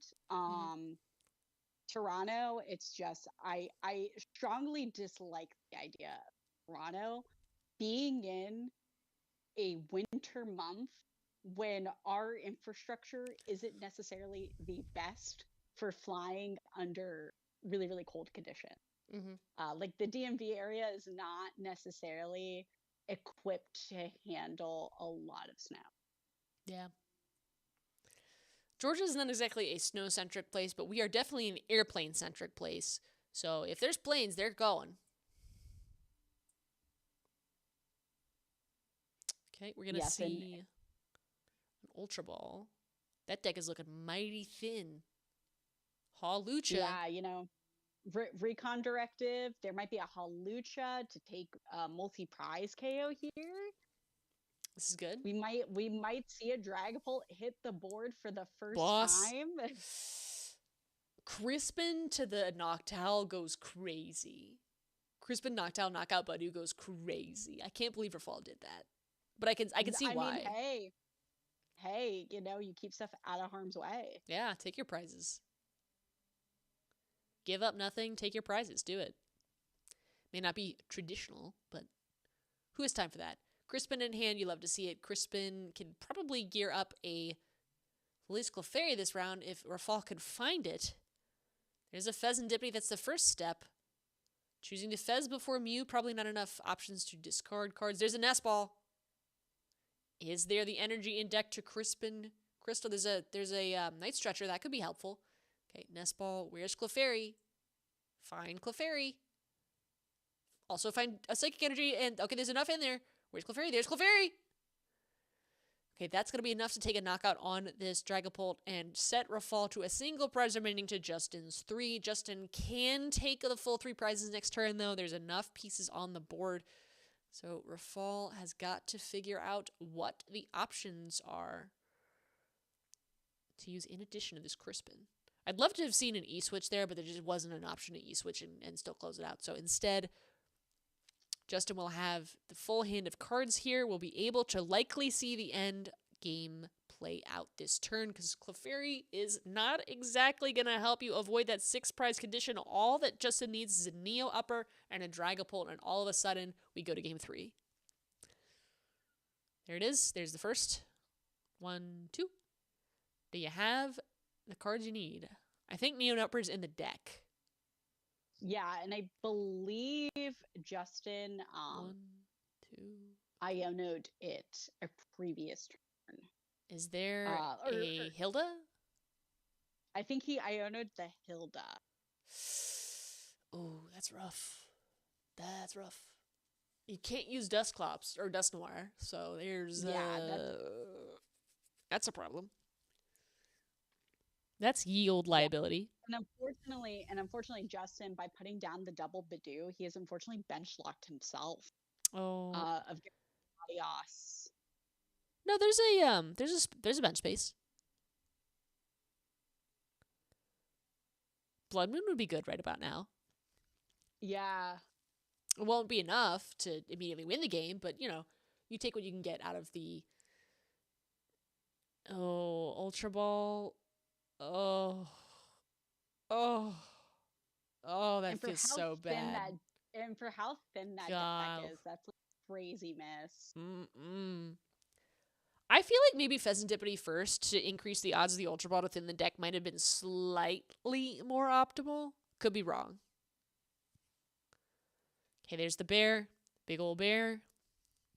That bear's hard to knock out too, but unfortunately there's no lock. Oh, that's why you were saying they bench lock that Aladius. That's smart. You're smart. Yeah, You're wise. bench lock that Latios there is a huge deal for Justin because he can't pivot into the. I do not like the immediate evolve there. Because you can't attack with it this turn, unless I guess you magically get it off the Iono, which is still possible. Okay, there's the bear. Oh. Okay, there's a basic psychic, so you can Night Stretcher Psychic and attach to your benched Dragapult. Oh, this is just foul. No attachment to the Dragapult. Interesting choice. I guess just expecting to get knocked out. Of course there's another Crispin. Why would you ever not need another Crispin just in hand for free? This would be a fabulous time to be able to attack with Pheasantipity right now. Unfortunately, okay, Wellspring. That's something. 1, 2, we might go 3. for Blood Moon. Blood Moon. Play. No way. Blood Moon is totally going to be it. Attacks for free. Well, you could. Oh, there's no Gust. Sob and then Blood Moon next turn? Yeah, Sob, Blood Moon. No, that's a bench lock. That's a bench lock. Unless another Area 0 comes down. Which is still possible. There's Crisps. There's Crisps. There's a water. There's a grass. Gonna attach them. Yep. Well, you could always use Noctowl. You won't, but you could.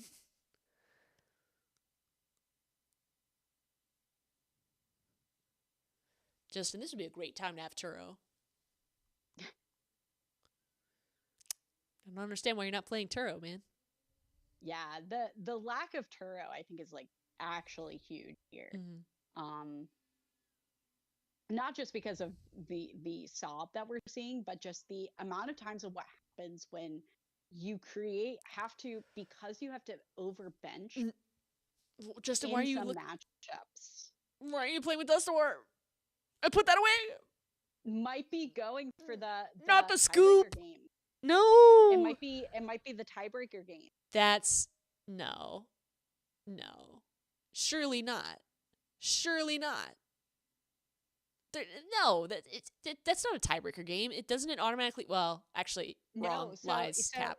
Yeah. Yes. Yeah. So this is why it's good that you have me, because I am a Pokemon professor and I can answer this question. How does a tiebreaker game work? So what we're about to see, folks, is a tiebreaker game. What this is, if Justin chooses to blow up the Dusknoir, what a tiebreaker game is where both players sit down and reset up the entire board. So instead of playing on board as is, both players reshuffle up. They re-roll to decide who is going first or second. And they play until a prize advantage is taken. And that wording is really, really important here. Yep. So what Justin just did to use the Dusknoir to take, basically give both players simultaneous knockouts, Justin wouldn't be allowed to do that as the way to gain a prize advantage in the tiebreaker game, as both prizes would be taken simultaneously. So it would not, the game would not be concluded until a true prize advantage is taken. So that is what is happening.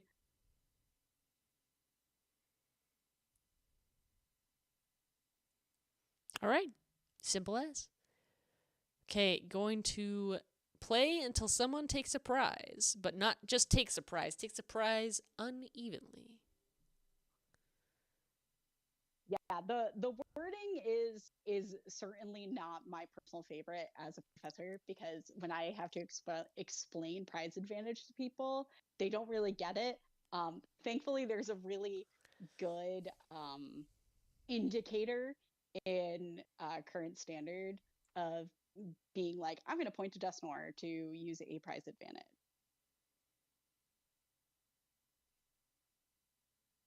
Oh.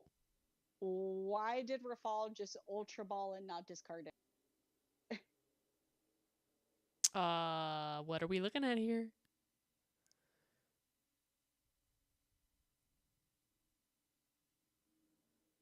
Oh no. Oh no. Oh, Ultra Ball did not discard and picked up the deck. Oh boy. You just turned into a robot? That is a I am tired play if I've ever seen one. I literally couldn't understand a single word you just said. Not because I think your microphone or some connection or something has made it impossible to communicate. Hold on. I'm going to bump you from your chat to green room and then back again. Yeah. But oh, wait, you fixed it. You fixed it. I don't know what you did. Oh, cool. Sweet. I just adjusted my mic ever. Yeah, don't adjust that mic. Leave that mic exactly where it is. It sounds good now.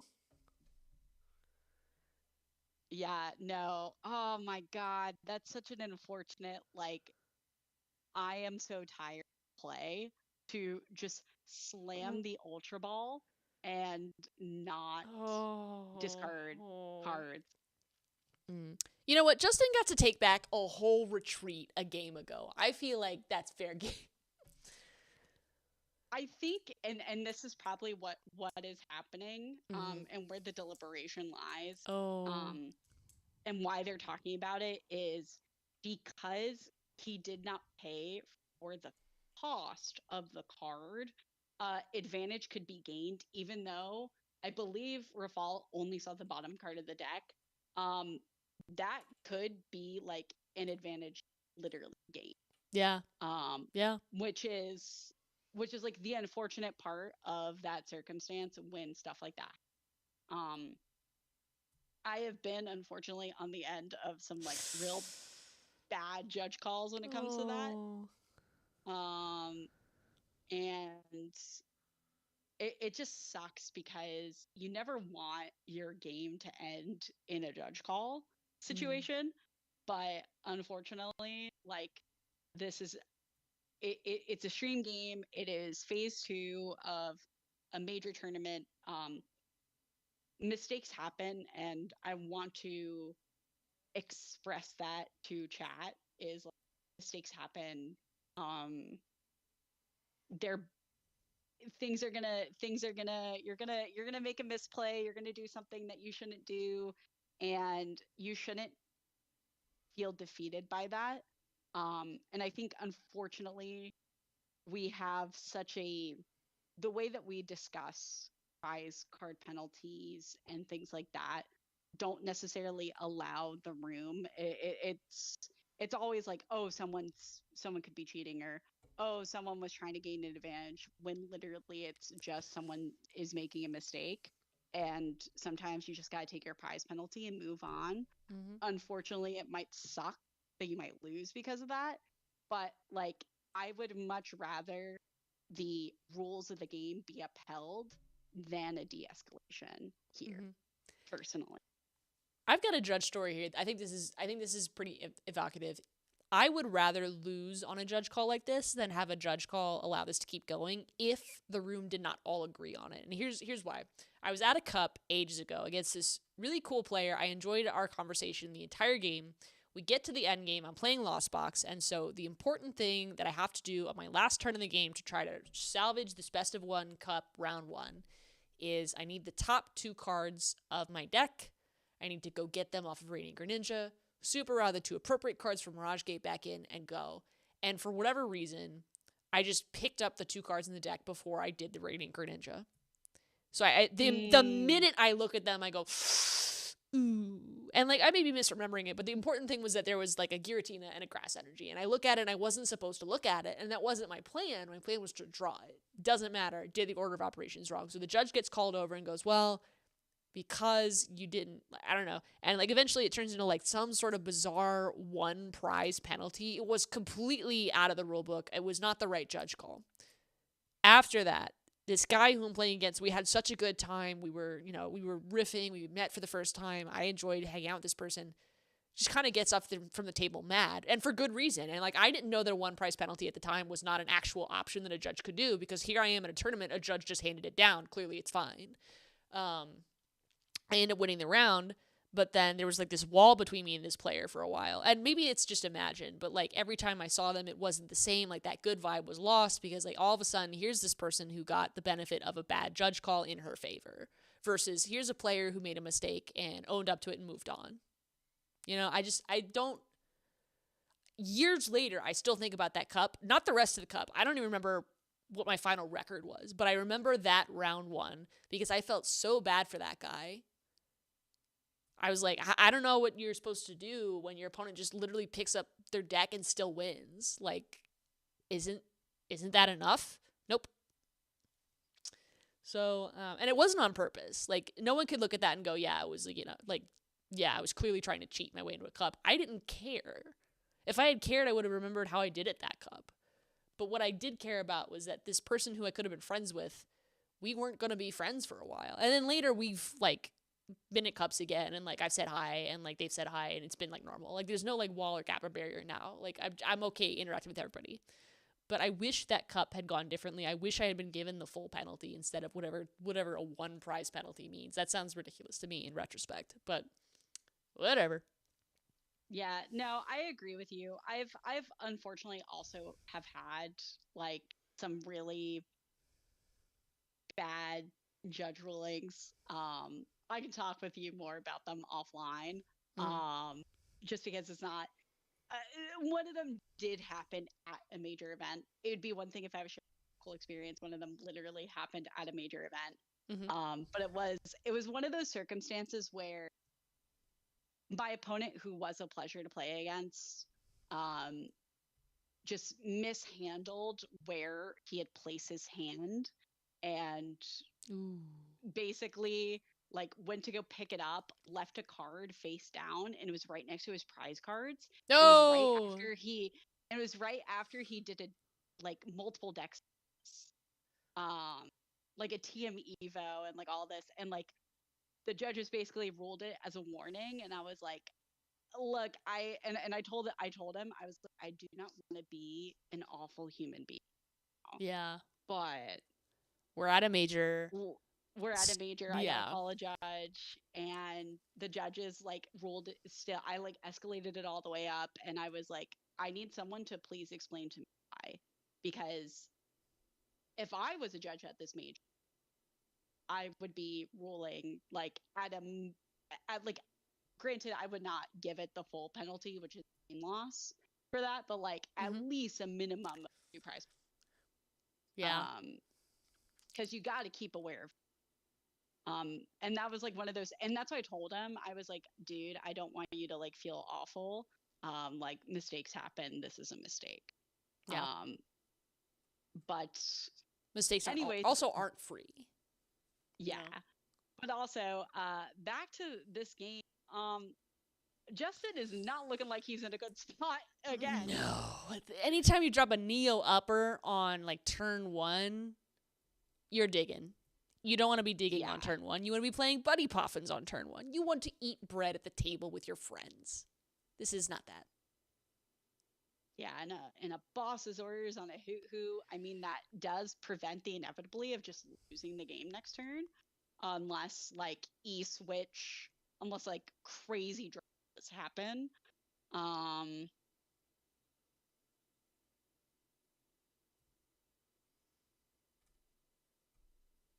Dog, I'm starting to hit round 9 Swiss psychosis. I'm like blinking to stay awake, like SOS, like with my eyeballs. Like I'm so glad you're commentating this because I'm not sure what's happening anymore. Oh yeah, no, it is 11:40 p.m. I definitely have not been caffeinated enough for this, but oh no. But yeah, we persist.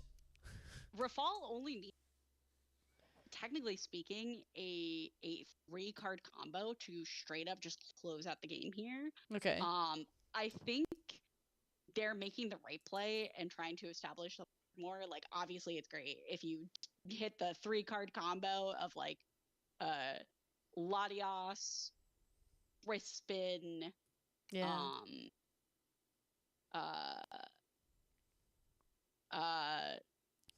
the Sparkling Crystal. I'm like, what's the tool called again? Sparkling Crystal. Okay. wait, I just looked at the prizes. Sparkling Crystal is in the prize card. So Sparkling Crystal is not an option. Well, that's good for Justin. Yeah, but I mean, I do think what's really going to boil down to this again, if Rafal hits like the crazy combo of like water energy, whatever, E-switch, double Crispin. fries take, like, Yeah. let's go. Like that would be crazy. But I do think, again, it's really going to boil down to Justin. If Justin can't stabilize here, the lack of rare candy kind of boils down to it. And I know, like, it feels great to just cloak. It really does feel amazingly powerful to just cloak, but it's so hard to cloak when you just don't have a way to like follow up with any attack. Mm-hmm. This is a matchup where sitting behind a Bidoof, it can do some stuff for you, but it just can't do everything for you. Mm-hmm. And I think that's really unfortunate. Like, I as cool as Bidoof is, or like as powerful as Bidoof is, I don't think Bidoof is cool at all. As powerful as Bidoof is, as powerful as Bidoof is, this is a matchup where you really just need Crispin Crystal to really get going here. So I think this would be a circumstance where maybe tucking in that one rare candy would be a good idea. Mm-hmm. It's so funny. Justin can't even like retreat using the Latias because of the saw block. So it's just like this Duskull's hanging out there, like staring at the camera, like, "Are you for real? Like, bro, did you do this for me? Like for real? Like, can you just scoop me out of the active, bro? Like Duskull's about to ask, do you have any games on your phone? And it's like, do you have any retreat options for me? And the answer is no. I mean, can technically retreat by evolving yeah. into a Dusclops and using the ability, using Curse Blast. Yeah, the ability called Curse Blast. This tells you how much I play these archetypes when I don't know the names of these.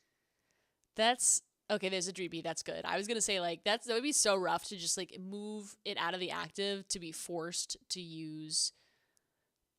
They have to be vulnerable to a torrential pump the next turn, but fortunately there's a Dreepy, so that's not the case. You can't both Crispin and Boss the same turn. There's the Crispin. Boss is in hand. If you could play two supporters, Rafal would. You just can't right now. Yep. Okay, Justin. Good time for a rare candy right about now. The good news is the crystal is all the way in the back of the prizes, so Rafal will not follow that up with another Crispin play, but Justin doesn't know that. Justin is, to use a colloquial phrase, going to buy ice cream at the ice cream store. I like that colloquial phrase. That is a great colloquial. Colloquially, it's been used. Yeah, Justin had to get out of his seat to go get the ice cream, so that's the joke. But yeah, the unfortunate part here is even though it's going into the Bidoof, this Dracloak with the Neo Upper is just getting taken down, and it almost just feels like maybe you just shouldn't have attached that Neo Upper. No, I mean that was an option to dig for cards and maybe get like something better off Lily than the thing again. Maybe it's bad. It's bad. Puffin, hey, where have you been the last 20 turns? There's a Dreepy. Is there not another Dreepy? There's the other Dreepy. Double Dreeped. The problem is you can't evolve them this turn, so they're just kind of chilling, and then they have the same exact thing happen again. I think you just gotta have a rare candy if you're gonna play a stage 2 deck. It's just an important utility feature. It really is an important utility feature, and I think if you can, the nice part about the position that Justin's in, not that Justin's in a great position, is the fact that Rafal does not have access to the Sparkling Crystal. Yeah, and I think Justin has been able to put that together at this point. Mm-hmm. And I think that's a really, really, really big deal, because the lack of Sparkling Crystal basically just says you're not going to get what you need to be able to close out the game. I mean, it's entirely possible that Rafal got the crystal off those two prizes. So it's definitely in the back of Justin's mind, but fortunately did not happen. So it's going to be another turn for Rafal to get set up. Soblock is going to start sobbing. Badu goes to the discard pile, putting Rafal one prize closer to closing out this set. It would be pretty good to come back around after that. What is it called? It's not called the sudden blank match. It's called something else. The tiebreaker game. Yeah. It's not even called a match. It's just a tiebreaker. Tiebreaker game. I know, like, you know how we talk about the day 2, phase 2 during day 1 rules, that being changed? It used to be that talking about the tiebreaker game was the new big rule change every quarter when the rules document came out. And people were like, here's how they've changed the time strategy. Now you can't take now it's 6 prizes. Now you only take 1. Now it's prize advantage. I guess they've just ironed that out by now because they've stopped editing it. Yeah, I think they've kind of come to like what they think is the best way to resolve. Kind of, I guess, resolve. Yeah. I think that they just really want to figure that out. But I do think what's important to note here is we only have like 2 minutes left. Rafal is massively ahead in prize advantage. Not that we are, doing that, but, just... Yeah, but I do think the Iono here is kind of a big deal because if Justin can pair this Iono with a counter catcher to deal with this Clefairy, and just say, I'm going to take 3 prize cards, I think that that's a huge deal. Because there's already 6 damage counter on the Fan Rotom because of the early Dusclops to kind of get it out of the Sob. So kind of what we can see here, and I do see the counter catcher. It's in hand. What Justin can do, unless Rafal has a way to like knock out this Ogre Pawn, as long as Justin plays fast enough and is not turn 0, Justin can. Now, granted, I don't know if there's a time extension. True. There could be. This is, I think, just a round timer. Like, I don't think it was paused. No. But Justin could just go counter catcher, take 3 prize cards, and as long as he's not turned 0, he can just close out this game as long as he gets a boss's orders or gets another counter catcher because he will still be behind on prize cards. Oh my goodness, they switched automatically to turn 1. It looks like Rafal is turn 1. That is ridiculous, but that is exactly how the rules work because it was in the middle of passing, so that meant it hadn't completed yet. Justin was turn 0. Yeah, this is and it. That's kind of how I strongly dislike that aspect of kind of how they determine that. The fact that, technically speaking, you can play the clock in terms of your promotion and drawing a card. Yeah. But that's a whole different other issue for another time. Okay, Rafal's going to thin the deck out with the Ultra Ball to make sure that get every possible opportunity to get a crisp and a night stretcher off of the Pheasantipity. This is a little rough, clinically speaking. I think knocking out the Hoot there, huge, absolutely huge. Blood Moon. That could be something. I mean, you need Blood Moon, Energy Switch, Energy Boss. Because Justin is only at 3 prize cards. Well, what if you got crazy with it? What if you got crazy with it? Now, granted, we don't know here if the players have an agreement themselves. Could be the case. That's nothing. That's so nothing. Tilians. Okay, that's something. That's nothing. Iron Leaves. Wait, Iron Leaves. No, there's nothing. There's nothing. No. Rip. If this was a Charizard EX, I would say so. This is nothing. They're discussing. They're having communication. They're having correspondence. They're tying. 7-1-1 is a good way to end the day. Yeah, 7-1-1. I do think is a good way to end the day. Unless, of course, they have like an agreement. I don't really know. Nope. Not on stream. They don't.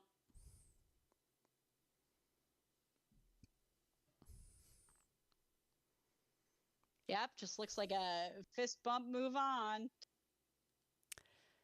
I'm glad we've never seen a stream game where the two players like collude the whole time to do like a ridiculousness, like to stall their turn or play suboptimally. But I kind of want to see it if it ever happened. Like if two players who are just friends, they don't want to like beat each other on stream. Instead, they just want to like have fun with it, and they're just like making impossible plays to analyze.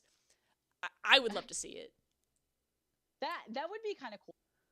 That would be kind of cool. Like an unfolding puzzle of what are they doing, and then you finally figure out, oh, they're just messing with us. Okay, seriously though, like, did Rafal have any outs there? Because let's say like the Ultra Ball went for the Iron Leaves.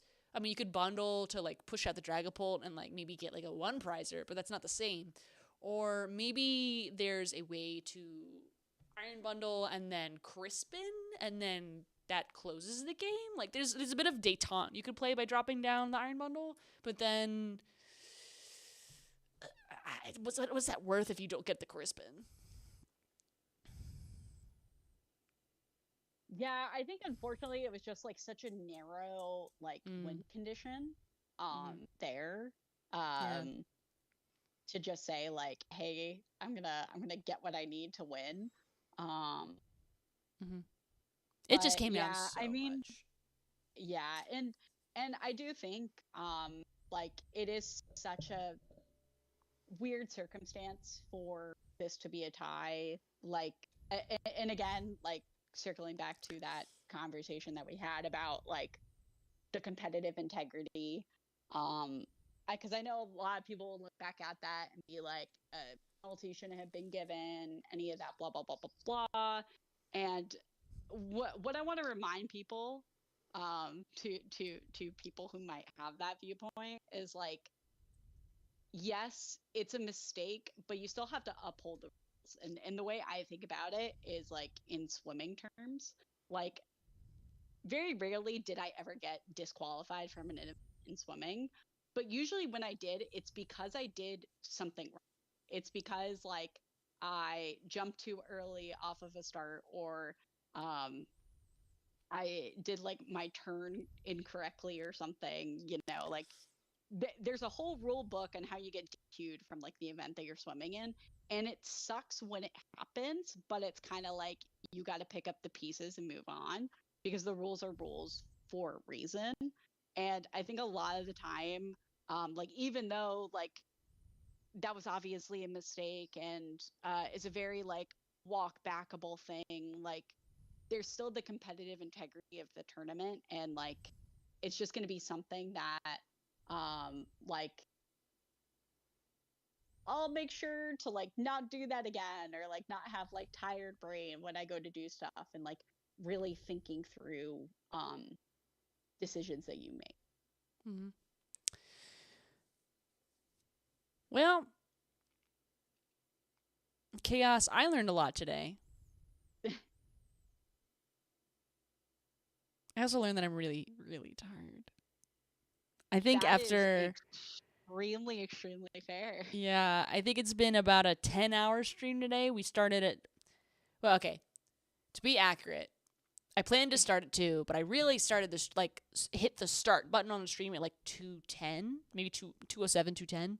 But then, like, obviously, the 3 or 4 hours before then, I was just, like, setting up, making sure, like, trying to build a new overlay and do a bunch of other stuff. So, like, I'd say I started streaming at 2.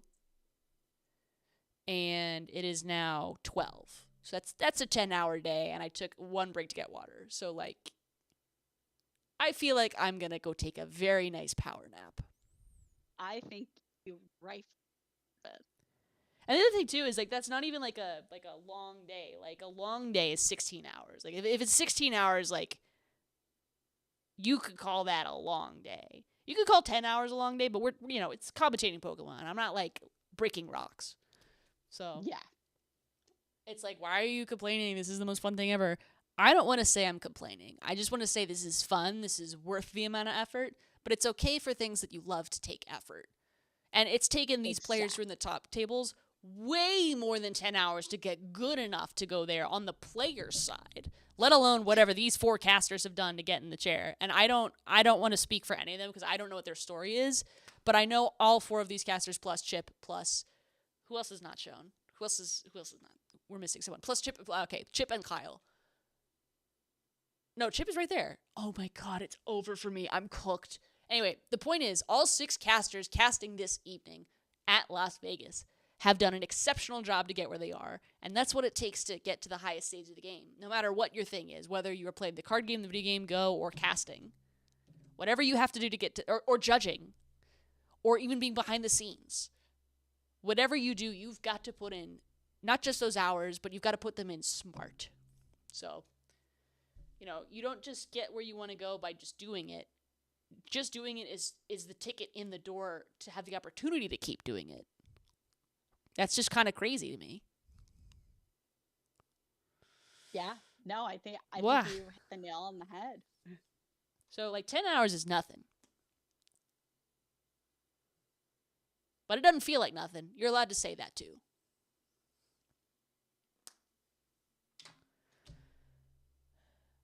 Also, you've been championing through this because this was like a double header, and this is your second time casting, not your first time commentating because you've talked about games before, I think you said, but there's a VOD of this now that lives on a channel. People could see this someday. Hey, I'm already Google. I have the Limitless page. I also did a couple things while I was in school. Not bad things, good things. Yeah. Good things that I was recognized for and had a couple of articles. So I'm kind of okay with things of myself existing on the internet. That's good. I'm permanently doxxed forever and ever and always by nature of my job. I'm perpetually, they literally put everything about me on a website. And they pay people to make websites like that, plural. So I gotta live with that now. So I figure I might as well just make a Pokemon channel. Can't be any worse than that.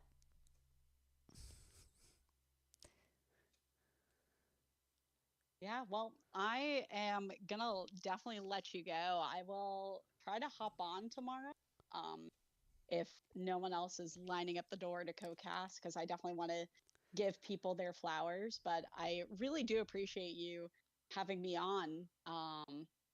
I really needed to, it gave me something to do right now, because I haven't had too much to do right now. Yeah. One of the things about this project that I'm really excited about is the way it brings people in the same room to not just be in the same room watching, but to actually interact with each other. Because the last stream, the thing that made me so excited was that the VC was popping. Not this VC that the stream can see, but the public server one that had 5 or 6 people in it for a good several hours, just shooting the breeze. And I was so proud of that because I was I finally did it. I built a group of people that actually want to talk to each other.